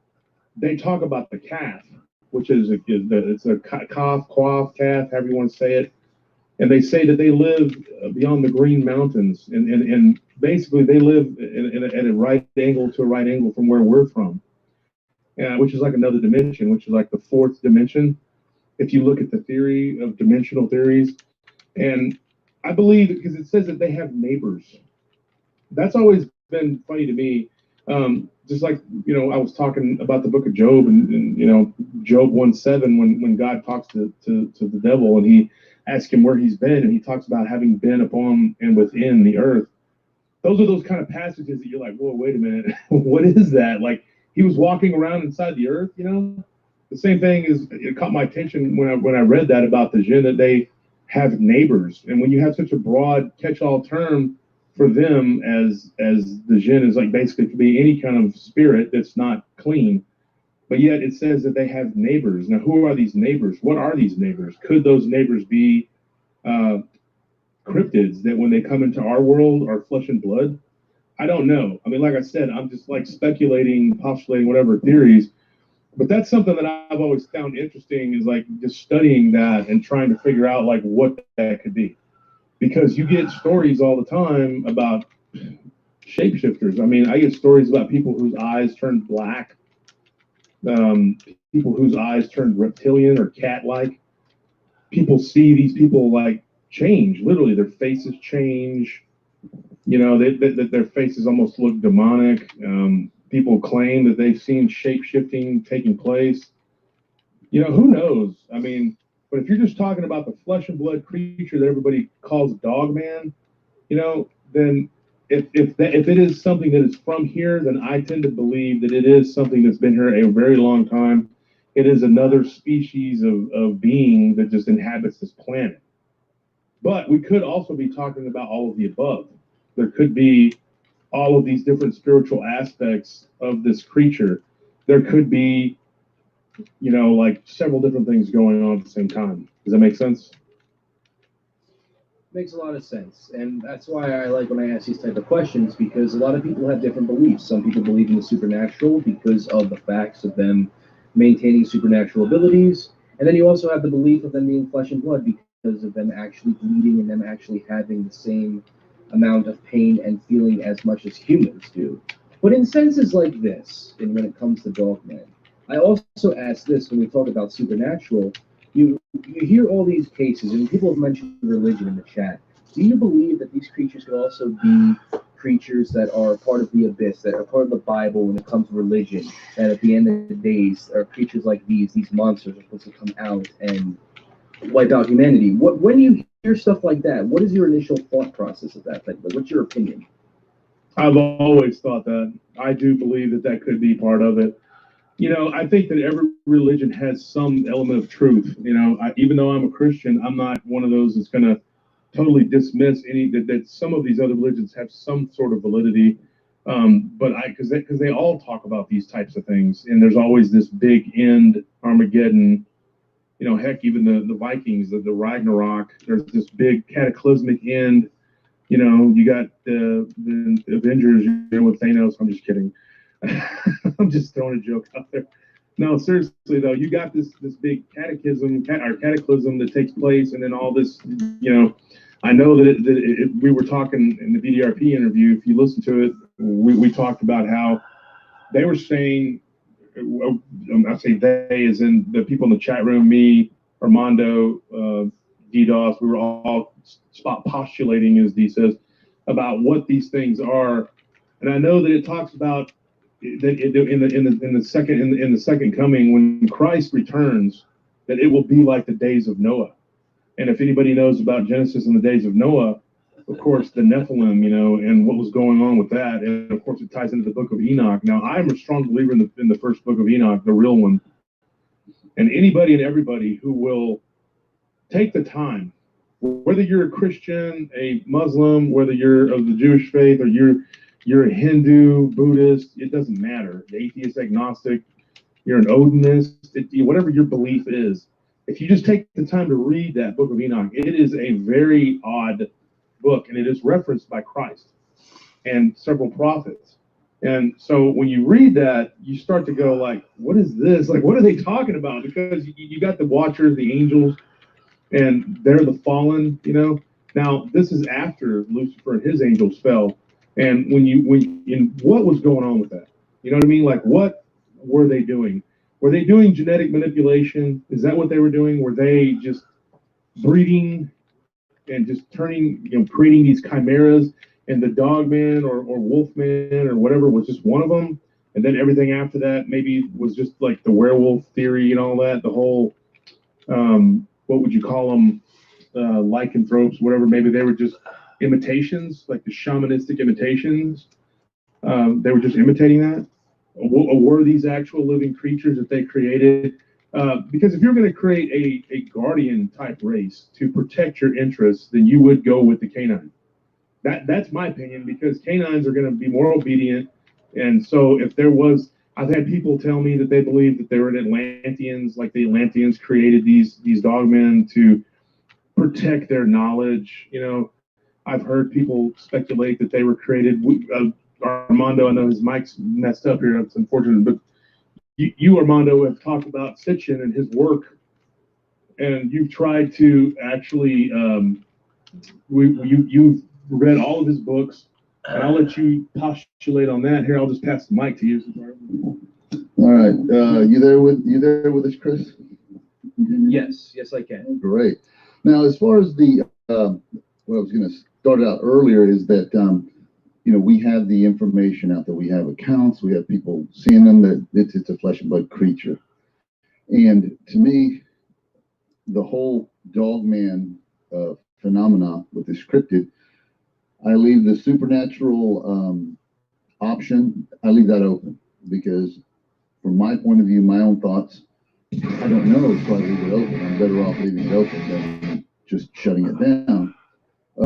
But what does lend credence to me, as far as it being a flesh and blood creature, I look at the works of Zechariah Sitchin, the Earth Chronicles, and pretty much what was written in all of those books, talking about how man came to be on this planet. To give you the short rundown, it was, these extraterrestrials and not little green men. They were human-like. They came here in search of gold because it was needed to save their planet. And long story short, they got tired of mining the gold. They needed some relief. So they decided to create a worker. They went through a selection process in order to get to the worker that they most desired. And they went through a lot of animals before they decided that they needed a bipedal creature capable of, thought, intelligent thought, and so on and so forth. So once they got to humans, okay, then that's when mankind came about. Now, before that, it was stated in his works that they tried all the other creatures they had out there, such as cattle, horses, and that's where this whole thing with the Dogman comes into play, because they were human-like. So the only thing that they could do, since they were sentient and nothing on the planet was sentient enough at the time, they decided to utilize their own DNA and mix it with these other creatures to try to come up with something. Now, if you imagine quickly, you got a civilization of extraterrestrial beings show up here. They have that capability. You can only imagine what their medical science is capable of. So genetic manipulation and so on and so forth, you know, a million years ahead of what we have now. So Dogman, well, I'm in agreement with Wolf here about them being potentially created to be their guardians of whatever they may have. And so therefore, flesh and blood creatures. And it's, to me, also, I think about the Greek, the ancient Greek mythology about the Cenocephali. And the Cenocephali, of course, were a race of dog-headed men. They had their own civilization, lived in their own little villages and so on and so forth. And they traded with the human beings. Now, along with that, they have civilization, and just like us, and we've seen that human civilizations, once they fall, boy, they decline really, really fast. And I'm thinking in the same terminology, or along the same lines, excuse me, that the Cenocephali, who had a civilization, at some point, that civilization broke down. And of course, the decline was rapid and quick. And of course, they probably scattered to the four winds. And being these tall creatures that they were, and of course, you look at what they bring to the table, for lack of better words. It was okay if they go feral, you know, for them, because they've got the necessary tools to survive. So in the end, I'm of the opinion that what we see with dogmen nowadays, the actual dogmen, because we could get into the whole postulate about, you know, secret government labs and so on and so forth, and genetic manipulation from our own, you know, shadow government or whatever the case may be. But the ones you see, they're just straight up dogmen. I'm saying those are the feral descendants, in my opinion, feral descendants of the Cenocephali. And with that being said, what were you going to say, Sal? Go right ahead.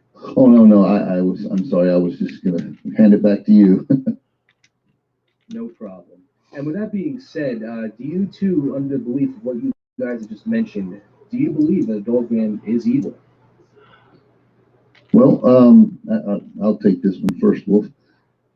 I would say that the Dogman being evil is subjective to the individual due to the fact that the witnesses we have spoken to, there's been quite a few of them that let us know that these creatures are sentient enough to where they know what firearms are, and when they look into their eyes or catch the gaze, I guess, you know, they can see that these creatures are actually thinking much more than what we're familiar with, you know, with the dogs that we have in our lives and our pets. And so I'm of the opinion, due to all these anecdotal evidence, accounts, excuse me, from these people, that they are very sentient, probably just as sentient as us, though they may not build buildings or roads and so on and so forth. They have what they need to survive where they're at. So evil, well, that would have to be, you know, I would leave that up into the arena of the person and their circumstances. And some people are inclined to be evil. I mean, you got all these mass murders we have on record, you know, your John Wayne Gacy's and all them. So it's the same thing. But Wolf, what are your thoughts? Yeah, what's going on is that there's something going on with the settings, Chris, with the Skype. And so I was going to see if we get 5 minutes to get that fixed, because it's not, our everything, equipment seems to be set up correctly. So this could flow a lot easier. But before we do that, if you could let us do that, let me answer the question about them being evil, and then we can move toward getting this fixed so that we can all speak without having to pass a microphone around. Boy, we sound like a bunch of amateurs, and we are.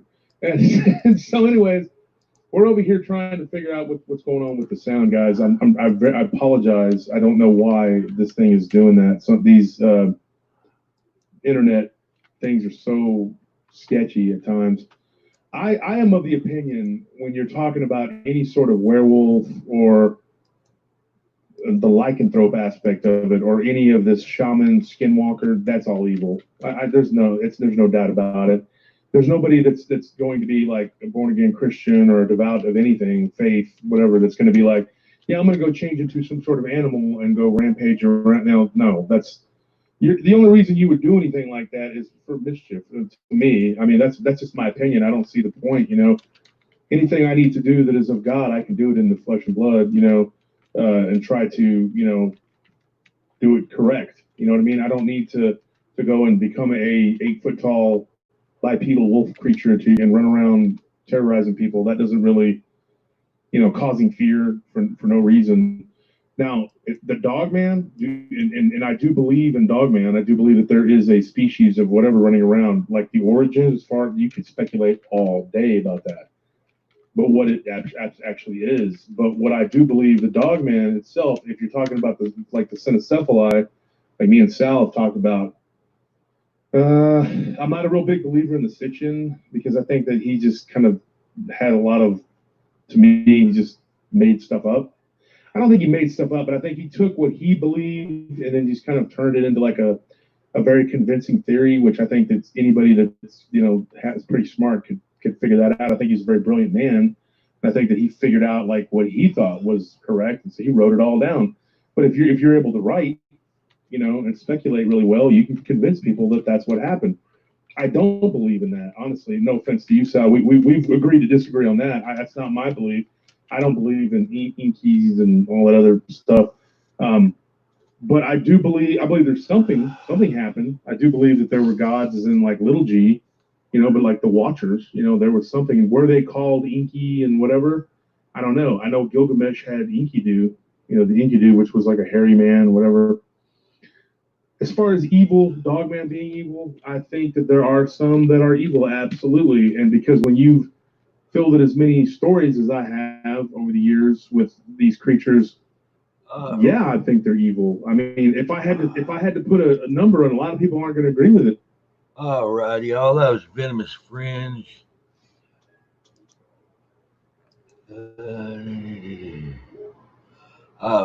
They've got a good channel. Just that one there wasn't one of the better ones. I let them play 3 of theirs today, and I know somebody that's in the channel that in the stream tonight that I hadn't played one of her videos in a week.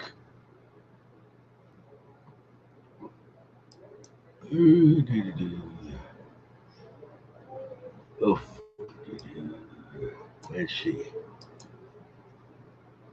You might have seen her in the movies. Yeah, it's Ripley. My God. All righty.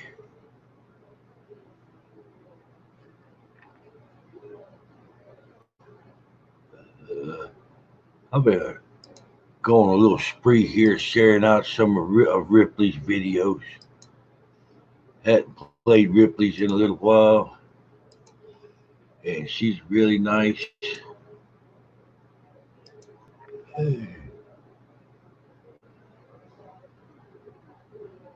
I ain't doing no arguments. I don't do drama. I don't do arguments. Ripley's really nice, huh?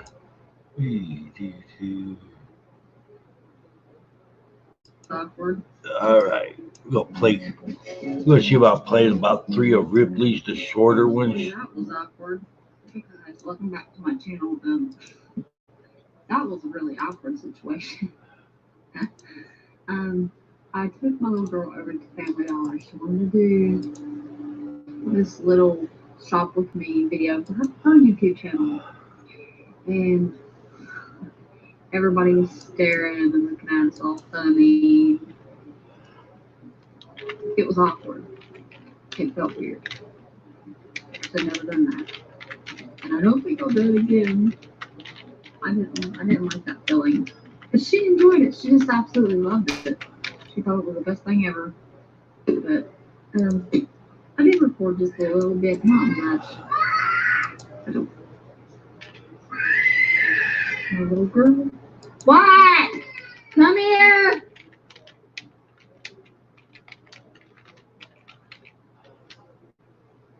Come on. She don't want to be alone. She was in there laying down. I thought she was asleep, but apparently not. What? Your phone died. Oh no, what are we gonna do?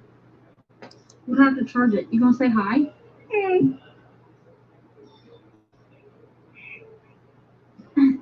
Oh, can't see you.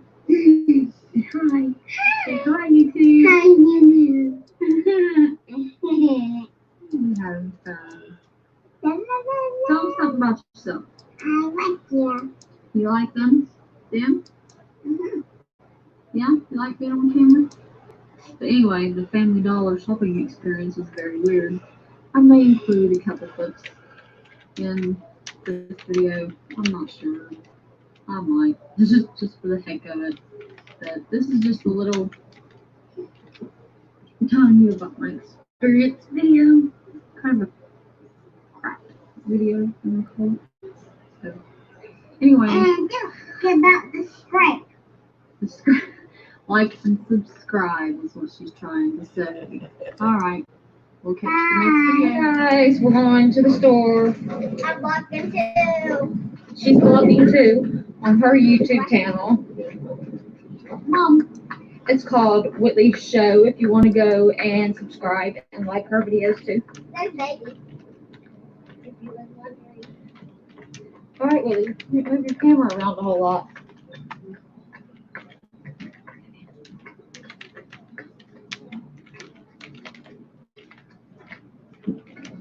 And don't record Donna unless you ask her if she wants to be in your video.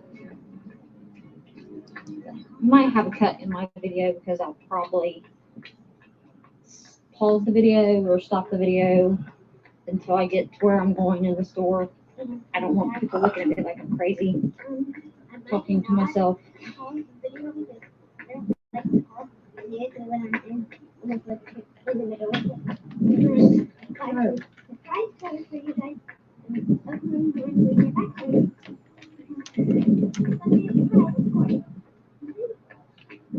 Here's the funny.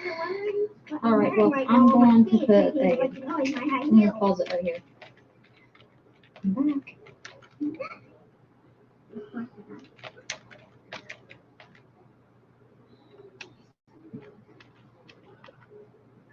That's $2, Whitley. You got $3 and something.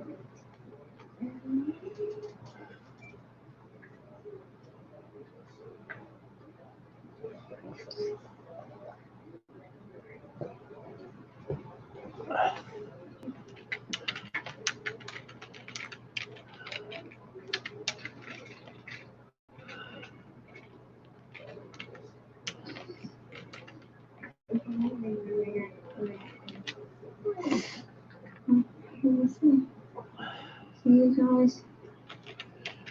Oh, just took a picture of yourself. Hello. I know it's recording, but I'm gonna stop right here until I get to where I was and some things that we can get for okay.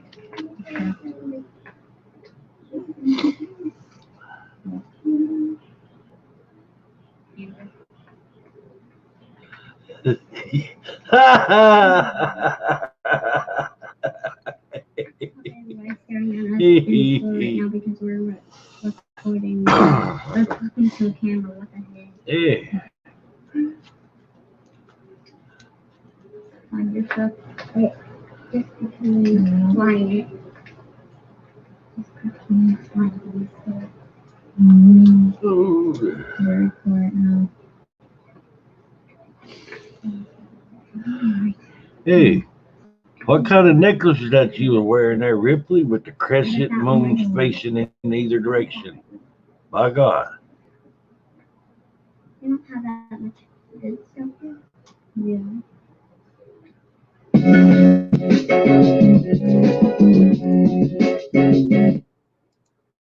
Oh, all right.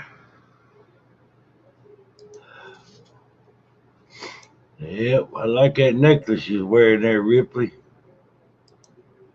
Yeah. I might have been the only one that noticed that, though. I had 25 years working in the prison system. I ended up getting an eye for details. Here.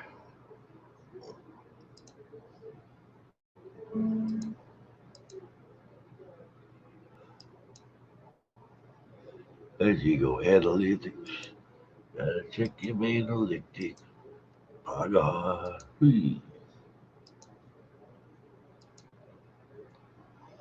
you go.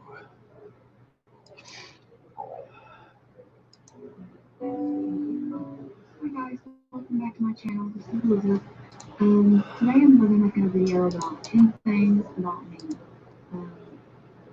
Maybe things you don't know. So here goes. Number 1, I am a small town girl. I live in a tiny town, but I used to live in the country. And then I got married and moved to the town. Me personally, I'd rather be living in the country, but you know, you live where you can afford to live.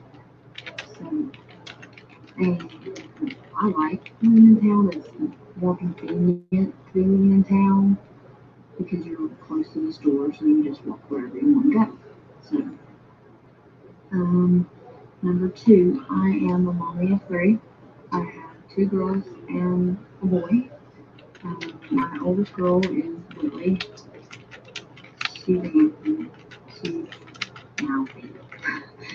But I think it's just the stage she's coming up through. She is 7. She's going into the 2nd grade.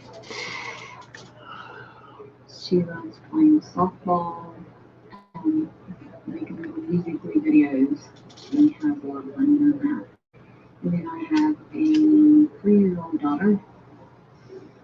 Got one there. Yeah. Rotten. She is mean.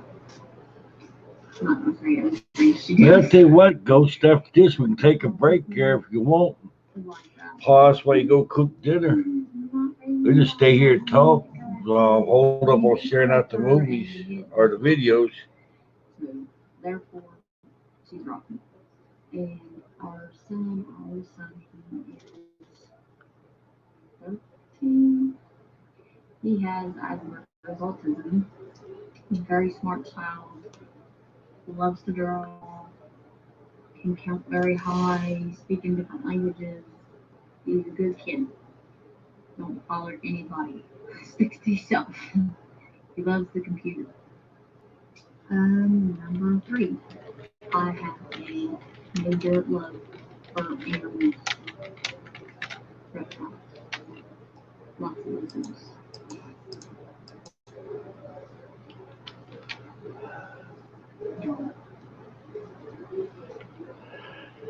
Hey guys, I'm sorry for the cut in the video.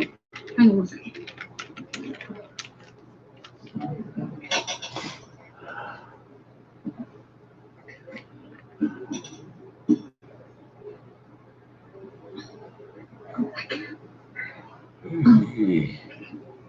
Let's see, final page. Alright. We're talking about we'll go ahead and skip to number 4. Okay, number 4, I ran track in school. I was a big track runner from junior high clear up till the time I was out. I loved running track. I ran 4x1, 4x2, no, going out 4x1, 4x2, 100 meter, 2 meter, 100 meter, 100 meter hurdles, 300 meter hurdles. That's Whitley. Hi, Mommy. Hi, Whitley.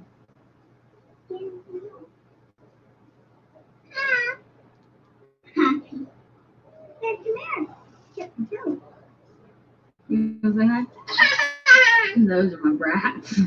You need to go get your blankie. Go get your blankie. Anyway, let's go to number 5. We are Buckeye fans. Huge Buckeye fans. We go to Buckeye games. Okay, number 6. I'm a big horror fan. Love horror movies. Friday the 13th, Nightmare on Elm Street, Michael Myers. Michael Myers is my favorite. And we like Trick or Treat. Have you seen the movie Trick or Treat with Sam? I love Trick or Treat. All right. Number 7. Our favorite holiday is Halloween. We love Halloween. And Christmas. She likes Christmas. I like Halloween. I like both. This has turned into somebody else's video, hasn't it?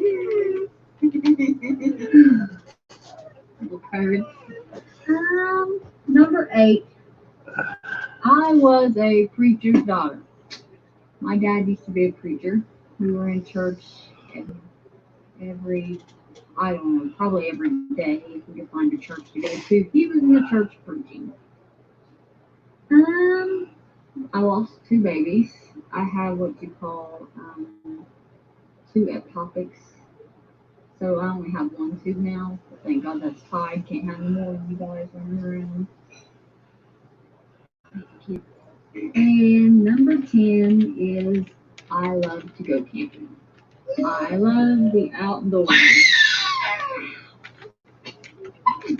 That one there is loud. Hey, calm down. We like being outside. Alright, so that's all. I gotta get going with these crazy kids. We love lizards. They love lizards. And rabbits.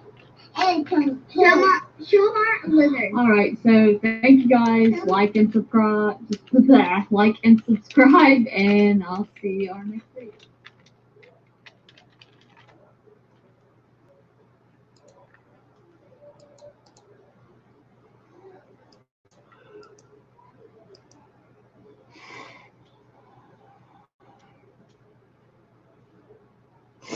I tell you what, Brian, I sat there and homed in on the damn skinwalker there the night before last, and it locked back in on me.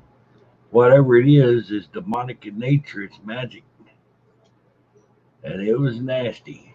I won't do that again. Yeah, I wonder where they get that from, Ripley. That was a subliminal message brought to you by peanut butter. Oh, God.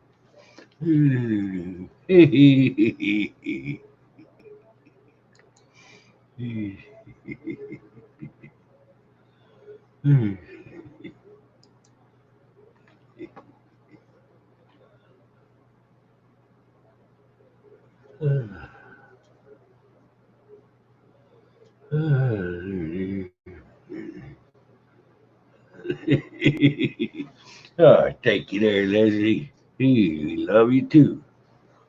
Let's see.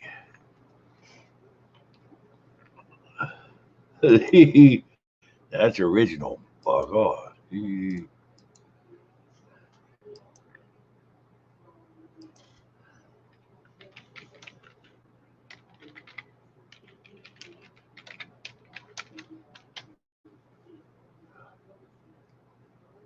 Let's see. All right. All right. I played a couple there. I hope y'all check out Ripley's channel, please. He's really, really nice. She said something nice about me one time. I heard. My God. Hee.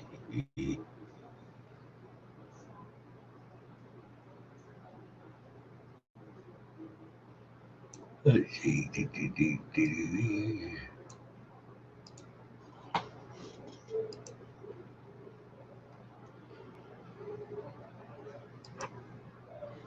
All right. I know what I'll do. See, JBD had told me I could play any of his videos anytime. So he sent me a checklist a while ago of some of his videos. So I'm picking up. Put one out there.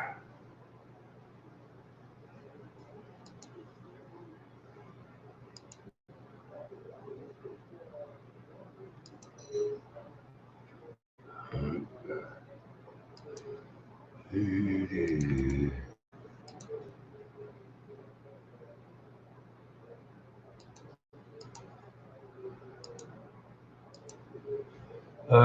I'm opening it, making a list, checking it twice.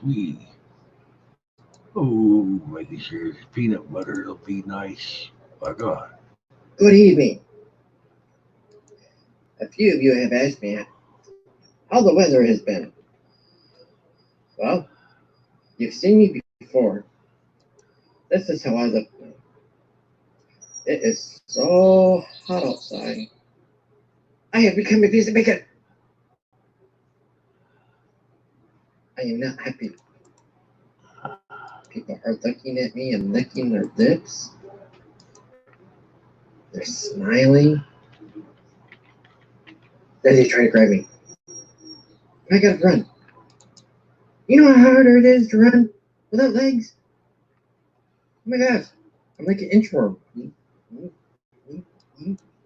Trying to get away. Don't eat me! No. No. So now I'm looking for a magic. Alright. Yep, that's that crazy ass JBD right there. I sure hope y'all check out his channel.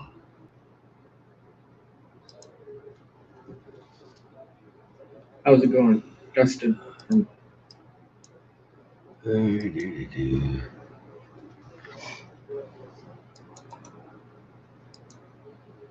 Let's go. Lights, cameras, hyperaction. Right here.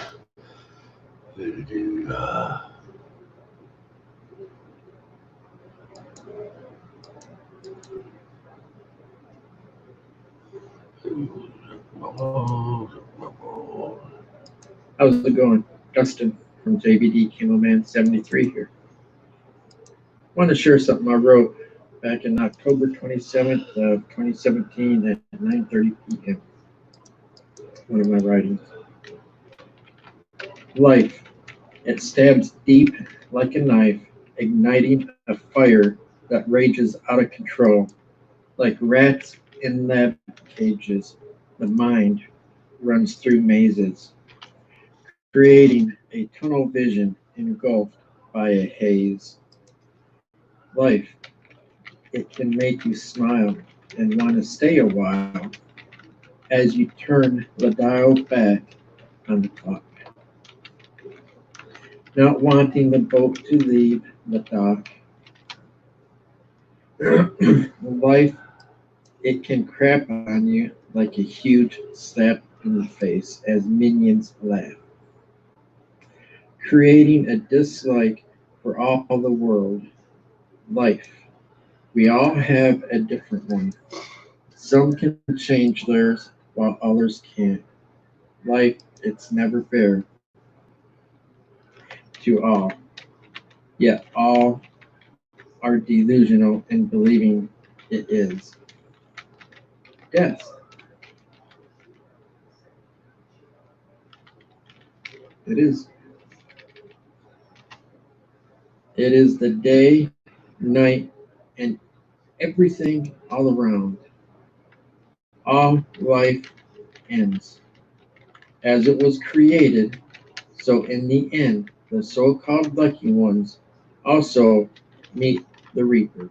But the difference between the healthy, rich, and happy, and the sick, the depressed, the tired, clinging on to hope is that the crapped on ones know that they stayed true to themselves and still survive until the reaper appears before them. And don't cry like little babies, not wanting to lose material things. But the unluckies walk the halls of hell with pride. Held high, the fight is real. The struggle is tiring. Don't judge, because you don't know what it's really like. You don't know the pain You don't know the depression and all other horrors in one's mind. The demons within the heart being held at bay by the power and grace of God. The light is greater power than the dark. The unluckies are the strongest, because God gives all who believe and who try and fail, but still keep faith, the strength to endure. Just thinking and sharing what's in my mess of a mind every day. So do me a favor, be kind to one another, help one another, stop the judgmental hate, false lies fueled by media and news. Written by Dustin Camelman 73. Thanks for watching. All right. Well, Dustin got some stuff with him. Y'all get a chance there, check out JBD's channel there. Anybody's tuning in, please. You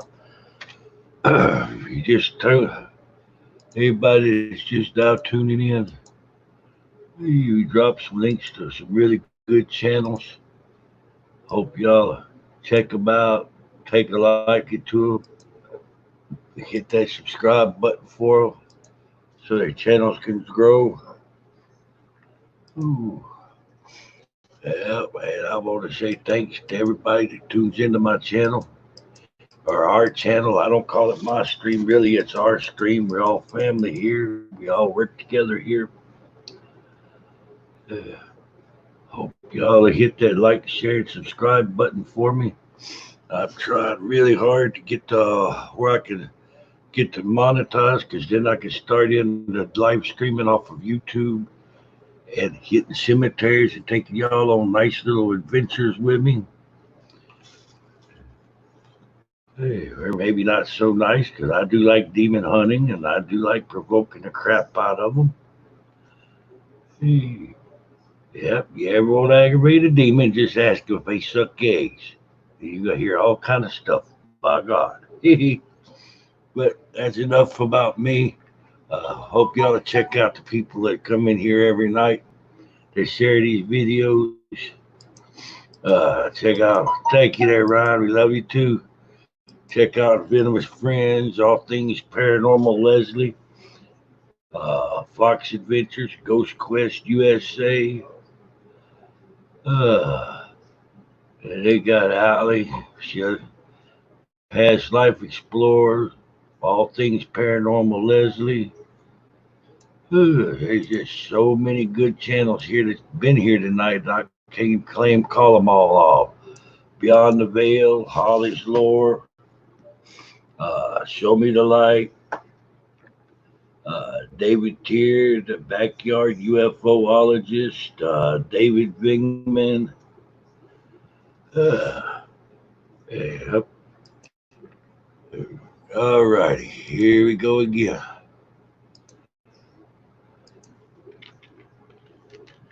Gotta find us another one.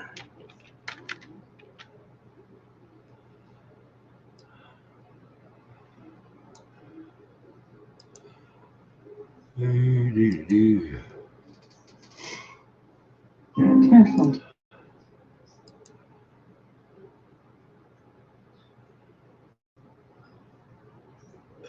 All right.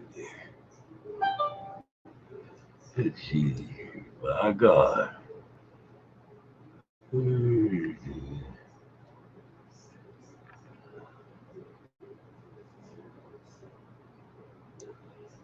Here's your first one.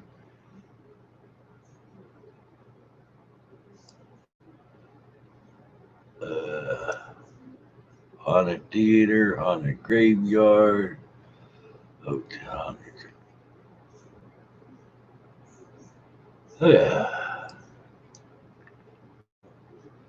Haunted tree.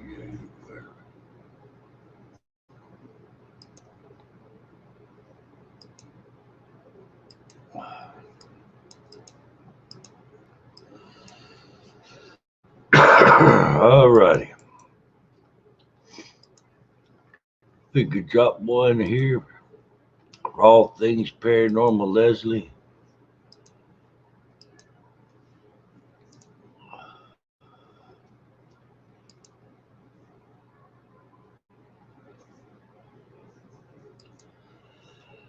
Yeah, before I drop this, I'm not claiming to be no expert on YouTube videos or nothing. But speaking for myself, I go start watching videos and I start seeing them when they running like a paranormal video and they running for like an hour or so or up to it. A lot of time I can't finish them because I like sharing videos out. Might be able to watch 2 videos in a day. I try to keep my videos down to about 15 to 30 minutes, 45 minutes tops, if it's really good.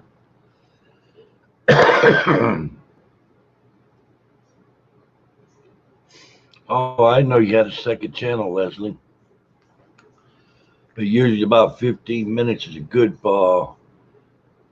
meeting ground there for a video where people will watch and keep their interest. And too many short videos will hurt you too, because you have 200 videos and they 1.5, 2 minutes long. People you're not gonna get enough views out of it to get monetized. So about 15 to 30 minutes would be probably about best. All things paranormal, Leslie. This is All Things Paranormal. Your host, Leslie. I am standing here in St. Louis, Missouri, in front of the Lent Mansion. Tonight, Sam and I are going to go live inside of the Williams Lent Room, where we encountered 13 deaths in this house. Some say that's my nature, and some say suicide.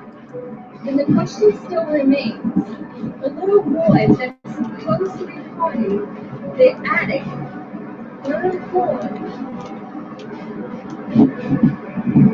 is it real or is it just a myth?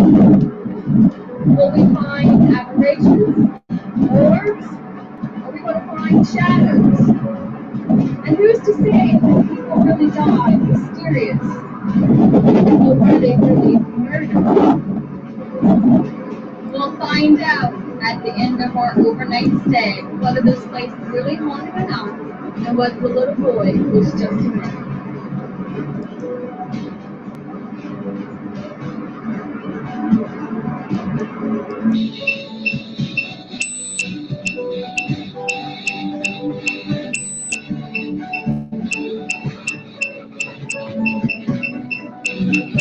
Dude, as I'm spiking, the rocks are moving straight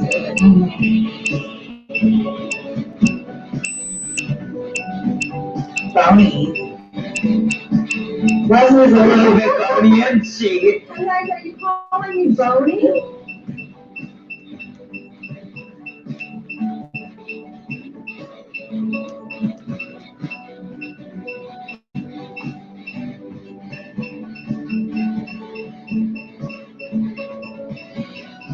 Can you point the rods to where you're at?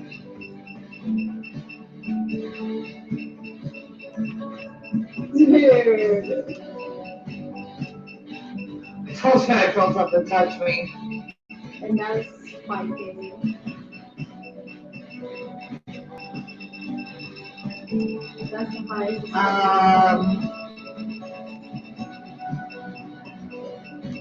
What is smoke? Hanging? Are you just hanging around? Or is that how you committed suicide? I think that's how he committed suicide. One of them was a hanging, one of them was a gun. We're gonna look it up later. Yeah. Is that how you committed suicide?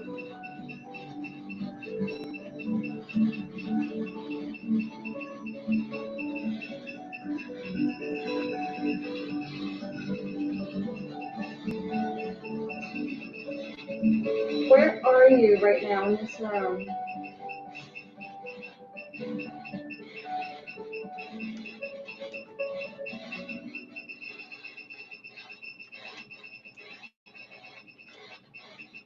Can you point the rods to where you are, please? Where are you? What was that? Section. The sectional.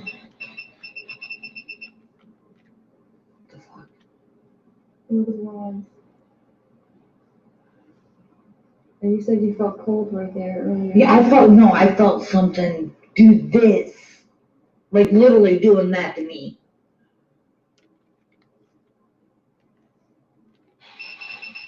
Do you like sand? I guess it does.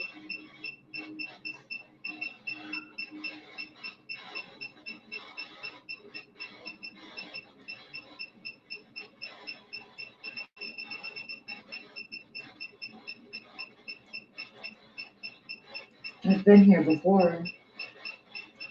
Maybe it recognizes me. Do you recognize Sam?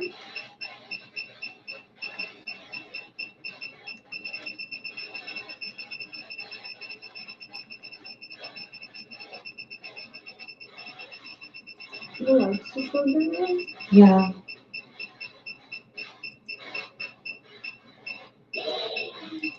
The noises that thing makes. Is there a little boy in this house?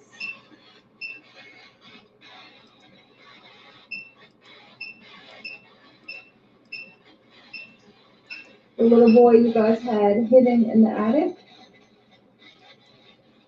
You were embarrassed? Yes. Put a boy in this room right now. No.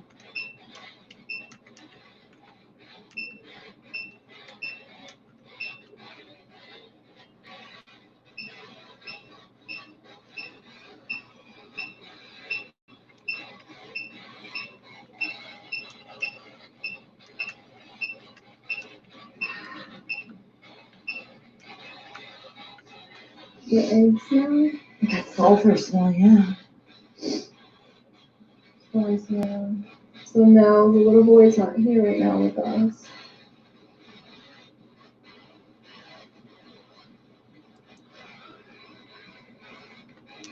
Alright. Fair enough. Lily, are you here with us right now?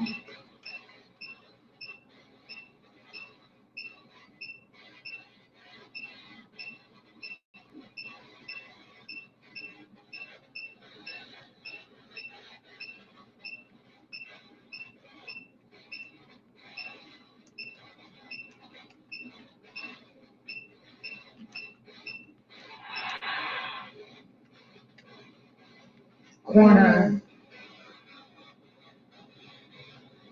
In the corner. And Left or right? My left or my right? Point to where you're at, please, Lily.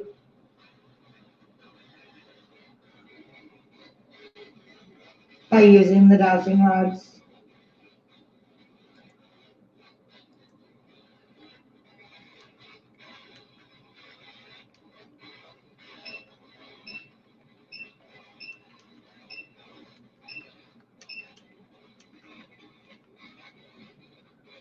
Right here. that is amazing. It's like she's like almost sitting right next to me. Can you see this on camera? Do what? The camera's getting this? They can see that these rods just pointed to the corner after we got a reading saying that she was in the corner. Where are you? I think she just moved over there. I think it's the main. I'm sensing the main. I still feel Lily though. I'm pretty sure.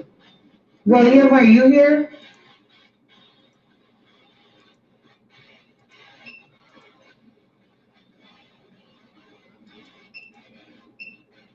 Who's in the room next to us?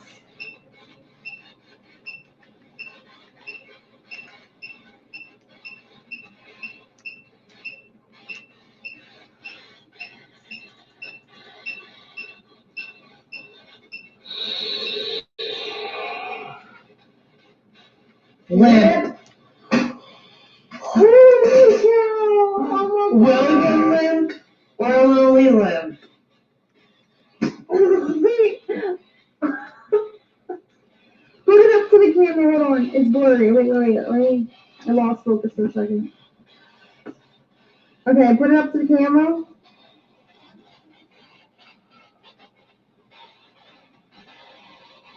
It did lose focus. Which limp is in It said limp. It said LIMP.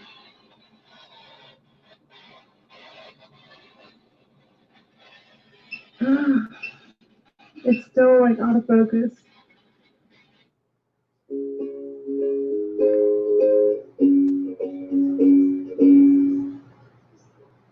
French is yellow. It brightens up a turkey club. Italian sub, 5 napkins, no napkins. Oh, shouldn't have worn a white.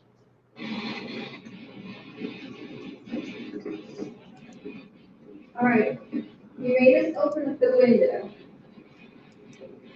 You're gonna look out the window with the rods.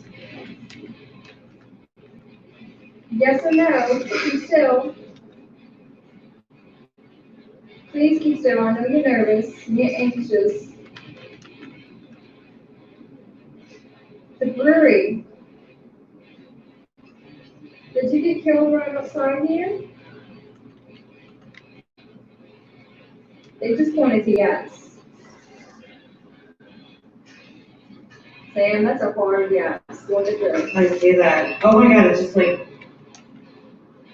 why did it just flip around completely? Okay, is there a mystery that we need to solve with the brewery? Yes. Yeah. Okay. Mr. Limp, you have both mine and Sam's undivided attention. It's still pointing outside this window. There's something outside this window. He keeps leading to the window. Maybe he wants us to go to the brewery. It's crossing the dots and rods, yes. Is there something at the brewery we're supposed to see? Look, it's saying yes. Any of the suicides and murders, was it showing?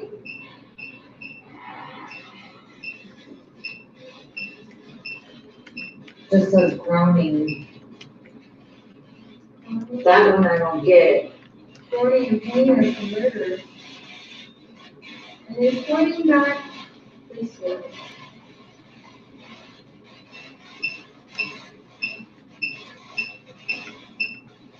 It's following me. I'm like, oh no, I think I see your face. And then I'm looking at this one shape or something like that. Right now, everyone is gone except for the few people who are renting the rooms tonight. And we are going to go explore the house while we have it all to ourselves. So we are rooming on the second floor in the Williams room. And now we're heading up to the third floor.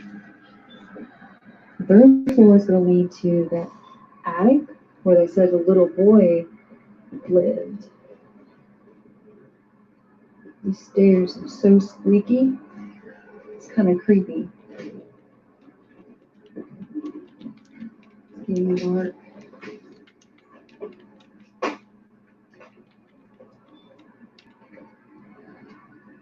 Tell me this isn't creepy at all.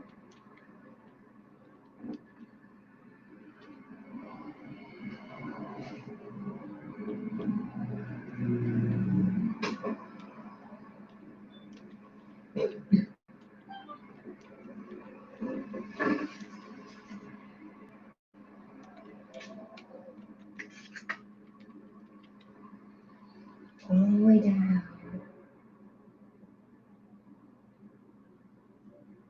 It'd be weird if we see someone walking on the stairs just like you do in the horror movies.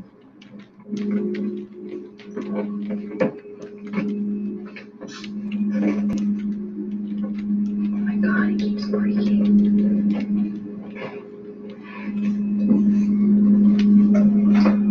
What is up?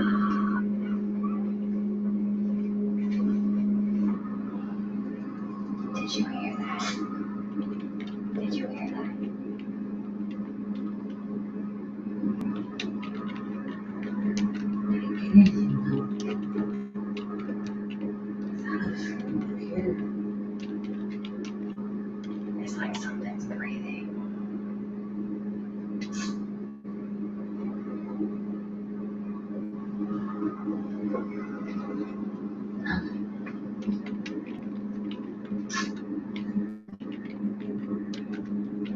So that's the you taking pictures. Now we filmed the mirrors because you never know what you'll see.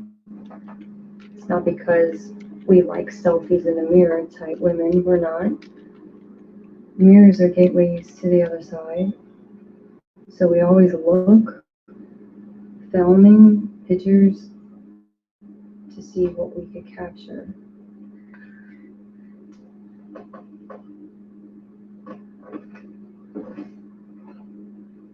Okay, just debunking that to make sure that you're shadowing that.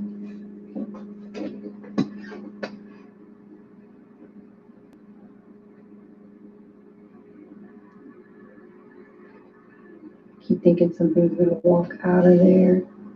It's really weird because there's a chalk circle with ribbon in the middle of it, which is kind of odd. It's not anything to do with the occult because there's no pentagrams. And why would there be a fresh circle of chalk? It could be someone just trying to make it more spookier than what it is. We're gonna head downstairs in the lobby and then to the basement.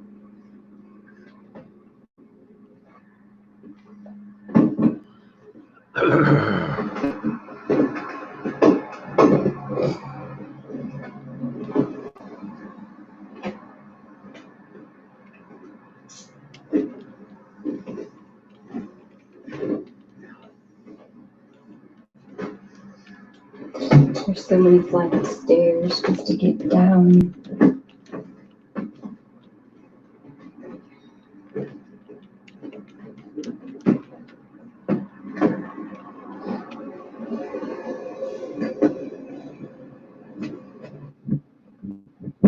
We have reached the basement.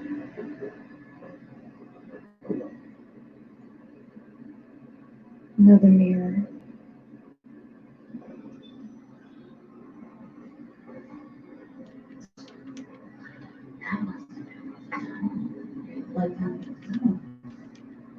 So when Limp Mansion was built back in the day, Mr. Limp had tunnels that led from underneath the Limp Mansion house to the brewery.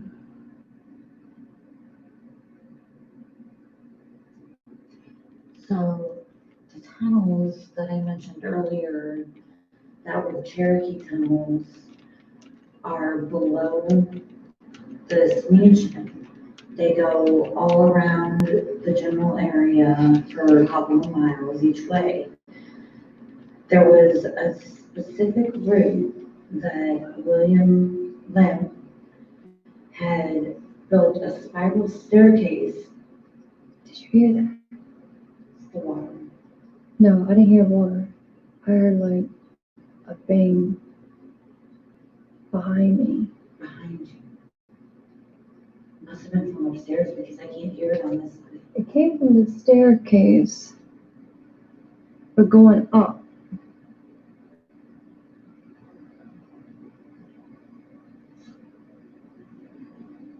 I hear a woman.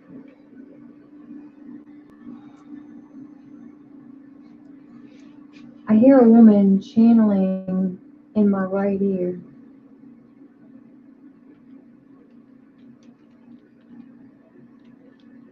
Just got holding right next to you.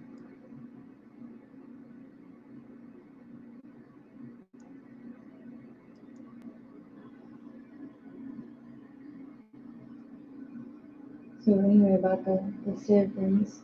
Okay, so what I was saying is the tunnels down below the mansion, there is a very tightly wound metal.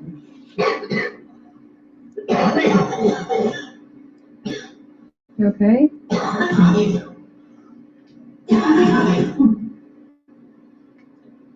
just felt like I choked on a bug or something. But there was a very, Could be this house. it had that effect on me before. Like I couldn't breathe. But the metal staircase is very, very tightly wound. And I seen pictures of it earlier in the gift shop, but unfortunately we can't take a picture of the picture. And Mr. Lim had basically turned this house into his own little playground. He added in lights and he did theater plays down there in the tunnels. And that was his own escape from the summer's heat. When St. Louis would get up to 100 plus degrees, he would go down those tunnels, and those tunnels would only be reading about 50 degrees, sometimes even more than that. And Mr. Lim had a tendency. Hold on. I seriously heard that noise again.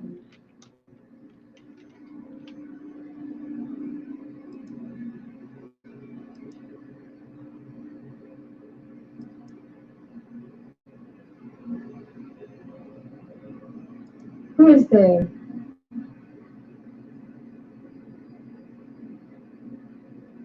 That would like to speak? We hear you. William, are you there? For the kid? Can't see the kid right now. We have been hearing a lot of noises. Sam's got a lot of orbs on her pictures.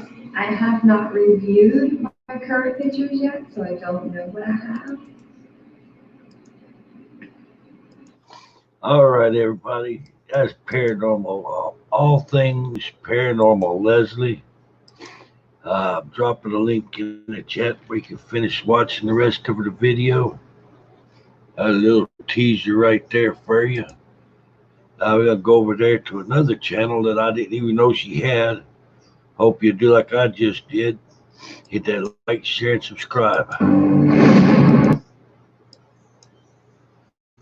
Hey, all righty.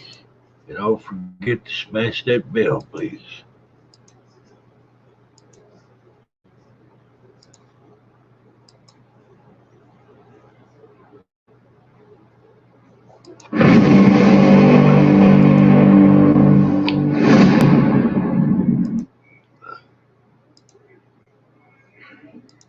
Let me see. Yeah, let's start.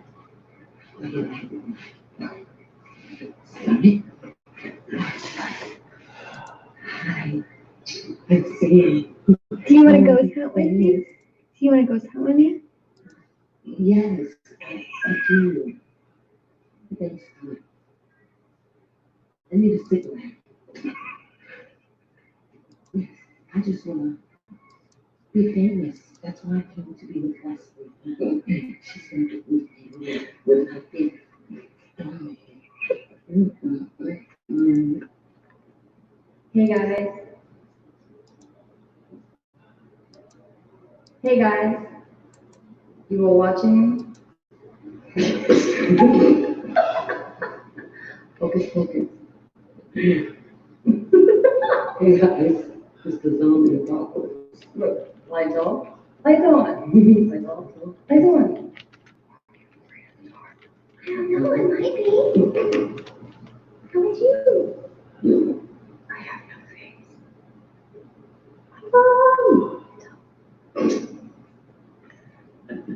Anyway.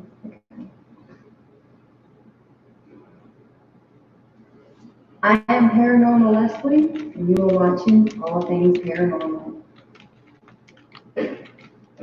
Trying to think of how I'm going to do this intro. My name's Sam.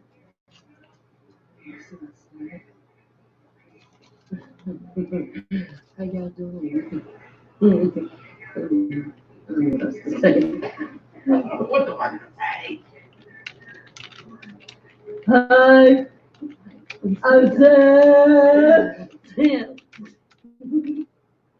देखो अलग one line honey, only one line. My line. My honey, you can't put no line. I'm line. Hey guys, welcome back to Hey guys, welcome back to my channel. Me and Leslie's at her.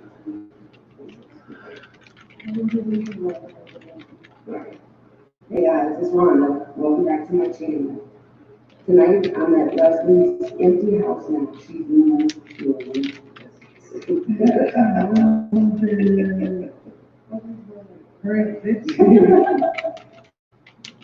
Hey guys, so I talked to Satan today, and he said the coronavirus isn't gonna last much longer.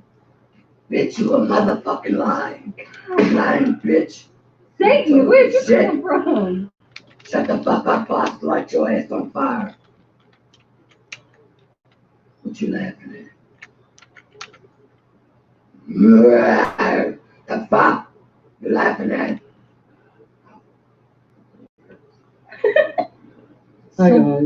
So while everybody else is doing their little paranormal investigations on their YouTube channels, asking the spirit box about the virus, we decided to have a little fun and ask the spirits a few questions of the coronavirus ourselves. So here we go.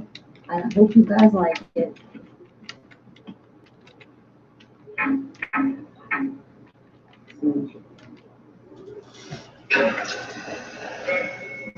Spirits,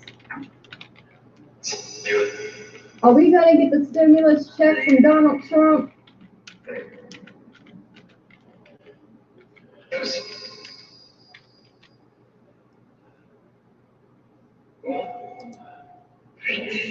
Are we supposed to get an extra $1,000 from Donald Trump? Are we getting 2,500? Spirit, can I ask you a question, please? What? Is this the end of the world? Are we in the end times? No. Okay then, we want our money. Are we gonna get our money? They gonna give us money? I don't like not having a check once a week. Then they said we're supposed to get an extra $600 on top of our unemployment every week. Is that true?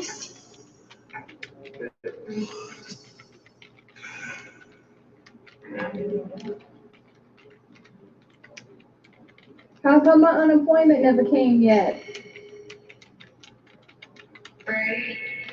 Y'all see the future for everything else.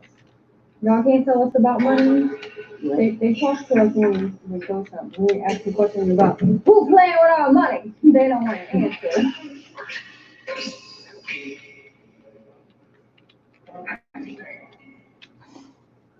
Are we gonna get money next week? Peanut butter. I gotta tell Clown. Clown likes peanut butter. Do you know Clown? Yep. Clown said he needs some money too. Y'all better pay up. He's a cool dude.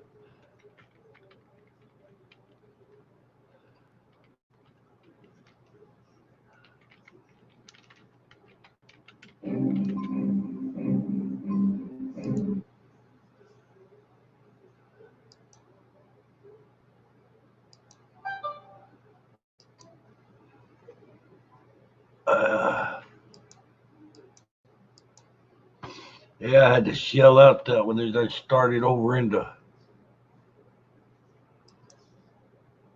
Let me open up another YouTube window.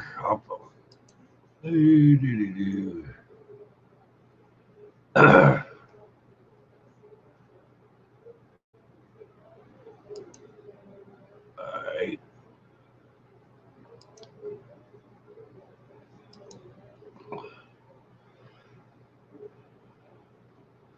I'm gonna open that up another one. Start it up now.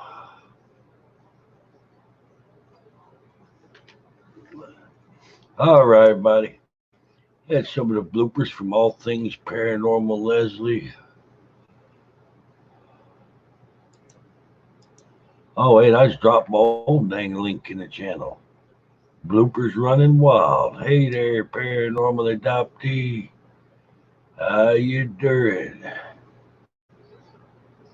Oh my God. I try to find that link and get away. I know how to get to it.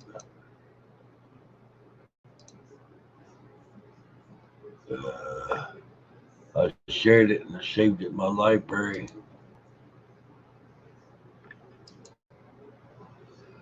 All right, this here's the life of Leslie J. I'll be dropping a link in the channel.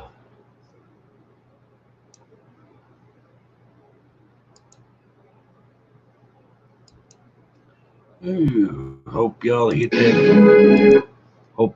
that like, share, and subscribe button. Hey, ring that bell, maybe knock a dent or two in it. By God. All right.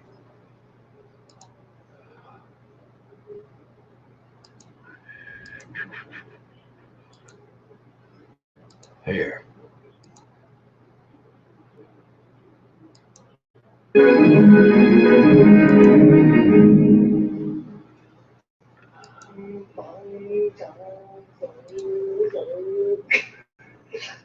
Trying to summon ghosts. Oh, what's up, everyone? I'm on top of Sam's car. Like I'm sitting in her sunroof. Sam's sunroof.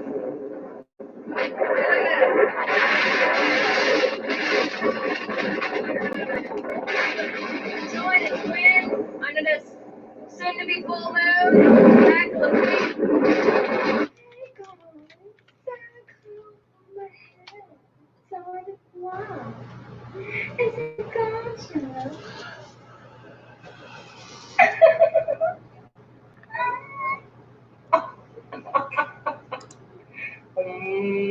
Wait, I'm trying to summon ghosts. So.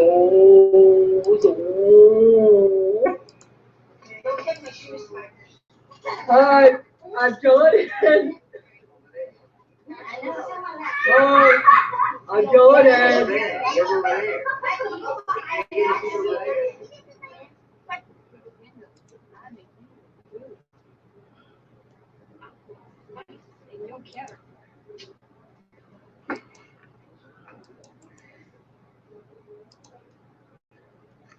Night, we're gonna make you a drink all night. Yeah, from night, you're gonna drink this.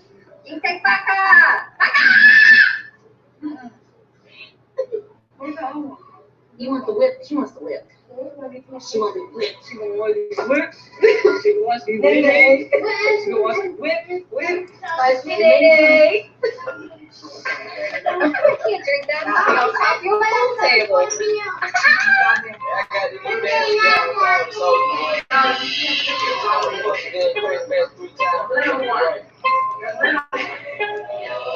Right here.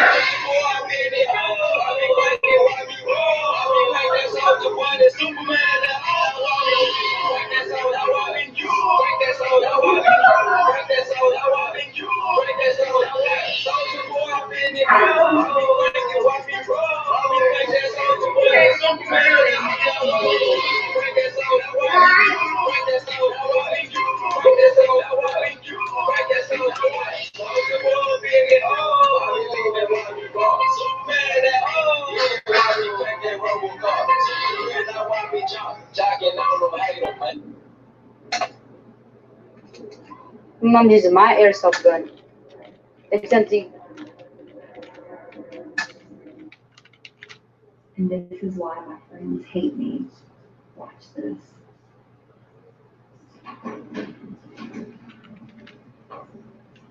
Hey, Rhonda. Yeah. I thought you said you didn't have a dog anymore. I don't. So what's that washing the dishes? What?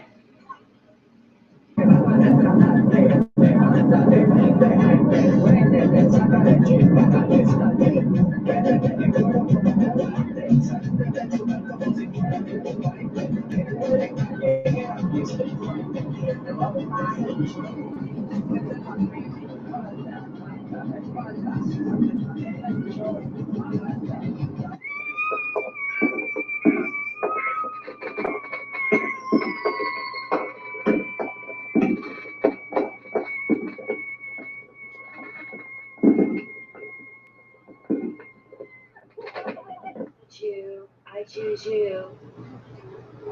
Nikachu, get in the Pokeball. Nikachu. Nikachu, spaz attack. Nikachu. Spaz attack. Woohoo!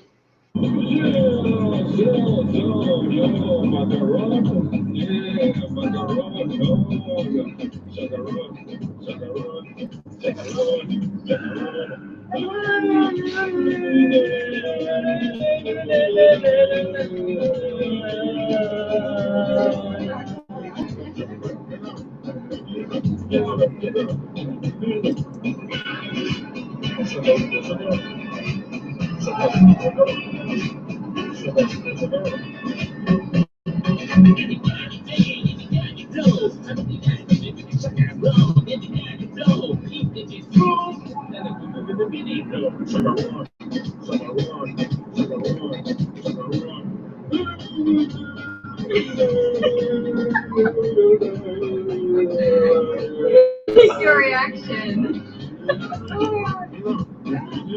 Get your black ass off my damn floor before I smack the black off you and make your ass white. You worse than a damn kid. Tracking on my flow. Now stay your ass out my kitchen. We really hear your reaction to the song.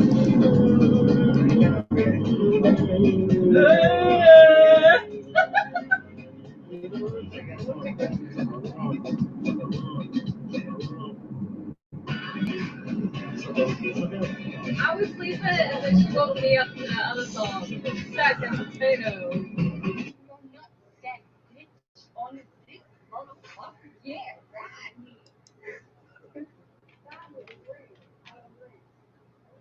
right.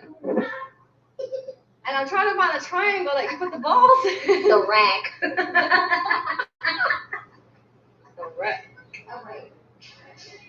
Wait, my forehead's wrinkly, girl. Look, my forehead is wrinkly. Oh, there's a triangle.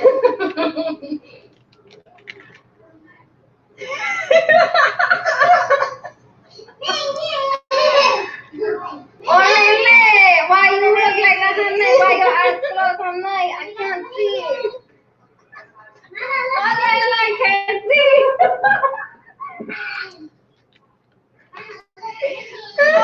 I can't see.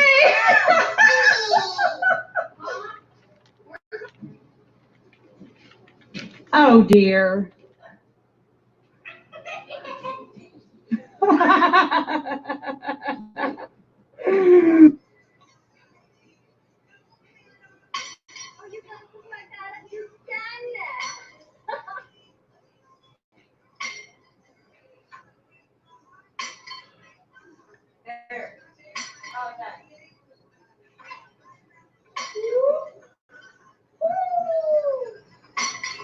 Okay.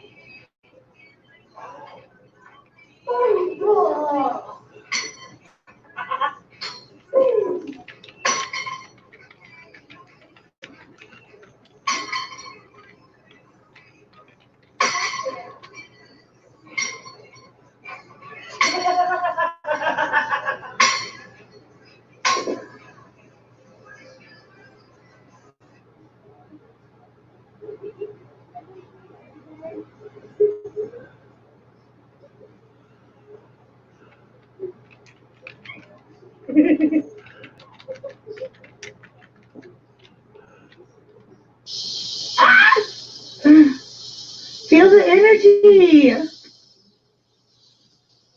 our way to Alpha, Illinois, with this bitch. Always smoking.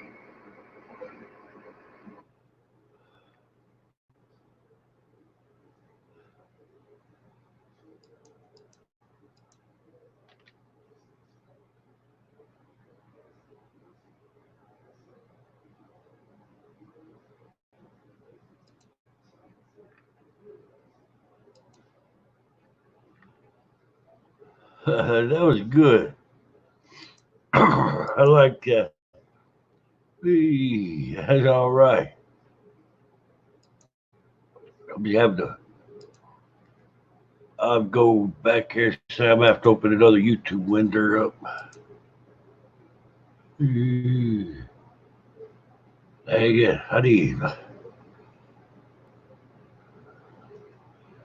I made my 864 the subscribers. I'm at 864. Yeah. Now I need to get to 865. All righty. Oh,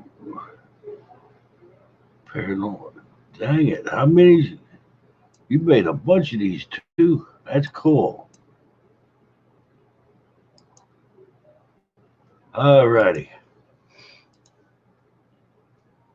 This is Klowns Paranormal Cryptid Investigations. Airing out all things paranormal. Leslie's funny videos, bloopers.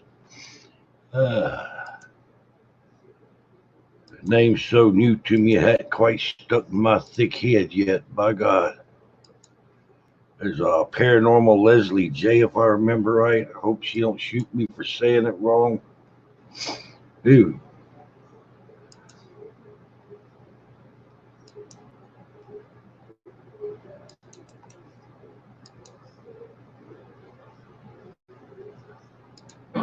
Hey guys, it's Rhonda from Third Eye Paranormal Team. Oh, I got it this time.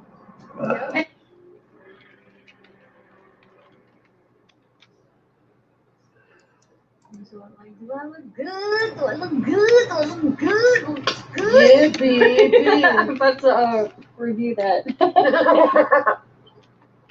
Record.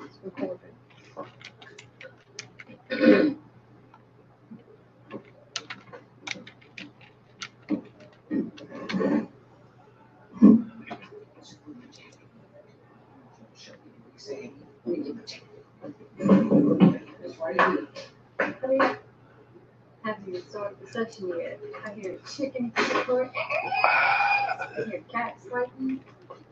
Well, demon dog, you making animals fight how many? We haven't even found yet, okay? Here.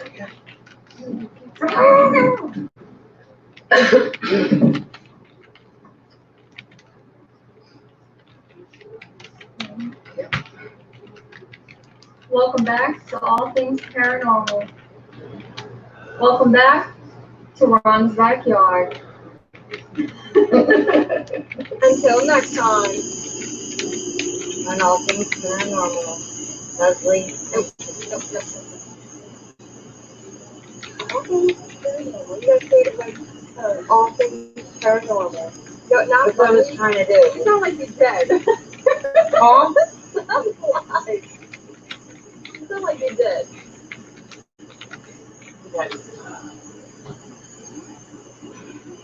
On All Things Paranormal. See you next time.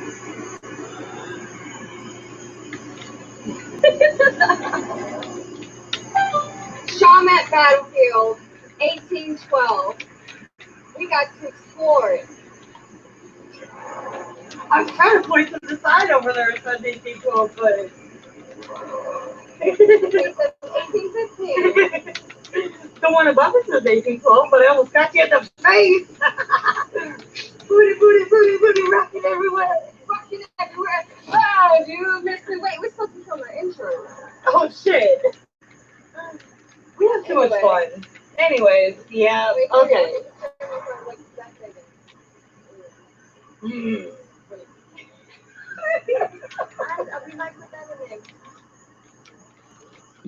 Tonight's episode, All Things Paranormal. I have with me Ron the Vet. We're gonna go inside this open tent. Hey. No, what I want to say, okay? Hey, folks, man. Don't mind us, we just posted. You can call her husband Eddie back. No. Eddie, the wife's in the gray zone again. It's from the bitch one's out of a tube. The bitch is going nuts. She got another bitch with her. Hey, I'm And they all thinking y'all black because I'm not. I can turn into zombies. Well, since that song's up on film it. Well, y'all, I'm doing horror movie with no.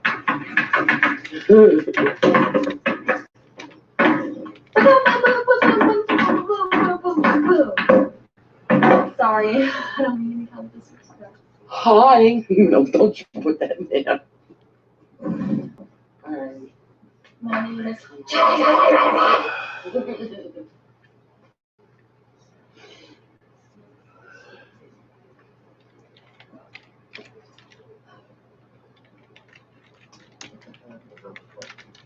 I'm about to sneeze and I held it because I'm trying to film. Any Spot out here want to talk to us. Any spot?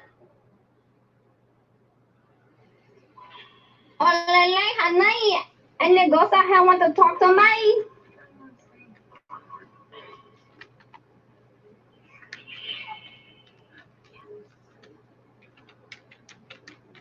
Want to speak to me, honey? I can't hear you, can't hear you. I don't speak English. Ling. Ling Ling. Oh, honey, Ling Ling.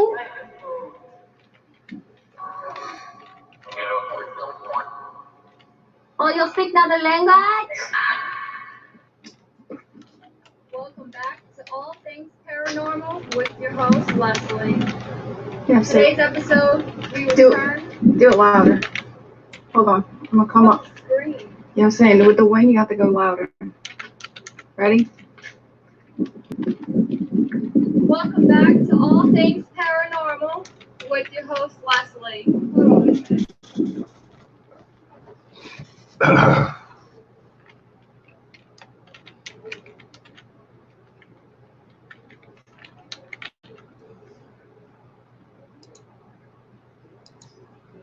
Well,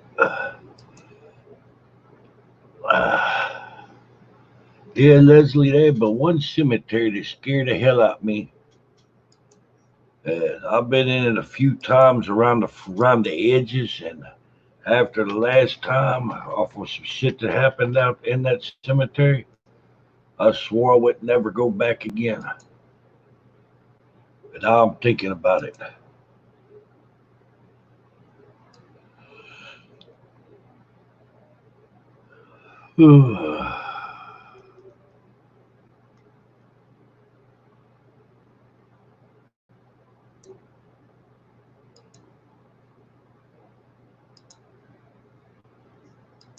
All right. Y'all would there. Check out Leslie's channel there, please. Give it a thumbs up. Hit that like and share button. It's the same thing basically, but hope you subscribe as well.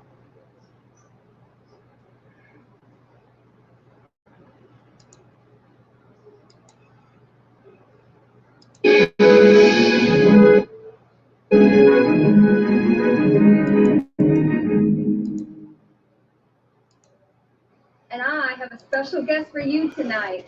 Being under a film contract for the next 6 months, I'd like to introduce to you a new flavor, brand new talent.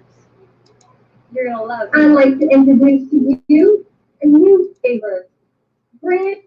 I could do a mini edit of that. Yeah. Yeah, love it.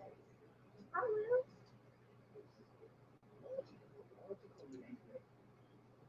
Tonight, I bring to you my new film partner, Lafayette.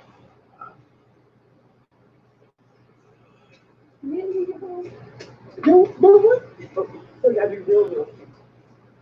you go. Okay, perfect. Tonight, I bring to you Lafayette. Camera, better not get knocked over. All right. Good night there, Ghost Quest. Thanks for coming by. Appreciate you, fam.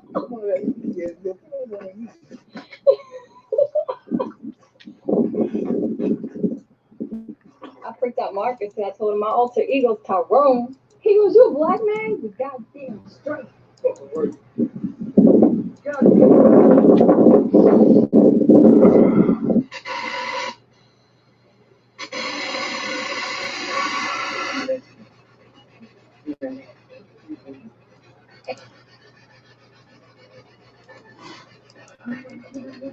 Is that a shadow? Okay, I put a picture out there like that. Oh my god.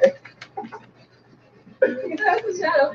I was gonna run to it. You gonna run to it? What the fuck are you doing? My instinct would have been like, no touch. No touch. No touch. You told me no touch. Don't touch. Oh my god. Oh shit. Yep. Well, I've been doing this a long time. You just lean back. Lean back. Oh my god. Yeah, you're still ain't too far back. Just fell right on your ass.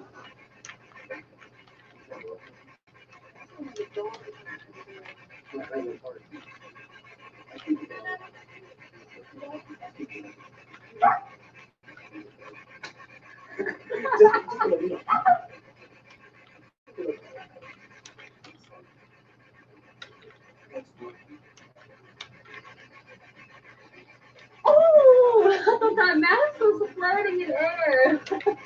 Did you see it? I was gonna take off on, and you know what? That might have been what I kept seeing, honestly. But I saw it It's like the first it's time. staring right at us. Oh my god! Did you see it? Well, I am ready to sleep. You know, keep them with y'all.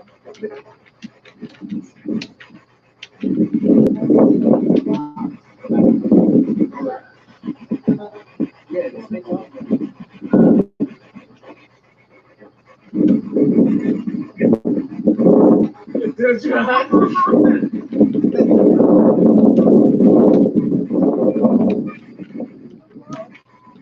Me? I don't like snakes. I'm gonna be a little. Yep. Period. Told you it's impossible. You like snakes? Do you like snakes?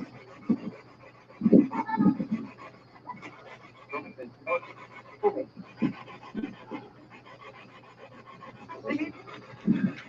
Can you come here and answer again? Do you like snakes?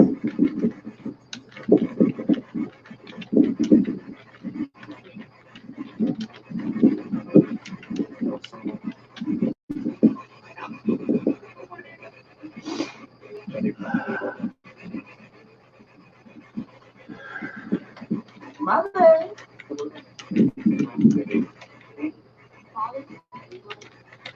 What do I call this thing?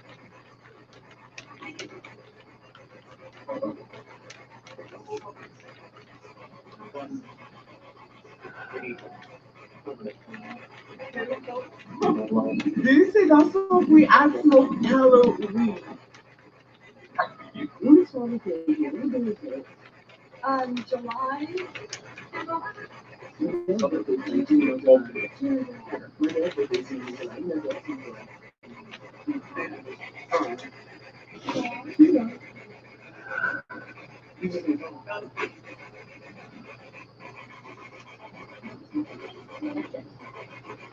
That's funny. Look, man, hold on all day. I smoke weed.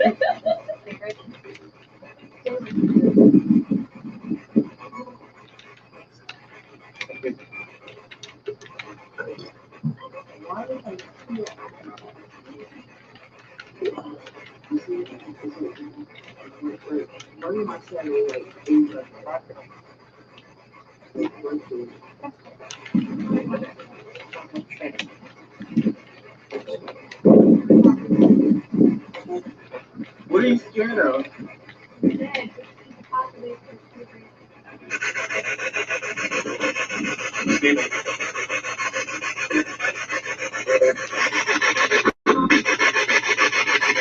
Oh my god, do you see the moon?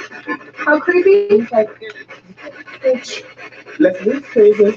Like the two versions are they both also something. I think it's both. It says don't play. It says don't play. No. I'm looking for that. What is it? It just got hit by clouds.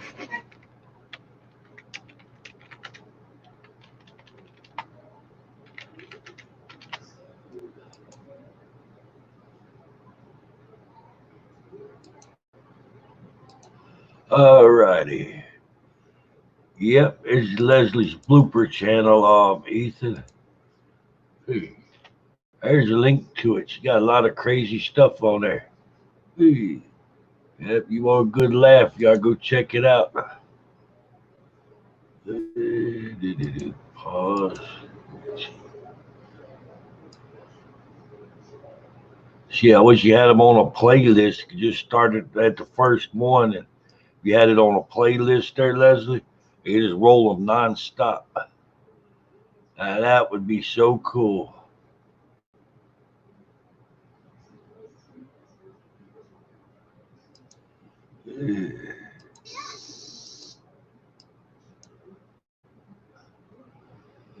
Alrighty, let's see. Get the link.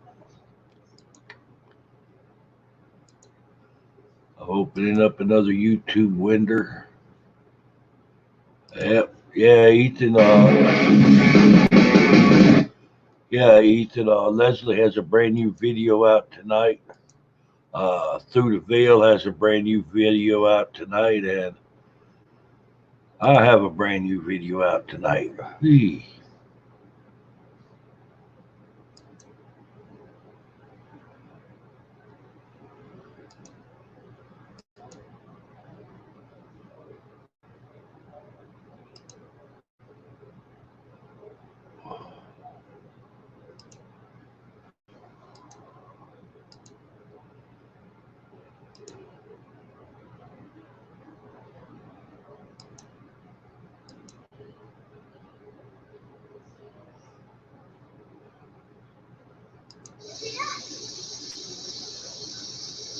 I need more food.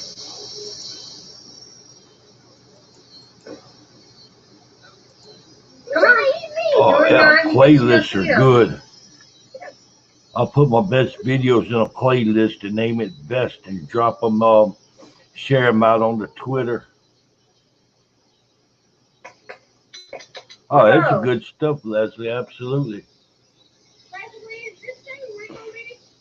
Hell, I thought about doing a damn comedy channel, and then I thought, well, maybe I might mess up my paranormal. But I can see you can do both now watching you. Up. There we go. Let's see that pretty mouth. Come on. Up. There you go. Up. Come on. Come on. Up.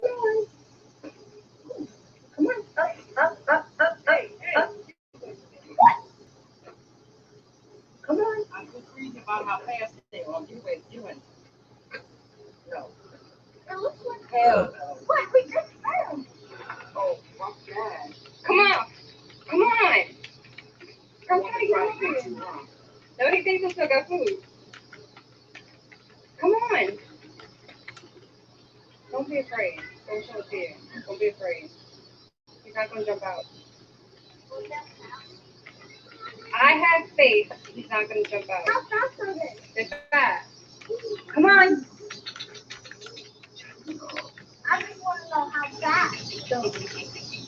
That scared the heck out of me. No, that motherfucker wants to eat us. Don't lie. I see it. Mama, I'm faster than them.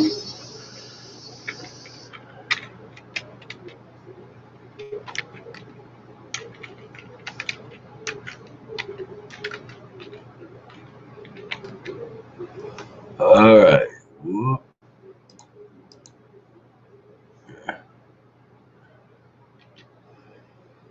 Yeah.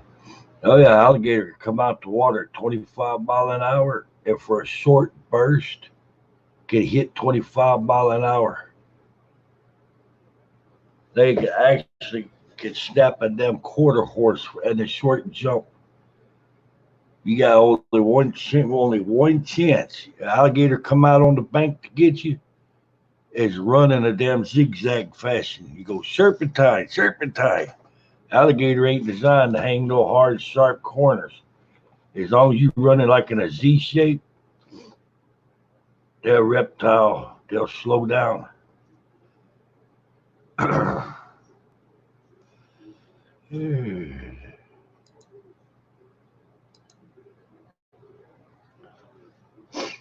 That alligator been messed with so much he's almost tame.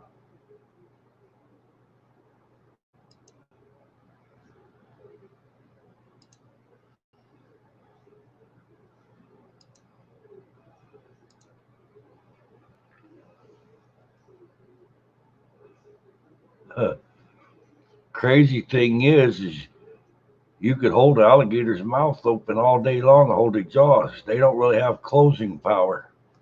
But if they ever close their goddamn jaws down on you, it'd take a house jack damn near to get their mouth pried loose.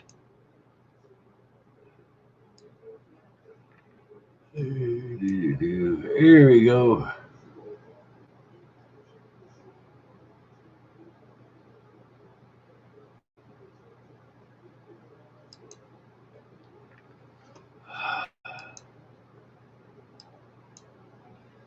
There we go. Let's see.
Well, now we know where all the toilet paper went to.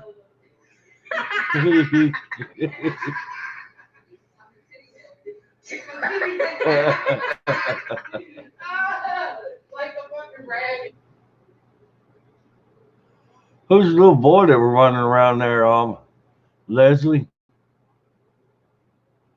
It's tough to quit smoking cold turkey, so Chantix can help you quit slow turkey. Along with support, Chantix is proven to help you quit. With Chantix, you can keep smoking at first and ease into quitting. So when the day arrives, you'll be quitting. With Chantix, you can keep smoking at first. Wow.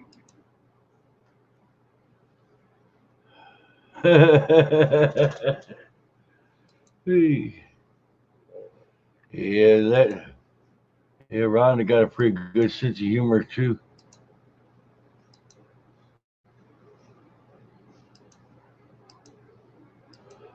Oh. So, okay, he's grandson of Rhonda's. All right, I got you.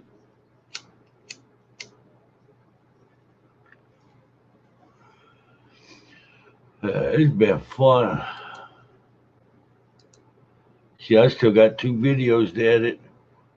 I got to finish the editing out on the live stream or the video I shot last night.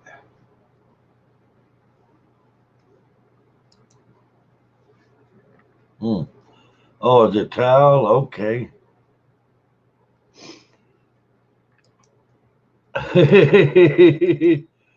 Shit, bro. Ethan, this day and time, there's somebody throws some toilet paper at you, you catch it. That stuff's valuable now. That's cool, Leslie. I like that.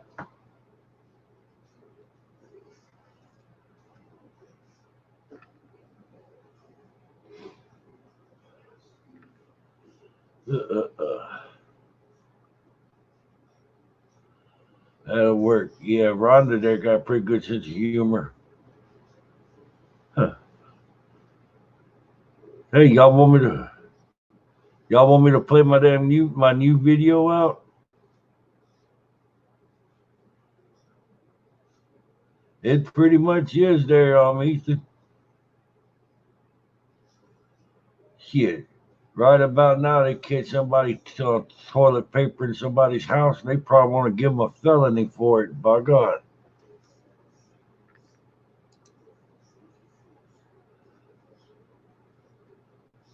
Wow.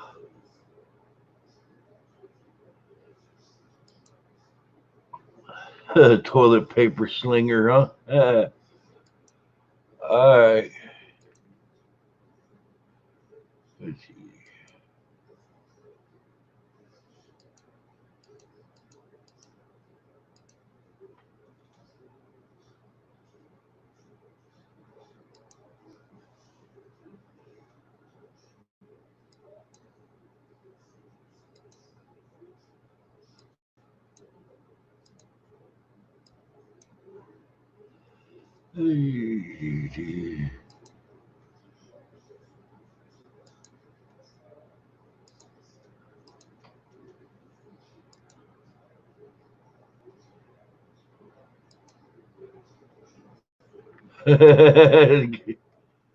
Ooh.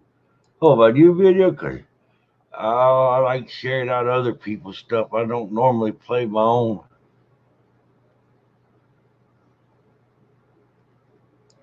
Hell, I still got to go back and finish editing this one.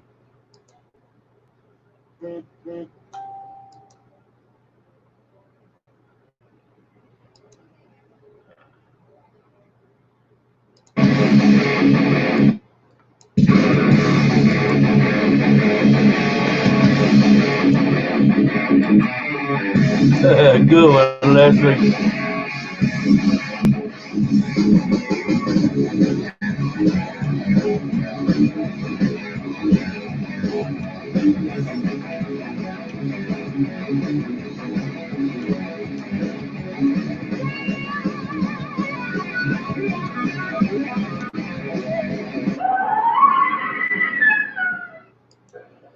All right. Big Klowns Paranormal Cryptid Investigation. This is trial run with Wonderbucks. And over there, you can see I got my peanut butter.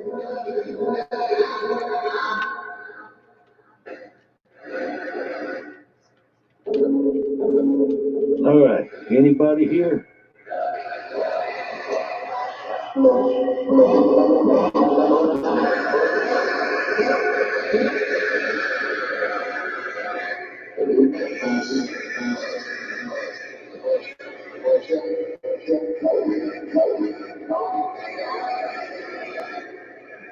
All right. Anybody up here?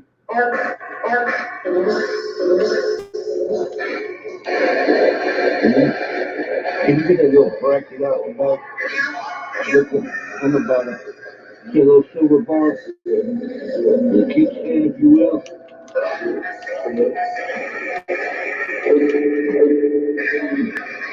All right.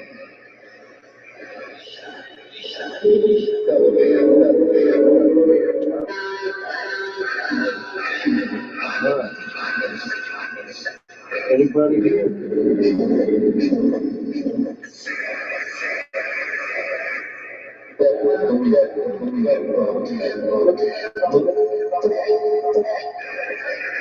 Really active right here tonight.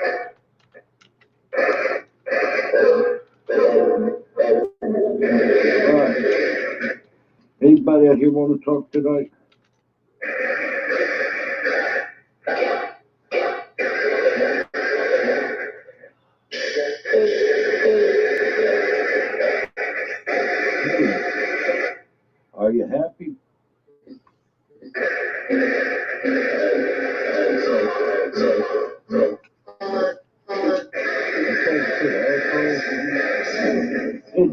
call me a bad word?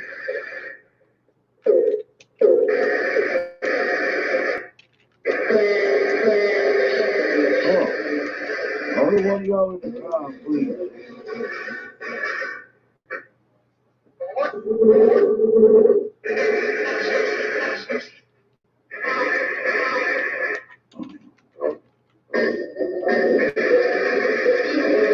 That's it again. Something got his alarm messed up. All right.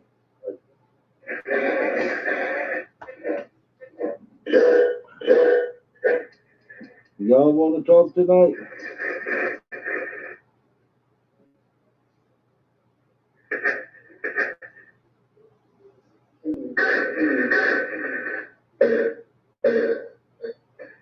Somebody said no. How many are here tonight?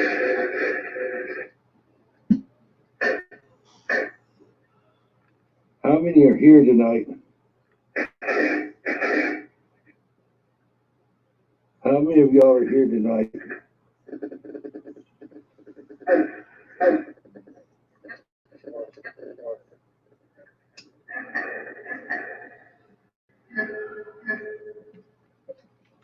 How many are here tonight? 3?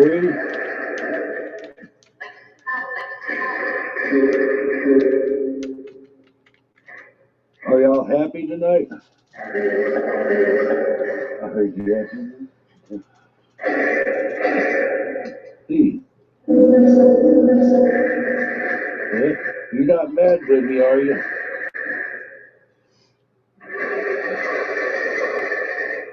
You remember who I am?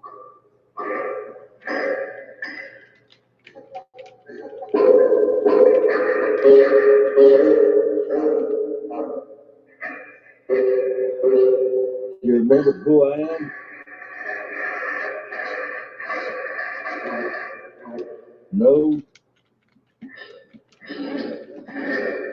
Is there any demons here tonight? You what? You what? It sure is awful quiet out here tonight.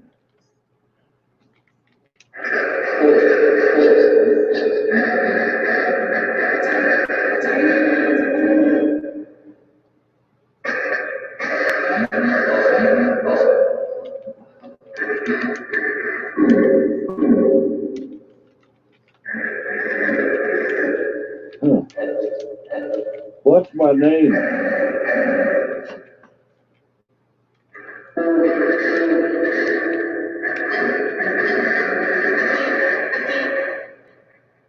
Somebody said Athena, didn't he? Did y'all say Athena?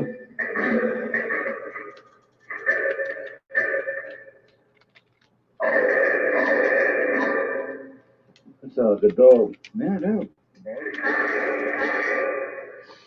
Did y'all say Athena?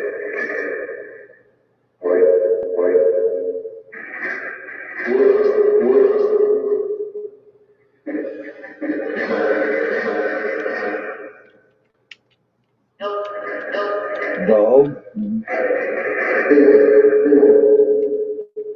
Are y'all asking where my dog is? Are you asking where my dog is? What did they say? Oh, I heard like that. Here's dog. Y'all miss Athena?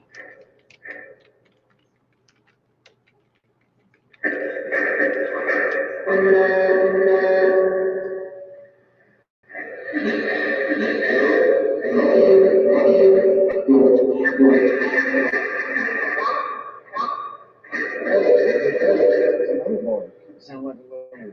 They mocking me. So y'all are mocking me. Are y'all mocking me because my dog died? Is it here, puppy? Oh, they mocking me. I see how it is.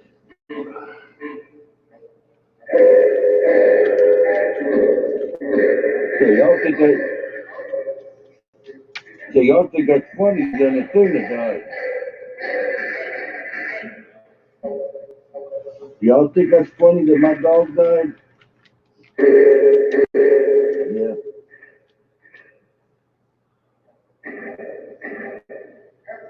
Yep, yep, yep. Tina did die. I did get her ashes in today. She was cremated.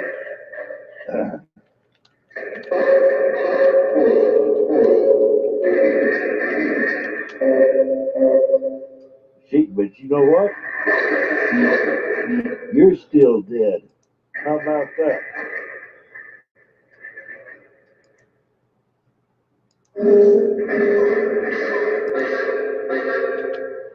He said, by God, by God, by God. And you won't make fun of me because my dog died? You won't make fun of me because my dog died?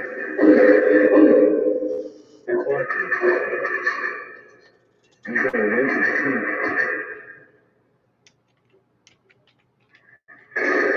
motherfuckers are dead too, so what's the big whoop?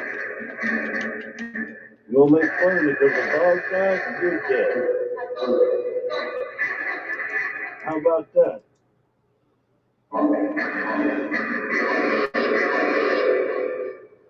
What do you like? You might not see it out here.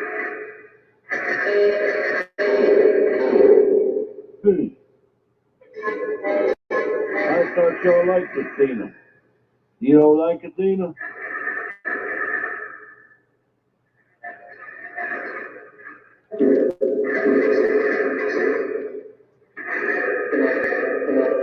Let's talk to some nice spirits. If you're a demon or you're an asshole, I don't want to talk to you. Be gone.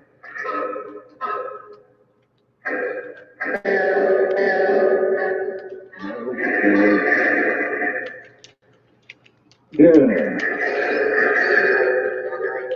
I'm going to talk to good spirits, not evil spirits.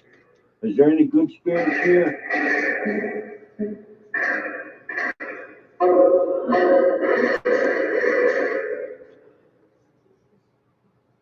Is there any good spirits here?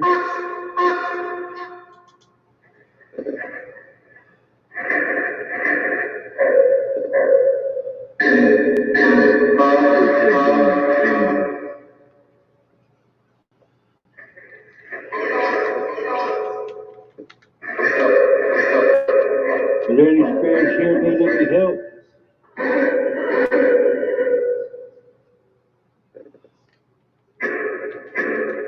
Yes. Do you see the light? Do you see the white light? Go to it. You see the white light? Go to it. What is this?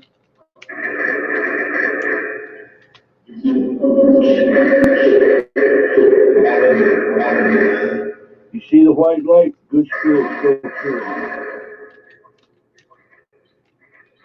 All the good spirits go to the white light.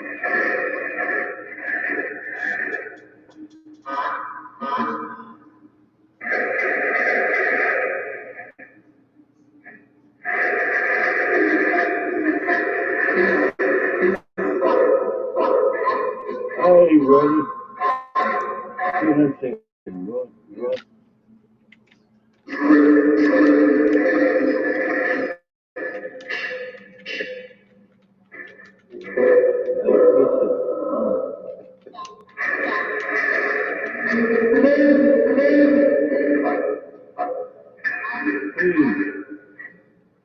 All right, we're going to pray. Y'all want me to pray for you?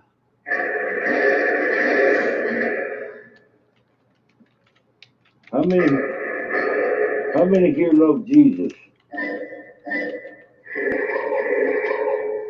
Laughing.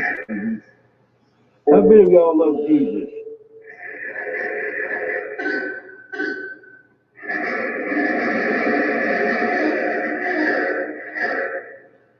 All right, we're going to pray that Jesus intercedes with the sinners and spares his behalf, that they can be forgiven and enter the kingdom of heaven.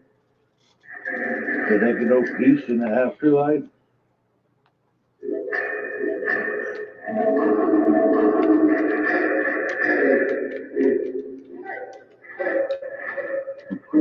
Pray and ask that Jesus, God, the Holy Spirit, bless the ground that me and Debbie are that me and Doobie are standing on.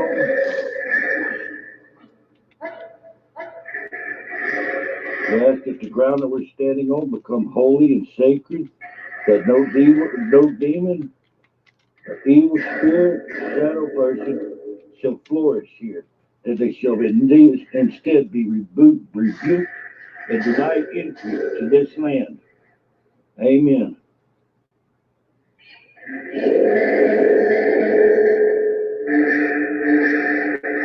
Feel the difference in the air around us? Feel better now.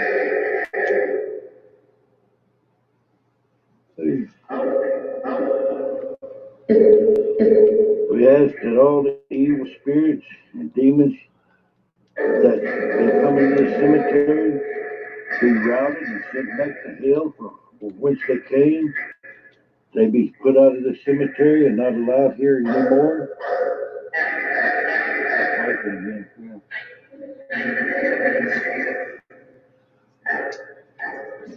All right, y'all, this is Klowns Paranormal Cryptid Investigation. I'm trying out my new Wonder Box today, first try on it. I don't know if any of y'all know it or not, but my dog died 5 days ago. I got her cremated, remains back in today.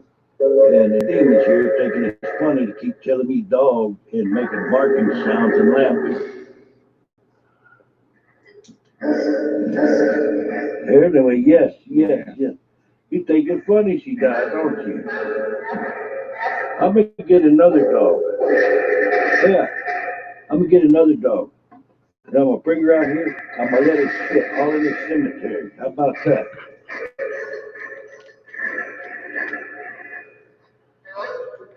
You want me to give you another dog? Let her come in here and get some shit all in the cemetery?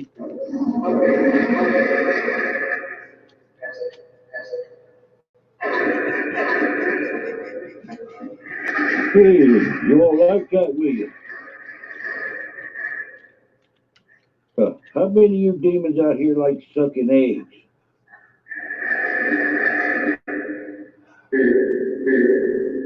He said, Steve? Who's Steve?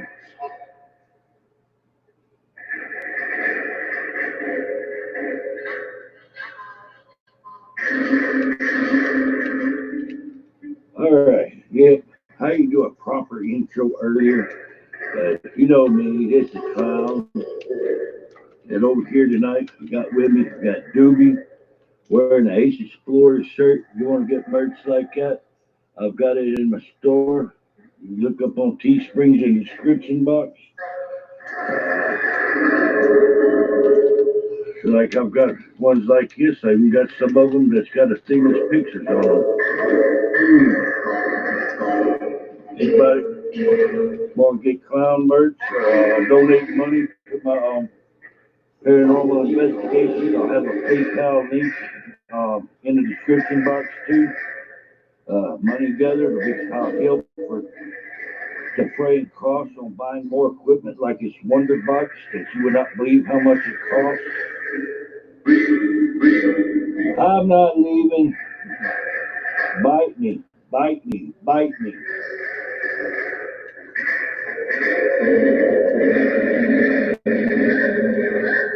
Suck an egg, suck an egg, suck an egg. There, no.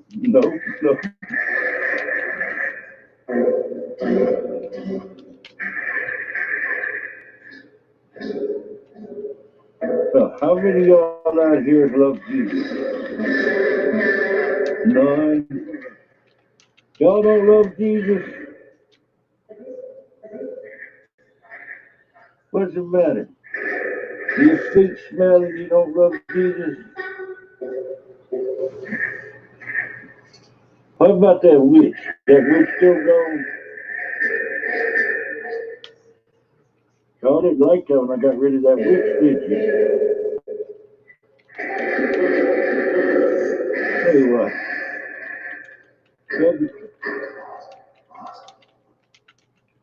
Alrighty. This is where we're gonna. It's going no, no, no. And for the uninitiated, I just set my brand new uninsured wonder box on the witch's headstone because I'm stupid like that.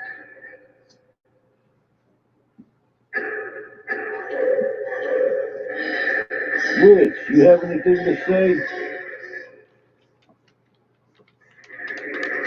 You have anything to talk about?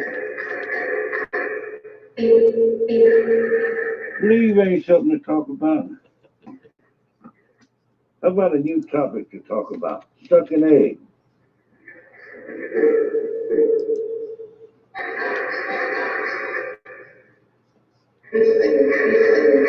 What did it say?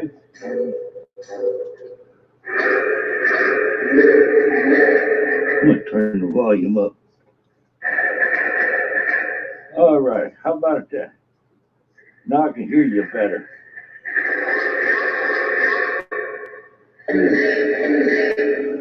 You love Jesus?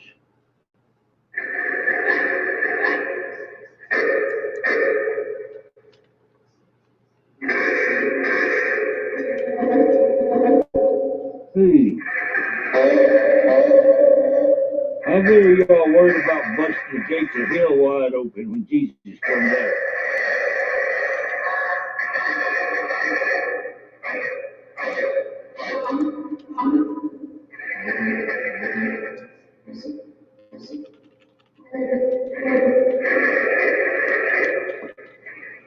So what's the name of the witch?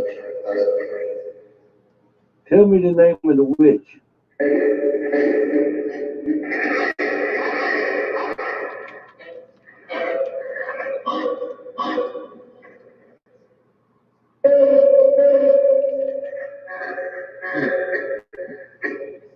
Are you in pain?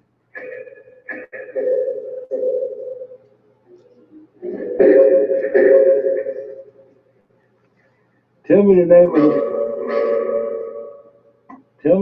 of the witch and I'll leave.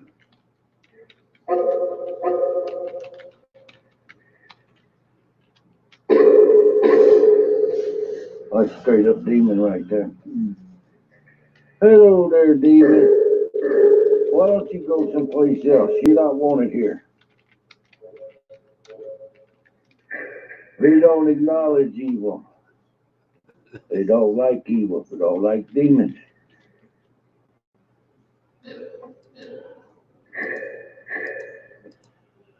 Demons are not welcome here. Only the children of God are welcome here.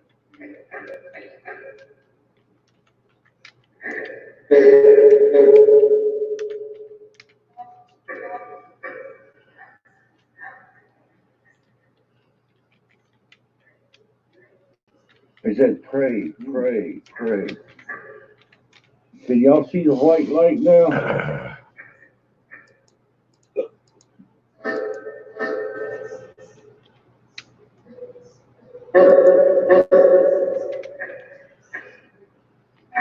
Can you see the white light now?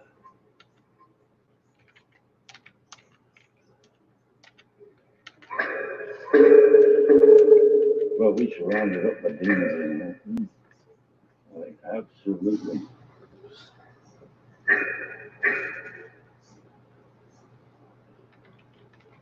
You sure Michael 5 gives between there and that bush? Watch when I set the light back down and watch right there, I was seeing a shadow. All right. Can y'all see the white light now? Go to the white light where you can see things. We want all the children of God to go to heaven. We want the human spirit to be saved.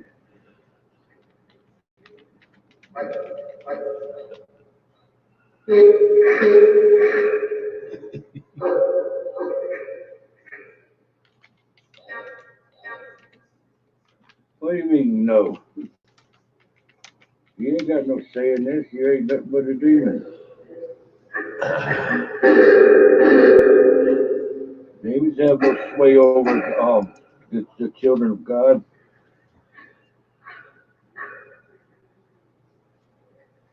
You see them move? You watch, there's a shadow figure moving over there.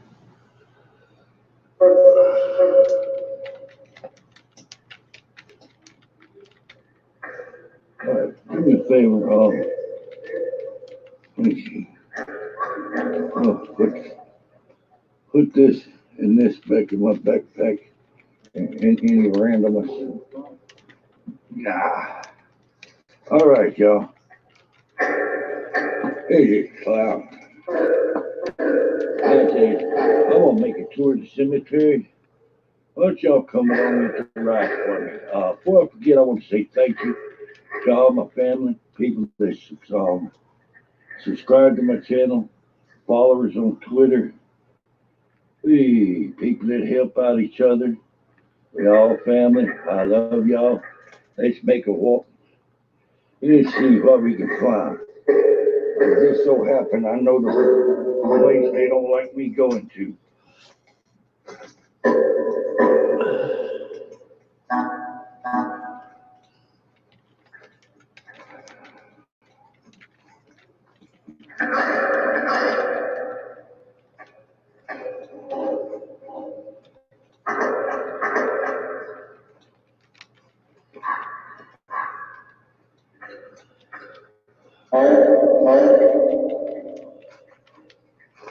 Alright. Is there any kind of a furry or hairy, two-legged thing that walks around in these woods at night? My phone's messing up all on its own. Alright, we lost the wonder box for a second. Something jacking with my phone.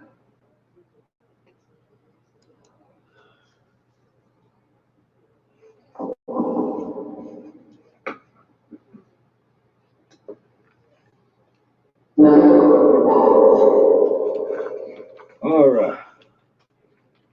Is there any kind of a hairy thing on two legs that walk around out here at night? That's the second time we've done that. Both times I asked that question, both times my phone broke up.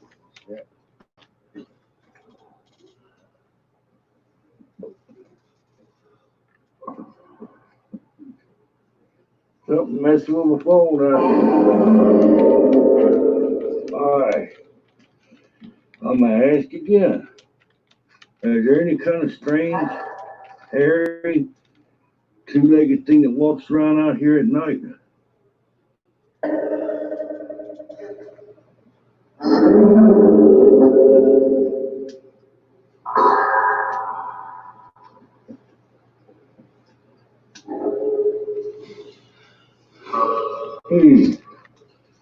Was somebody sacrificed and buried here?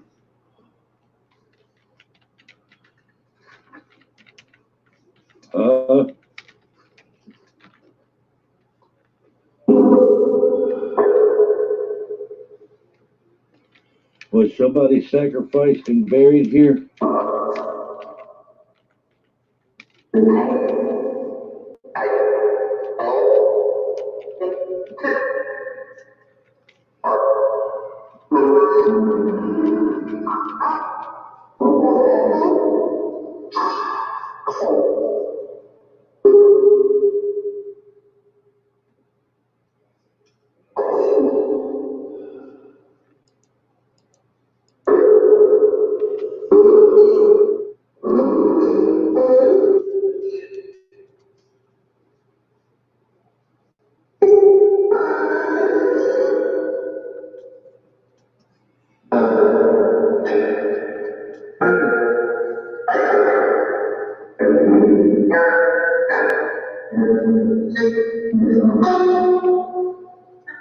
Was somebody sacrificed and buried out here?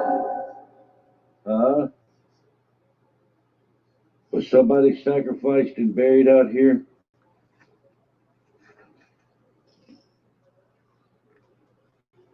I get quiet every time I ask that question.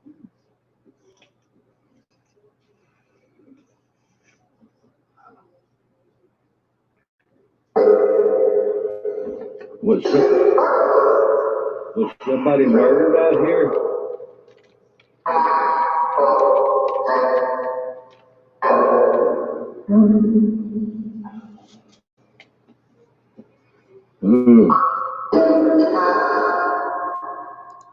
Why don't you try to talk a little clearer?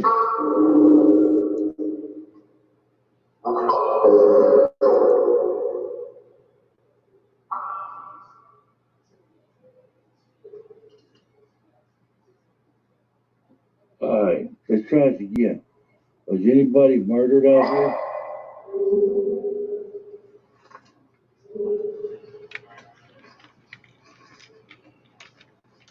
Are we safe out here tonight? Are we safe out here tonight? Huh? What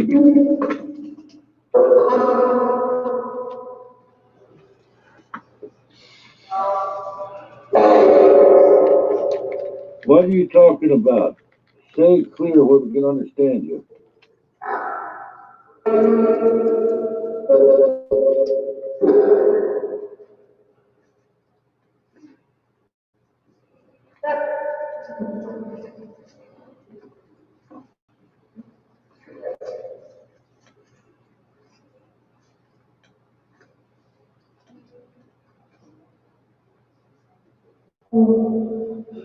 Are you having trouble understanding them too?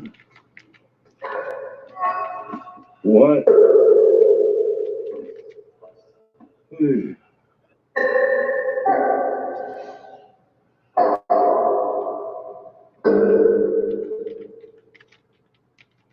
Saw your dog barking again.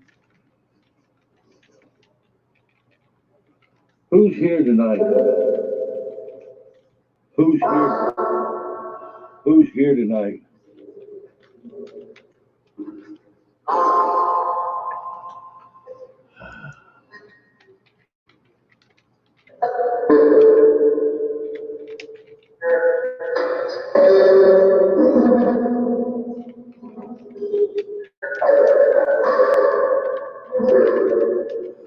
All right, I'm gonna pause it for you there for a second, Ryan. All right. Ooh, we're gonna take a little quick break here. Yeah, like Ric Flair. Woo. All right, anybody? All right, Ryan's going to keep playing. All right, y'all, my camera died. I'll shut off on me. I want to show y'all something. All right, well, there you go. Ryan said if I didn't pause it, we can make some coffee. He was going to take all my damn peanut butter. My God. Don't take my peanut butter, Ryan. Oh.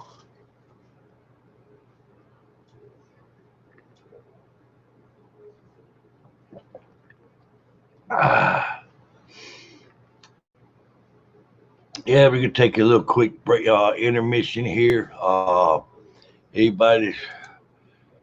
everybody that's watching, couple of minutes, go grab you a cup of coffee or tea or coke, moonshine. Hey, don't take my peanut butter, Ethan. By God. They don't hardly have peanut butter on the shelf in that Walmart anymore. And hell, you can't hardly find them toilet paper either. By God. All right. I'm going to run grab me a Coke while Ryan gets some coffee made. Everybody want to go hit the restroom there?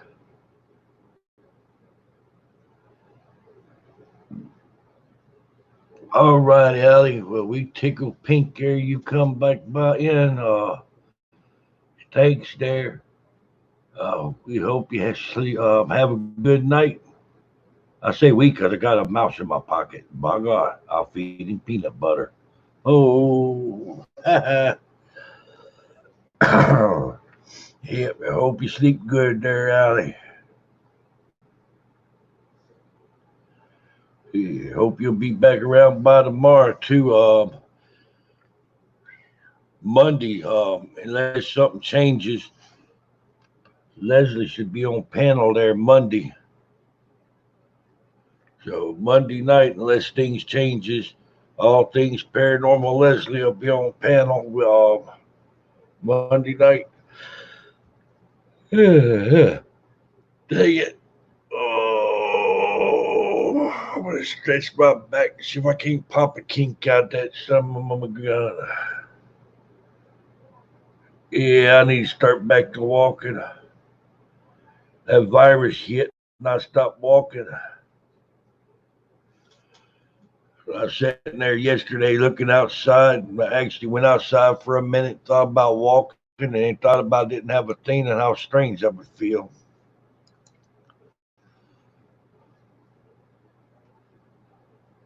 All right. Right. You see these weeds moving through here?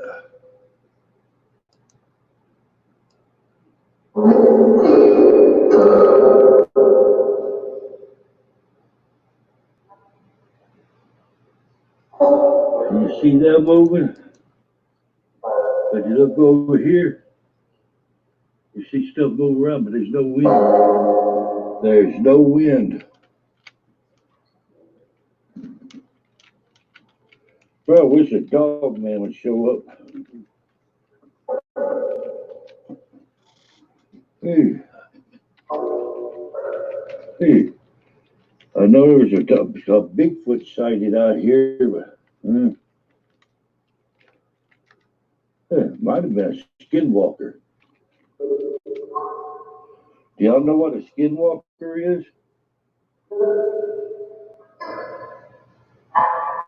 I heard a voice, yeah, I do. What's a skinwalker?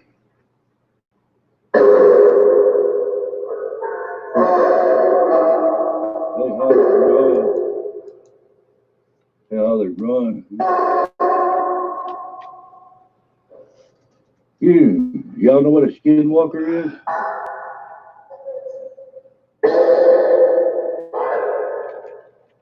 Hey, you know what a Wendigo is? Or a Wendigo?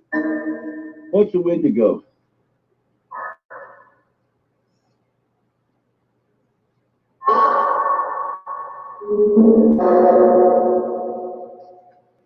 Huh. You know what a googway is? What's a googway?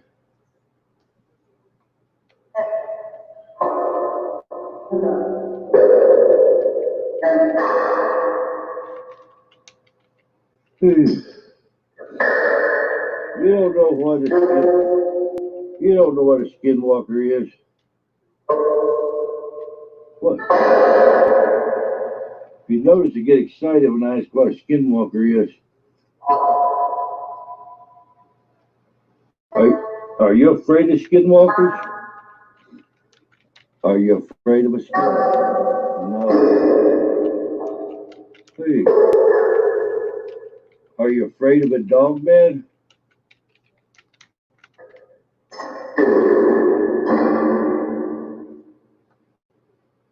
Hey. Are you afraid of a Bigfoot?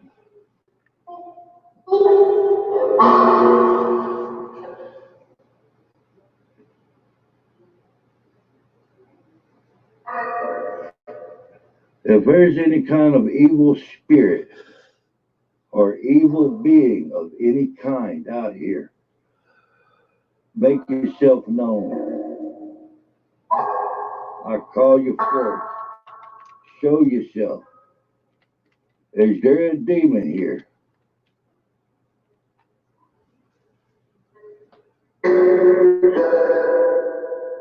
You hear what it said? Is there a demon here? Hey, can you make yourself known? Can you throw something?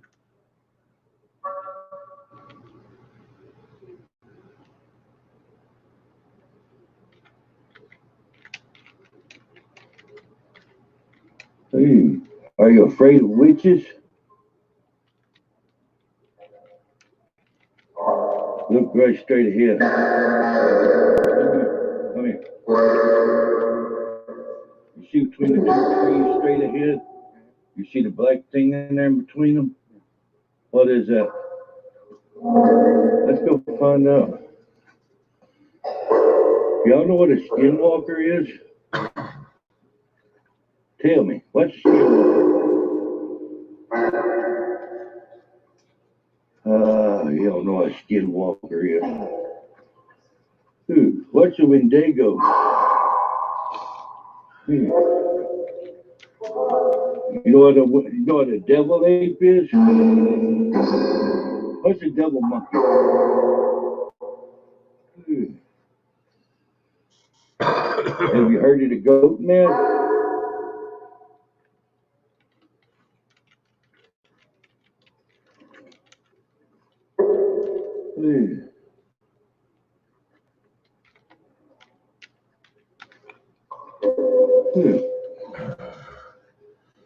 Well, y'all ain't heard much.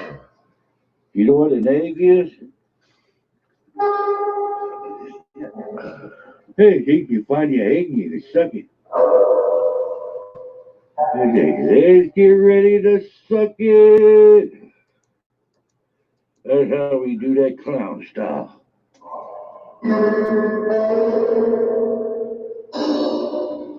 Nothing's allowed to follow us home. You have to stay here. You can't ride in my car. Nothing gets you in a peanut butter express. My God.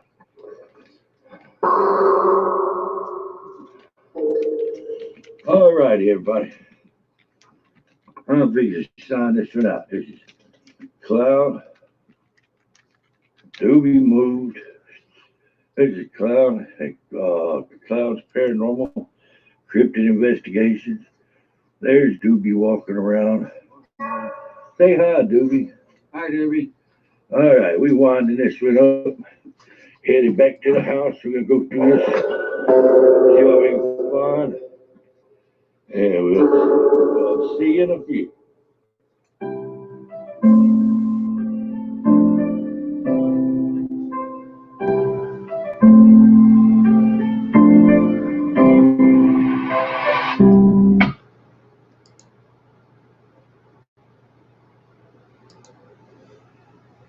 All right, good night there, Ethan. Sleep good, bro. Sleep good, man. All right. See, that's what I was talking about, Ron. What's your opinion on what happened with the me asking about skinwalkers? You know, they done that when I said a Wendigo too. I said skinwalker and Wendigo. Started getting demons hollering in there saying no. At least that's what it sounded to me like. That's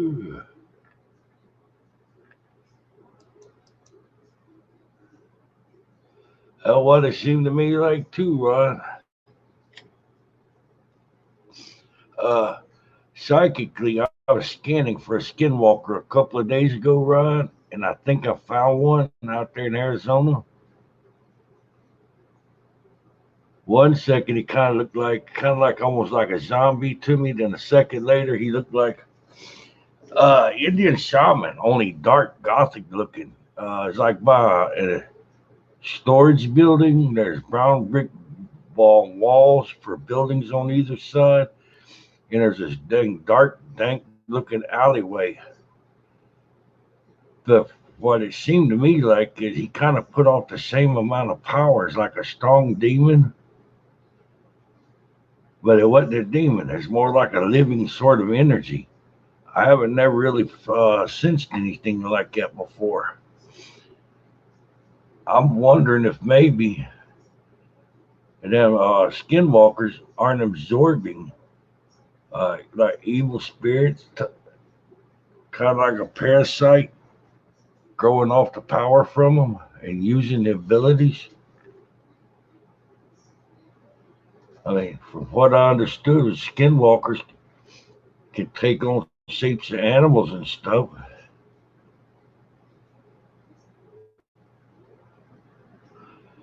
Yeah, that's the feeling I got, bro. I was out there at Cobb. I got to talk about skinwalkers, and I felt something kind of lock in on me. Yeah. I've tangled with some nasty stuff, but I don't think I'd want to tangle with no skinwalker.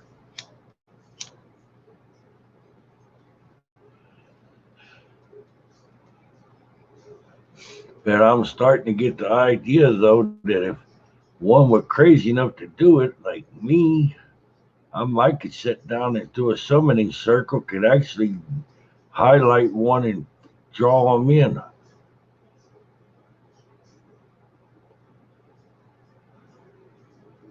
Yeah, a lot of luck with that one.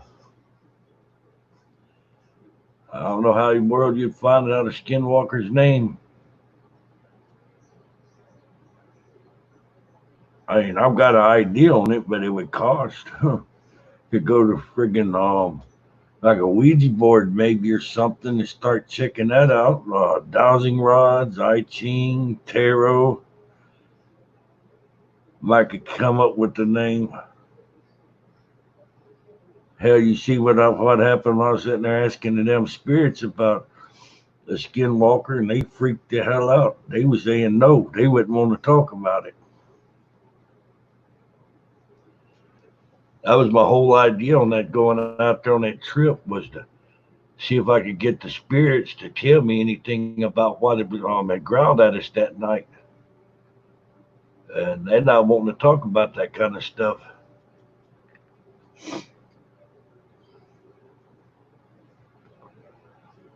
It would take a pretty devastating being to elicit them kind of mass responses from demons.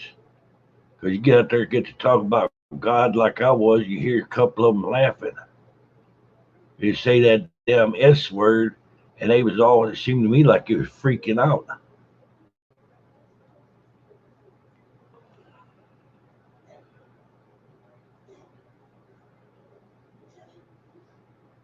And that's what I'm thinking. There for a little while, I'd fool with some of that, and I quit because I figured out you get to doing that, and you start getting real hateful and angry and absorbing some kind of taking on the emotions, kind of the personality of whatever that you get. I was using a form of like alchemy to do it. I've heard that stuff before and I disregard it, Ron. You hear something, it goes, Ron, Ron. And you turn and look and it's going, got you. It'll make a link with you. That's why I keep telling people, if something ever knocks on your door and it knocks 3 times, then they'll wait a pause, then it'll knock 3 more times. Don't open the door, you look out the window through the peephole, and you just might have a scare. There's something knocking on the freaking door and you don't see it. And the door being knocked on at the same time. Oh no, I'm not no noob. There's some things that can mimic a human voice and draw you into them, and then you get to be on a milk carton.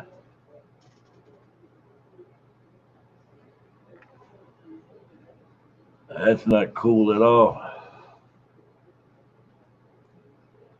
You see, Doobie had that 1-gallon jug of water. That was holy water. When I went out there, I was loaded up to something. If demonic come up, was just take and do it down while I started slinging holy water. Mm-hmm. Yeah, them doppelgangers would try something like that too with you. Be careful on them buildings you explore in there on PLE. So them buildings I seen you was in there tonight, bro. They scared the hell out of me. Of course, I weigh over 300 pounds. No, but I'm fixing to get one. I'm gonna try like hell before I come out there and go dogman hunting with you, Rod. to see about getting some silver bullets made up. I'll do a damn silver bullet, silver jacket with a damn iron, with a cold iron core in it.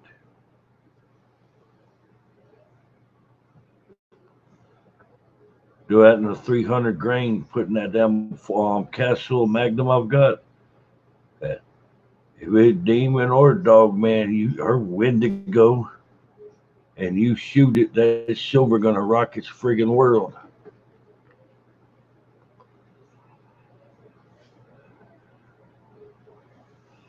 Oh, bro, I've got holy water. I've got a 1 gallon jug of holy water sitting on the floor right now.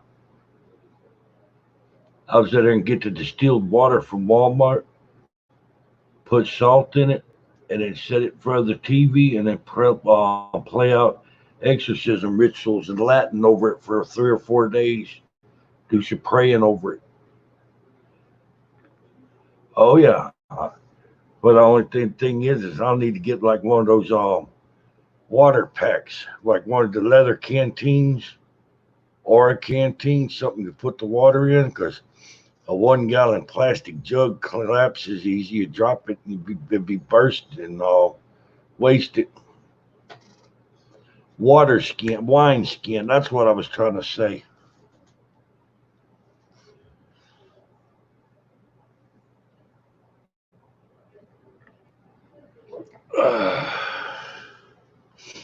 I don't use, I don't use it much, but my damn green duster I wear, I've got a bottle of, it's a purple liquid that I got from a voodoo lady that's protection from demonic energies. Put some over your third eye that protects you from evil spirits. I like that cannon fodder approach. I like going in and drawing fire and see what the hell they can do. That might be the undoing of me one day, but that's the way I operate.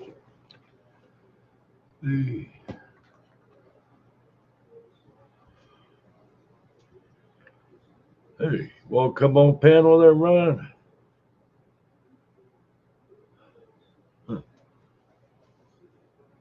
I'd never really thought of that, but hell, I'll play them exorcism rituals in Latin so much here. That energy actually absorbs into you and absorbs into the walls.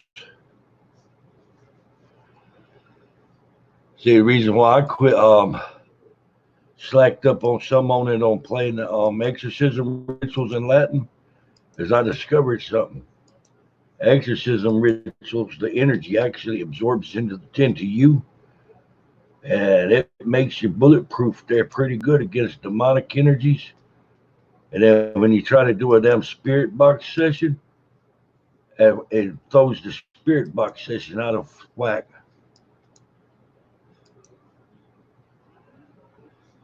Well, Wolf, you got a bad attachment with you, buddy. I've been noticed that.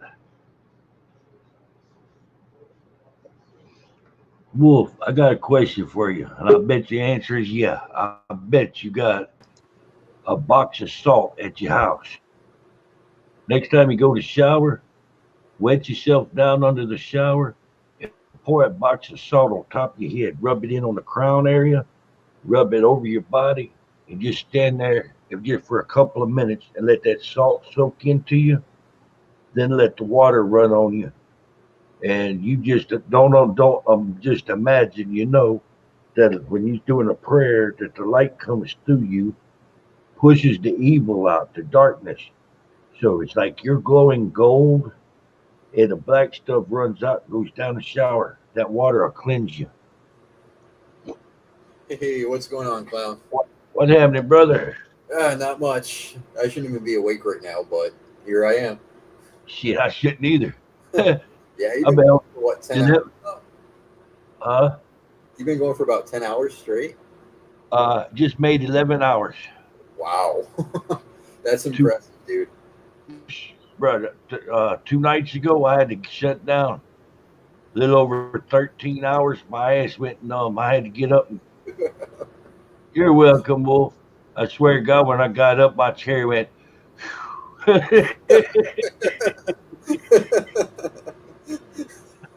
I wouldn't be surprised. Oh my goodness. Hey, that chair said, "For God." Yeah, we might be recording tomorrow, so. Yeah, I was looking to see if y'all done a live tonight. You know, we were going to, but I guess we just weren't feeling it today. We were kind of out of the groove, so we're going to try either tomorrow or Saturday. Well, because I was going back and looking, because I was like, you didn't say nothing about a live, but I was looking to see if you had a live, because you'd have had a live come on, I'd have given you a friggin' respect, bro. I said, they'll be shutting down, we crashing over there to Venomous Friends. Oh, we certainly appreciate that. No, we were going to do a show, but I think we're kind of feeling off balance right now because somebody actually took our show idea. So we're kind of like, yeah, we've been discussing this topic for a number of weeks and somebody beat us to it. And we know it was done on purpose. So we're kind of going, yeah, that's messed up. I know the one you're talking about. I seen it on Twitter there like yesterday. Yeah. That was kind of messed up on what we were thinking. So. Bro, I had a feeling when I saw that, and I was like, bro, I want to see that show. And I was like, ooh, somebody gonna do that too. Oh yeah, yep. So they took our idea before we could do it. We just, we don't want to feel like we're ripping them off, but really they're kind of ripping us off. So we were thinking about that today, and Chris and I were just kind of, just it didn't work out. Yeah, after today, I've hit my limit on it. And the next one, it comes up my damn live stream going, hey, so-and-so's got a live going. I'm banning the mother on the spot. Oh, I don't blame you. That's messed up to do. That's incredibly messed up to do. You don't announce another live stream on somebody else's stream. I've tried to be nice and easygoing and mellow about it, but it keeps happening. Oh, you can't always be nice, though, Clown. Sometimes you got to put your foot down and let them know, hey, I'm not going to put up with that. But here's the thing. They keep being the same couple of people. Yeah, I did notice that. Yeah, I try not to be mad. I try to just be mellow. See, I've got this affliction. It's called anger issues. See, I don't get a little mad. I get like, oh, God, I want to rip their goddamn guts out and use them for a fiddle string mad. And that just takes me to places I don't want to be at. Oh, I don't blame you. I don't blame you. I'm kind of the same way lately. Yeah, I see a lot of people doing some shady stuff, and I just, no, that's unacceptable. No, you didn't really see me when y'all interviewed me. I didn't really talk about a live. Chris brought up the live. Me, I was gonna keep that quiet. It's like I've been on oh shoot, I've been on several shows. The Zombified, they interviewed me. Oh, nice. Oh yeah, the Zombified, bro, they cool as hell, man. I've been over there Gypsy Road. What? I've been on Gypsy Road, and he bringing up my lives, bro. I wasn't bringing it up. Right. Well, I can understand when other people are doing it for you, though, because that's promotion for you, but you don't go into somebody else's stream and announce, hey, so-and-so is live. That's just not appropriate to do. Now, see, we wouldn't get mad if somebody did that to us, because, you're Clown, so we'd be like, hey, let's go. But if somebody else were to say, oh, so-and-so is going live right now, let's go, it'd be insulting. Yeah, I've been like 3 people there a couple of months ago.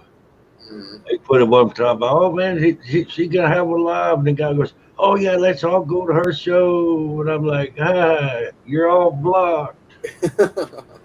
Yeah, I've noticed that some people haven't been around lately.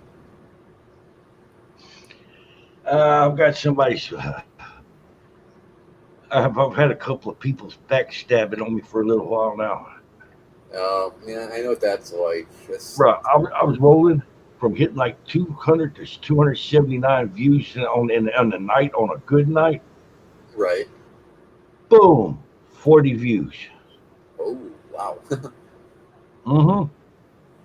Yeah, goodness. Absolutely.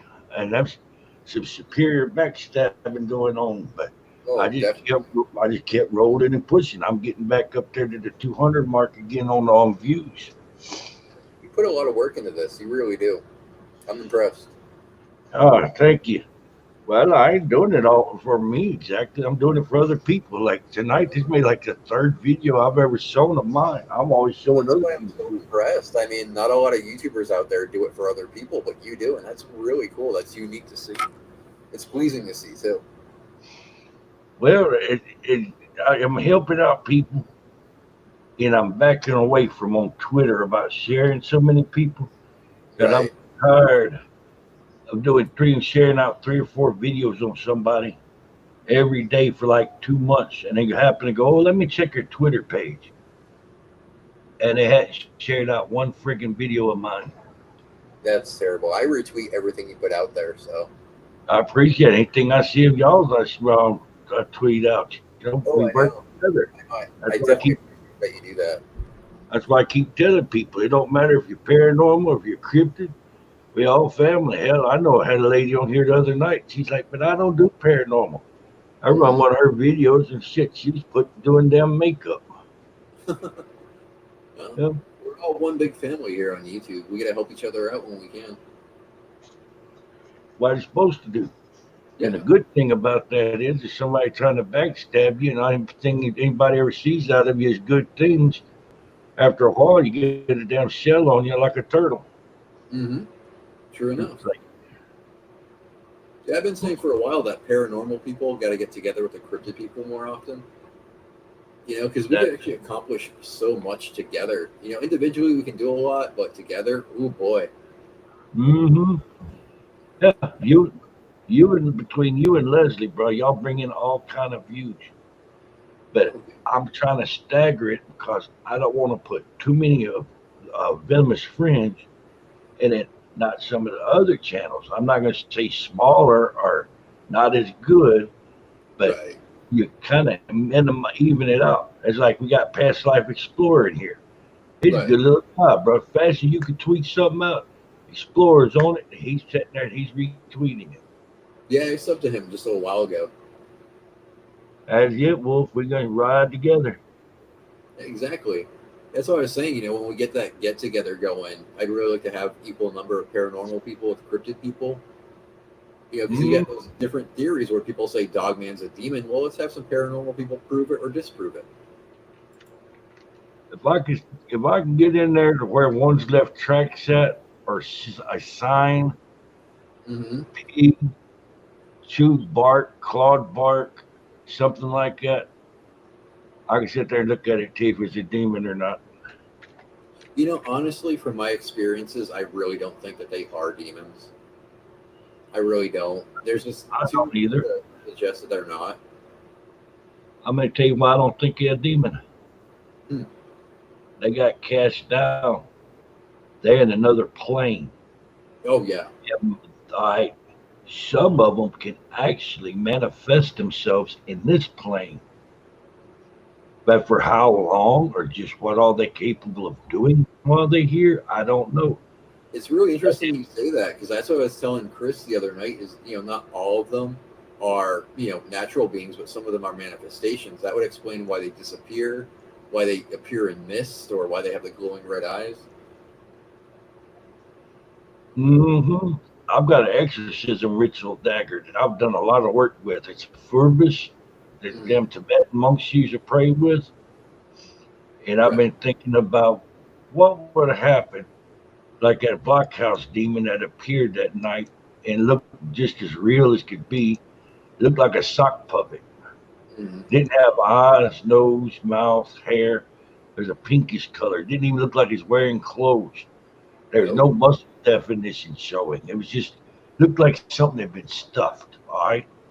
Right. And I wonder if I could have got there quick enough and juked him with that damn exorcism dagger and him on this plane. Would that have killed it? It could have. Could very well have.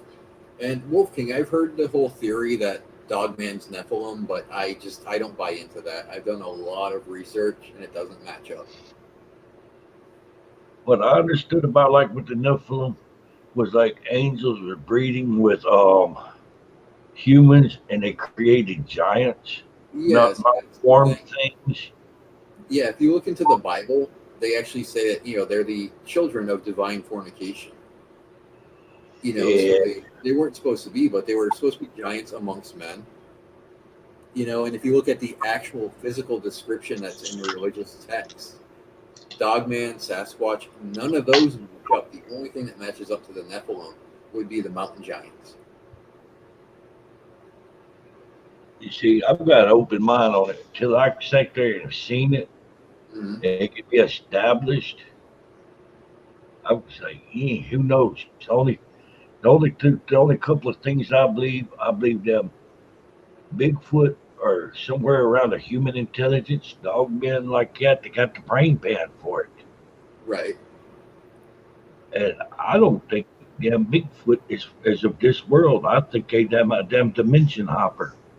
Well, I think again, Dogmen might too. I think in some cases, like I said earlier, that some of them are manifestations. They aren't really what you would consider a Sasquatch or a Dogman. They're actual manifestation of some kind of spirit. But I do think there are physical ones out there that started right here on Earth. I saw on I forget the name of the show, but I look it up on my dish net or Cox Cable as Paranormal Caught on Camera. Right. There's a father and son over in Russia was outside in a wooded area, and you could see the Bigfoot kind of had like a shimmer to him, kind of. Right. I mean, you know what lat muscles are, the latoris dorsi. Yeah. Oh, yeah. Boy, this some bitch is swole up like a friggin' Incredible Hulk. He narrowed down to a tiny little ass, oversized legs. I mean, he just bowled the hell up. Broad daylight, there's no missing this. Run behind them and was kind of bouncing and went into where the trees was at. He didn't dodge this goddamn tree. It looked like he phased through it. Oh, wow. I think when he comes through, he was partially tangible. He was in between making a jump and he zipped on through, and where he get to the next spot, it's like poof. And I was like, bro, where did he go out at? Well, here's something that you have to take into consideration too, though. I mean, when somebody says they're seeing a Sasquatch, right, and they say that it disappeared, you have to actually look at it and ask yourself, are they really seeing a Sasquatch or something else? Because if you look at the Patterson-Gimlin film, that one didn't just up and disappear. Mm-mm. That one was walking for quite a while right on video. And if you actually follow the conspiracy behind that whole Patterson-Gimlin film, you do have to wonder even more. You ever played Dungeons and Dragons? Actually, no. Because as a kid, I was forbidden from playing things like that. Oh, I like it. I can't really play it too much, but I'm leading to this. Yeah, I was always told stay away from it, stay away from that. But that was the 80s, though, Well, in D&D, damn Bigfoot could be kind of like a D&D character, have an innate ability, but could only use it like so many times a day. Right. Well, again, though, here's another thing, though. We say that Sasquatch can do this, Sasquatch can do that. How do we know? We haven't even verified them yet, so we can't really say what they can do, what they can't do. Same with Dogman. People will tell you, oh, they're impervious to bullets. They can't be hurt by this. They can't be hurt by that. How do we know? How do we know? We don't. There's been reports of them being killed back in like oh yeah, like 1700s. I'm thinking it was. Mm-hmm. Some of the first settlers here in the United States, they was using still back when they was using black powder. Yeah. Guy went into the damn tavern one night and told them about these big creatures out there outside of town, and he described Bigfoot. Right. Several of the woodsmen there got with him and run out there, and they shot a damn Bigfoot and killed it. Mm-hmm. Yeah, same with the 20 of them, if I remember right. There was 20 of them. The Right. Bigfoot come out the woods and killed all of them except that one guy. He laid down and hid up in some bodies. They thought they killed him, but he drug his broke ass back into town. He told them what happened. All right. Ape Canyon, though, Ape Canyon, they supposedly killed one as well. And then if you follow the whole theory with the Patterson Gimli film, yeah, they're saying that they actually killed the Sasquatch. You see them recording. I don't really believe in that, but it's possible. I'm not going to say it's not. A couple of years ago, I showed my mom about 2 years ago on Bigfoot, and they actually showed footage of a Bigfoot, and I believe it was real footage that where they killed him as dead. But the story the guy was telling was him and his buddies, they had a camp, and they fooled around and attracted a Bigfoot that followed them back to their cabin. Right. It was beating on the walls of the cabin about to pretty much to decimate the cabin they was in. Now they had guns, but they run and left, but it followed them. That they throwed the door open, and there it was right there in the front yard, and they shot and killed it and buried it. And they fooled around and said something about it, and poof, they had the damn Men in Black type showed up, demanded where the body was buried. They got the body, loaded it up in a truck, a military truck, told them nothing happened. Yeah, that's, supposedly something that happens pretty often if you kill one of these things. And I don't think it's because the government created them. I just think because if you did actually kill one and you brought it somewhere where they could be verified, we would have to rewrite so many things. Well, it's not just that, Ron. I look at a bigger picture. The government have to know about them. They've got satellites. They've got infrared. They've got the spy satellites. They absolutely do. They absolutely do. What would happen if word leaked out the damn 10-foot or 15-foot tall Googway been preying on people and somebody killed one, brought it in with a goddamn D9 bulldozer into town? Looky here. You would have public freaking out everywhere. Nobody want to go in the woods. You could kill off the logging industry with that shit right there. Right, exactly. Yeah, that's my point. Is so many things would close down, and you have to rewrite history, and science would be rewritten a little bit. It'd be a fiasco. Can you imagine how many idiots that have guns or would get guns that wouldn't even really know how to use them and be out there in the woods and be done shot Billy Joe Jim Bob? Well, he sounded like a good way. Right. I could see that happening too. There'd be a lot of human deaths on our hands because of this stuff. Exactly. It'd be chaos. That's why, like, for years, I believe that they shut stuff down about UFOs. They didn't know what the damn intent was. They didn't know the intention. They don't know what it was for sure. And I'm pretty sure from some accounts I read that we lost a couple of Air Force pilots that tried to shoot down UFOs or outfly them.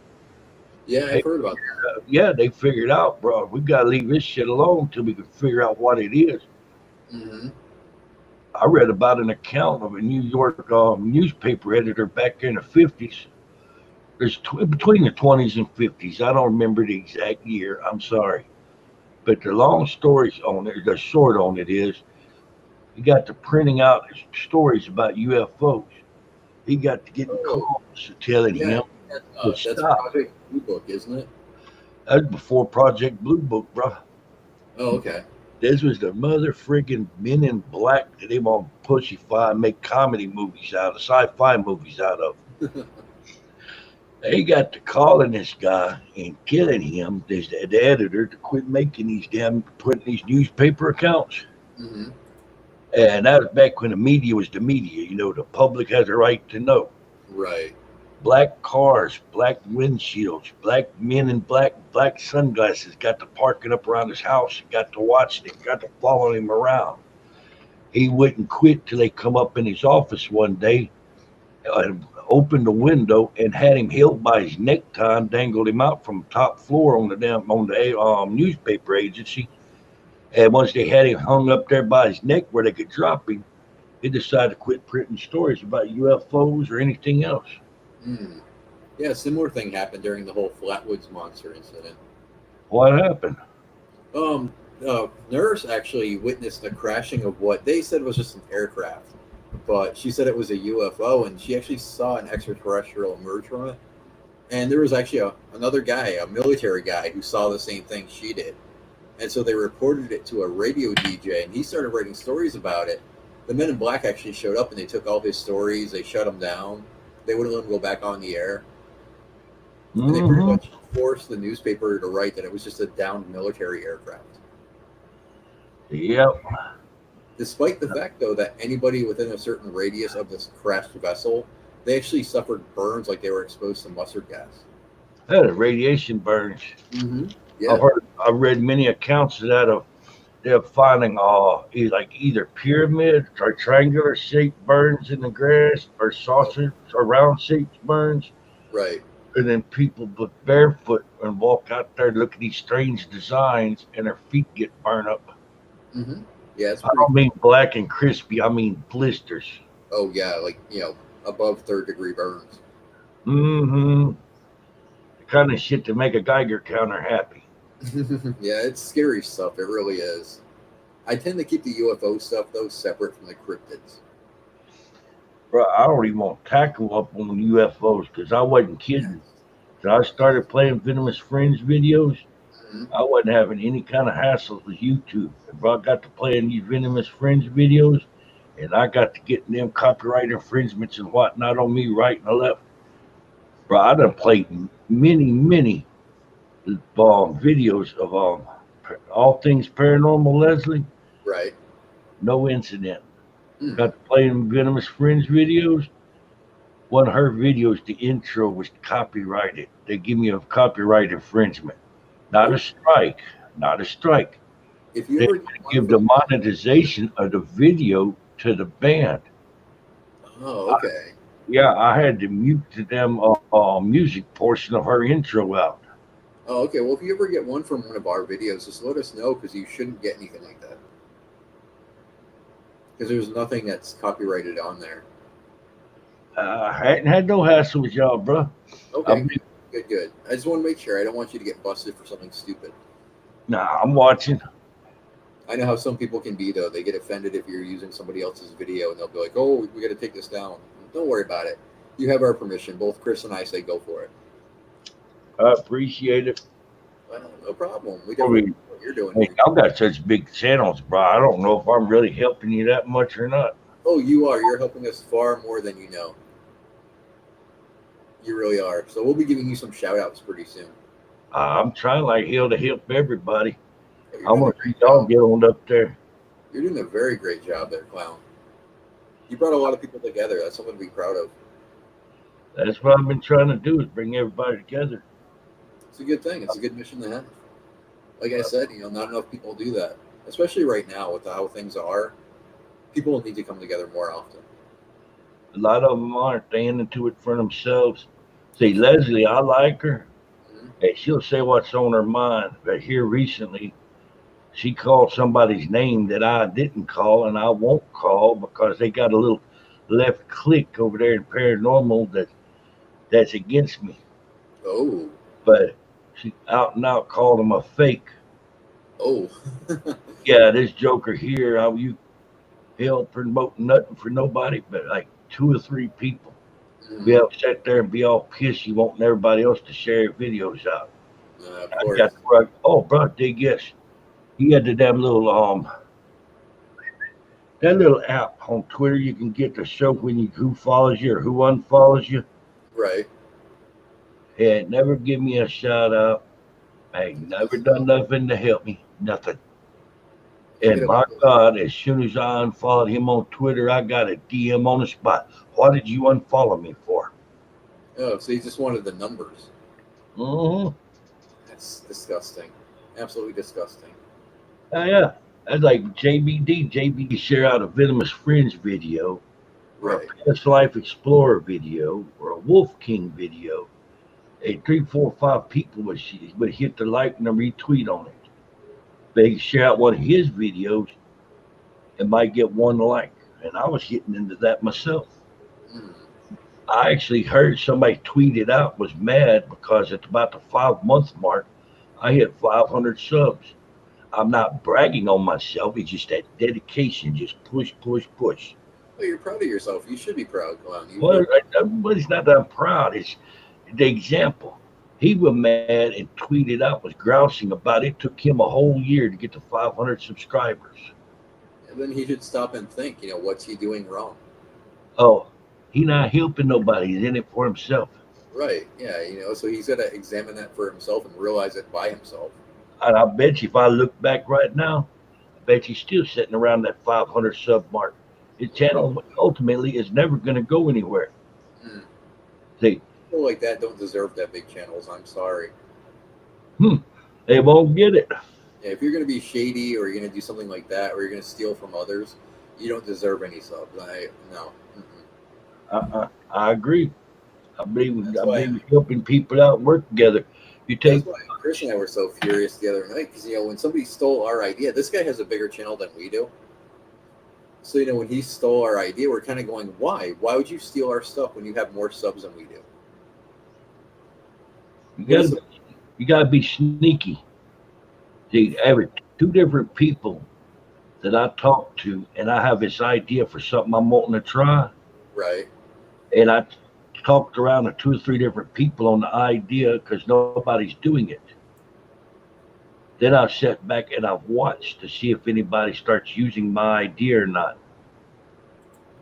Well, that's a good thing. I put out feelers, so I put out a test to see what would happen. I put out new ideas that we're not really going to do. I just want to see what happens. But, if he takes these ideas as well, then I'll know, okay, you're doing this on purpose. We'll make it. Past Life Explorer's going to make it. See, Past Life Explorer making some good videos. Yeah, Past Life has some good stuff. I was watching those videos. Very interesting stuff. See, Fox is too eager. I like Fox, I really do. But it's make a video. He might make like 4 videos in a day. Right. See, Fox, if the wind's blowing, you don't want to make a video because you go outside and all you hear is. Yeah, you got to kind of pick a topic and stick with that topic. Well, here's the thing. You go out there and you make a really shitty video where wind disturbance, or you decide you're going to go film something on an 8-lane super highway, and all you hear is cars roaring by and horns, and people look at that and they go, I just wasted 5 minutes of my life. I'm getting cancer watching this video.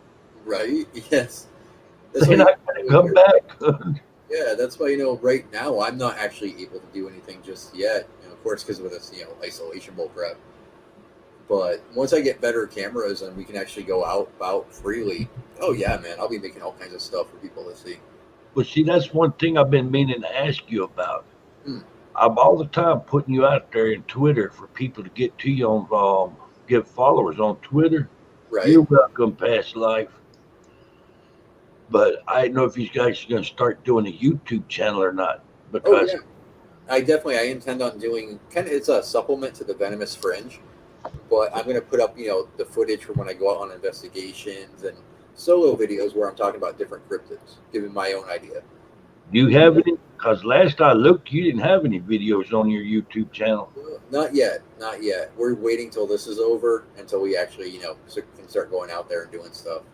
Bro, you ought to do some little something, a 10-minute video, and I can start pushing your channel and start getting people to start watching it. Oh, I will. But right now, working with Chris, we're just trying to fill up the time so we can keep people entertained. Heck, as soon as you get a damn YouTube channel where it's up and going, bro, I'm going to promote the hell out of your channel too. Oh, cool. I appreciate that. That'd be awesome. But yeah, I'm going to do like little narrations where I'm, picking one cryptid per time and just giving the rundown on where they started out, who's seen them, and what they're known for. Yeah, I learned the hard way. I'm not really going to advertise anymore about where I'm going to do videos at unless it's something extra special. Right. Because I had a damn stalker was following me around there for a little bit. That's a problem I ran into as well. Everybody wanted to know where I was going for my investigations. And I told them, I'm not going to tell you. If I'm having good luck at a place and I'm seeing these things, why would I tell you to show up and ruin it for me? Bro, you wouldn't believe how many people put in asking me, where I was doing videos at. Bro, where'd you do? Where was this at? Hmm. And I mean, out on fucking Twitter, bro. Yeah, Millions and millions of people can read these tweets and want to, where's this at? I can't tell you that. yeah, they gotta understand that too. That places that we go, that's our places to go. We found those places, and we don't want somebody going there and screwing up what we have going on. And plus, this stuff can be dangerous. You said abandoned prison? That I Hmm. done a video at? Right. That's not mine. That's Josh's. Okay. Josh from Southern Afterlife, Paranormal TV. Right. My very first big shoot, and me and him, Isaac, and AK Explorations, Kevin and his wife April, all met up out there. But that's Josh's place. I told Josh, bro, I just can't really see me bringing nobody out there. It's yours. Right. That's the respect right there. I appreciate that. That's really cool. Check his out. I went out there the last time I went out there. Him and Isaac was in the parking lot getting out the damn gear to go film. I just drove 11 fucking hours to get there. Dang, that is a long drive. I did not know they was gonna be there.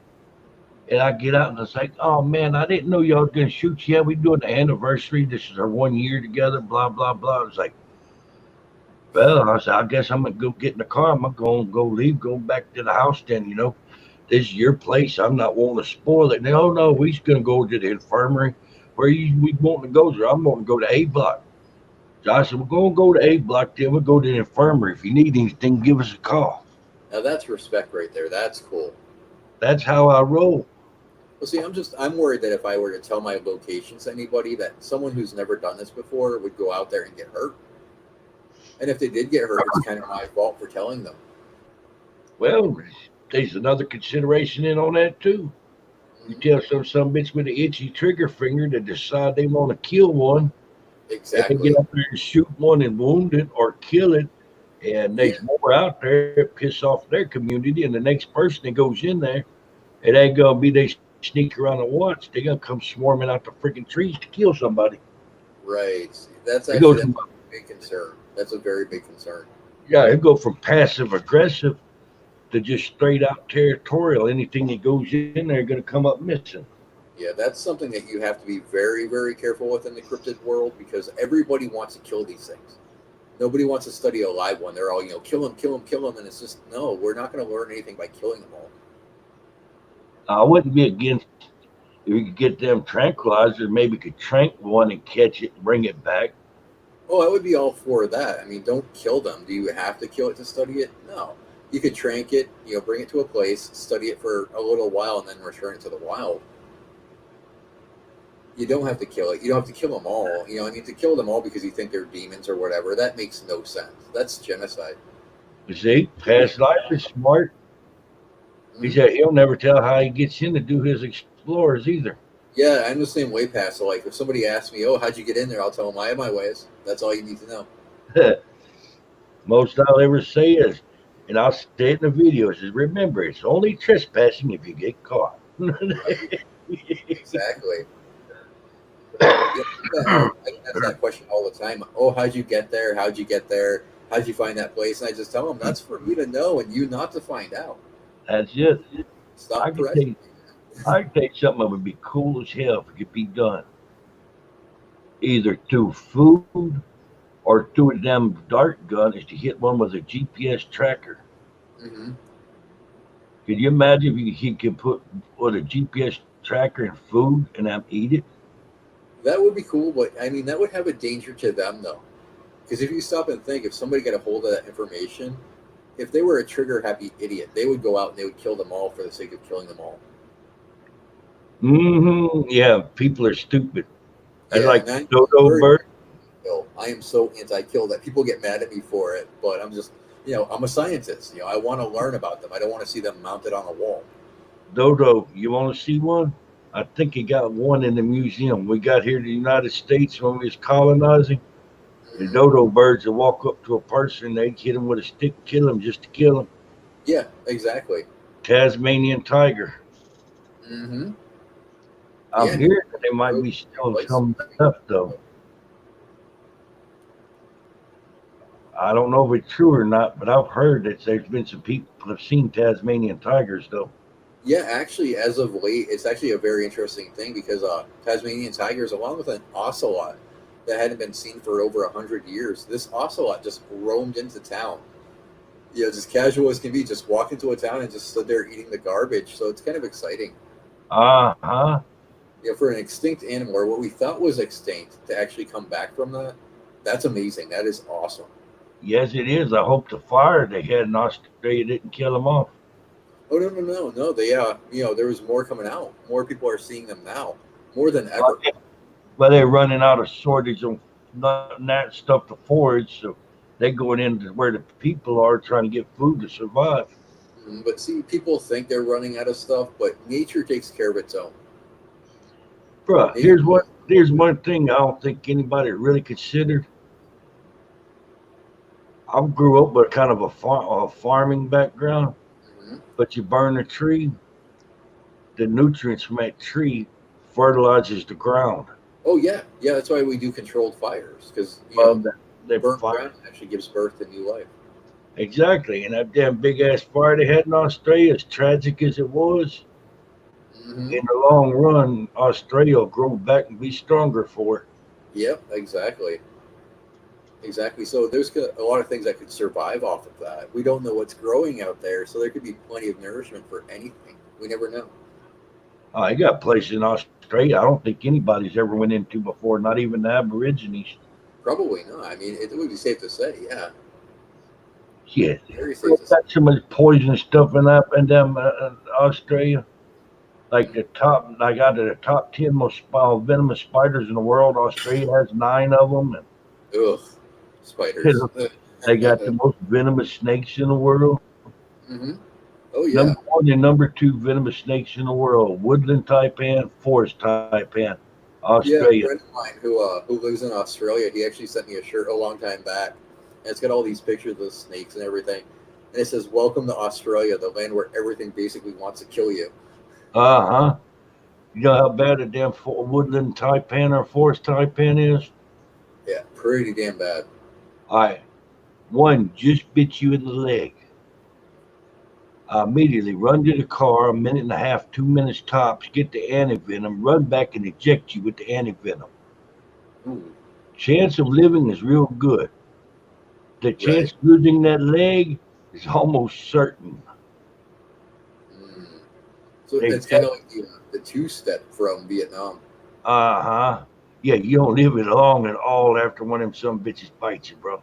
Yeah, that's why they call them a 2-step, because you take 2 steps and you're dead. Mm-hmm. That was a hybrid, if I remember right. There was 2 different snakes in me. Yep, it was. Yeah, it definitely was. See, they scared of that here in Florida, that these damn boas, these constrictors, is getting out and loose, might start breeding in with something like a rattlesnake or a copperhead or something like that and make a hybrid. These people's actually brought the friggin' African rock pythons over here. They're highly aggressive. Oh, yeah, they are. My brother actually raises snakes. That's what he does for a living. So he actually hybrids them. So. You know, 911, when that happened, they stopped all air traffic. There was one plane that was allowed to fly out there toward the Miami area, toward the tip of Florida. Had a central air conditioning guy was out there, went to a client's house to check his central air unit out. Some idiot had brought a black mamba over and let it loose. Ooh. He reached in behind the central air unit to check the fittings. A black mamba bit him, and they had some anti-venom in the hospital, but wasn't enough to save him. They put out a special order and got it approved and flew it in by airplane, or he'd have died. Thank goodness for that, right? You got to be so careful with those things. You really do. Oh yeah, but they got, I don't know the name of them, but they got a damn large lizard that people brought over as pets over here in Florida. That actually, one of them attacked the guy's Rottweiler. Whoa. I've seen the x-rays of a man that had tried to grab one and it bit him across his 4 fingers, and it was kind of cut at a 45-degree angle, kind of diagonally. Snip them 4 fingers off just like them oversized wire cutters that got them. Ouch. Just bam. So much for that fingers. Fit I right guess to he was craving some finger foods, huh? Yeah, no shit. As some bitches should have been, I don't know, bro. Maybe executed here in Florida. Right. Yeah, Yeah. had a big canopy set up. Was raising them creatures that shouldn't be in the United States. He had like 5 aquariums, and in each aquarium had a frigging funnel spider in it. He had them stacked on top of each other, where you have to kind of walk sideways to get in between them. Mm-hmm. And they arrested him. I saw that, and I was like, "Oh my God!" Florida is pretty much as a tropical climate. Yeah. Yeah, this city of humans. That's how piranhas got over here. Mm-hmm. Here's the thing. Funnel spider's fangs is sharp enough to penetrate bone. Mm-hmm. That means they can bite through a leather boot. Ow. You could be wearing Kevlar viper-like boots that will repel us or would turn a snake on bite. Mm-hmm. They could snap. They could go through it. Whoa. And you won't hear the really fucked up thing about a damn funnel web spider bite. Sure. More often than not, a person doesn't know they've been bitten. Oh, damn. They don't feel it. They don't. There's not a pain from it. Mainly, there's not a mark from the bite. They got about 4 hours to live. When a person starts getting nauseous, blacking out, getting disorientated, then the bite will show up. And about then, it's about the time they die. I saw where a guy and a shopkeeper over in one of southern countries, a funnel web spider got in his damn grocery store with him up in the produce. They come in the bananas, and he swatted at it with a long handle push broom, and it jumped back, dodged the broom, jumped forward onto the broom handle before he could move it back to him, run up the broom handle, bit him. The guy staggered outside, vomiting, fell out on the sidewalk and died. And that is why I'm terrified of spiders. Hello, spiders are like that, Ryan. Yeah, spiders are jerks, man. Look, when I see you, I'm gonna let you feel my tattoos on my forearms. Either forearm, my damn tattoos are bumpy. Really? Uh-huh. I was at work one morning about 15 minutes before I got relieved there in Angola. Yeah, them spiders can get you without you even knowing you've been bit. So a lot of times, it was my buddy who sat there telling me, "Oh, it's just a wood spider." So that brown spider I felt on my hairline around my ear, and I thought the fan was blowing my hair around. So I reached up and swatted. There's a damn little brown spider running down my arm, damn right forearm. That little fucker left a scar too.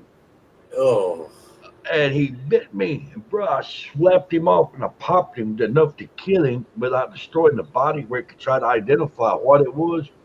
Mm-hmm. But he's talking about, oh, it's just a common wood spider. That spider's venom had a reaction with the ink in my tattoos, and everywhere I've got colored tattoos at, put little bumps. Oh, wow. I went to doctors with it and get nurses. Got 2 or 3 different doctors and nurses asking questions, and they told me the only thing they could think of was the venom from that spider bite had some kind of a reaction to the ink in my tattoos. Oh, the chemical reaction, yeah. Mm-hmm. It wasn't life-threatening or anything like that. You know, it didn't make no huge sore. It just left a little mark. Hey, hang on a sec, Clown. I got to take my dog out for a quick walk. He's giving me the puppy dog eyes right now. Had the inmate was mad with another inmate. Had a jar. He put a brown recluse in. They breed asexually. Got a bunch of them in the jar. He poured them out in the bed with him while he was asleep. That's vile, but that's a brilliant move. Wow. That's cold. That's terrible, but it's actually ingenious at the same time. That's why the inmates would say, "Oh, that's cold, Sarge." Yeah, bro, you do that, I'm gonna run downstairs and grab a pack of cigarettes. Okay, meet you back here in a few. All righty, bud. Hey, you want to come up on panel there, past life?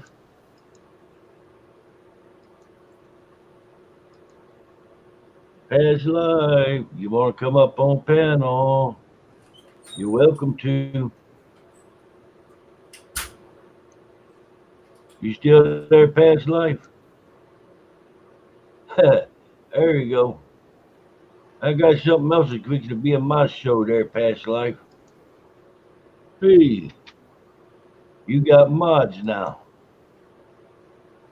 Now you can drop the link from your channel into the link in this chat bar.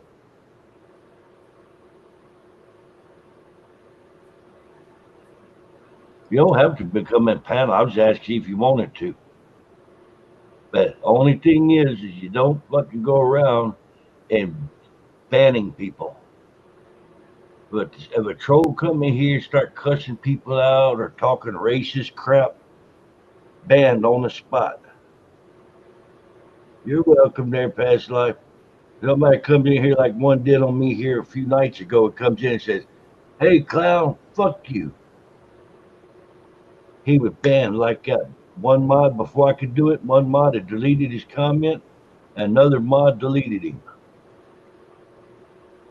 Oh, nah, trolls, nah. I've had some bad experiences with trolls, but I just don't want nobody to have mods and then sit there and get mad with somebody and ban them out the chat for some little bullshit. That end up hurting the live stream.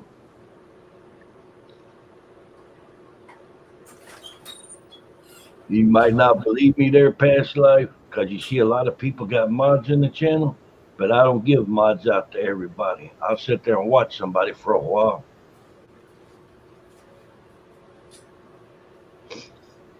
They come in, they cussing people, they talking racist crap, talking politics.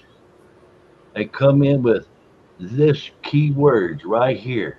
They say, "Hey, so-and-so's having a live. Let's go watch the live." Ban that motherfucker. I want him gone. We probably won't ever have no problems there past life. It's usually pretty quiet. See, I did have somebody was coming on panel with me a good bit and had mods, and they not here anymore, and I'm glad because they kept wanting to talk on panel and half read stuff in text, and they think there was some kind of argument, and then start raising their voice and talking stupid to people. Now I have to try to calm them down and defuse the situation. All right, I am back. Hell, I'm all right.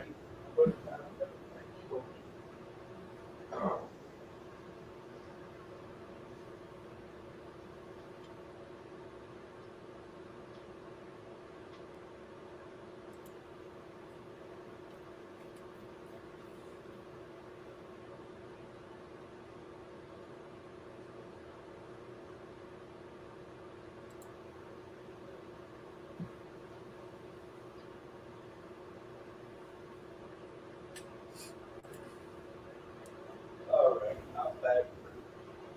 I had to run downstairs for a second.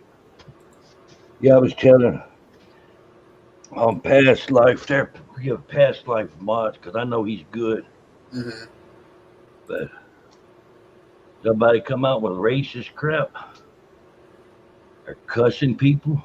Or just start arguing with them stupidly. Hey, we're about to argue. But have words about somebody having a live, bruh, banned. It's a good idea. It's a very good idea. We always watch out for the arguments in our streams. Oh, nobody get to arguing. I'll be a man. You need to calm that down. It's full. We'll definitely tell them, just settle down a little bit. But if they don't listen, we will boot them out. I didn't give them you can give somebody a timeout for like 5 minutes, and they can't do nothing. They sit there, they can watch the live stream, right? And they can go. But it starts spoiling the damn spirit of the live stream. People ain't gonna watch. Yeah, that can really put a damper on your parade. I've seen that happen in our streams. It's not right. I'm not tolerating it. I give somebody at each other. Yeah, I give everybody has opinions, but Oh, oh, I've got some good news tonight. Oh yeah. All Things Paranormal Leslie come in telling me congratulations. And I'm sitting here going, well, thanks, but for what? All Things Paranormal Leslie looked it up on there for top 25 paranormal channels on YouTube. Right. She's number 15. Beyond the Veil is number 18. Holly's Lore is number 19. I'm number 24. Whoa, very nice. Proud of you guys. I'm actually on the list. I'm like, and I ain't on the shit list. You deserve to be on the list, Clown. Come on now.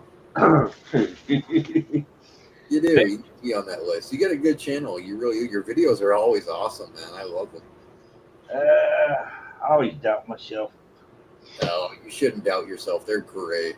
Yeah, you should, because when you start there thinking your shit don't stink, it starts stinking. It's true, but don't doubt yourself, though. Because if you start doubting yourself, that's when the quality goes down. I don't mean like really like down. I'm always looking like this could have been a little better. Oh, that's just constructive criticism, though. That's not really doubt. Yeah, I don't see a turd for a turd. I see something that could be you can refurbish and do something different with it. Right. Yeah, we're going to be starting a new chapter to our channel, too. We're going to be writing our own horror stories and narrate our own horror stories on our channel. Yep. That's it, bro. You always make room. You see what them past life put in there? Yeah.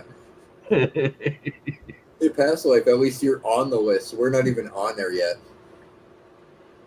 Hell yeah, bro. Hey. You look on the list and you look up Venomous Fringe in there, like, who the hell are you? Oh, okay. Yeah, it's our number. Who the hell are you? Nice. You serious? Yeah, we're not really highly ranked just yet, but then we're kind of going through a rebranding right now. But bro, y'all got a hell of a good channel. Shit, you got was like 15,000 subs. Oh yeah, Chris is a madman. Chris is awesome. He's a great host, and I think he deserves far more attention than he gets. He's a brilliant man. I love being a co-host with Chris. He's great. Yeah, anybody thinking that Chris do interviews and stage scripted them interviews and then ask questions in the show, he don't, because he had to be on my freaking heels there several times. And what do you think about this with my mild, non-discerning voice that I don't ruffle any feathers? And I'm sitting there going, oh, this don't sound like goddamn Barney Fife. Andy. Chris will do that. You know, he was actually doing that to me today when we were trying to do the Devil Monkeys episode. Yeah. He was asking me all these questions and I just wasn't ready for it. I'm like, crap. Yeah, see. Like I said, though, our energy was just not where it should have been today. I appreciate that past life. I really do. We do work hard. We work very hard on our videos. Hey, where Chris got me, he got to ask me stuff about cryptids. Mm-hmm. And I don't know a lot about cryptids, bro. You can ask me about paranormal stuff, and I'm pretty knowledgeable with that. Right. Yeah, but you know what? People loved you on our show, though. They really enjoyed you being on there. Yeah, bro. I was uncomfortable there for a couple of minutes, and then by the time he's ready to shut it down, I was like, no, not now. I'm in a groove. That's how I get to. Is usually at the beginning I'm kind of like, but somewhat middle I'm like, yeah. Hell yeah. Well, I know I was moving up some because hell, I was interviewed 3 times last month, or the 4. I'm drawing some attention, and that's good because that helps me. But my thing is I want to do something that helps just me. I want to do something that helps you, help Past Life Explorer. You know, it help everybody. Well, you know what? You deserve some help now and again, Clown. You definitely earn some gratitude from the other people. So for them to help you out once in a while, there's nothing wrong with that. Oh, day before yesterday,